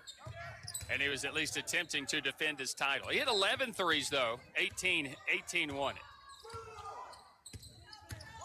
15-14, Marist with the advantage here at the Ladies Classic. And a whistle for a foul that's going to go against the Eagles away from the ball. And the foul is on Zella Janke. 15-14, Marist by 1, but nobody has scored in about 4 minutes. So it's been a while. Here's a 3-ball on the way. This one is short, no good. Tiara Green will come up with the rebound on the Curry miss. Green's caught in the baseline. And she finds Curry, who comes back to help her. Back to Askins, who resets the half-court offense, dribbling center of the floor. Moves it to the left side on the dribble. Back to the top is Curry. Curry onto the baseline and into the hands of Felicity Long. And Felicity Long back to Curry. Askins is not on the floor right now, so it's almost like where does the offense flow through? Neither is Rakaya Mitchell, who picked up 2 fouls in the opening 3 minutes of the game. It may have been the opening 2 minutes, to be perfectly honest with you. Southside going to take as much time as they can, down 1 in a low-scoring first half, but that should be no surprise the way both of these teams have played here in this tournament. Here's a runner by Curry off the side of the rim, no good. Rebounded by Lindsay, and Marist with it into the front court. Harpering will have it between the rings, center of the floor. On the dribble. Will dribble it to the left side. Ooh, and an illegal screen has been set on Marist. Fekleris will be whistled for her second. It'll also turn the basketball over. Profader is in. Back into the game for the Hawks will come Askins. Askins at 13.7 points a game in this tournament. Curry is averaging 10.7. It is all Kate Harpering at 26 points per contest. Next is Fekleris averaging 8 points per game. Right side handling will be Askins onto the left side. Putting it up, putting it in. And that's Askins right on cue. So the lead back on a 7-0 run for the Southside Hawks. Marist with the basketball in the front court is Harpering. Harpering on the right baseline, putting it on the floor, driving it, giving it up to Lindsay in the paint. Profader knocked it away, but a reach-in foul potentially called against the Hawks. It was a late reach, and it will go on Lacey, and Lacey will pick up her first. I confused Lacey with Askins moments ago. That's my bad. It's a 7-0 run right now for the Southside Hawks. After trailing 15-9, they lead at 16-15 with 1:05 left in the half. A low-scoring quarter. Ball knocked away, but it'll be saved near the midcourt stripe by Lindsay. Back to Harpering. Harpering, a bunch of scoring in the opening quarter, but has labored with the shot here in the second quarter. She's missed her last 6 shots. Harpering, baseline, rims off and no good. And a rebound comes down for Southside, and this will be Askins. Askins racing it into the front court, throws it at the feet of a teammate, Dilworth, who can't bring it up, and so it'll be a turnover on the Hawks. It was a tough pass to handle. It's like one of those baseball short hops, but it didn't have a chance to hop. It was just thrown right at her feet. Ball knocked away by Curry, out of play. Marist will keep possession.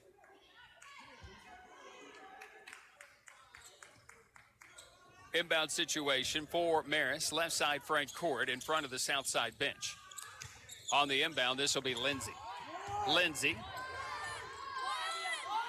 just over 8 points per contest. I failed to mention her. Her and Fekleris are the primary scorers for this team, the 3. 15 seconds to the half. Harpering, crossover dribble. Handling, working over Curry, gets into the paint, gives it up to Lindsay baseline, a whistle to stop play. Lindsay looked as if it was an open look. And now Lacey's going to pick up her second foul. And it will send to the free throw line Abby Lindsay. Lindsay at 8.7 points a game in this tournament. 2 of 8 from 3 from the tournament, 9 of 19 from the field, and has yet to miss from the free throw line. Smith will be back into the game for Marist with 8 seconds to play as Lindsay ties the game at 16. And again, 7 points in the quarter for Jackson. Right now, 4 points in the quarter for Marist. Again, it has been a defensive-minded game. But the lead is back for Marist. 17-16, 6 seconds to play. Askins into the front court.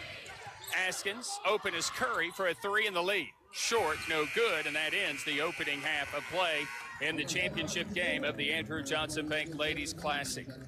We go to break with your score. It's Marist 17, Jackson Southside 16. It's the Andrew Johnson Bank Ladies Classic from Radio. For more than 30 years, Tommy's Plumbing has served customers in East Tennessee with licensed and professional plumbing services. From installing your new faucet to replacing your existing piping system, our team at Tommy's Plumbing is trained to handle the job with professionalism, attention to detail, and integrity. By offering warranties on most products installed by our technicians, Tommy's Plumbing stands behind our work, ensuring that your plumbing needs are not only met, but that your problem is solved for the long term. When you need reliable and professional plumbing service, Tommy's is the only call to make. So give us a call today and let us show you the Tommy's difference.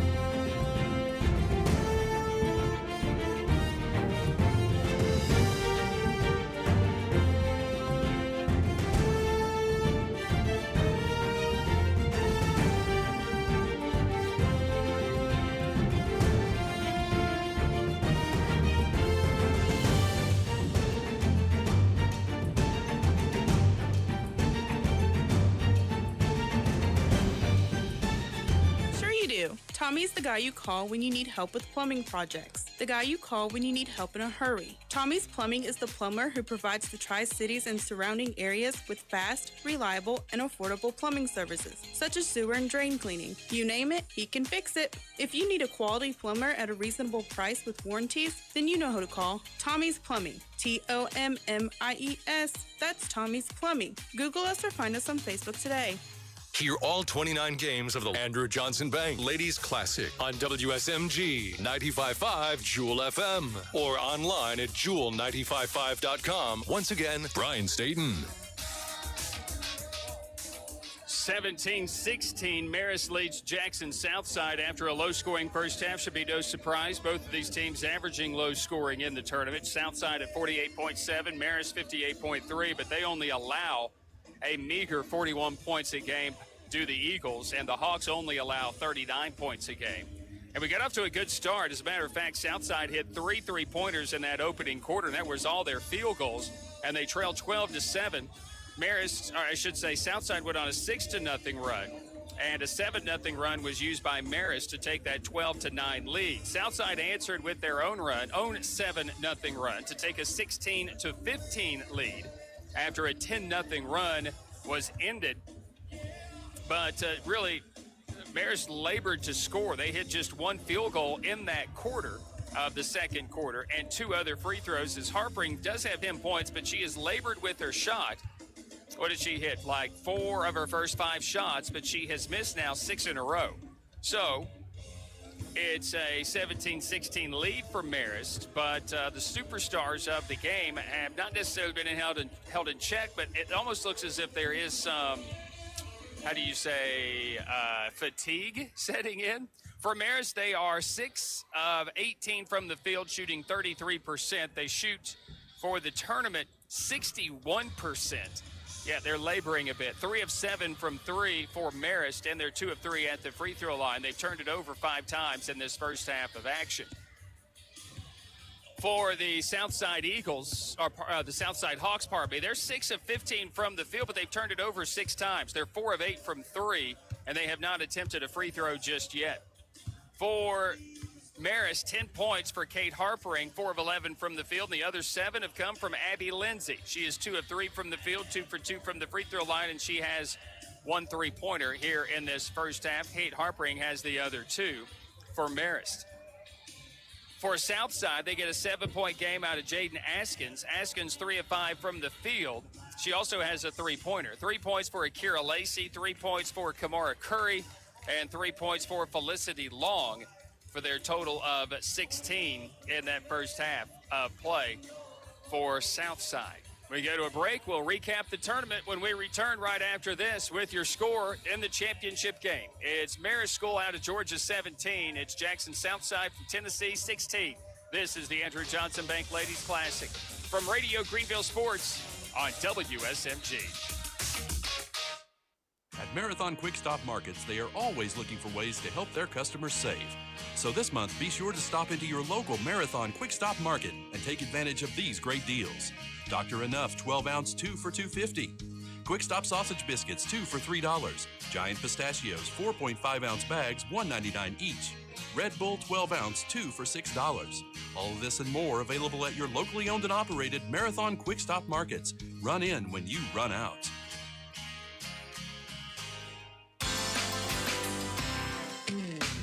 We make loans for all purposes. With us, if you have good credit, you can get an all-purpose loan without the third degree. We trust you'll know what to do with the funds when you get them. Stop in and see us about an all-purpose loan. Greenville Federal Bank, member FDIC. Banking made easy.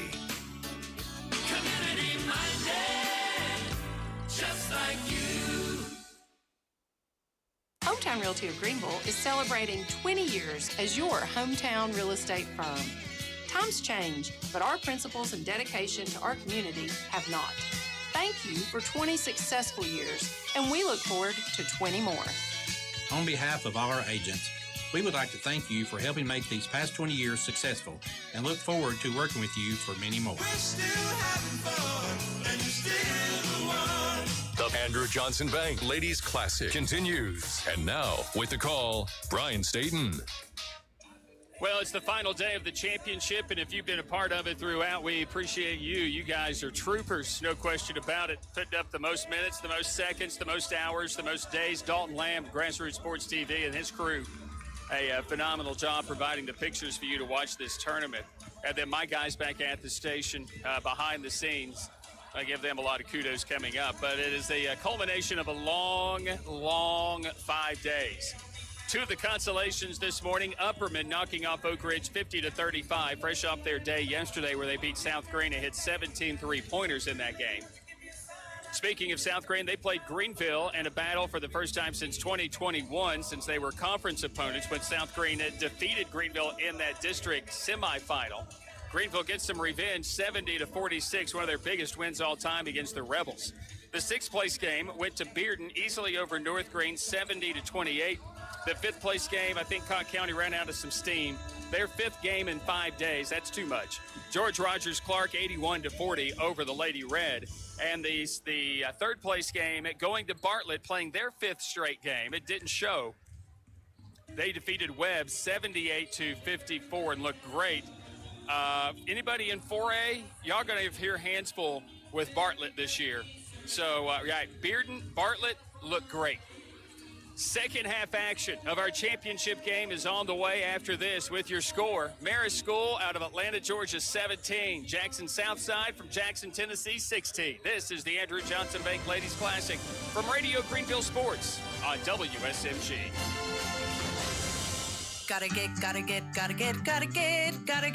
to Gateway. There's never been a better time than now to get to Gateway Ford in Greenville. Choose from a huge selection of new F-150s, Super Duties, Broncos, Mustangs, and Mavericks. Plus, the Gateway price is the one that leaves the competition scratching their heads. Save thousands right off the sticker. Get 0% financing for up to 60 months, plus a lifetime powertrain warranty and no-charge maintenance for 2 full years. Only at Gateway Ford right here in Greenville. Gotta get to Gateway. Rusty's Tire and Alignment's construction of their new building now allows them to offer even more services to their customers. Their new state-of-the-art alignment machine lets them align larger vehicles like the crew cab long bed trucks. So call Rusty at 639-7447 for details or to schedule your alignment. And when you need new tires, check out the lineup of name brand tires at Rusty's Tire and Alignment, located at 1044 West Summer Street in Greenville. The Andrew Johnson Bank Ladies Classic on WSMG. The Jewel 95.5 FM, brought to you by Andrew Johnson Bank, Gateway Ford Nissan, the Red, White, and Blue Marathon Quick Stop Markets, Hometown Realty and Auction, Marsh Propane, Roberts Furniture and Mattress Gallery, Rusty's Tire and Alignment, Morlock Auction Team, Grand Rental Station True Value, your Greenville Energy Authority, Tommy's Plumbing, Corley's Pharmacy, Greenville Federal Bank, Greene County Land and Auction. The Ladies Classic on WSMG 95.5 Jewel FM. And now, Brian Staten. 17-16, Marist School and Jackson Southside. It's our final 16 minutes of this tournament of regulation. So Jackson Southside will have the basketball. Jerry, Heather, Dr. Bird ready to bring you the second half of this one as well. A good job in that first half. Lady Hawks with the basketball. They go right to left. Chance to reclaim the lead here at right at the start here of this second half. Brian Staten courtside, our game station engineers, Jeff Moore during this championship game. And a jump ball, the arrow back to Marist. Cody Gwynn and David Brooks providing some play-by-play today. Through the tournament, Jim Miller and Matthew Palazzo. Thank them for their efforts through the week up to today. This will be Kate Harpering, 10 first-half points. Gets it to Lindsay, the other 7 from Marist. Skip pass onto the right side, cutter right to the rim, put it up and in. Katie Elder to make it 19-16. Marist by 3. Their largest lead has been 6. Largest lead for Southside has been 4. Inside the paint with the basketball. This will be Askins. Askins, a fadeaway pull-up jumper is off the mark and no good, and the rebound is going to be taken by the Eagles. With it into the front court is going to be Harpering. Harpering back to between the rings to Eloise Smith. So it's Elder out there with Eloise Smith, Ficlaris, Lindsay, and Harpering. And this will be Ficlaris on the left elbow. Put it up off the block is good. 21-16. 5-point Marist lead. After they lost the lead briefly at 16-15, they got it back with 2 free throws to end the first half. And it has been, again, offense has been at a premium. You got to value possessions. Askins in the lane, a fadeaway jumper's off the mark, but there's an offensive rebound by Mitchell who gets it back out to Askins. Askins, Lacey had it ripped away by Lindsay. Lindsay will win the foot race to the ball into the front court, give it up to Harpering. Harpering on the left wing at the three-point line. A little crossover, blow by to the rim, just can't get it to go. Missing it, and it's her 7th straight miss, and the ball was out of bounds off Curry. Into the contest for Southside returns Addison Dilworth. So it'll be Smith who will inbound the basketball, baseline front court for the Eagles with 6:14 to play. Harpering pull-up is good, ending that drought. Harpering ending the drought. Elder, along with Ficlaris, who had not scored in the game, score early, and another ball that's deflected out of play. 23-16. It is the largest lead of the game for Marist.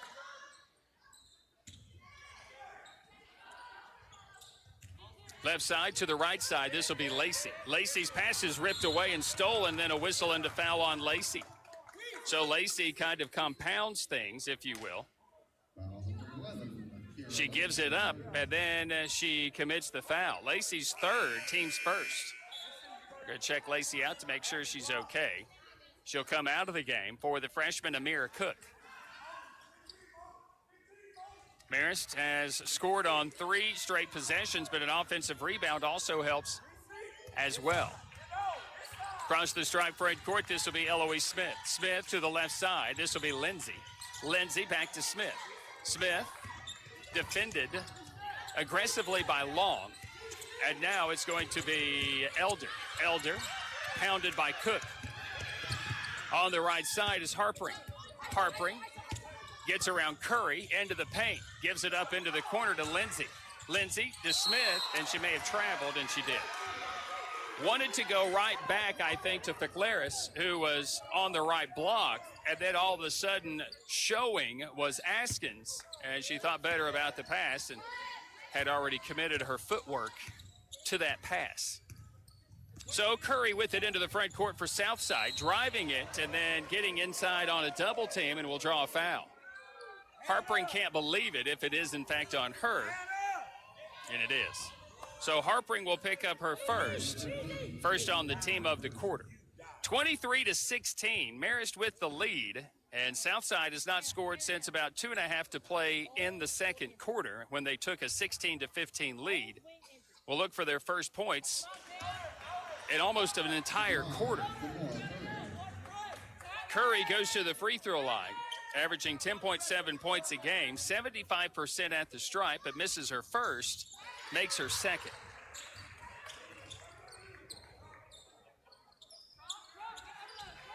Marist basketball leading by 6, 23-17, a low-scoring championship game. Got to be honest, one of our lowest-scoring championship games of all time. Loose ball picked up by Elder in the front court. Skip it out to Harpring in the corner for three. Back iron is no good. Rebound tip. Lindsay grabs it, and Marist with yet another offensive rebound.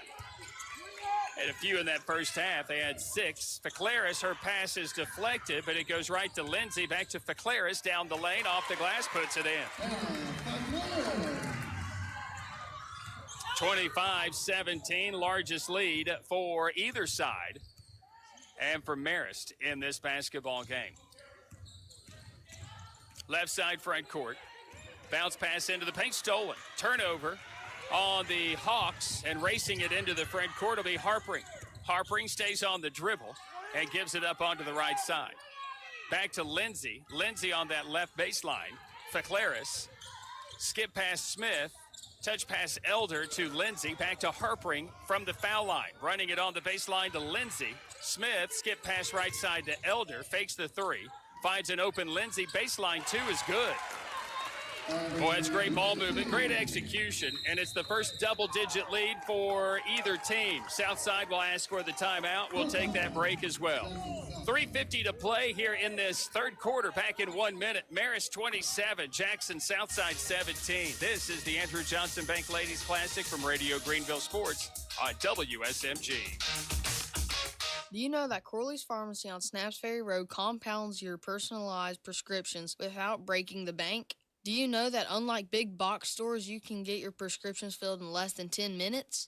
Need delivery? Corley's Pharmacy on Snaps Ferry Road will deliver your prescriptions anywhere in Greene County for free. Visit Corley's Pharmacy located at 1004 Snaps Ferry Road today for all your family's prescription needs. Try us. You'll love us. You know, heating your home with propane gas will keep your home warmer even on those cold winter nights. And gas heat is more economical than electric. Serving the Southeast since 1966, Marsh Propane, right here in Greenville, has been among the top 50 propane retailers in the United States. They can install 120 to 1,000-gallon propane tanks above ground or underground.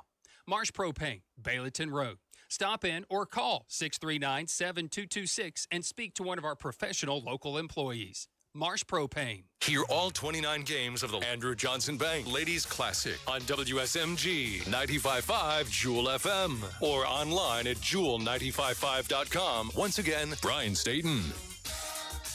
27-17 out of the timeout. Southside with the basketball. This will be Curry who will dribble between the rings. On pace for one of the lowest scoring championship games in the history of this tournament. Left side front court, bounce pass, knocked away and stolen. Southside turns it over again. That's their 4th of the quarter. 9th of the game. Between the rings, Eloise Smith, Amira Cook defends. Cook very aggressively defensively. From the right side, onto the right elbow. Skip it out left side is going to be Janke. Bounce pass for Claris. Inside the paint, Janke outside, a left wing three, strong, no good. Harpring offensive rebound, put back, counted 1. Harpring's 14th point, and the run continues for Marist. And the personal foul is going to be whistled on T.R. Green. Green with her second on the team here in the quarter. Into the game, Sandria Cohill.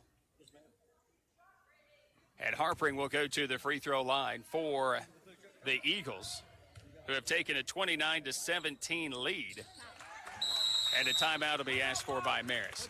Harpring making the three-point play. We'll take that break back in 1 minute. 2:52 left in the third.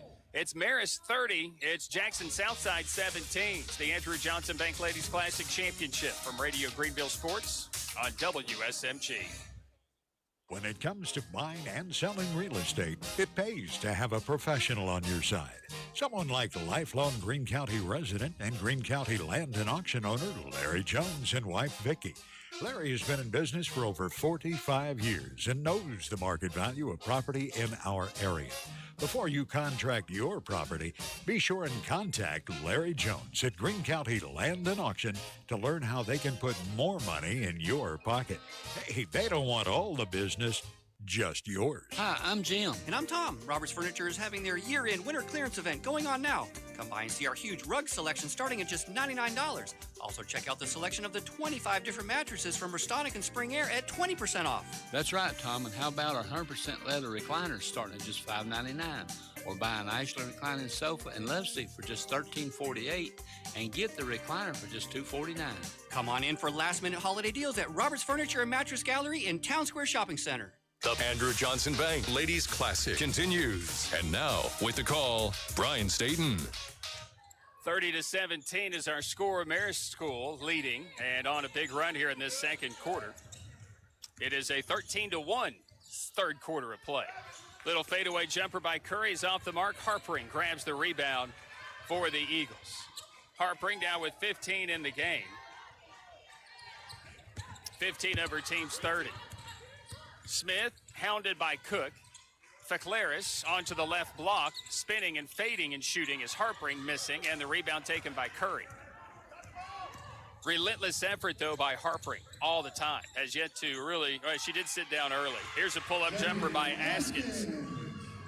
Jaden Askins off the dribble, first field goal of the second half. Only the third point of the second half for Southside. 1:49 to play, and the ball tipped out of bounds. It's last touch by Jackson. So Marist will inbound the basketball once again.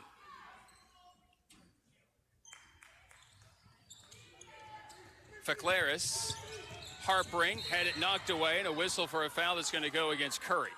Curry's going to pick up her first, team's third.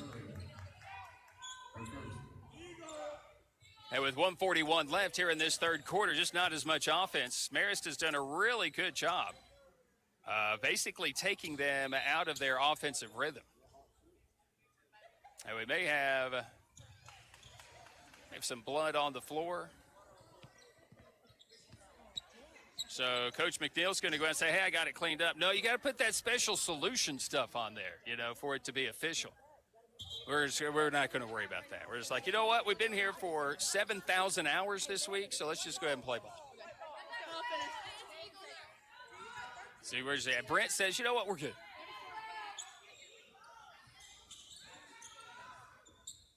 I couldn't agree more.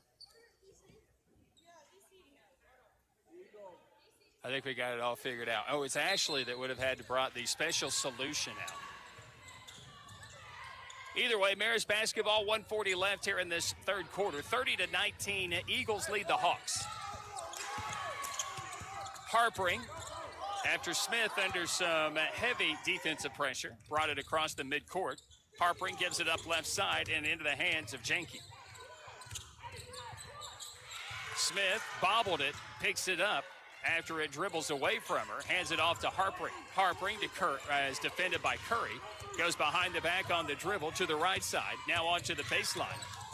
Smith back to Harpering. Again, it's good ball movement by Marist. Leaving Jenke open in the corner for a three. It's no good. Harpering offensive rebound. Put back is good. 32-19. 50 seconds to play in the third. Bounce pass on the left side. Cohill gives it up to Curry. Amira Cook, a right wing three, is strong and no good. Cohill battles for the rebound, and it's simultaneous possession. It'll stay with the Hawks. They just have not been able to find the rhythm offensively. Credit Marist for that. Back into the contest will return Felicity Long.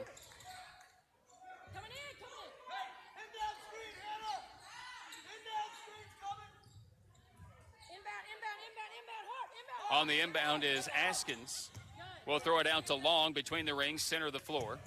Askins, and a foul on Faclaris. And she was like, I didn't mean to.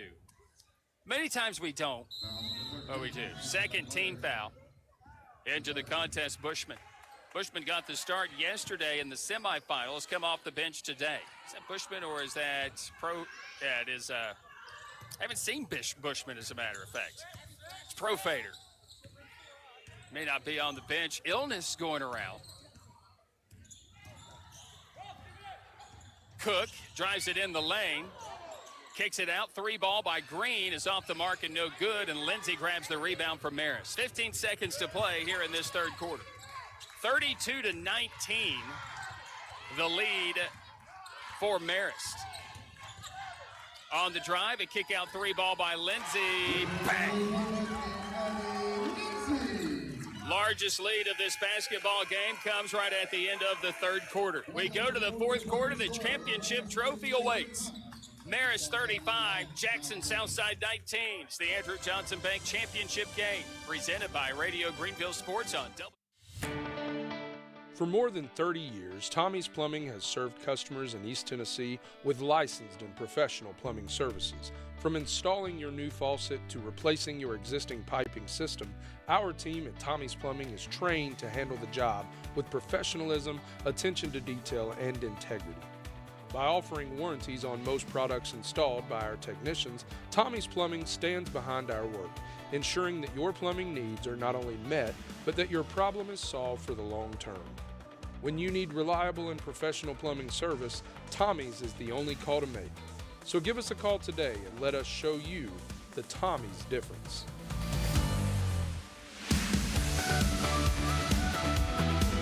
Is committed to extending the services throughout Greene County. Trust us to bring you high-speed broadband you deserve. The Greenville Energy Authority, making the connection. Visit mygea.net or call 636-6200 today. The Ladies Classic on WSMG 95.5 Jewel FM. And now, Brian Staten. 35-19 is our score. Marist leading here in the Andrew Johnson Bank Ladies Classic Championship game. Marist will have the ball to start the fourth quarter. 17 from Harpering, 10 from Lindsay, 27 of the 35 between two players. And those two have been pretty good for the most part as well. Faclaris with the shot inside. Good ball movement. She now has 4. And the game belongs right now to Marist. They have outscored the Jackson Southside Hawks 20-3 here in the second half. Outscoring them 18-3 in that third quarter. Whistle and a foul that's going to go against Marist. And that's on Zella Jenke. Jenke will pick up her second, team's first of the fourth quarter. Back into the game is the freshman Rakaya Mitchell for Southside. Inbounding, it's going to be Akira Lacey. Curry had it, but it's knocked away by Smith. Marist on point. It doesn't appear as if the 4 days in a row has bothered them any. It does appear to bother Southside. And again, Southside's been in some battles. A 5-point win. They've had a 12-point win and a 10-point win. Marist, last 2 games, a 4-point win and a 3-point win. They've been battle-tested here in this tournament. Opened up with a big victory against Chucky Doak on the first day.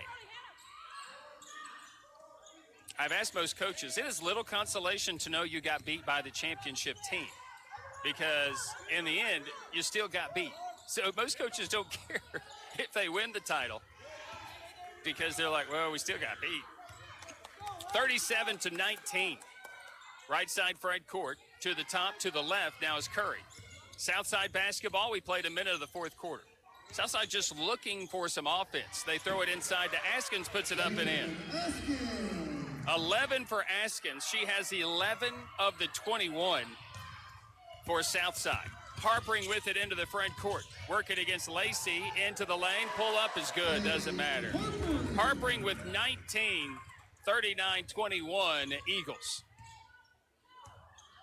Across the stripe into the front court. 6.5 to play in the game. 6.5 remaining in the championship. Felicity Long with it on the left side for Southside. Gives it up to Curry on the right side, holding it there. Now on the dribble between the rings, center of the floor. Will back it out near the midcourt stripe. Harpering defends her. Lacey back to the top, left side Long. Long driving, a little floater on the baseline is no good, and there's Lindsay with the rebound. Lindsay gets it to Harpering. Head down, full head of steam to the rim. Layup attempt, no good. Rebound comes down for the Hawks. Here comes Askins racing it into the front court. Askins will pull up from the elbow. It's short, and the rebound goes out of bounds off of the Hawks. Eagle basketball, they lead it by 18. Outscoring the Hawks 18-3 in that third quarter. 22-5 in the second half. 5:55 left. Smith will bring it across the stripe, vying to become just the fourth out-of-state team to win this illustrious tournament. Smith goes to the floor. Oh, and they're going to get a foul on Long. Smith was going to the floor already, and for some reason, Long just kind of jumped on top of it. It's Long's first, team's first. Profader back into the contest, and Cook back into the game for their respective teams.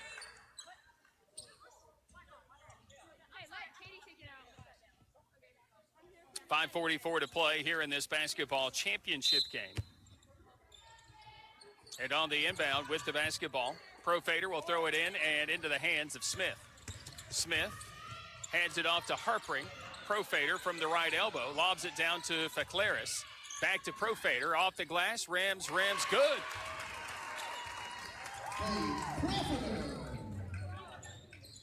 (41-21). 5:24 to play in this basketball tournament.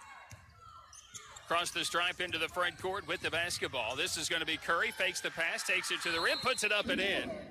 And a timeout will be asked for by Southside. We'll take that break as well and return in 1 minute. 5:15 to play in the championship. It's Marist 41, Jackson Southside 23.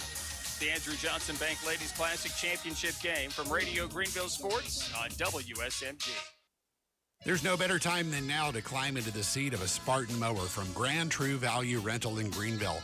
All Spartan mowers are eligible for a $500 instant rebate or special financing of 0% interest for 48 months. And on top of that, receive a 5-month extension on the standard 3-year warranty. That's all Spartan mowers on sale now until January 31st. Only at Grand True Value Rental, 2215 East Andrew Johnson Highway in Greenville. Hear all 29 games of the Andrew Johnson Bank Ladies Classic on WSMG 95.5 Jewel FM or online at jewel955.com. Once again, Brian Staten. So for this Ladies Classic, 5:15 to play, and this is par for the course. There have been a lot of low-scoring games in this championship contest. Oak Ridge beat Jeff County 49-36 in 18 and 17. Bradley Central beat Oak Ridge 54-48 and 16. Bradley Central beat Oak Ridge 63-32. And again, you got to think and remember. Well, I always think and I always remember. But 4 straight days, and now it's been expanded to a 5-day tournament. Some days playing 5 days. 3 teams did that in this year's tournament. Turnover on Marist, and it leads to a break for Askins, and it's the first turnover of the fourth quarter for either team, and then a whistle and a foul against the Eagles. Harpering whistled for a second. First on the team in the quarter. Inbound situation for Southside as they'll throw it out to the top of the key. This will be Lacey. Lacey, left side 3, Curry, bang. Curry was 9th point of the contest. It's 41-26, 4:40 left. Southside full court pressure. How much is left in the tank? How much can you continue to just play straight up in your face defense? Harpering slings that one-handed pass. I'm going to go with Profiter. Might as well. It looks like Profader because it's PHA, right? Inside to Faclaris, who will finish. Faclaris with her 6th points. And it's a 43-26 advantage by the Marist School against Jackson Southside. Curry picks up the dribble, does a little pirouette, gives it up to Rakaya Mitchell. Mitchell to Askins in the paint. Her layup attempt is off the mark, no good. Rebound, full court pass by Harpering. Faclaris could not track it down, and it's out of play. Into the contest will be Abby Lindsay. Jerry Lawson refs a game with a smile on his face. How many people do that? I can't even broadcast a game with a smile on my face. I'm only getting yelled at from people I can't see. Inbound situation, and it'll be a turnover as Southside tried to throw it low to Askins, who had the ball go off her fingertips out of play and turn it over. Be their second turnover of the quarter, back-to-back. 43-26. Marist leading Southside. 3.5 to play in the game. 3.5 to play in this tournament. Smith with it at the top of the key.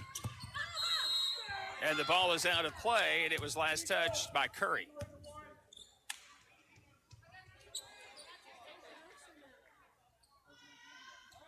So it'll be Lindsay who will inbound the basketball. Right side front court for the War Eagles. I always wondered, is a War Eagle different from just a normal eagle? You know, you always wonder that. Do they wear, like, battle gear or something, and that makes them different? So I always wondered about that from, like, Auburn. Who are the War Eagles? Eloise Smith with a kick into the corner, and it goes out of play. Marist will turn it over. Like, were there actual eagles in war, like during, like, a world war? And that's where they got the nickname, like war horses? There's like war horses. I don't know if there was war eagles who flew around and did like surveillance. Probably not. 43-26. We resume play. They are playing a basketball game. Marist leading Southside. Left side front court, back out to the top of the key. Lacey. Bouncing it. Askins a couple of dribbles to the middle of the floor. He hands it off to Lacey. Lacey will fire a three. And it just hasn't gone down for Southside here much in this game. Rebounded by Harpering on the miss. Harpering closing in on a double-double. She is pretty much averaging that here in the tournament anyway. Well, no, she's not actually. 26 points and about 5.5 rebounds. Cook with the steal for Southside. She'll race it, go the route, put it up, bank it in. Amira Cook with her first two on the scoop and score, if you will. And the lead is down to 15, 2:05 to play. Harpering in the backcourt double team. Smith throws it to Lindsay, who crosses the midcourt stripe. Faclaris gives it back to Harpering. Harpering will handle it between the rings, center of the floor for the Eagles. On the right side, Janke gives it up to Lindsay, squares from about 15 feet away. This one rims off no good, and Amira Cook, the smallest person in the county, with the rebound. She'll drive it into the front court for Lacey, back out to the top of the key. On the left side is Curry. Curry driving it baseline, kicks it back out to the top. Now bouncing it to Cook. Cook for 5 in a row? No, that's a little strong. But an offensive rebound, and this will be Curry from the left wing. Three is good. Curry now with 12 and a timeout by Southside. We'll take the timeout, return in 30 seconds. 1:18 to play in the championship game. The Marist School leads Jackson Southside by 12. Make it a 40, beat it a 40 now, 5, make it a 45, and now 50 on the Morlock Auction Team, Charles and Cindy Morlock, have branched out to form the Morlock Auction Team, an affiliate of Powell Auction and Realty. They are proudly offering a large variety of services to suit your needs to help you through the entire auction process. Call the Morlock Auction Team at 423-552-8010. When you want more from an auction company, call Morlock Auction Team. The Andrew Johnson Bank Ladies Classic continues. And now, with the call, Brian Staten. 43-31, the Marist School out of Atlanta, Georgia, leading at Jackson Southside 43-31. You know, as parents of very, guys and people that were popular, I always consider myself a popular athlete growing up, and now your kid, do you live vicariously through your kid? Like Matt Harpering, a superstar, stud, NBA player, legend. And now his kids are stealing the spotlight from him. Son going to be playing football at Georgia Tech for the Ramblin' Wreck. And now his daughter being heavily recruited by several Division I schools, including our very own Lady Vols. Here's a turnover as Southside comes up with the steal. This will be Curry, a big bucket potentially here, but no.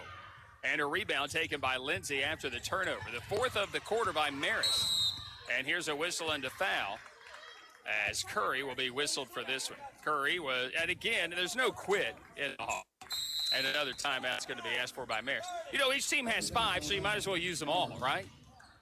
That'll allow us to stay here. We'll bring you some of the championship coverage. We'll announce the all-tournament team and the trophy presentation as well here at the Ladies Classic before we wrap up the 34th edition of this tournament. And some of the games from earlier today, Upperman knocking off Oak Ridge, a 6-time champion, but more importantly for Oak Ridge, like a 4-time runner-up. I mean, they have been on the final day in big settings a lot in this tournament, but not this year. They did play in the consolation, though. Greenville beating South Green 70-46. Bearden knocks off North Green 70-28. George Rogers over Conk County 81-40. And Bartlett beat Webb 78-54. A lot of that is teams not making shots. You're tired. You got to make shots last couple of days of a tournament. If you don't, then you get a lot of scores with what you just saw. Out of the timeout by the War Eagles. And an offensive foul on Smith. All righty.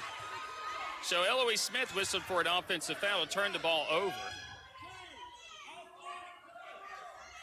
So I've thought more during that timeout while I was talking about the War Eagles and the potential of what an eagle means to war. Could be circling around where people would know where to go find some food as well. If that thing does just a dive bomb, you know, hey, let's go fishing over here. 3 ball by Askins, off the mark, no good. Harpering grabs the rebound for Marist with 30 seconds to play in this championship game. It has been a solid effort to get back into this championship, but Southside just couldn't hit the last couple of possessions with some shots after they forced some turnovers. If they had, especially with the 3 balls that had flown, you know, we're talking about 8, maybe 7-point game here in the final seconds. Marist on the inbound.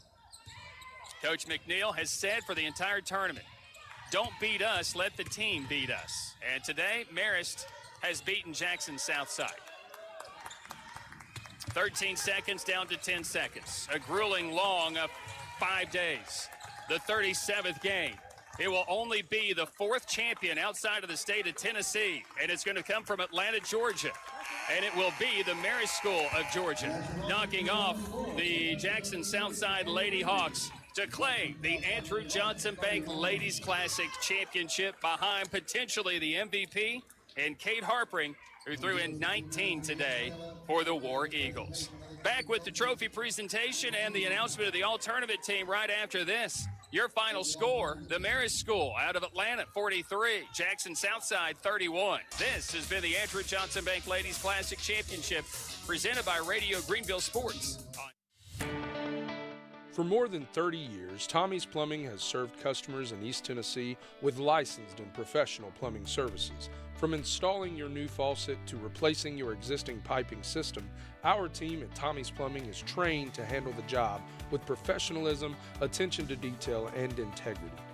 By offering warranties on most products installed by our technicians, Tommy's Plumbing stands behind our work, ensuring that your plumbing needs are not only met, but that your problem is solved for the long term. When you need reliable and professional plumbing service, Tommy's is the only call to make. So give us a call today and let us show you the Tommy's difference.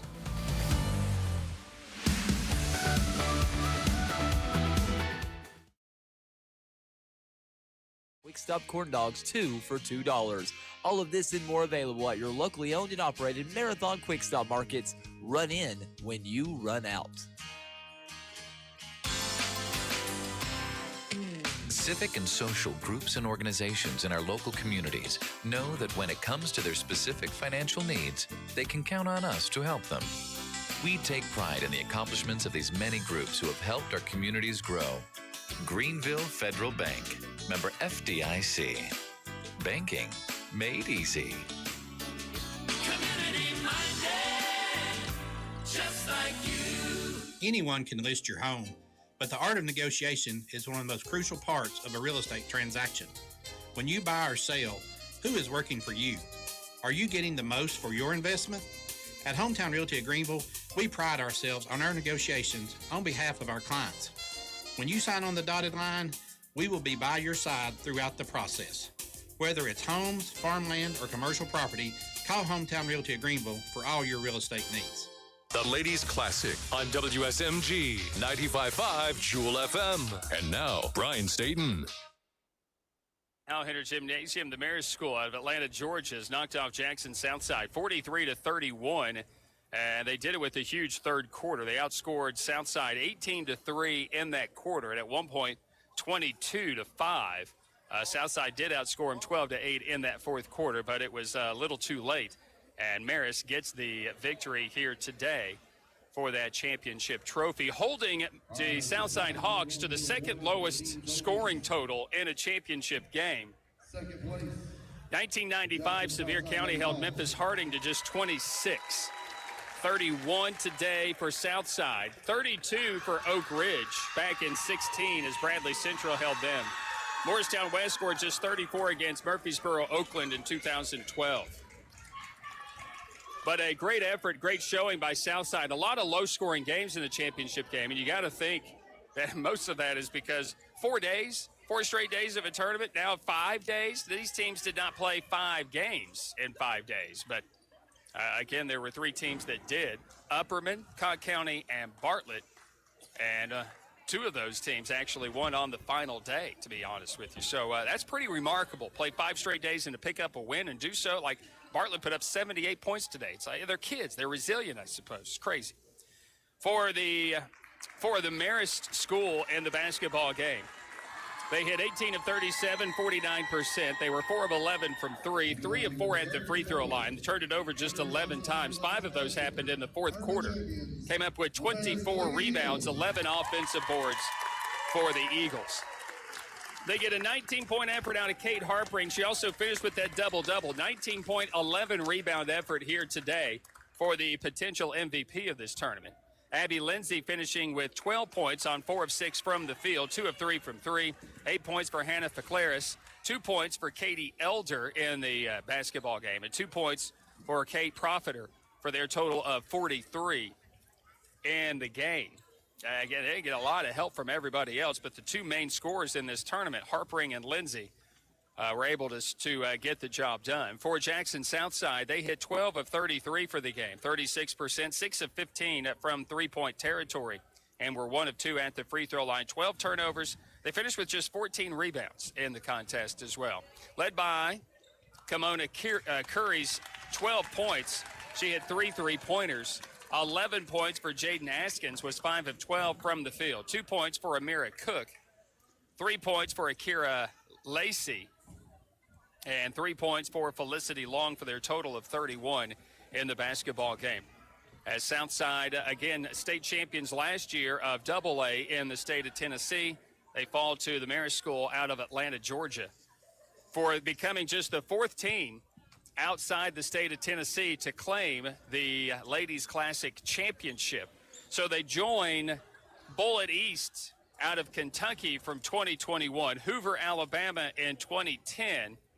Bullitt East knocked off Greenville, Hoover knocked off Mount Juliet, and Regina, Ohio defeated Memphis Briarcrest back in 1999.